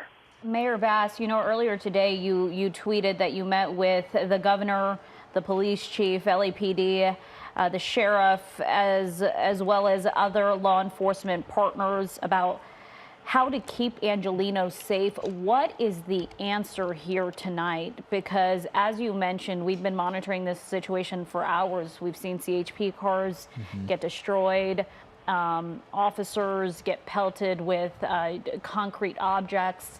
What is the solution?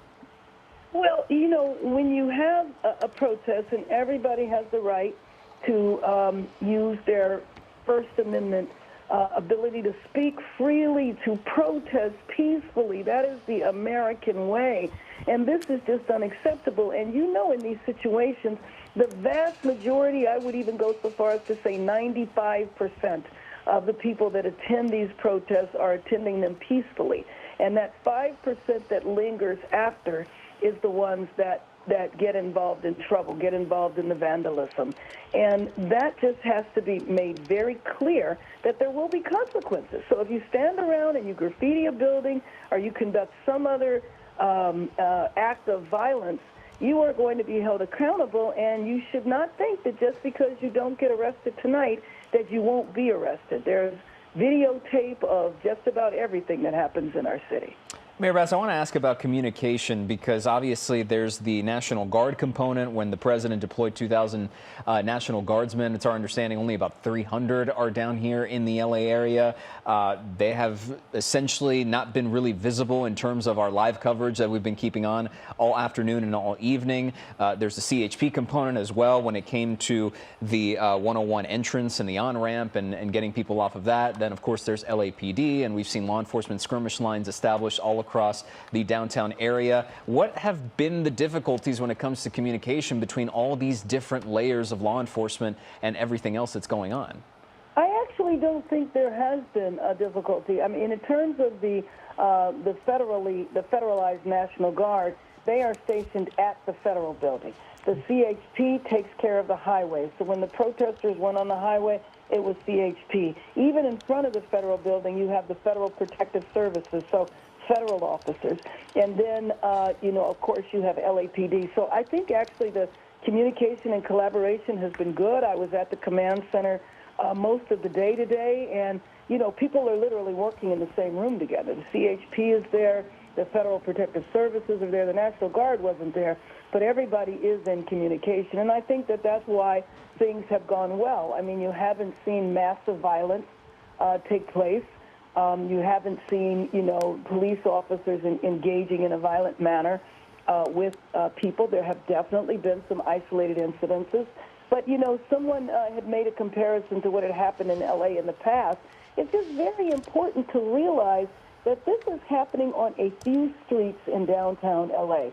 This is not citywide. This is not massive civil unrest. And obviously, I don't ever want to see that happen in our city again, which is why we have to be very aggressive now and send a very clear message that vandalism will not be tolerated.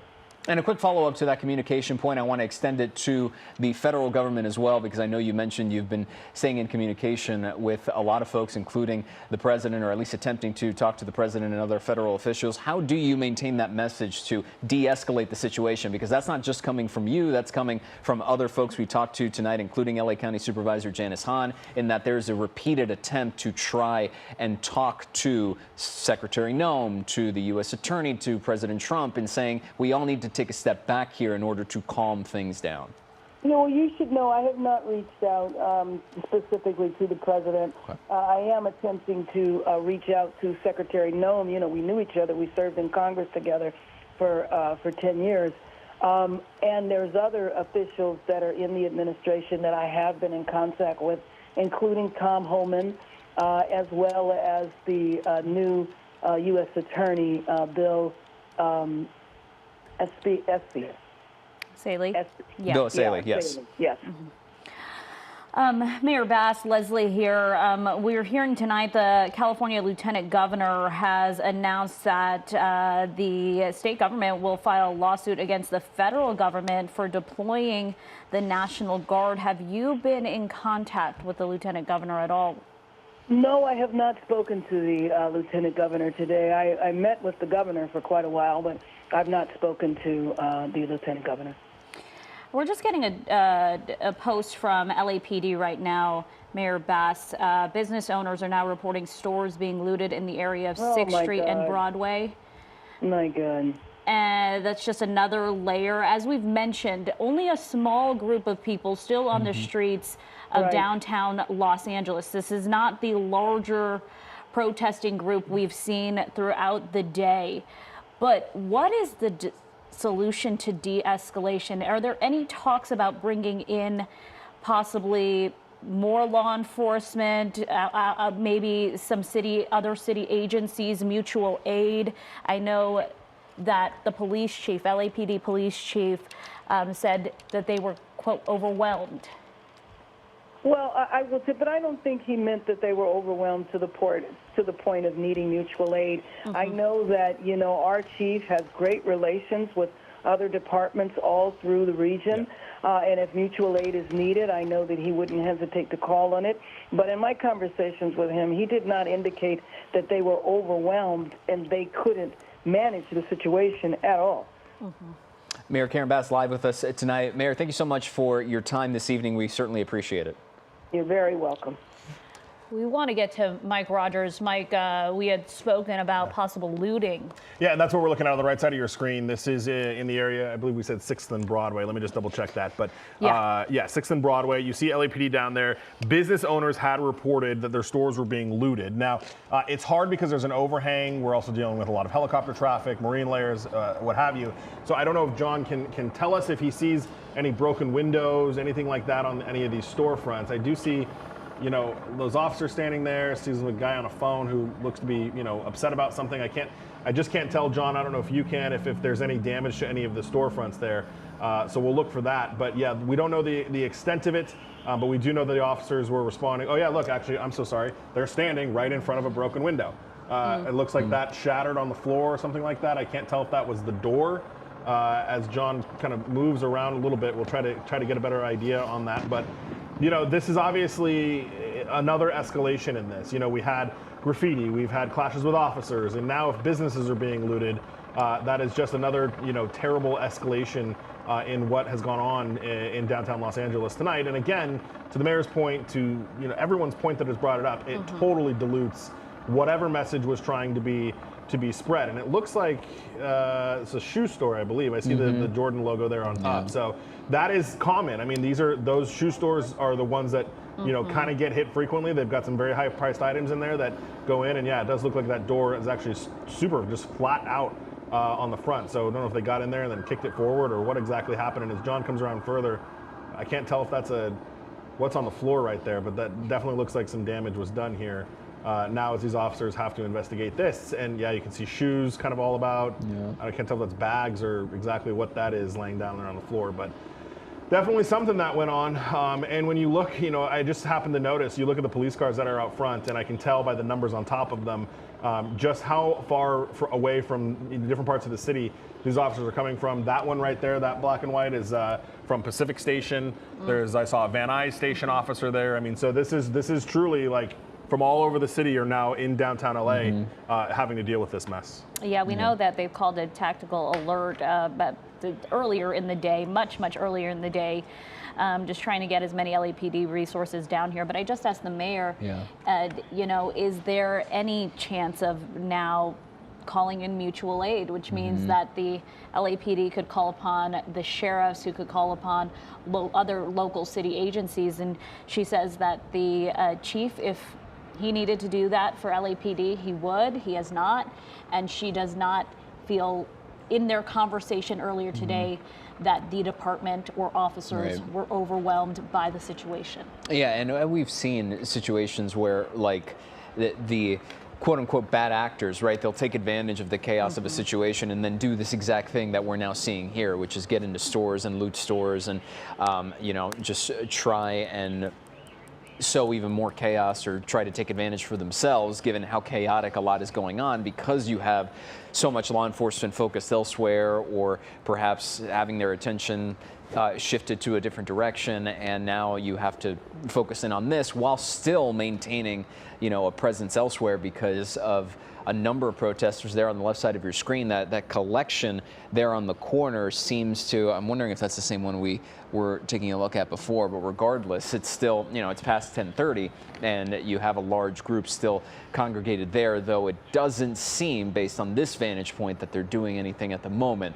that is drawing too much attention, though of course we'll continue to keep an eye on it. Yeah, as we look at shoeboxes laying on the ground there from you know, those people that got in there, got what they could, and kind of got out, and now LAPD is going to have to stand guard here and wait until the business owner can show up and board it up or do what they need to do to be able to, you know, protect their business for at least for tonight. Yeah, and they may or may not be there already. I saw a gentleman on a phone, it looked to be like in a black sweatsuit, that was trying to make their way in. He's on the phone right there on the sidewalk. Possibly business owner or some sort of manager, security of some sort, don't know, but it looked like he was possibly involved with this location and is trying to get a handle on, you know, what happened, what was taken, and just how bad it was looted there. Yeah, let's get back to Lori Perez. It's been a little bit since we checked in with her. Lori, what are you seeing? Where are you right now? Maine. So we are Arcadia. We're on the overpass back at the 101 City Hall. You might be able to see over here is lit up for Pride Month, and things are pretty empty around where we are. We do still see LAPD staged over here to the right. They do not want to allow anyone who comes back into this area. They do not want to allow them to come back towards City Hall. That's why they are staged there. And in the meantime, though, we do see LAPD helicopters that seem to be trying to track groups that are both to the north of us and possibly to the south of us. So still a lot going on here, and a lot of staging going on along each of these overpasses. We've seen CHP and LAPD really trying to keep groups from getting back into that downtown Los Angeles area, around City Hall, around the Federal Building. We don't want them anywhere near there. From where we were over on Olvera Street, that crowd has since dissipated after LAPD came in force. We do still see and hear some fireworks going off to the north of us, which it seems to indicate that there are groups that are still assembling in that direction. But we're trying to keep an eye out and trying to find out where is the next hot spot for us to go to try and keep an eye on the situation for you. Now I'll send it back to you guys. Yeah, it was a little hard to hear Lori there, but you can hear the helicopters overhead. You could hear some of the fireworks going off. And then she was saying that law enforcement has pretty much staged all around the Civic Center area to prevent anyone from going back in. We were seeing that store that was looted there looked like law enforcement was making their way through. Gio, I believe we have a soundbite really quick from Chief McDonald with LAPD, just addressing some of the tactics of some of the people down there that were causing disruption. This violence that I've seen is disgusting. It's escalated now since the beginning of this incident. What we saw the first night was bad. What we've seen subsequent to that is getting increasingly worse and more violent. Tonight we had individuals out there shooting commercial-grade fireworks at our officers. That can kill you. And we have adapted our tactics to be able to have a chance to be able to take these people into custody and to be able to hold them accountable. We are overwhelmed as far as the number of people out there engaged in this type of activity and the type of things that they're doing. They'll take backpacks, and the backpack will have a cinder block in it. They have a hammer, and they'll break up the cinder block and use that, pass it around to throw at officers, to throw at cars, and throw at other people. We've seen people with hammers, and you've broadcasted, breaking the bollards behind the federal building and taking the rocks, if you will, or pieces of concrete, and throwing them at officers. We've had liquid of who knows what description thrown at officers.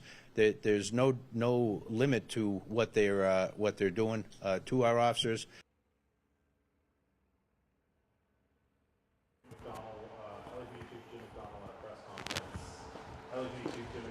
Okay, I think Mike Rogers did want to speak here. If we can bring up his mic, LAPD, Yeah. That was LAPD Chief. That was LAPD Chief Jim McDonnell. McDonnell. And, a couple seconds ago, we got a statement from the Sheriff's Department saying they did, in fact, add mutual aid to LAPD. We'd heard the chief say, that they were overwhelmed as far as the number of people. We had talked to the mayor moments ago about mutual aid. And it appears they did do that and got 100 deputies from the Sheriff's Department to come help them. Now, left side of your screen, I want to point this out. And John, if you can go back in, I don't know if they're still up there, but just a couple seconds ago, what we were looking at was Los Angeles Police Department officers on the roof of that shoe store doing a full clearance of the building. And I don't think they're up there anymore as they've kind of moved through there, but they were right there. It looks like a basketball court actually on top of that building. So they were up there on top of that building, just kind of going through to making sure that nobody else was up there after that store was looted. We see that glass door there laying down on the front as officers now will have to do a crime report there. The business owner is going to have to deal with the cleanup on that and just kind of the latest. So far, it is the first instance of looting and hopefully the last instance of looting that we have seen. As you see LA City Hall there off to the right side of your screen, a large number of law enforcement. I'm going to ask John to kind of move around and see. Well, there it is. That didn't take long. I was going to ask John to see if we could find where the largest group of people was, and then suddenly I see smoke billowing up from behind that building. There are people over there. It's a pretty consistent amount of smoke. It may be a fire. It looks like it's probably more, unless it's one of those smoke canisters that was being used earlier. But SkyCal's going to maneuver over there, and we'll try to see what that is. But as we continue to kind of look around downtown here just to see where exactly everything is at. Oh, that's a big fire. That is a large fire. Where's this? John, where is this? All right, let's see. We'll work on talking to John here in a second, but that is a... Wonder if that's a garbage can or a car. You can't really make it out there. It kind of looks like a garbage can, though. I mean, there is a car directly in front of it, too, so you worry about the flames spreading over to that vehicle. Look, it's on the power lines, too. Yeah. Actually, I think that is like a van. Oh, yeah, it does look like a van. Sorry, John, I had you down. Where is this? Nope. All right, we'll work on figuring that out. But there you see the power lines sparking right now, and you see some train. Jackson and Center Street, I'm being told by John. So is that Union Station back there with those railroad tracks, or I can't tell exactly where we're at, or close-ish. Look at all that sparking, though, from the fires, or from the power lines, rather. Wow. And you don't even see a crowd even surrounding that anymore. No. So you wonder if that was a one lone person, someone who just is taking advantage of the chaotic nature and the tensions. Well, that's what John and I were talking about. John was just, remarking that might just be an everyday car fire that we sometimes deal with here in LA. So that might be that as well. It could. That could just be a today fire. Yeah. We'll come back here to where the law enforcement is, and I think that's where some of maybe those smoke canisters were. That's the Sheriff's Department. Oh, I want to answer a question from a viewer. John, right on top of the sheriff's trucks there, you see that yellow coil? Oh, yes. So we've seen that before. We have, and it probably won't work too much in this situation because the crowd is so mobile. But we've seen sheriffs use it. They've had to use it when they protect Twin Towers, their jail complex. And there is a very fancy word for it that I don't remember at this point, but essentially it's crowd control. They lay it out, and it's like a slinky. The unofficial term the sheriffs call it is a slinky, but they lay it out across a large area of land, and then it makes it really difficult for people to kind of get through because their feet get tangled up in it. It's not barbed wire. There's no spikes or anything like that. Right side of your screen is that car fire that we were looking at. Left side of your screen, and I wonder where that laser is coming from, because that's the second time we've seen that laser right in this area. And there you see sheriff's deputies with the Bearcat. They're obviously, we're looking at that too, shining their lights off into that kind of wooded area. You know, it's never good for law enforcement if they can't see where things are coming from. Yeah. Especially if they're behind trees and bushes and things like that. Well, that was the last instance where we saw that laser being used, where it was really hard to make out that one person hiding in the trees or bush from above, and then all of a sudden a laser came across their chest and they turned around and ran away. Right. So, no, that's yeah, especially when it's dark and you don't know what's going on here. Oh, there's another firework. Shooting off fireworks there. Right into the trees, which is the worst place to do that. Yeah. Yeah, Mike, but what you were saying about those coils used for crowd control, I think the last time I saw them really used was back in 2020, right? When we were seeing the protest in response to George Floyd. Yeah, 2020, and I may have seen them once at either a Dodgers or a Lakers championship when you know they were using them there. But it'd probably be tough to use them in here because everything's so mobile. Yeah, especially. Let's get back to Lauren Posen and check in with her. Lauren, what are you seeing? Where are you right now? Well, I'm going to let these cars go by.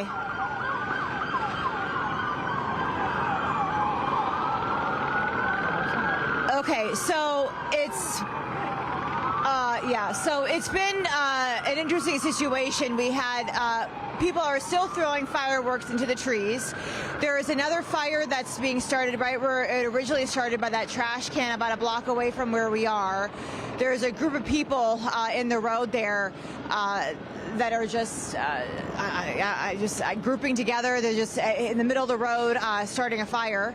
And then there's still a lot of people over by the old LA Times building. And now that it's, I don't want to say it's cleared out because it hasn't, but I'm able to see a little bit better. It looks like it's completely tagged as well with graffiti. Now, the fire engines that were here, I did see firefighters get out. They went beyond the barricades. Then I don't know where they went after that. And now they've left. And then there's also, I think that there could be police too on the other side of the barricade, but I can't tell from where I'm at. But I do see a lot of activity at the headquarters here with officers going in and out as well.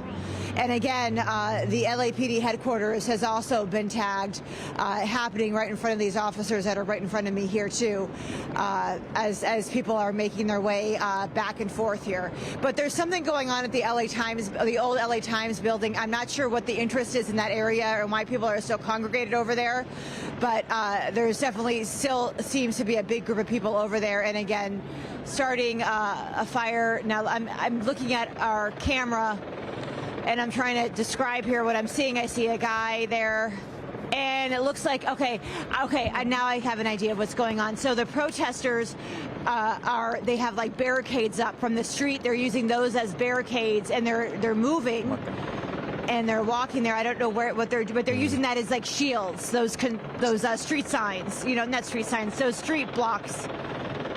And this is similar to what we saw earlier today as well, too, as they were using the furniture from the park as barricades as well. And that's about as much as I can see here. I don't know where they're advancing to or where they're going, but that's what it looks like here, as far as I can tell here. I don't see any law enforcement over there, but I bet there is law enforcement. I just can't see it.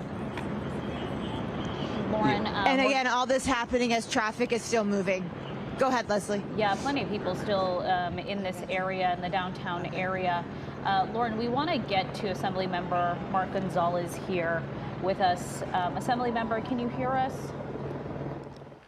Okay, we want to bring your mic up. Give us just 1 second. It looks like we can hear you now. You know, we spoke to you yesterday as the situation was unfolding. Now we have today where I would say we have noticed that the violence really escalated today. We saw multiple fires, CHP vehicles being destroyed, as well as Waymo vehicles being lit on fire. You put out a statement a few moments ago. Can you tell us, just run down what and how you're feeling?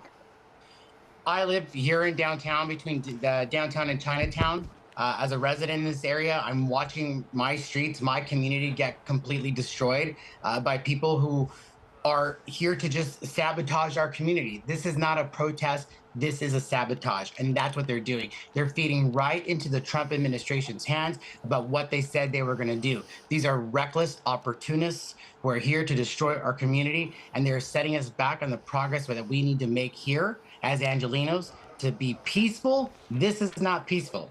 Throwing rocks at cars, on CHP officers, our law enforcement is already spread thin and have to respond to emergencies that are all needed throughout the city, but instead they have to respond to this. This is all inflamed by the Trump administration. These are anarchists who are trying to destroy the very fabric of what our community stands for. Those are not acts of resistance. Again, these are gifts of authoritarianism, and that's what we're seeing at its finest. Well, Senator Gonzalez, well, I'll ask you the same thing that we asked Mayor Bass earlier. What do the next steps look like in terms of de-escalation? Because we've asked that for a lot of local representatives about how you can avoid having this be the face of what's going on right now, the image that people are going to remember. Because right now, if you see fires and you see things being thrown at law enforcement, that tends to grab the most attention. So then how, moving forward, do you de-escalate and then try to get the message toward what you want it to actually be? Folks are following folks online on TikTok or whatever sort of social media platforms that they're using. You're seeing that they're doing this. Encourage people to stop doing this. This is setting us so backwards, and we need to be out there. If I had a fire extinguisher, I'd be out there right now trying to help put out those fires. Our law enforcement, our fire department, this is not the calls that they need to be responding to.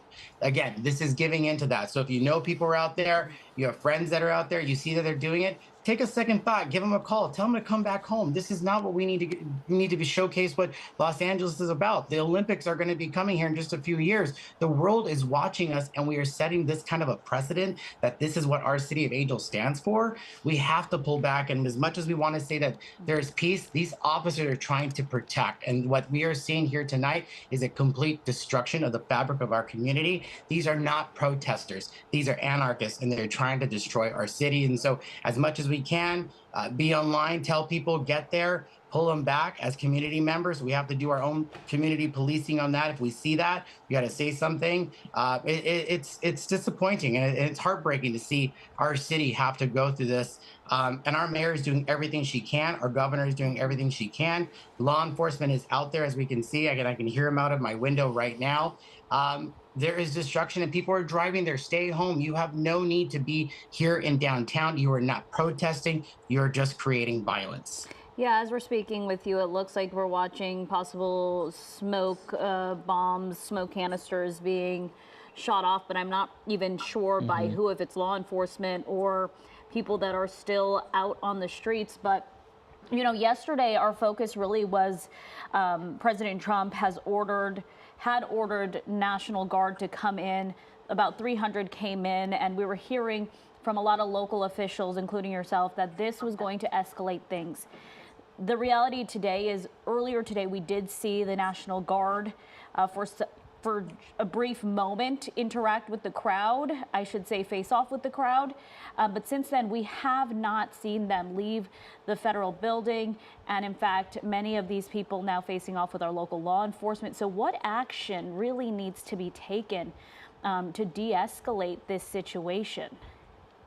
The goal for sending the 2,000 national troops, which, by the way, was not even coordinated with our own governor, so there's multiple violations that are there as we speak. But the reality is that we're not utilizing the National Guard to protect us from what is happening right now. It's our own sheriff's department. It's our own LAPD. 17,000 of those combined forces out there that are responding to We all saw that gentleman in that minivan that was going, doing donuts by Union Station and heading to Boyle Heights and dropping off the car and finally got arrested. I mean, so many different. It's a game of whack-a-mole. That's what I'm seeing. There's so many different areas where these places are going, and it's putting a strain on our own local resources. But again, it's our own local resources that are protecting us, not the National Guard, and that's what Trump ordered them to do. And they're not doing that. There's a very limited amount of them here anyway, and so. As I'm looking at the screen with what you guys are showing, it's all of our own local sheriffs and LAPD who are responding to this to try to de-escalate the situation,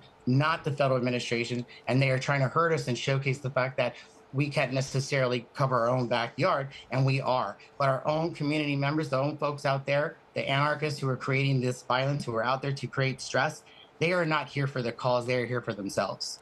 Assembly Member Mark Gonzalez, thank you so much for giving us another day of your time. We certainly appreciate it. Absolutely. Thank you. All right, well, we're continuing to monitor the situation there in downtown LA as we approach the 11 o'clock hour this Sunday evening. You notice the large law enforcement presence there. It looks like the 101 southbound still closed. I mean, we mentioned that hours ago about how there was so much debris and so much damage. But take a look. It looks like the possible sparks are coming from that bush. There are people that are. I don't know if that's. I'm hoping that's water. They're trying to douse it to put it out, but I really don't know what it is. Mike? Yeah.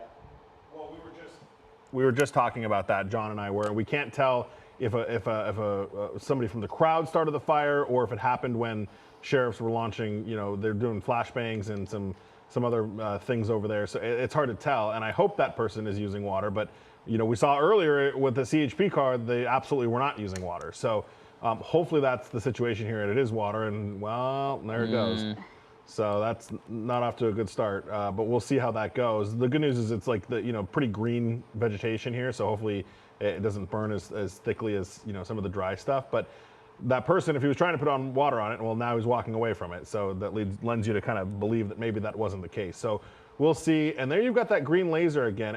And John and I have been talking about this, and I'm becoming more and more, I don't want to say convinced, but I'm more and more of the belief that is on the bottom of one of the sheriff's less than lethal weapons when we see that. So, because every time I see it, it does appear to be coming from the direction of the sheriff's department. So we'll see. But now they're, of course, going to have to deal with this fire that is absolutely growing. So let's see, John's going to follow it back. Yeah, it's coming from sheriffs. So that must be on the end of one of their less than lethals. Speaking of which, we are going to, in a couple minutes, Sheriff Luna is going to join us to kind of discuss, their role in this. They've been asked to do mutual aid and all of that. Now, here's another problem where the fire department's going to have to try to get in there and deal with that. So hopefully that happens sooner rather than later.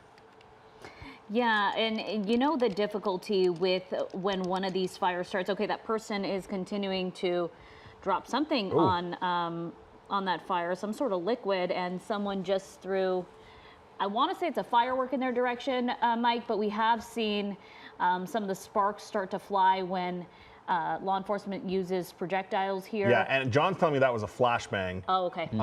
That they used here.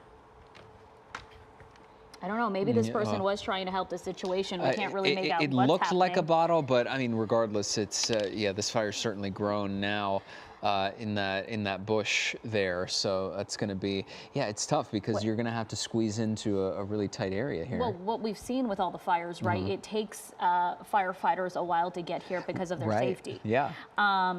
In this case, I'm not seeing a crowd surrounding here, which hopefully would make it easier for them to get here. But if they have to navigate through some of the blockades, some of the streets that are blocked off, each time we see a fire, firefighters aren't able to respond as quickly because they have to navigate this situation. Yeah, and this one growing pretty quickly here as we keep an eye on it. But sparks. Yeah, a lot of sparks. Embers, yeah. And I mean, boy, you just got to hope that you can get on top of this one pretty quickly. But right now, we haven't really seen much of I know Leslie made the point that there's not much of a crowd around here, but it's been a minute since we've been able to see a large crowd elsewhere. Obviously, we're keeping our eyes on a lot of different things right now. You just see this large law enforcement presence right here in the center of your screen, but no other demonstrators or protesters or anybody else that we're keeping an eye on at this very moment. So let's see if we pin around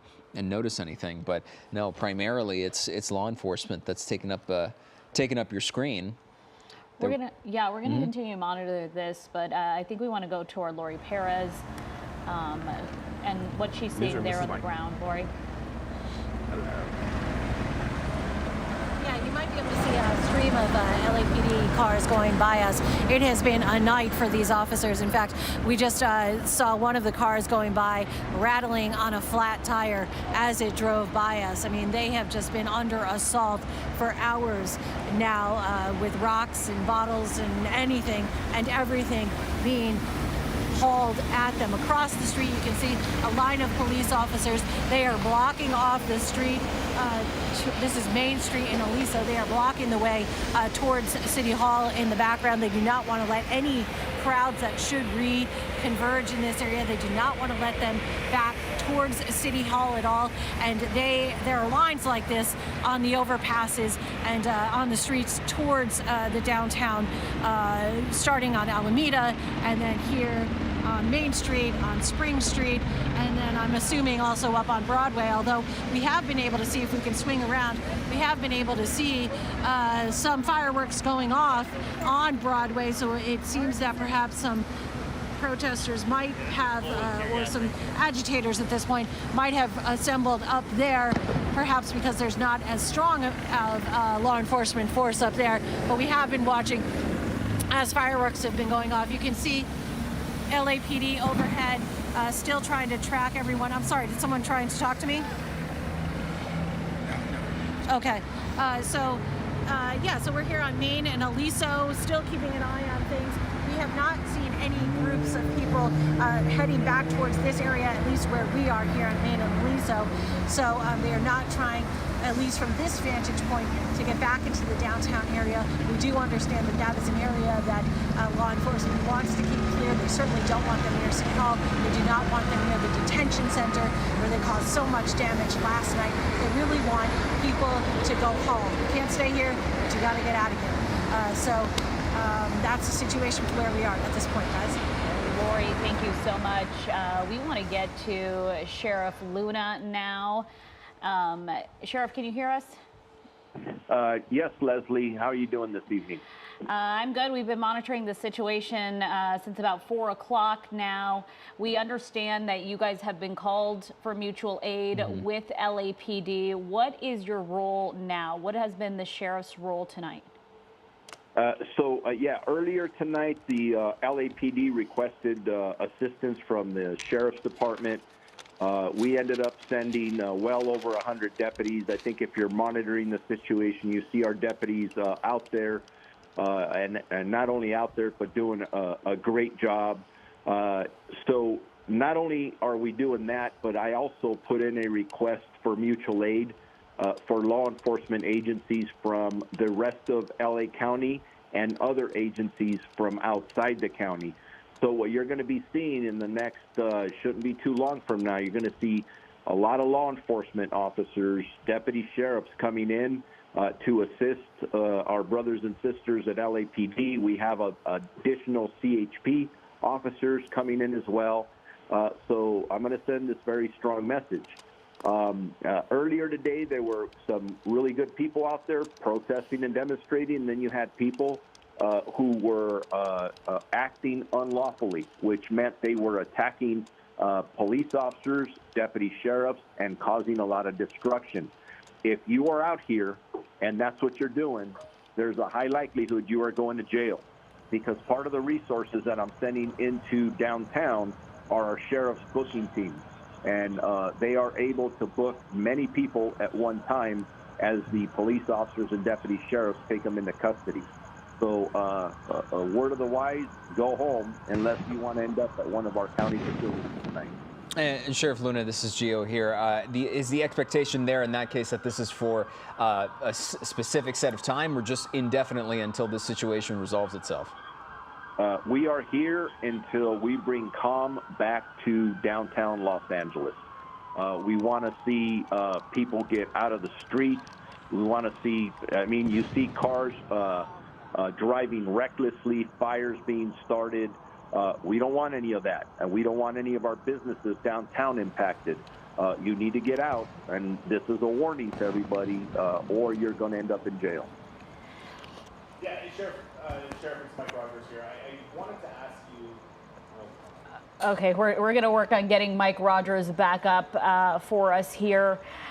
Sheriff, you know, yesterday we heard possibly your deputies may have been hurt from a Molotov cocktail. Can you give us a description? How are your deputies doing out there? And do you have a number of arrests they have made? I do not have a number of arrests yet. We will have that for you maybe by tomorrow morning. Leslie, I really appreciate you asking about the well-being of our deputies. People forget that when police officers and deputy sheriffs go to work, they have families at home who are very concerned about them. They're praying that they come home safe, that they come home non-injured.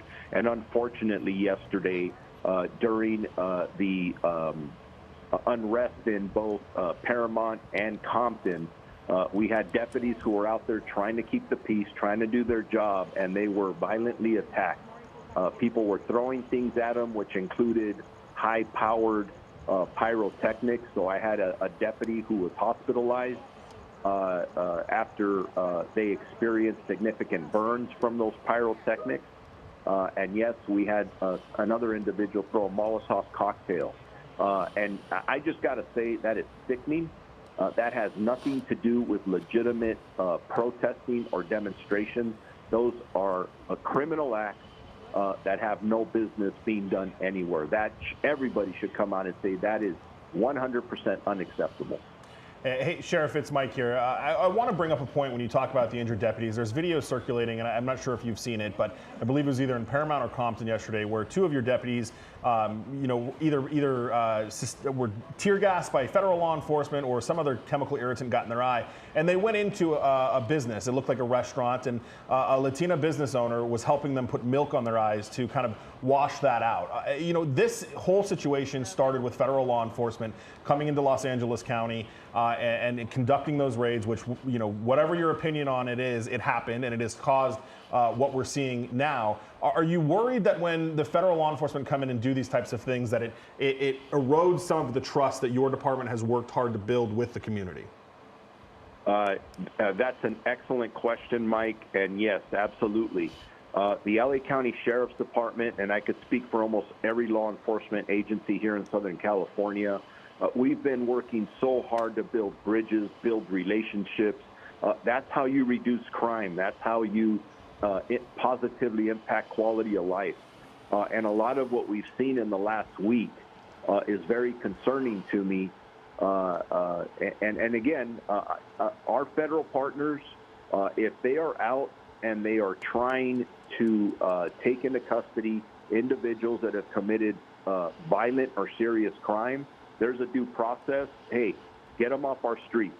But as they're going out and, we're taking cooks and gardeners and maids and hotel workers into custody, that's what's causing a lot of our challenges here. That is breaking public trust. And I'm really hoping, and I don't want to sound extremist on any side, because I think we have to be moderate to solve some of these very tough challenges that we have in front of us. But hey, I was born here in LA. I've been here my entire life. We know the culture here. Being an immigrant or having immigrant families, that's part of our rich culture. That's why people come visit this area. And what you hear, this rhetoric about all these immigrants committing crime, our statistics don't bear that out. Yeah, we have people who commit crime. We don't care if they're immigrants or not. We have amazing deputies who will respond, investigate, take people into custody. But the majority of the people committing crimes here are not immigrants.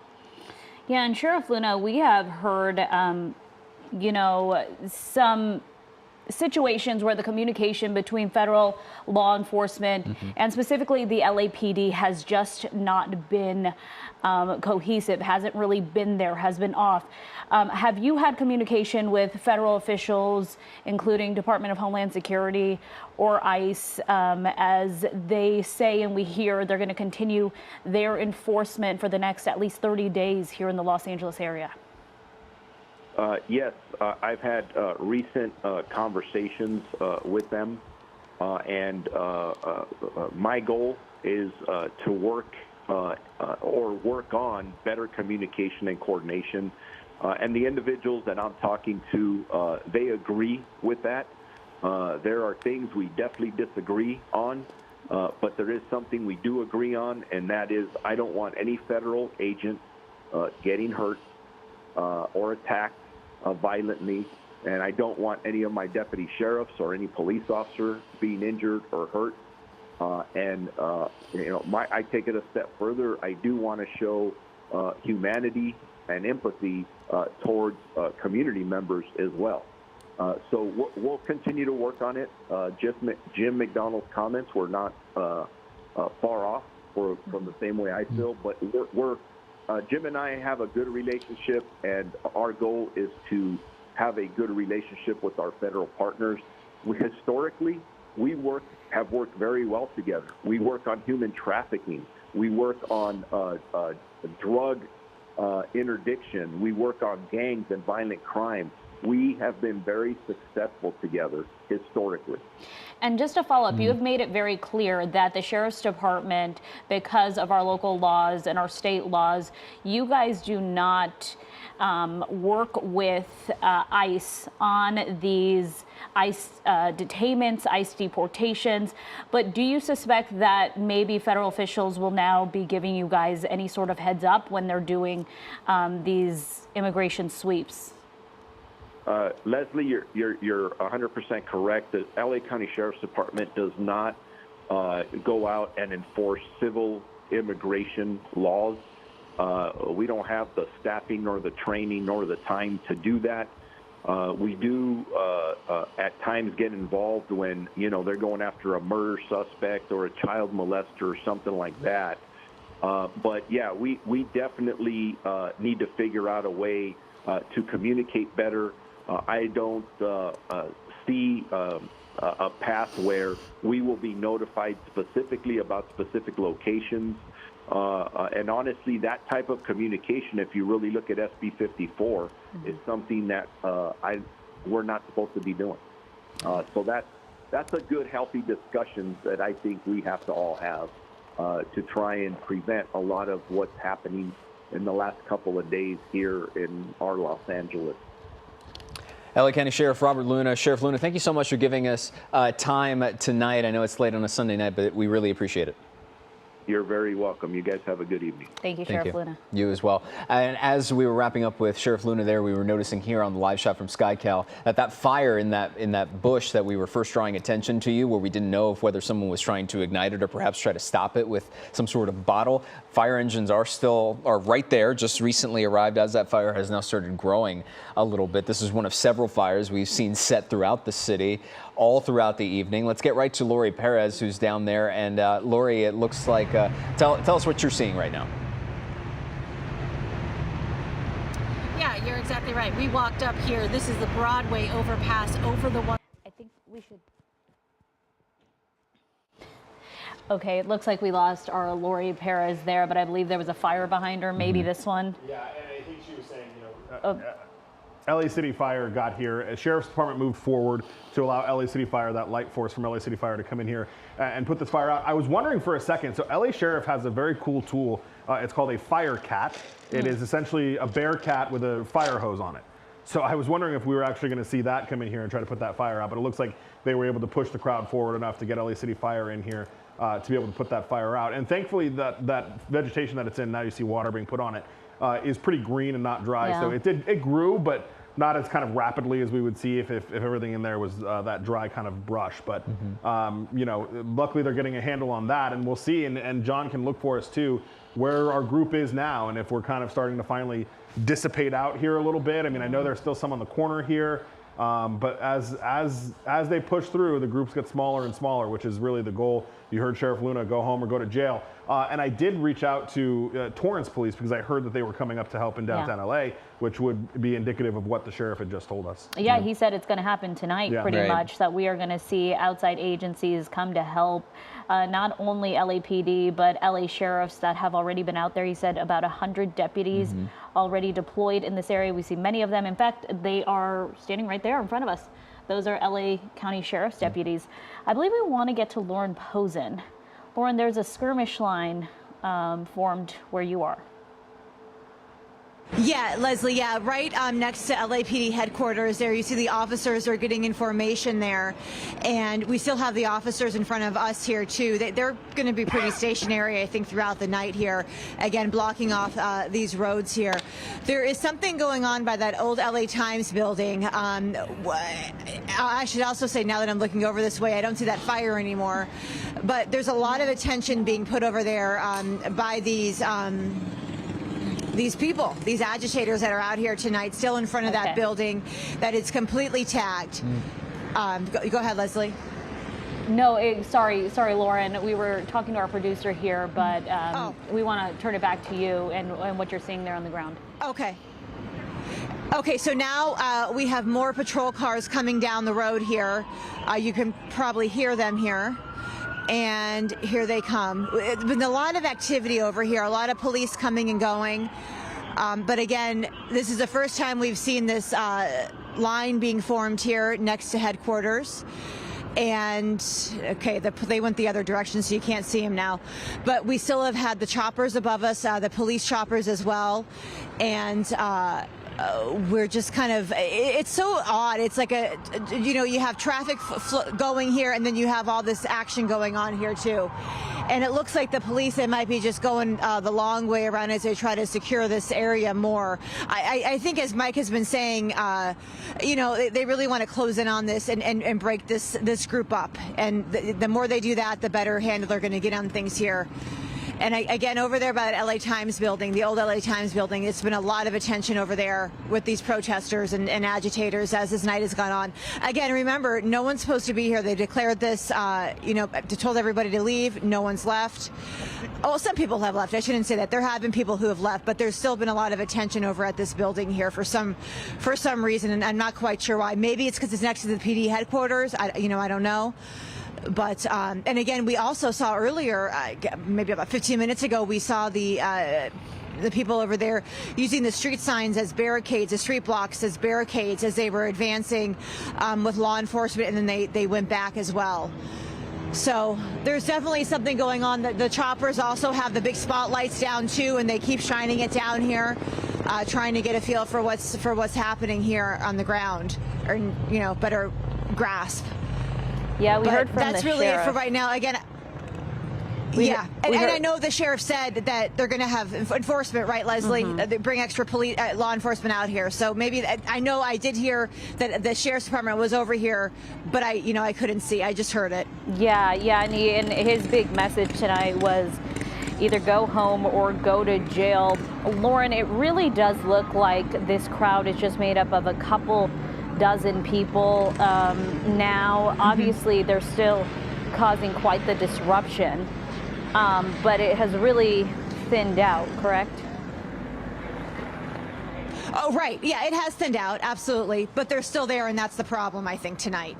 Police, they don't want them there because they're obviously doing something they're not supposed to be doing over there. Now, here come this line of police cars. Let's see what they do here.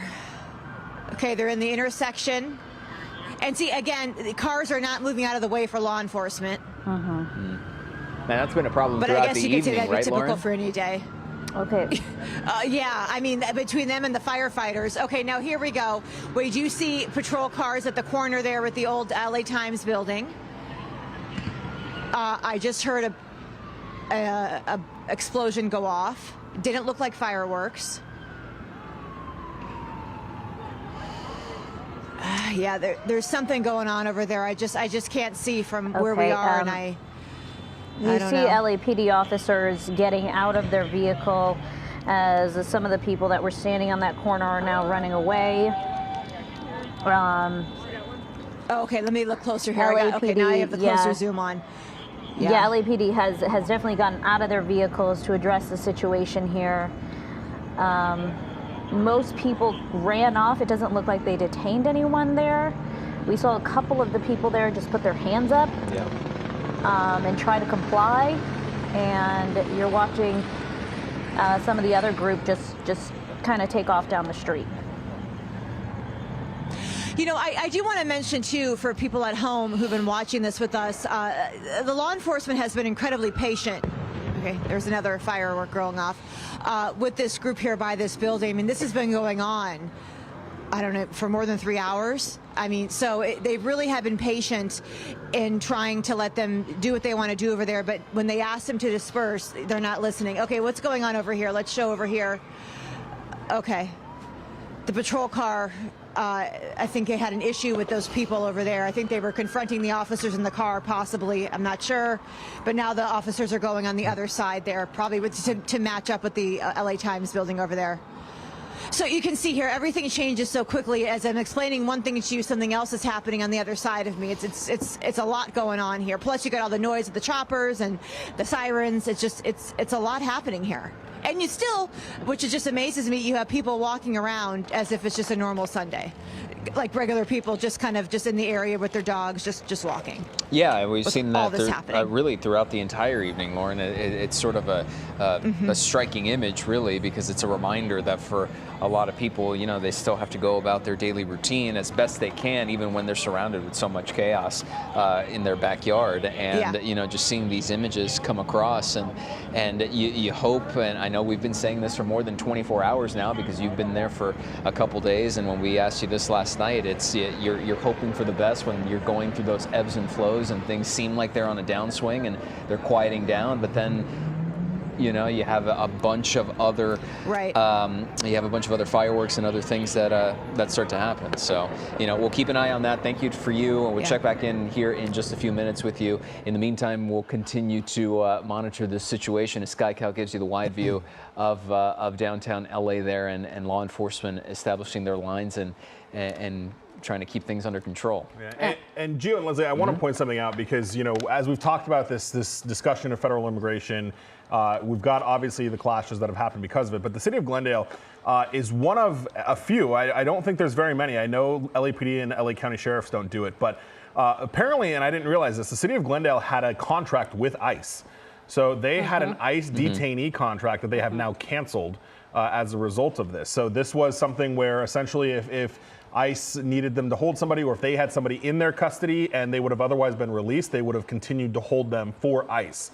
The city of Glendale tonight saying they're canceling that contract. Yeah, that was a big controversy earlier this week. I know that City Council also addressed that and noticed that they did cancel that as of tonight, saying that originally it was almost like grandfathered in, but they were the only city around their area that still had that situation.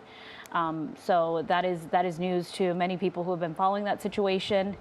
But we continue to monitor what's happening in downtown LA. I will tell you, for the most part, it looks like it is cleared from protesters, but we continue to monitor situations throughout the area, and we will continue to do that throughout the night. And on that note, we're welcoming our Channel 2 viewers to our breaking news coverage. Another night of chaos in downtown LA with several fires set throughout the city. Yeah, LAPD declaring an unlawful assembly for all of downtown. And now we're hearing reports of businesses being looted. You can see officers at one point outside of a store. You still see them there, where it appears the glass door in this video was shattered. Also tonight, things taking a strange turn. Yeah, we were keeping an eye on a fire set by protesters when we saw a minivan. You see it here doing donuts in the intersection. People then began throwing rocks at that van. The driver speeding off, almost slamming into a crowd, especially where our Lori Perez was standing. Yes, he just came right at us. Oh my God. A terrifying scene there. Our crew was not hurt. They are okay. The driver of that minivan then took off in reverse, driving backwards for a few hundred feet, then got out to move a trash bin, got back on the road, almost hitting pedestrians and other drivers, and was chased by protesters. He then tried to get into another car at one point. You see it there, before he was eventually taken into custody.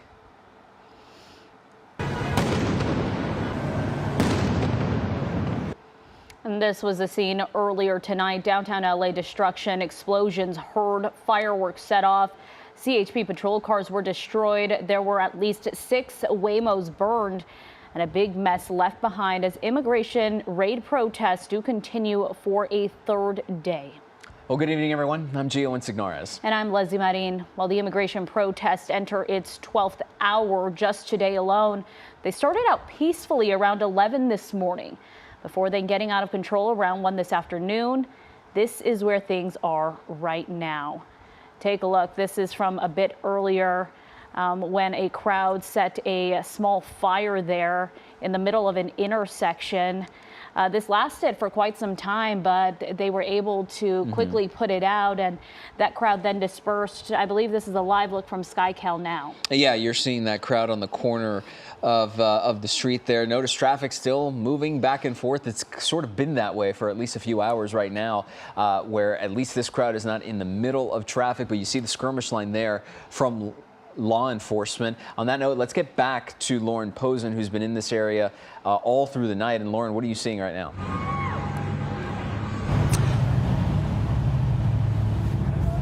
On the street to the old LA Times building, I see officers that probably are in SWAT gear. They're in that truck there. You've probably seen this throughout our coverage tonight. They arrive in these big trucks and they're all loaded in the back there. Let's see if they get out.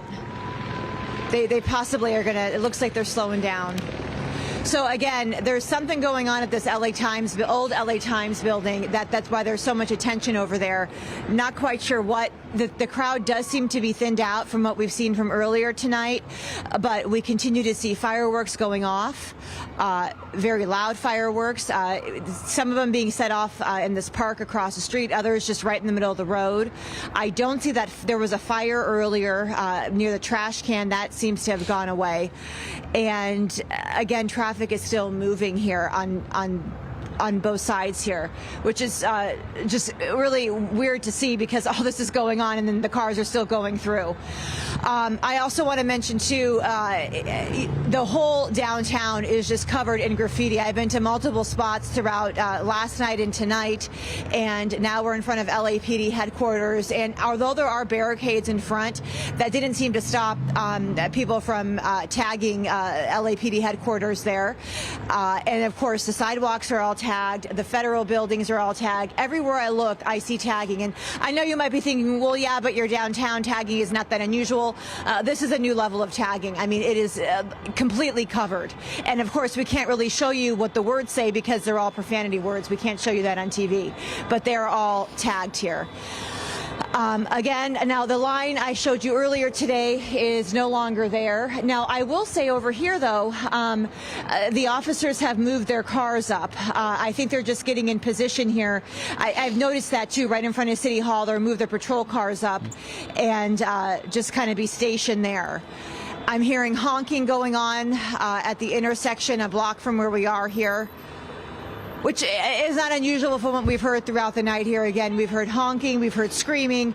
As people are going by, they're yelling at the officers right in front. Some people are yelling at the officers right in front of us. It's not even, the officers aren't even flinching with that. It's not impacting them at all.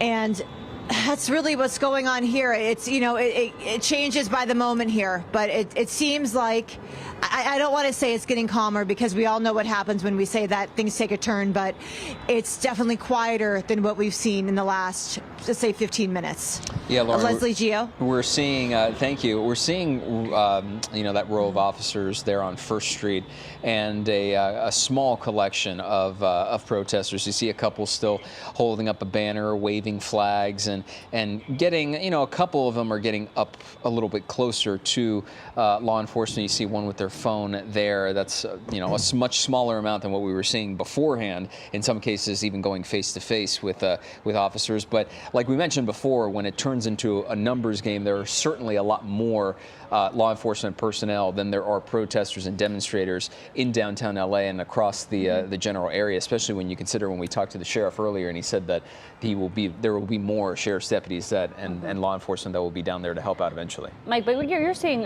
what exactly LAPD was worried about here. Right, and two things are happening. First of all, John, I want you to show them the windows again. This is on the side of the LAPD headquarters building. Dean, on our digital desk, had seen some social media chatter about them, about people using scooters to break the windows, and John's going to have to probably slide to the right a little bit. But right on the side of the LAPD building there, we just noticed multiple windows, multiple windows that are busted and broken there on the side of LAPD headquarters. So we're looking at that. We're also getting some word, and as soon as John gets a shot of this, then I'll have him go look over there. But yeah, there you start to see some of the windows, especially on the left there, right there. So that is probably what prompted, remember earlier when we saw the fire department coming in? Yeah. That's probably what prompted that. I would assume that the shattered windows set off some sort of alarm that then prompted a fire department response. Quickly, John, 8th and Broadway, we're getting some reports of an Adidas store being looted. So we're going to go move John over there and take a quick look at that. It shouldn't be too terribly far, so we'll let you guys know what we see when we get there. But John's going to go look at that right now. Yeah, SkyCal is making their way to that area. That would be at least the second business we're hearing possibly looted. We want to get to our Lori Perez. Lori, what are you seeing? Yeah, we're here on the intersection of Spring Street and Aliso. Where we are, it seems that law enforcement like us are kind of on standby, waiting to see what reveals itself in the next couple of hours. Here you can see they are blocking the entrance. They are not letting anyone or any cars down towards City Hall, down towards the downtown area. If we take a look at the Spring Street overpass over the 101 behind me, you can see another layer of law enforcement has lined up there, again, not letting anyone past that intersection towards downtown. A lot of activity all around us in the sky, choppers overhead, and of course all sorts of law enforcement all around us, really keeping an eye on the situation. This area further down, that's where they pushed the agitators about a couple of hours ago down towards Chinatown past Olvera Street, and that's where a lot of that chaos unfolded. Some of the things that you showed at the top of the show, where there was that out of control minivan, and then really a lot of fireworks being set off, a lot of protesters throwing rocks and bottles and anything that they could at passing LAPD officers, or passing law enforcement officers, I should say. And then additionally, also launching those rocks and everything at that Chevron station, really causing a lot of damage there. You know, you've been hearing a lot about the damage that has happened along these pathways, you know, and I'll just echo that. It's on the sidewalks, it's on, you know, the buildings, it's on windows, really everywhere that they went through, they left their mark, literally. So that'll be a big cleanup once things get back to normal. Who knows when that will be. We certainly hope that overnight things do de-escalate, and really that law enforcement is able to get a handle on things over the next couple of hours. Guys, back to you. Yeah, we want to go right to Mike Rogers here. Mike, is this that Adidas store you were talking about that was possibly broken into? Yeah, and as John's coming around with SkyCal, these buildings make it hard for us to get a good angle to see, but it does look like I see kind of a shattered window. Certainly LAPD is here. Actually, even a shattered window on the second floor right there, which is interesting. So I don't know if they tried to throw something at it from the inside. That's kind of weird. But as John comes around, we may be able to get a better look at it. But this was the report at the Adidas store here. This is at 8th and Broadway. John, what's on top of that police car right to the left there? Now there's that door, same way that the other store was. Yeah. The door was right on the flat, and so it looks maybe they recovered some of that merchandise that those officers are bringing back inside of the store. Interesting how that's happening. I wonder if they're using a tool or something like that to have those doors fall in the exact same way. There's a bottle of liquor right there too, that he just put on the ledge. So we're getting a crew over there right now, and hopefully we'll be able to get some more answers from law enforcement. But you know what also happens here is, and especially if this is a multi-story business, is those officers have to go in and clear that whole business to make sure that there's nobody left inside. We saw them do that at the last one where that looked like a Jordan store. They went up on the roof where there was a basketball court and had to clear through that. So they'll have to do that here as well and make sure there's nobody inside. It looks like they probably already have done it, or here comes a contingent of officers coming out of the store now. Yeah, we also saw a couple people walking by with their phones and taking video, presumably of the damage or anything else they could get an eye on. We've seen a bunch of that constantly throughout the night and throughout the early afternoon, where you have people, in some cases, just taking video, taking photos of either the damage or the chaos or any assortment of things that was going on across the area. And you wonder if they were able to make any arrests, because they did have a ton of merchandise in their hands, arms full. Oh, yeah, you can see a lot of those boxes that were sifted through, or people whoever was in there trying to get that merchandise. But it's interesting, you did see that liquor bottle that they put down, and then just piles and piles of what looked like merchandise that they were bringing back into the store. So maybe they were able to get there in time to arrest some of these people, or you know what? It could have been 1 or 2 people. We don't know at this point. And a lot of the times, while we're still working to gather details and figure out exactly what went on, we really just have the video and the body language of officers to go off of right now. And based on their body language right now, things seem to be, relatively under control in the sense that they are returning some of the presumed stolen merchandise. There's a liquor bottle there sitting at the edge of the table. You're going to have to clear things out, as Mike said, and make sure everything is secure. So, right now it seems like it's in the aftermath of whatever happened. But Leslie, as you mentioned, this is one of 2, right? Because it was that Jordan store a little bit earlier where we saw some shoes scattered around near the front entrance and the door, the window smashed in a similar way to what we're seeing right there, right underneath the Adidas logo. You see that door and slash window smashed down onto the ground, and now they're setting up police tape. Yeah, and just a sign of people taking advantage of what has been a very disruptive night throughout downtown LA. We know at this hour, LAPD has declared an unlawful assembly for all of downtown. We also spoke to the sheriff, whose message was go home or go to jail, even speaking about calling for mutual aid tonight, Mike. We do, and I'm hearing we have a ground shot from Scott Mackey, and this is actually going to be the other location. So you're looking at the Adidas right here. Down the street, which we're working on showing to you in just a second, was where that Jordan location was. And I'll have to see when we look at the shot if it was actually a Nike store, if it was just a Jordan store. I think they still have that brand deal with Nike. So we'll see if that was what that was. But, this is now the second business. And then, of course, we're also, my colleague Esteban out on the assignment desk is hearing some more over back at First and Broadway, which is back where that was. We have those live pictures we can show you now right there. And there is that store where this originally started. So while we're looking at this, John, if you can go back over to First and Broadway while we look at these live pictures from Scott Mackey, we'll get him back over there and try to get a look at that situation, potentially at the old LA Times building where Lauren Posen has been all night, which we know there is a group of people over there. So John's going to work his way back over there. Left side of your screen, live pictures. And I believe that was, 11th and Broadway? 6th and Broadway, I'm sorry. 6th and Broadway. And just, 2 blocks up at 8th and Broadway was where the Adidas store was. So who knows if it's the same group. The way the door was looking, it looked like it was done in a similar way. So obviously they'll have to sort that out. And on the right side of your screen is Chopper. Oh, look, there's another street fire in the street. At the top. Dealing with a Marine layer there, so we'll get a little bit closer as we can. And I can't tell if this is back at First and Broadway. I'm looking for the old Times building. Yep, right there. Okay. So we'll come around and look at that. As you can see, the Marine layer is getting pretty soupy out there. Yeah, it's going to be difficult for our chopper to really get those shots from far away. You can see inside that store. We don't know what it looked like before, but you can see it doesn't look like much on those shelves there or those racks out in front. You see that door that was shattered. You see one shoe there, scattered shoe. A couple scattered, scattered shoes across the ground there. But yeah, it looks like possibly this gentleman may be involved with the business, and because he's been out there all night. But that's the second business. This was actually the first, I should say, of 2 businesses that we have seen possibly looted. And then you're taking a look at LAPD headquarters where several of the windows have also been shattered there. And folks walking you can around, see, it looks like possibly a police detective walking around here. And that is where, for everyone's reference, LAPD headquarters is where most of the administrative work is done. There's not necessarily, black and white patrol cars that come out of there. That's where all their specialized detective units are. That's where the chief is. That's where all their kind of administrative units are. And now we're looking, John, right in the front of the steps there of that LA Times building is where we were hearing, and we see that crowd down there. So we'll look in there and see what they've got going on down here. As you see that crowd right there on the sidewalk.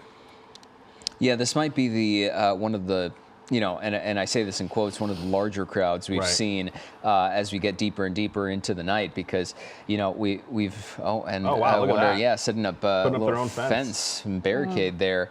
That's something we've seen throughout the evening. I mean, when the first time we were seeing protesters and demonstrators putting up their own barricades were grabbing benches, right, and other items to just sort of set it up along the street. This one is a legitimate fence going, it seems, from the tree all the way across, and then there's this fire right there in the middle on those two barricade items. Those were 2 of the items, in fact, similar to the ones being used earlier on the makeshift barricades that folks were lining up against officers. But there's that group of officers set up right there on First Street, haven't really moved too much and just keeping an eye on the situation. A few protesters there. You see the ones with banners going up to the line and sharing their thoughts, but for the most part, it's a bit more scattered than normal, and it's getting a little bit more development here with the fence. Now they're moving it along up the street, it seems like. That's definitely one of the bigger objects they've used tonight to try to do this. I wonder where they even got that fence I think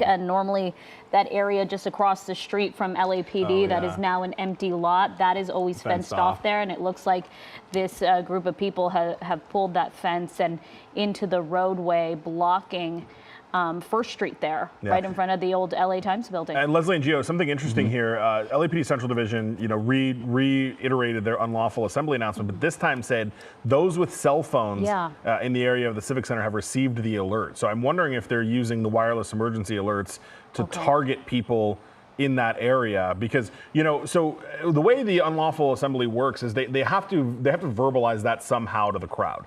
And usually the crowd is much more condensed, and they do that. We'll see them bring in loudspeakers or PAs of the police cars, and they'll make those announcements. But when you have the crowd that is kind of splintered off and is in not really one condensed area, you still have to figure out a way to notify them that there is an unlawful assembly. And it looks like they may be using wireless emergency alerts to get that message across to the people in that area.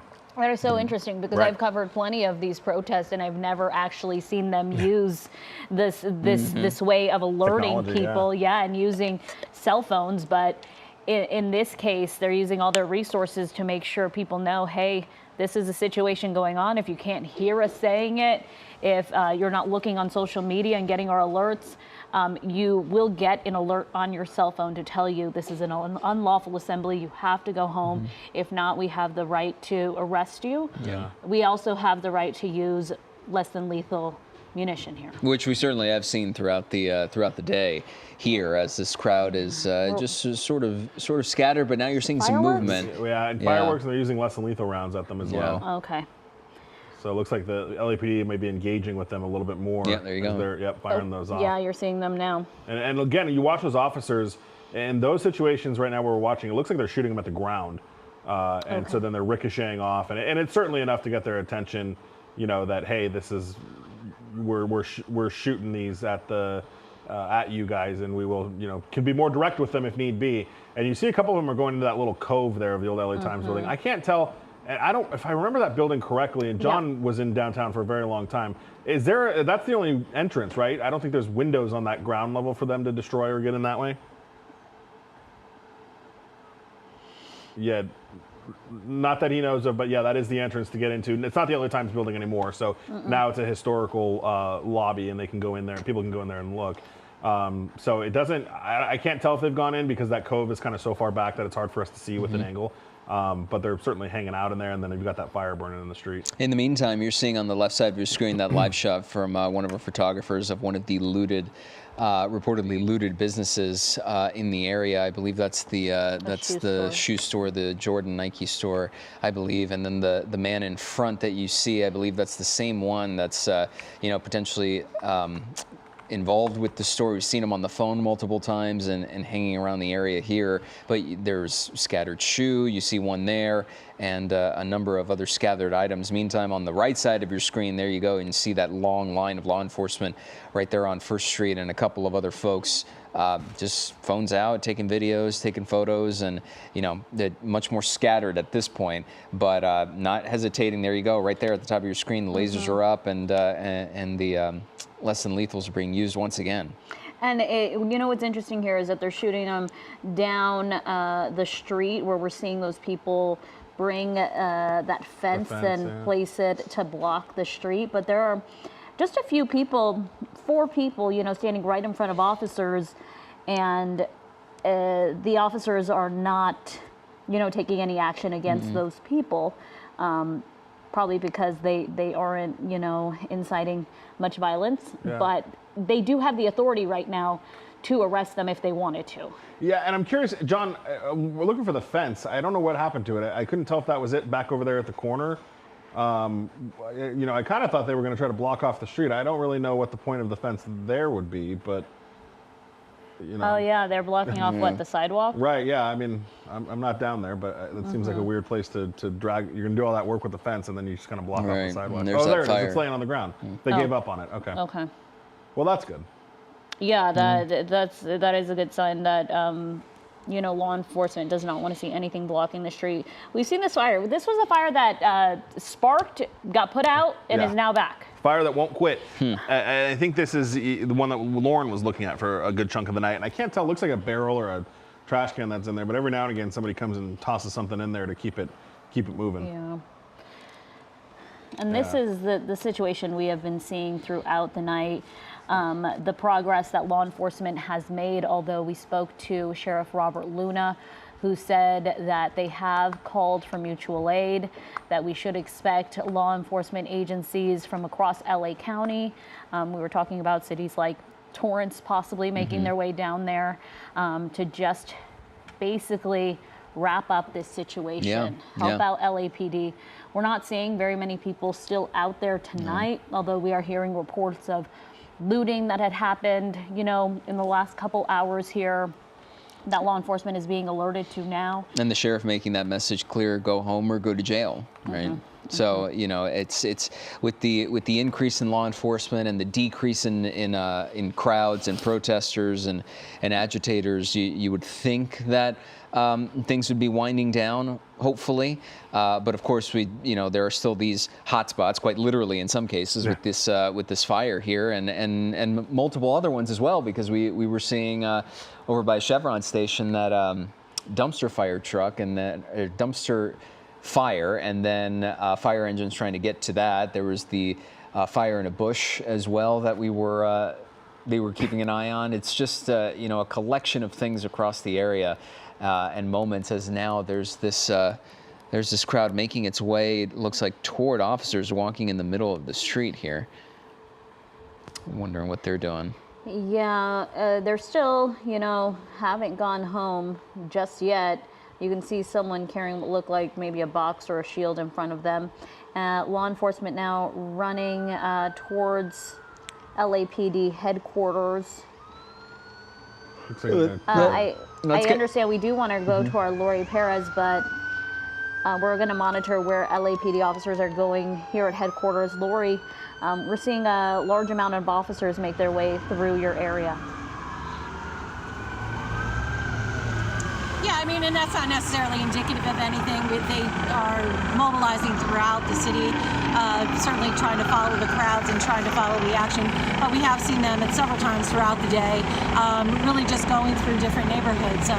Who knows if there's any reason that they're going through there? Perhaps they're just going around in the areas where there have been groups assembling throughout the day, and certainly throughout tonight. They are coming from an area of Chinatown past Olvera Street, where there were lots of people assembled and where we saw a lot of action just a few hours ago. Now they're heading back more towards City Hall, more towards the federal buildings, etc. As the night continues, and really trying to keep an eye on where people might be going.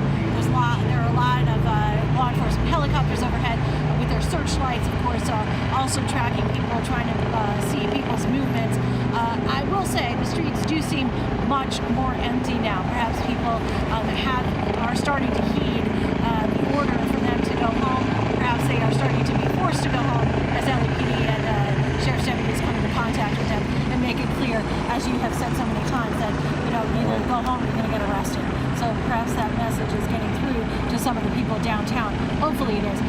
But we're kind of in an area where it's weird to say, but there's not a lot going on, but there is a lot going on. There certainly are stages of law enforcement that are set up behind us and in front of us and up the way from us, and the helicopters overhead. But down here where we are, no activity in terms of any of the agitators that remained after the protests. So that's good news, at least where we are. Guys, back to you.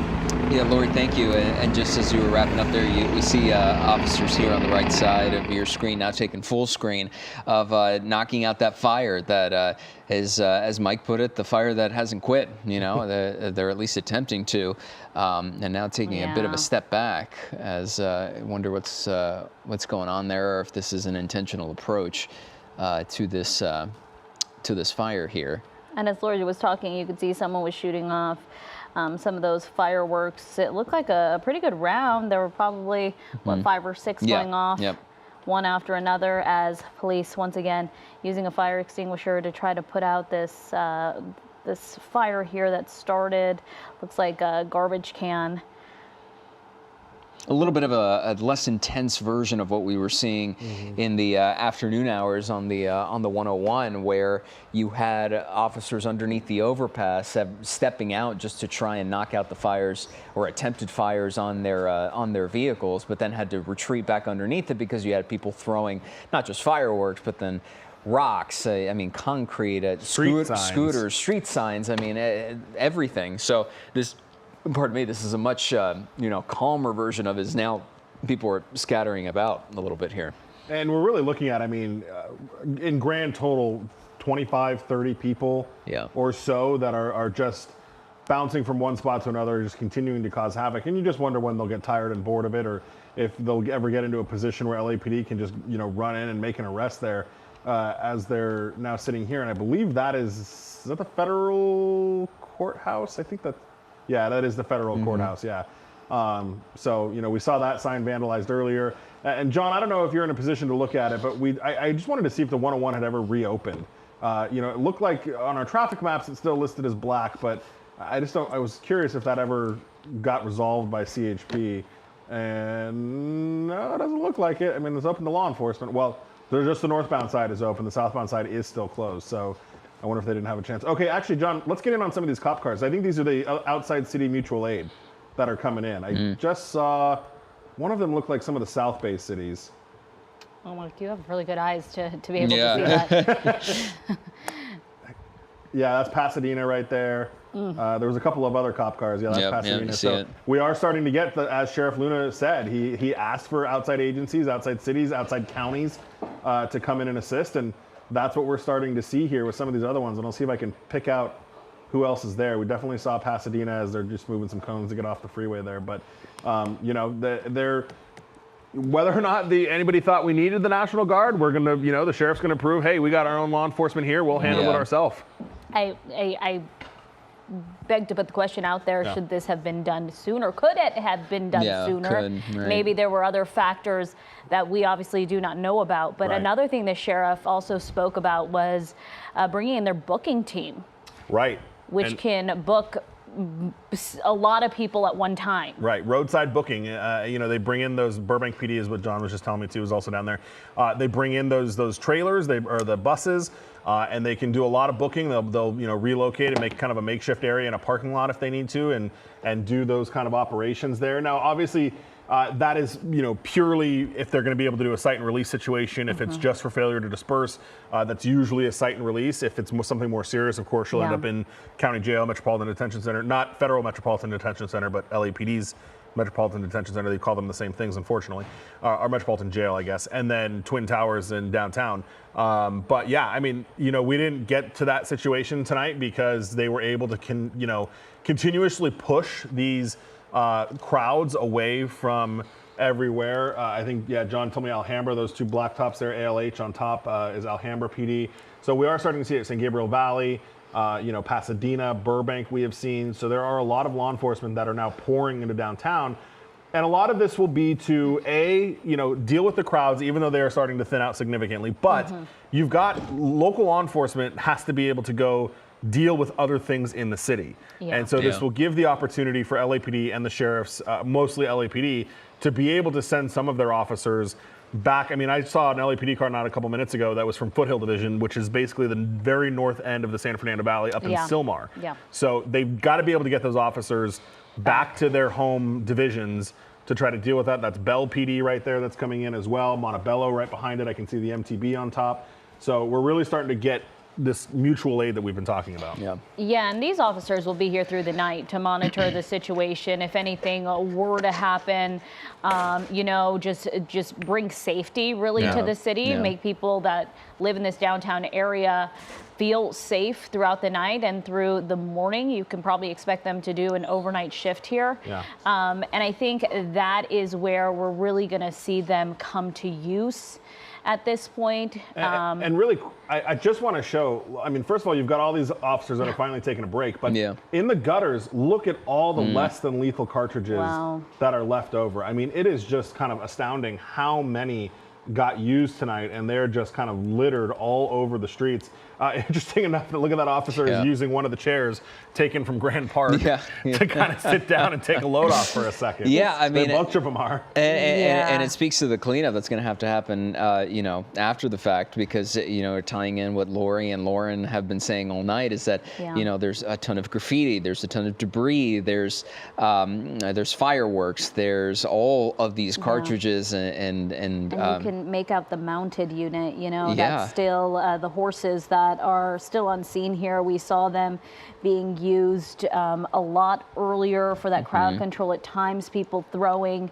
projectiles at the horses, but they were, we know, trained for situations like crowd control. Many times they didn't even flinch.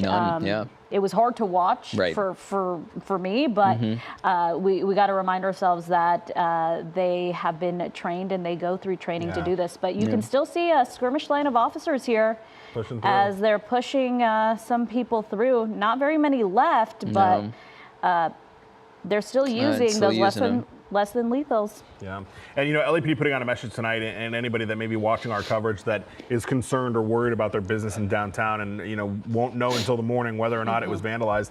LAPD is asking any business owner, any property owner, resident that has any vandalism, they're asking them to take pictures of it, document it, and contact LAPD Central Division so that it can be properly documented and a police report can be filed. You know, they'll want to retroactively go back and try to see what kind of cameras they can get, what kind of, you know, any kind of footage that can help them figure out who was responsible for these vandalisms. And in certain situations, if they're able to connect, you know, one person or a group of people to multiple types of vandalisms, that obviously strengthens the case against them, and they can be charged with additional crimes as a result of it. So if you have a business or you live in downtown and you haven't been back to check on it, if you do have damage, if it has been vandalized, LAPD wants you to take a report.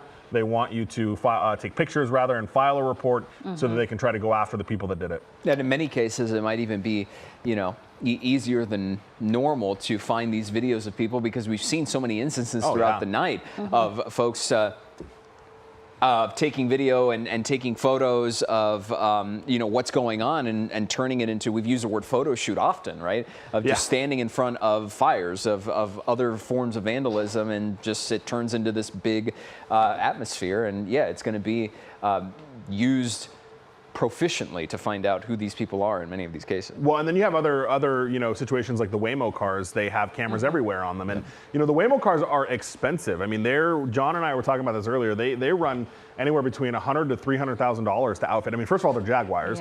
Secondly, the amount of technology that is in them is insane to be able to make that car function that way. So, I mean, you're talking about if you get busted with that, that's a very serious, you know, crime. I mean, it's arson, it's you know, vandalism, it's all kinds of things. And a quick question, Mike, did we ever, because I know you mentioned this, and this was many hours ago, obviously we've been going through a lot of different things. Did Waymo ever reach back about ever shutting down the cars or the app or anything else? No, we did hear on the radio at one point that LAPD was requesting somebody to contact Waymo to get them to disable that. I don't, actually, you know what, I have Waymo on my phone. Let me see if I can order a car to downtown, and I'll tell you right now. Hang on one second. But no, Waymo officially did not respond to us.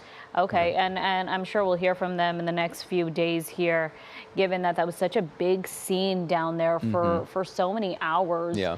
And we know that LAPD had warned people, please stay away from this area because the fumes can be very toxic, given that this is a lithium-ion battery. But Gio, we're going on now, and you saw law enforcement and those officers trying to take a seat and take a break for a second, because we're going on at least 10 hours, if not more, of officers actively facing off with people down there in downtown And the LA. intensity level has, you know, in their case, fortunately died down a bit over the course of those hours, but it was very, very high considering how many people were surrounding them and surrounding the area earlier in the afternoon. And that was the mix of those who were there to peacefully protest, and that's just regular crowd control you have to be wary of and keep an eye on, in addition to those who were out there to provoke a response or cause damage and throw rocks onto CHP vehicles and the like. And in some cases made it much more difficult because, as we've said throughout the course of the evening and the afternoon, is that it was a numbers game. And then that it turned in, you had many more protesters than you did law enforcement.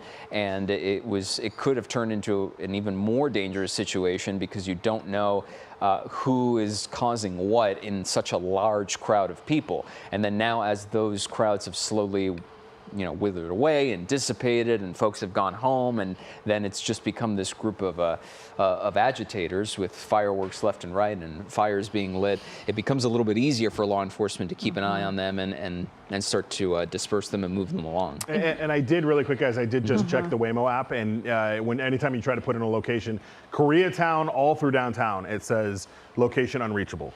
So I did check it in some other areas. You can still get around in some other areas, but at least when you try to do it in the downtown, even as far west as Koreatown, it said the location was unreachable. Yeah, at this point, I was trying to look for people that may still be down there that were part of earlier, disruptions, some still out there protesting, and I cannot make out very many, maybe like a handful. One, maybe. two, a couple. You really can't tell because LAPD has blocked off so many roads. So many of these roadways now, and just pretty much, made it so people can't pass through the area and hopefully just go home. And we haven't seen anyone get detained in the last couple hours either. It's surprisingly been a while. And guys, we're going to lose SkyCal here in about 6 or 7 minutes because of fuel issues. So I want him to do just kind of one last big orbit for us and see if we're missing any groups that may be still hanging out somewhere. I mean, they certainly have covered a lot of ground from LA Live to Chinatown and kind of really all over the place.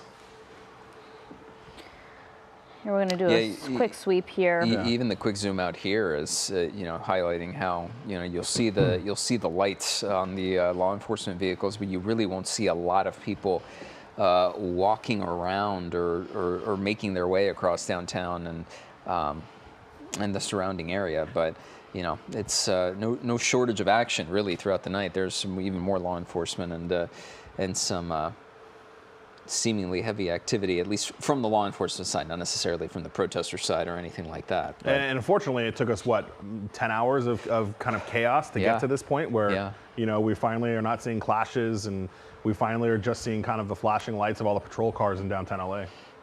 And, we heard several hours ago now from LAPD Chief Jim McDonald, who ran through... Oh, there we go. Oh, and there's still some activity down here, but he ran through just some numbers of arrests, telling us at least 10 people were arrested today. That number possibly much higher now.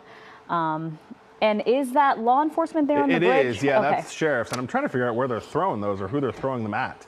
I mean, you've got some more law enforcement right here, but I don't see what they're kind of focused on. And maybe it's behind that building. John can come around and look at it for us. But that would certainly be the very, very, very last group of people that we've been looking at. Yeah, and the action and enforcement being taken by law enforcement is some of the only happening at this hour right now in the downtown area. Yeah, I'll just kind of, standing there up top and keeping an eye on things, but no, not really. Yeah, no, not much of a crowd. Right there, John, in the intersection on the right. If you go back in, yeah, right there. Yeah, just a few. Last 4 people that don't want to go home and be done with this. That's about it. Yeah, this is the point. Just really dragging it out here, but law enforcement will try to get as many of these people out that were a part of this situation as possible, even if there are just 4 left. Yeah. Oh. And yet we see a little bit more. Fire? Yep. And you got a group of people here. John, where is this? He's looking for me. On Broadway in Chinatown, and I can't tell what's on fire there, but might be another one of those. Trash. Trash barricade items. Dumpster bin. Yeah. We were so close. Yeah, and this is why we asked SkyCal to do just one more loop around the downtown area to see the situation that we possibly couldn't see earlier. Yeah. But see if this guy's going to toss that bird scooter in there, which is more lithium batteries. No, that's right. Yep, there we go. So now we'll have to wait for the fire department to come do this. John, is there any law enforcement in the area that you can see? Is that also a bumper right there on the side? Oh, no, it's part of the building. Sorry. There are really no law enforcement that I see. Just a couple dozen people still choosing not to go home. But with that mutual aid, Mike, and you mentioned before, now opening up the possibility of LAPD being able to respond to other situations around the area, you know, when you have those extra hands on deck, then it allows you, and with the thinning crowd as well, it allows you to kind of stretch out and take care of sort of spot situations like this. That pop up, right? Yeah, we'll see. I mean, it looks like John was just pointing out a good chunk of them walking away. And here we go. Social media, look at that. We're going to record ourselves standing in front of the dumpster fire. You know, see if they, well, I can't tell what's in his hand either. No, but eventually this will get posted, and law enforcement is looking, we know, through social media. The FBI has already put out several posts of people, you know, in the last few days that they feel have impeded on federal investigations and attacked federal officers. They've put out photos trying to identify them, and those people could face federal charges. Yeah. In this case, LAPD and local law enforcement will also they have the resources to scour social media and try to find a lot of these people. And this is about the largest congregation of people still hanging around that we've been seeing. Right? Yeah, or maybe at most 2 dozen or so. And it's right by that fire. But you know, notice how some cars, I mean, they don't even bother, just turn right around. I mean, we've seen that a number of times already, where they're just say it's not worth it. We'll just turn around and find a different way to wherever it is that we're going. Yeah. And we're going to lose Chopper right now, guys. They're going to go for fuel. A big thanks to John and our pilot. John, I don't know who our pilot is tonight, but tell him thank you. Yeah, thanks for all your hard work. They've been up there for many hours Great job. and helped us cover this as someone else is once again dropping another Bird scooter or Lime scooter, whatever that brand may be, electric scooter, into that dumpster. That's the second one we've seen. Let's get back to, it looks like Lori Perez, who's down there. Lori, what are you seeing right now? Behind you, it looks relatively calm, but you tell us what you're seeing.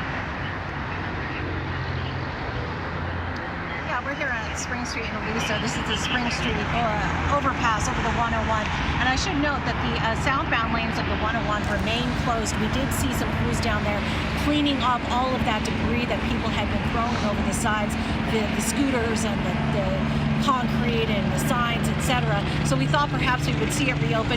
It is not reopened, and I'm thinking now that that might be because they do not want people getting off the ramps and heading into the city. As I've mentioned before, you know, they really have lines of police officers or law enforcement blocking anyone from getting into the city, so perhaps they're trying to do that with cars as well. If we swing around, you know, I'm so disappointed. I just heard you saying that they were doing some damage over in Chinatown.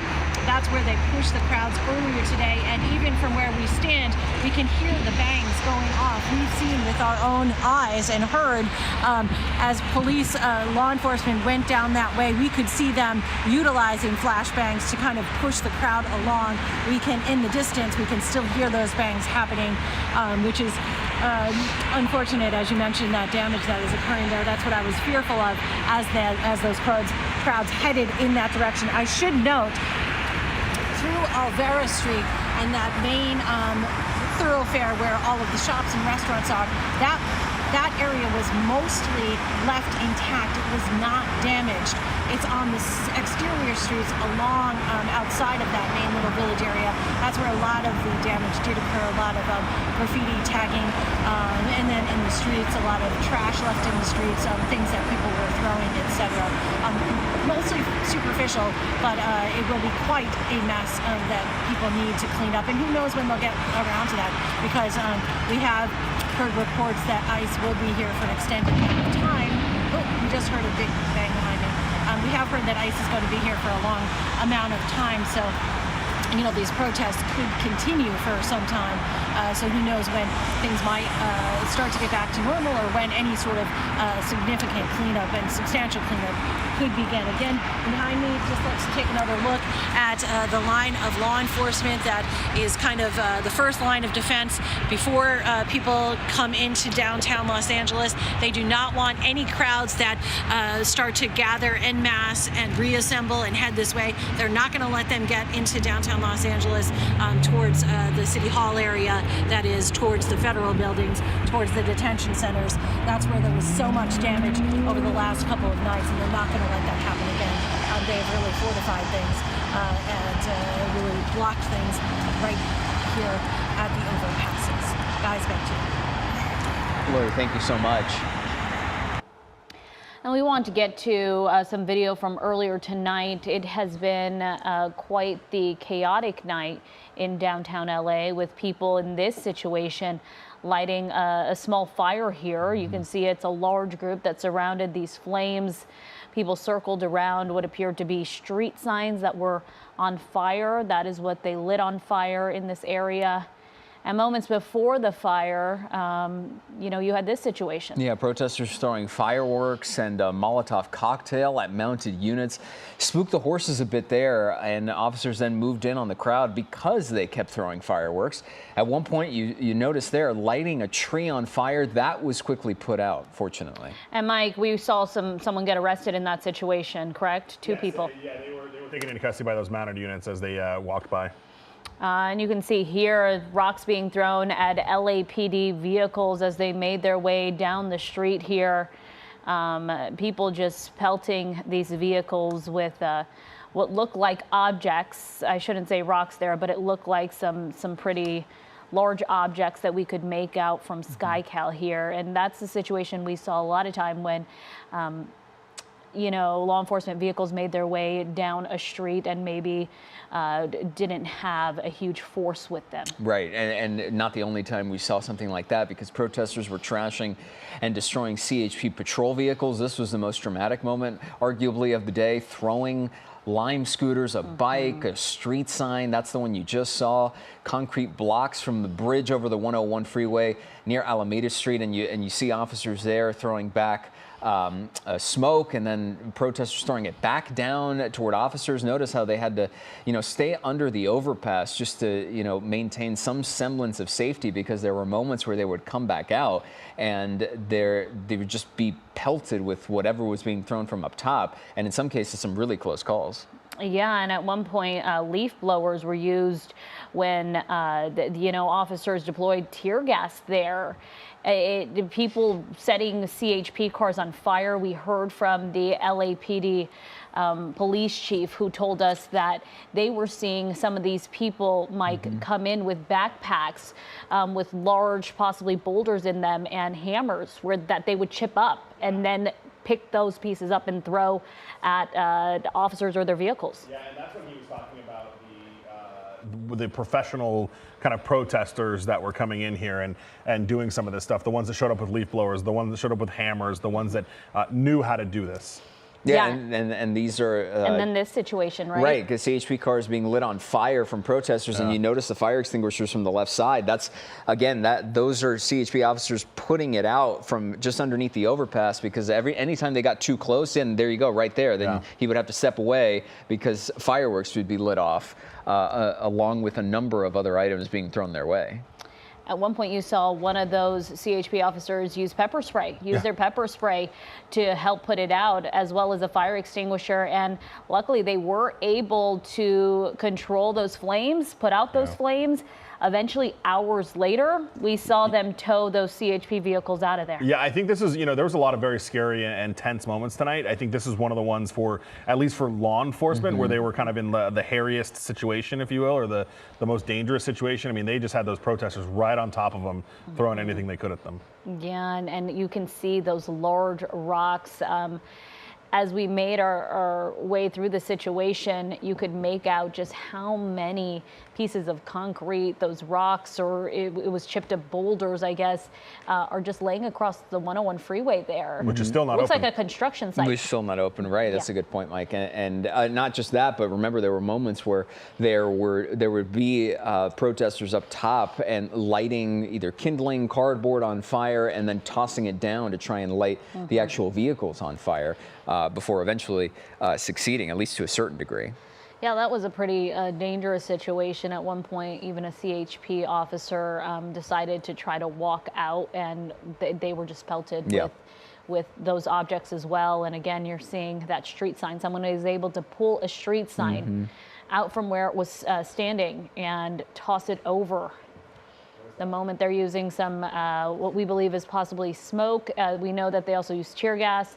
But some of these people so bold, they pick it up with their bare hands and throw it right back. And even before that, when you know, they were on the on-ramp and then on the 101, the kicking back and forth, right, of the smoke canisters between officers and between protesters. The officers would throw it their way, and then they would throw it back, and then they would kick it their way, and then protesters would kick it back towards CHP and other law enforcement, and it just became a prolonged back and forth to try and get control of that crowd before eventually CHP did manage to push the crowd off of the freeway back onto the on-ramp, and then beyond the on-ramp back onto the main streets there. Yeah. You know, this was a situation that went on for quite some time through our downtown area. Again, as Mike mentioned, the 101 southbound still not open at this hour, and you wonder when they will reopen it given Monday morning traffic. And this is a situation we're talking about here. Yeah. The LAPD police chief mentioning that people were taking concrete, they were smashing it up and then using that as essentially weapons to throw at either law enforcement patrol cars, or other people. Yeah, use hammers, and I mean, the video makes it pretty clear. You're just throwing it up and using gravity to break off into smaller pieces that you could then throw, and that's why a lot of the debris was still lingering over the 101 bridge and overpass, because it was just layered there, and it's a lot of cleanup to have to do after eventually they did get those vehicles out from the 101, and then but still not open. So a lot of work still left to do and to clean up. Yeah, earlier tonight we did speak to Sheriff Robert Luna. Take a listen to what he told us. What you're going to be seeing in the next, shouldn't be too long from now, you're going to see a lot of law enforcement officers, deputy sheriffs coming in to assist our brothers and sisters at LAPD. We have additional CHP officers coming in as well. So I'm going to send this very strong message. Earlier today, there were some really good people out there protesting and demonstrating, and then you had people who were acting unlawfully, which meant they were attacking police officers, deputy sheriffs, and causing a lot of destruction. If you are out here and that's what you're doing, there's a high likelihood you are going to jail. We are here until we bring calm back to downtown Los Angeles. And it wasn't just patrol vehicles that were destroyed and affected. Several Waymos were called into the area, ordered on the app, tagged, trashed, and then set on fire. You notice some of the explosions there. I mean, it was such a chaotic scene because it wasn't just one Waymo. It was 5, if not 6 guys that we counted when it was when we were down there and keeping an eye on it. I think it ended up being 5. I can see 1, 2, 3, 4, 5 in that shot right there. So I think it ended up being 5. Oh, okay. So 5 Waymos at this point that went up, you know, rather quickly. Yeah. The situation just escalated so quick. Yeah. Our Lori Perez alerted us, hey, someone called all these down. They then got vandalized. We saw people shattering the windshield, shattering the doors, getting them open. And then all of a sudden, each one by one, started being lit on fire. Yeah, and it took fire engines a while to get down there, right? Because it was such a chaotic scene, and you had so many other logistical problems to be wary of with law enforcement set up on streets and have their skirmish lines set, and protesters taking over streets and walking through everywhere. That by the time fire engines got there, these had been burning for quite a while, but eventually they got a handle on it and were able to put out those flames. But it really speaks to the chaos of the situation earlier today. Yeah, and these weren't the only things we saw set on fire, right? We saw trash cans set on fire. We saw trees. There were trees that were also set on fire there. But take a look at this. This is a crowd that had barricaded themselves behind benches and tables that were taken from Gloria Molina Grand Park. Those are those pink chairs you see there. They also brought in some trash cans, some foldable street signs there, some construction signs, anything really large enough to block that roadway from what officers were firing towards them. And then we quickly saw them disperse. And the protests also took another strange turn tonight. This was particularly dangerous, keeping an eye on a fire set by protesters when this minivan was doing donuts in the intersection. People started throwing rocks at that van as well. The driver ended up speeding off, almost slamming into a crowd near where our Lori Perez was standing. Yes, he just came right at us. Oh my God. Our crew not hurt. They are doing okay. That's good news there. The driver of the minivan took off in reverse, driving backward for a few hundred feet, then got out to move a trash bin at one point, got back on the road, almost hitting pedestrians and other drivers, was chased by protesters, then tried to get into another car before he was eventually taken into custody. And I want to tell you that late tonight, LAPD did address this situation, saying that this person obviously was arrested and that they would face multiple charges here.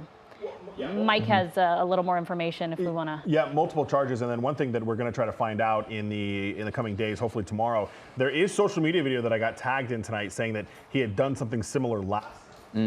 Okay, so possibly had done something similar to this last So we're definitely night. going to follow up with LAPD and figure out who he was, if they're accusing him of anything from yesterday, but certainly a wild situation. Yeah. Well, Mike, thank you so much, and thank you for joining us this evening. Remember, we're streaming 24/7 on CBS News Los Angeles. Our coverage continues in KCAL News Mornings.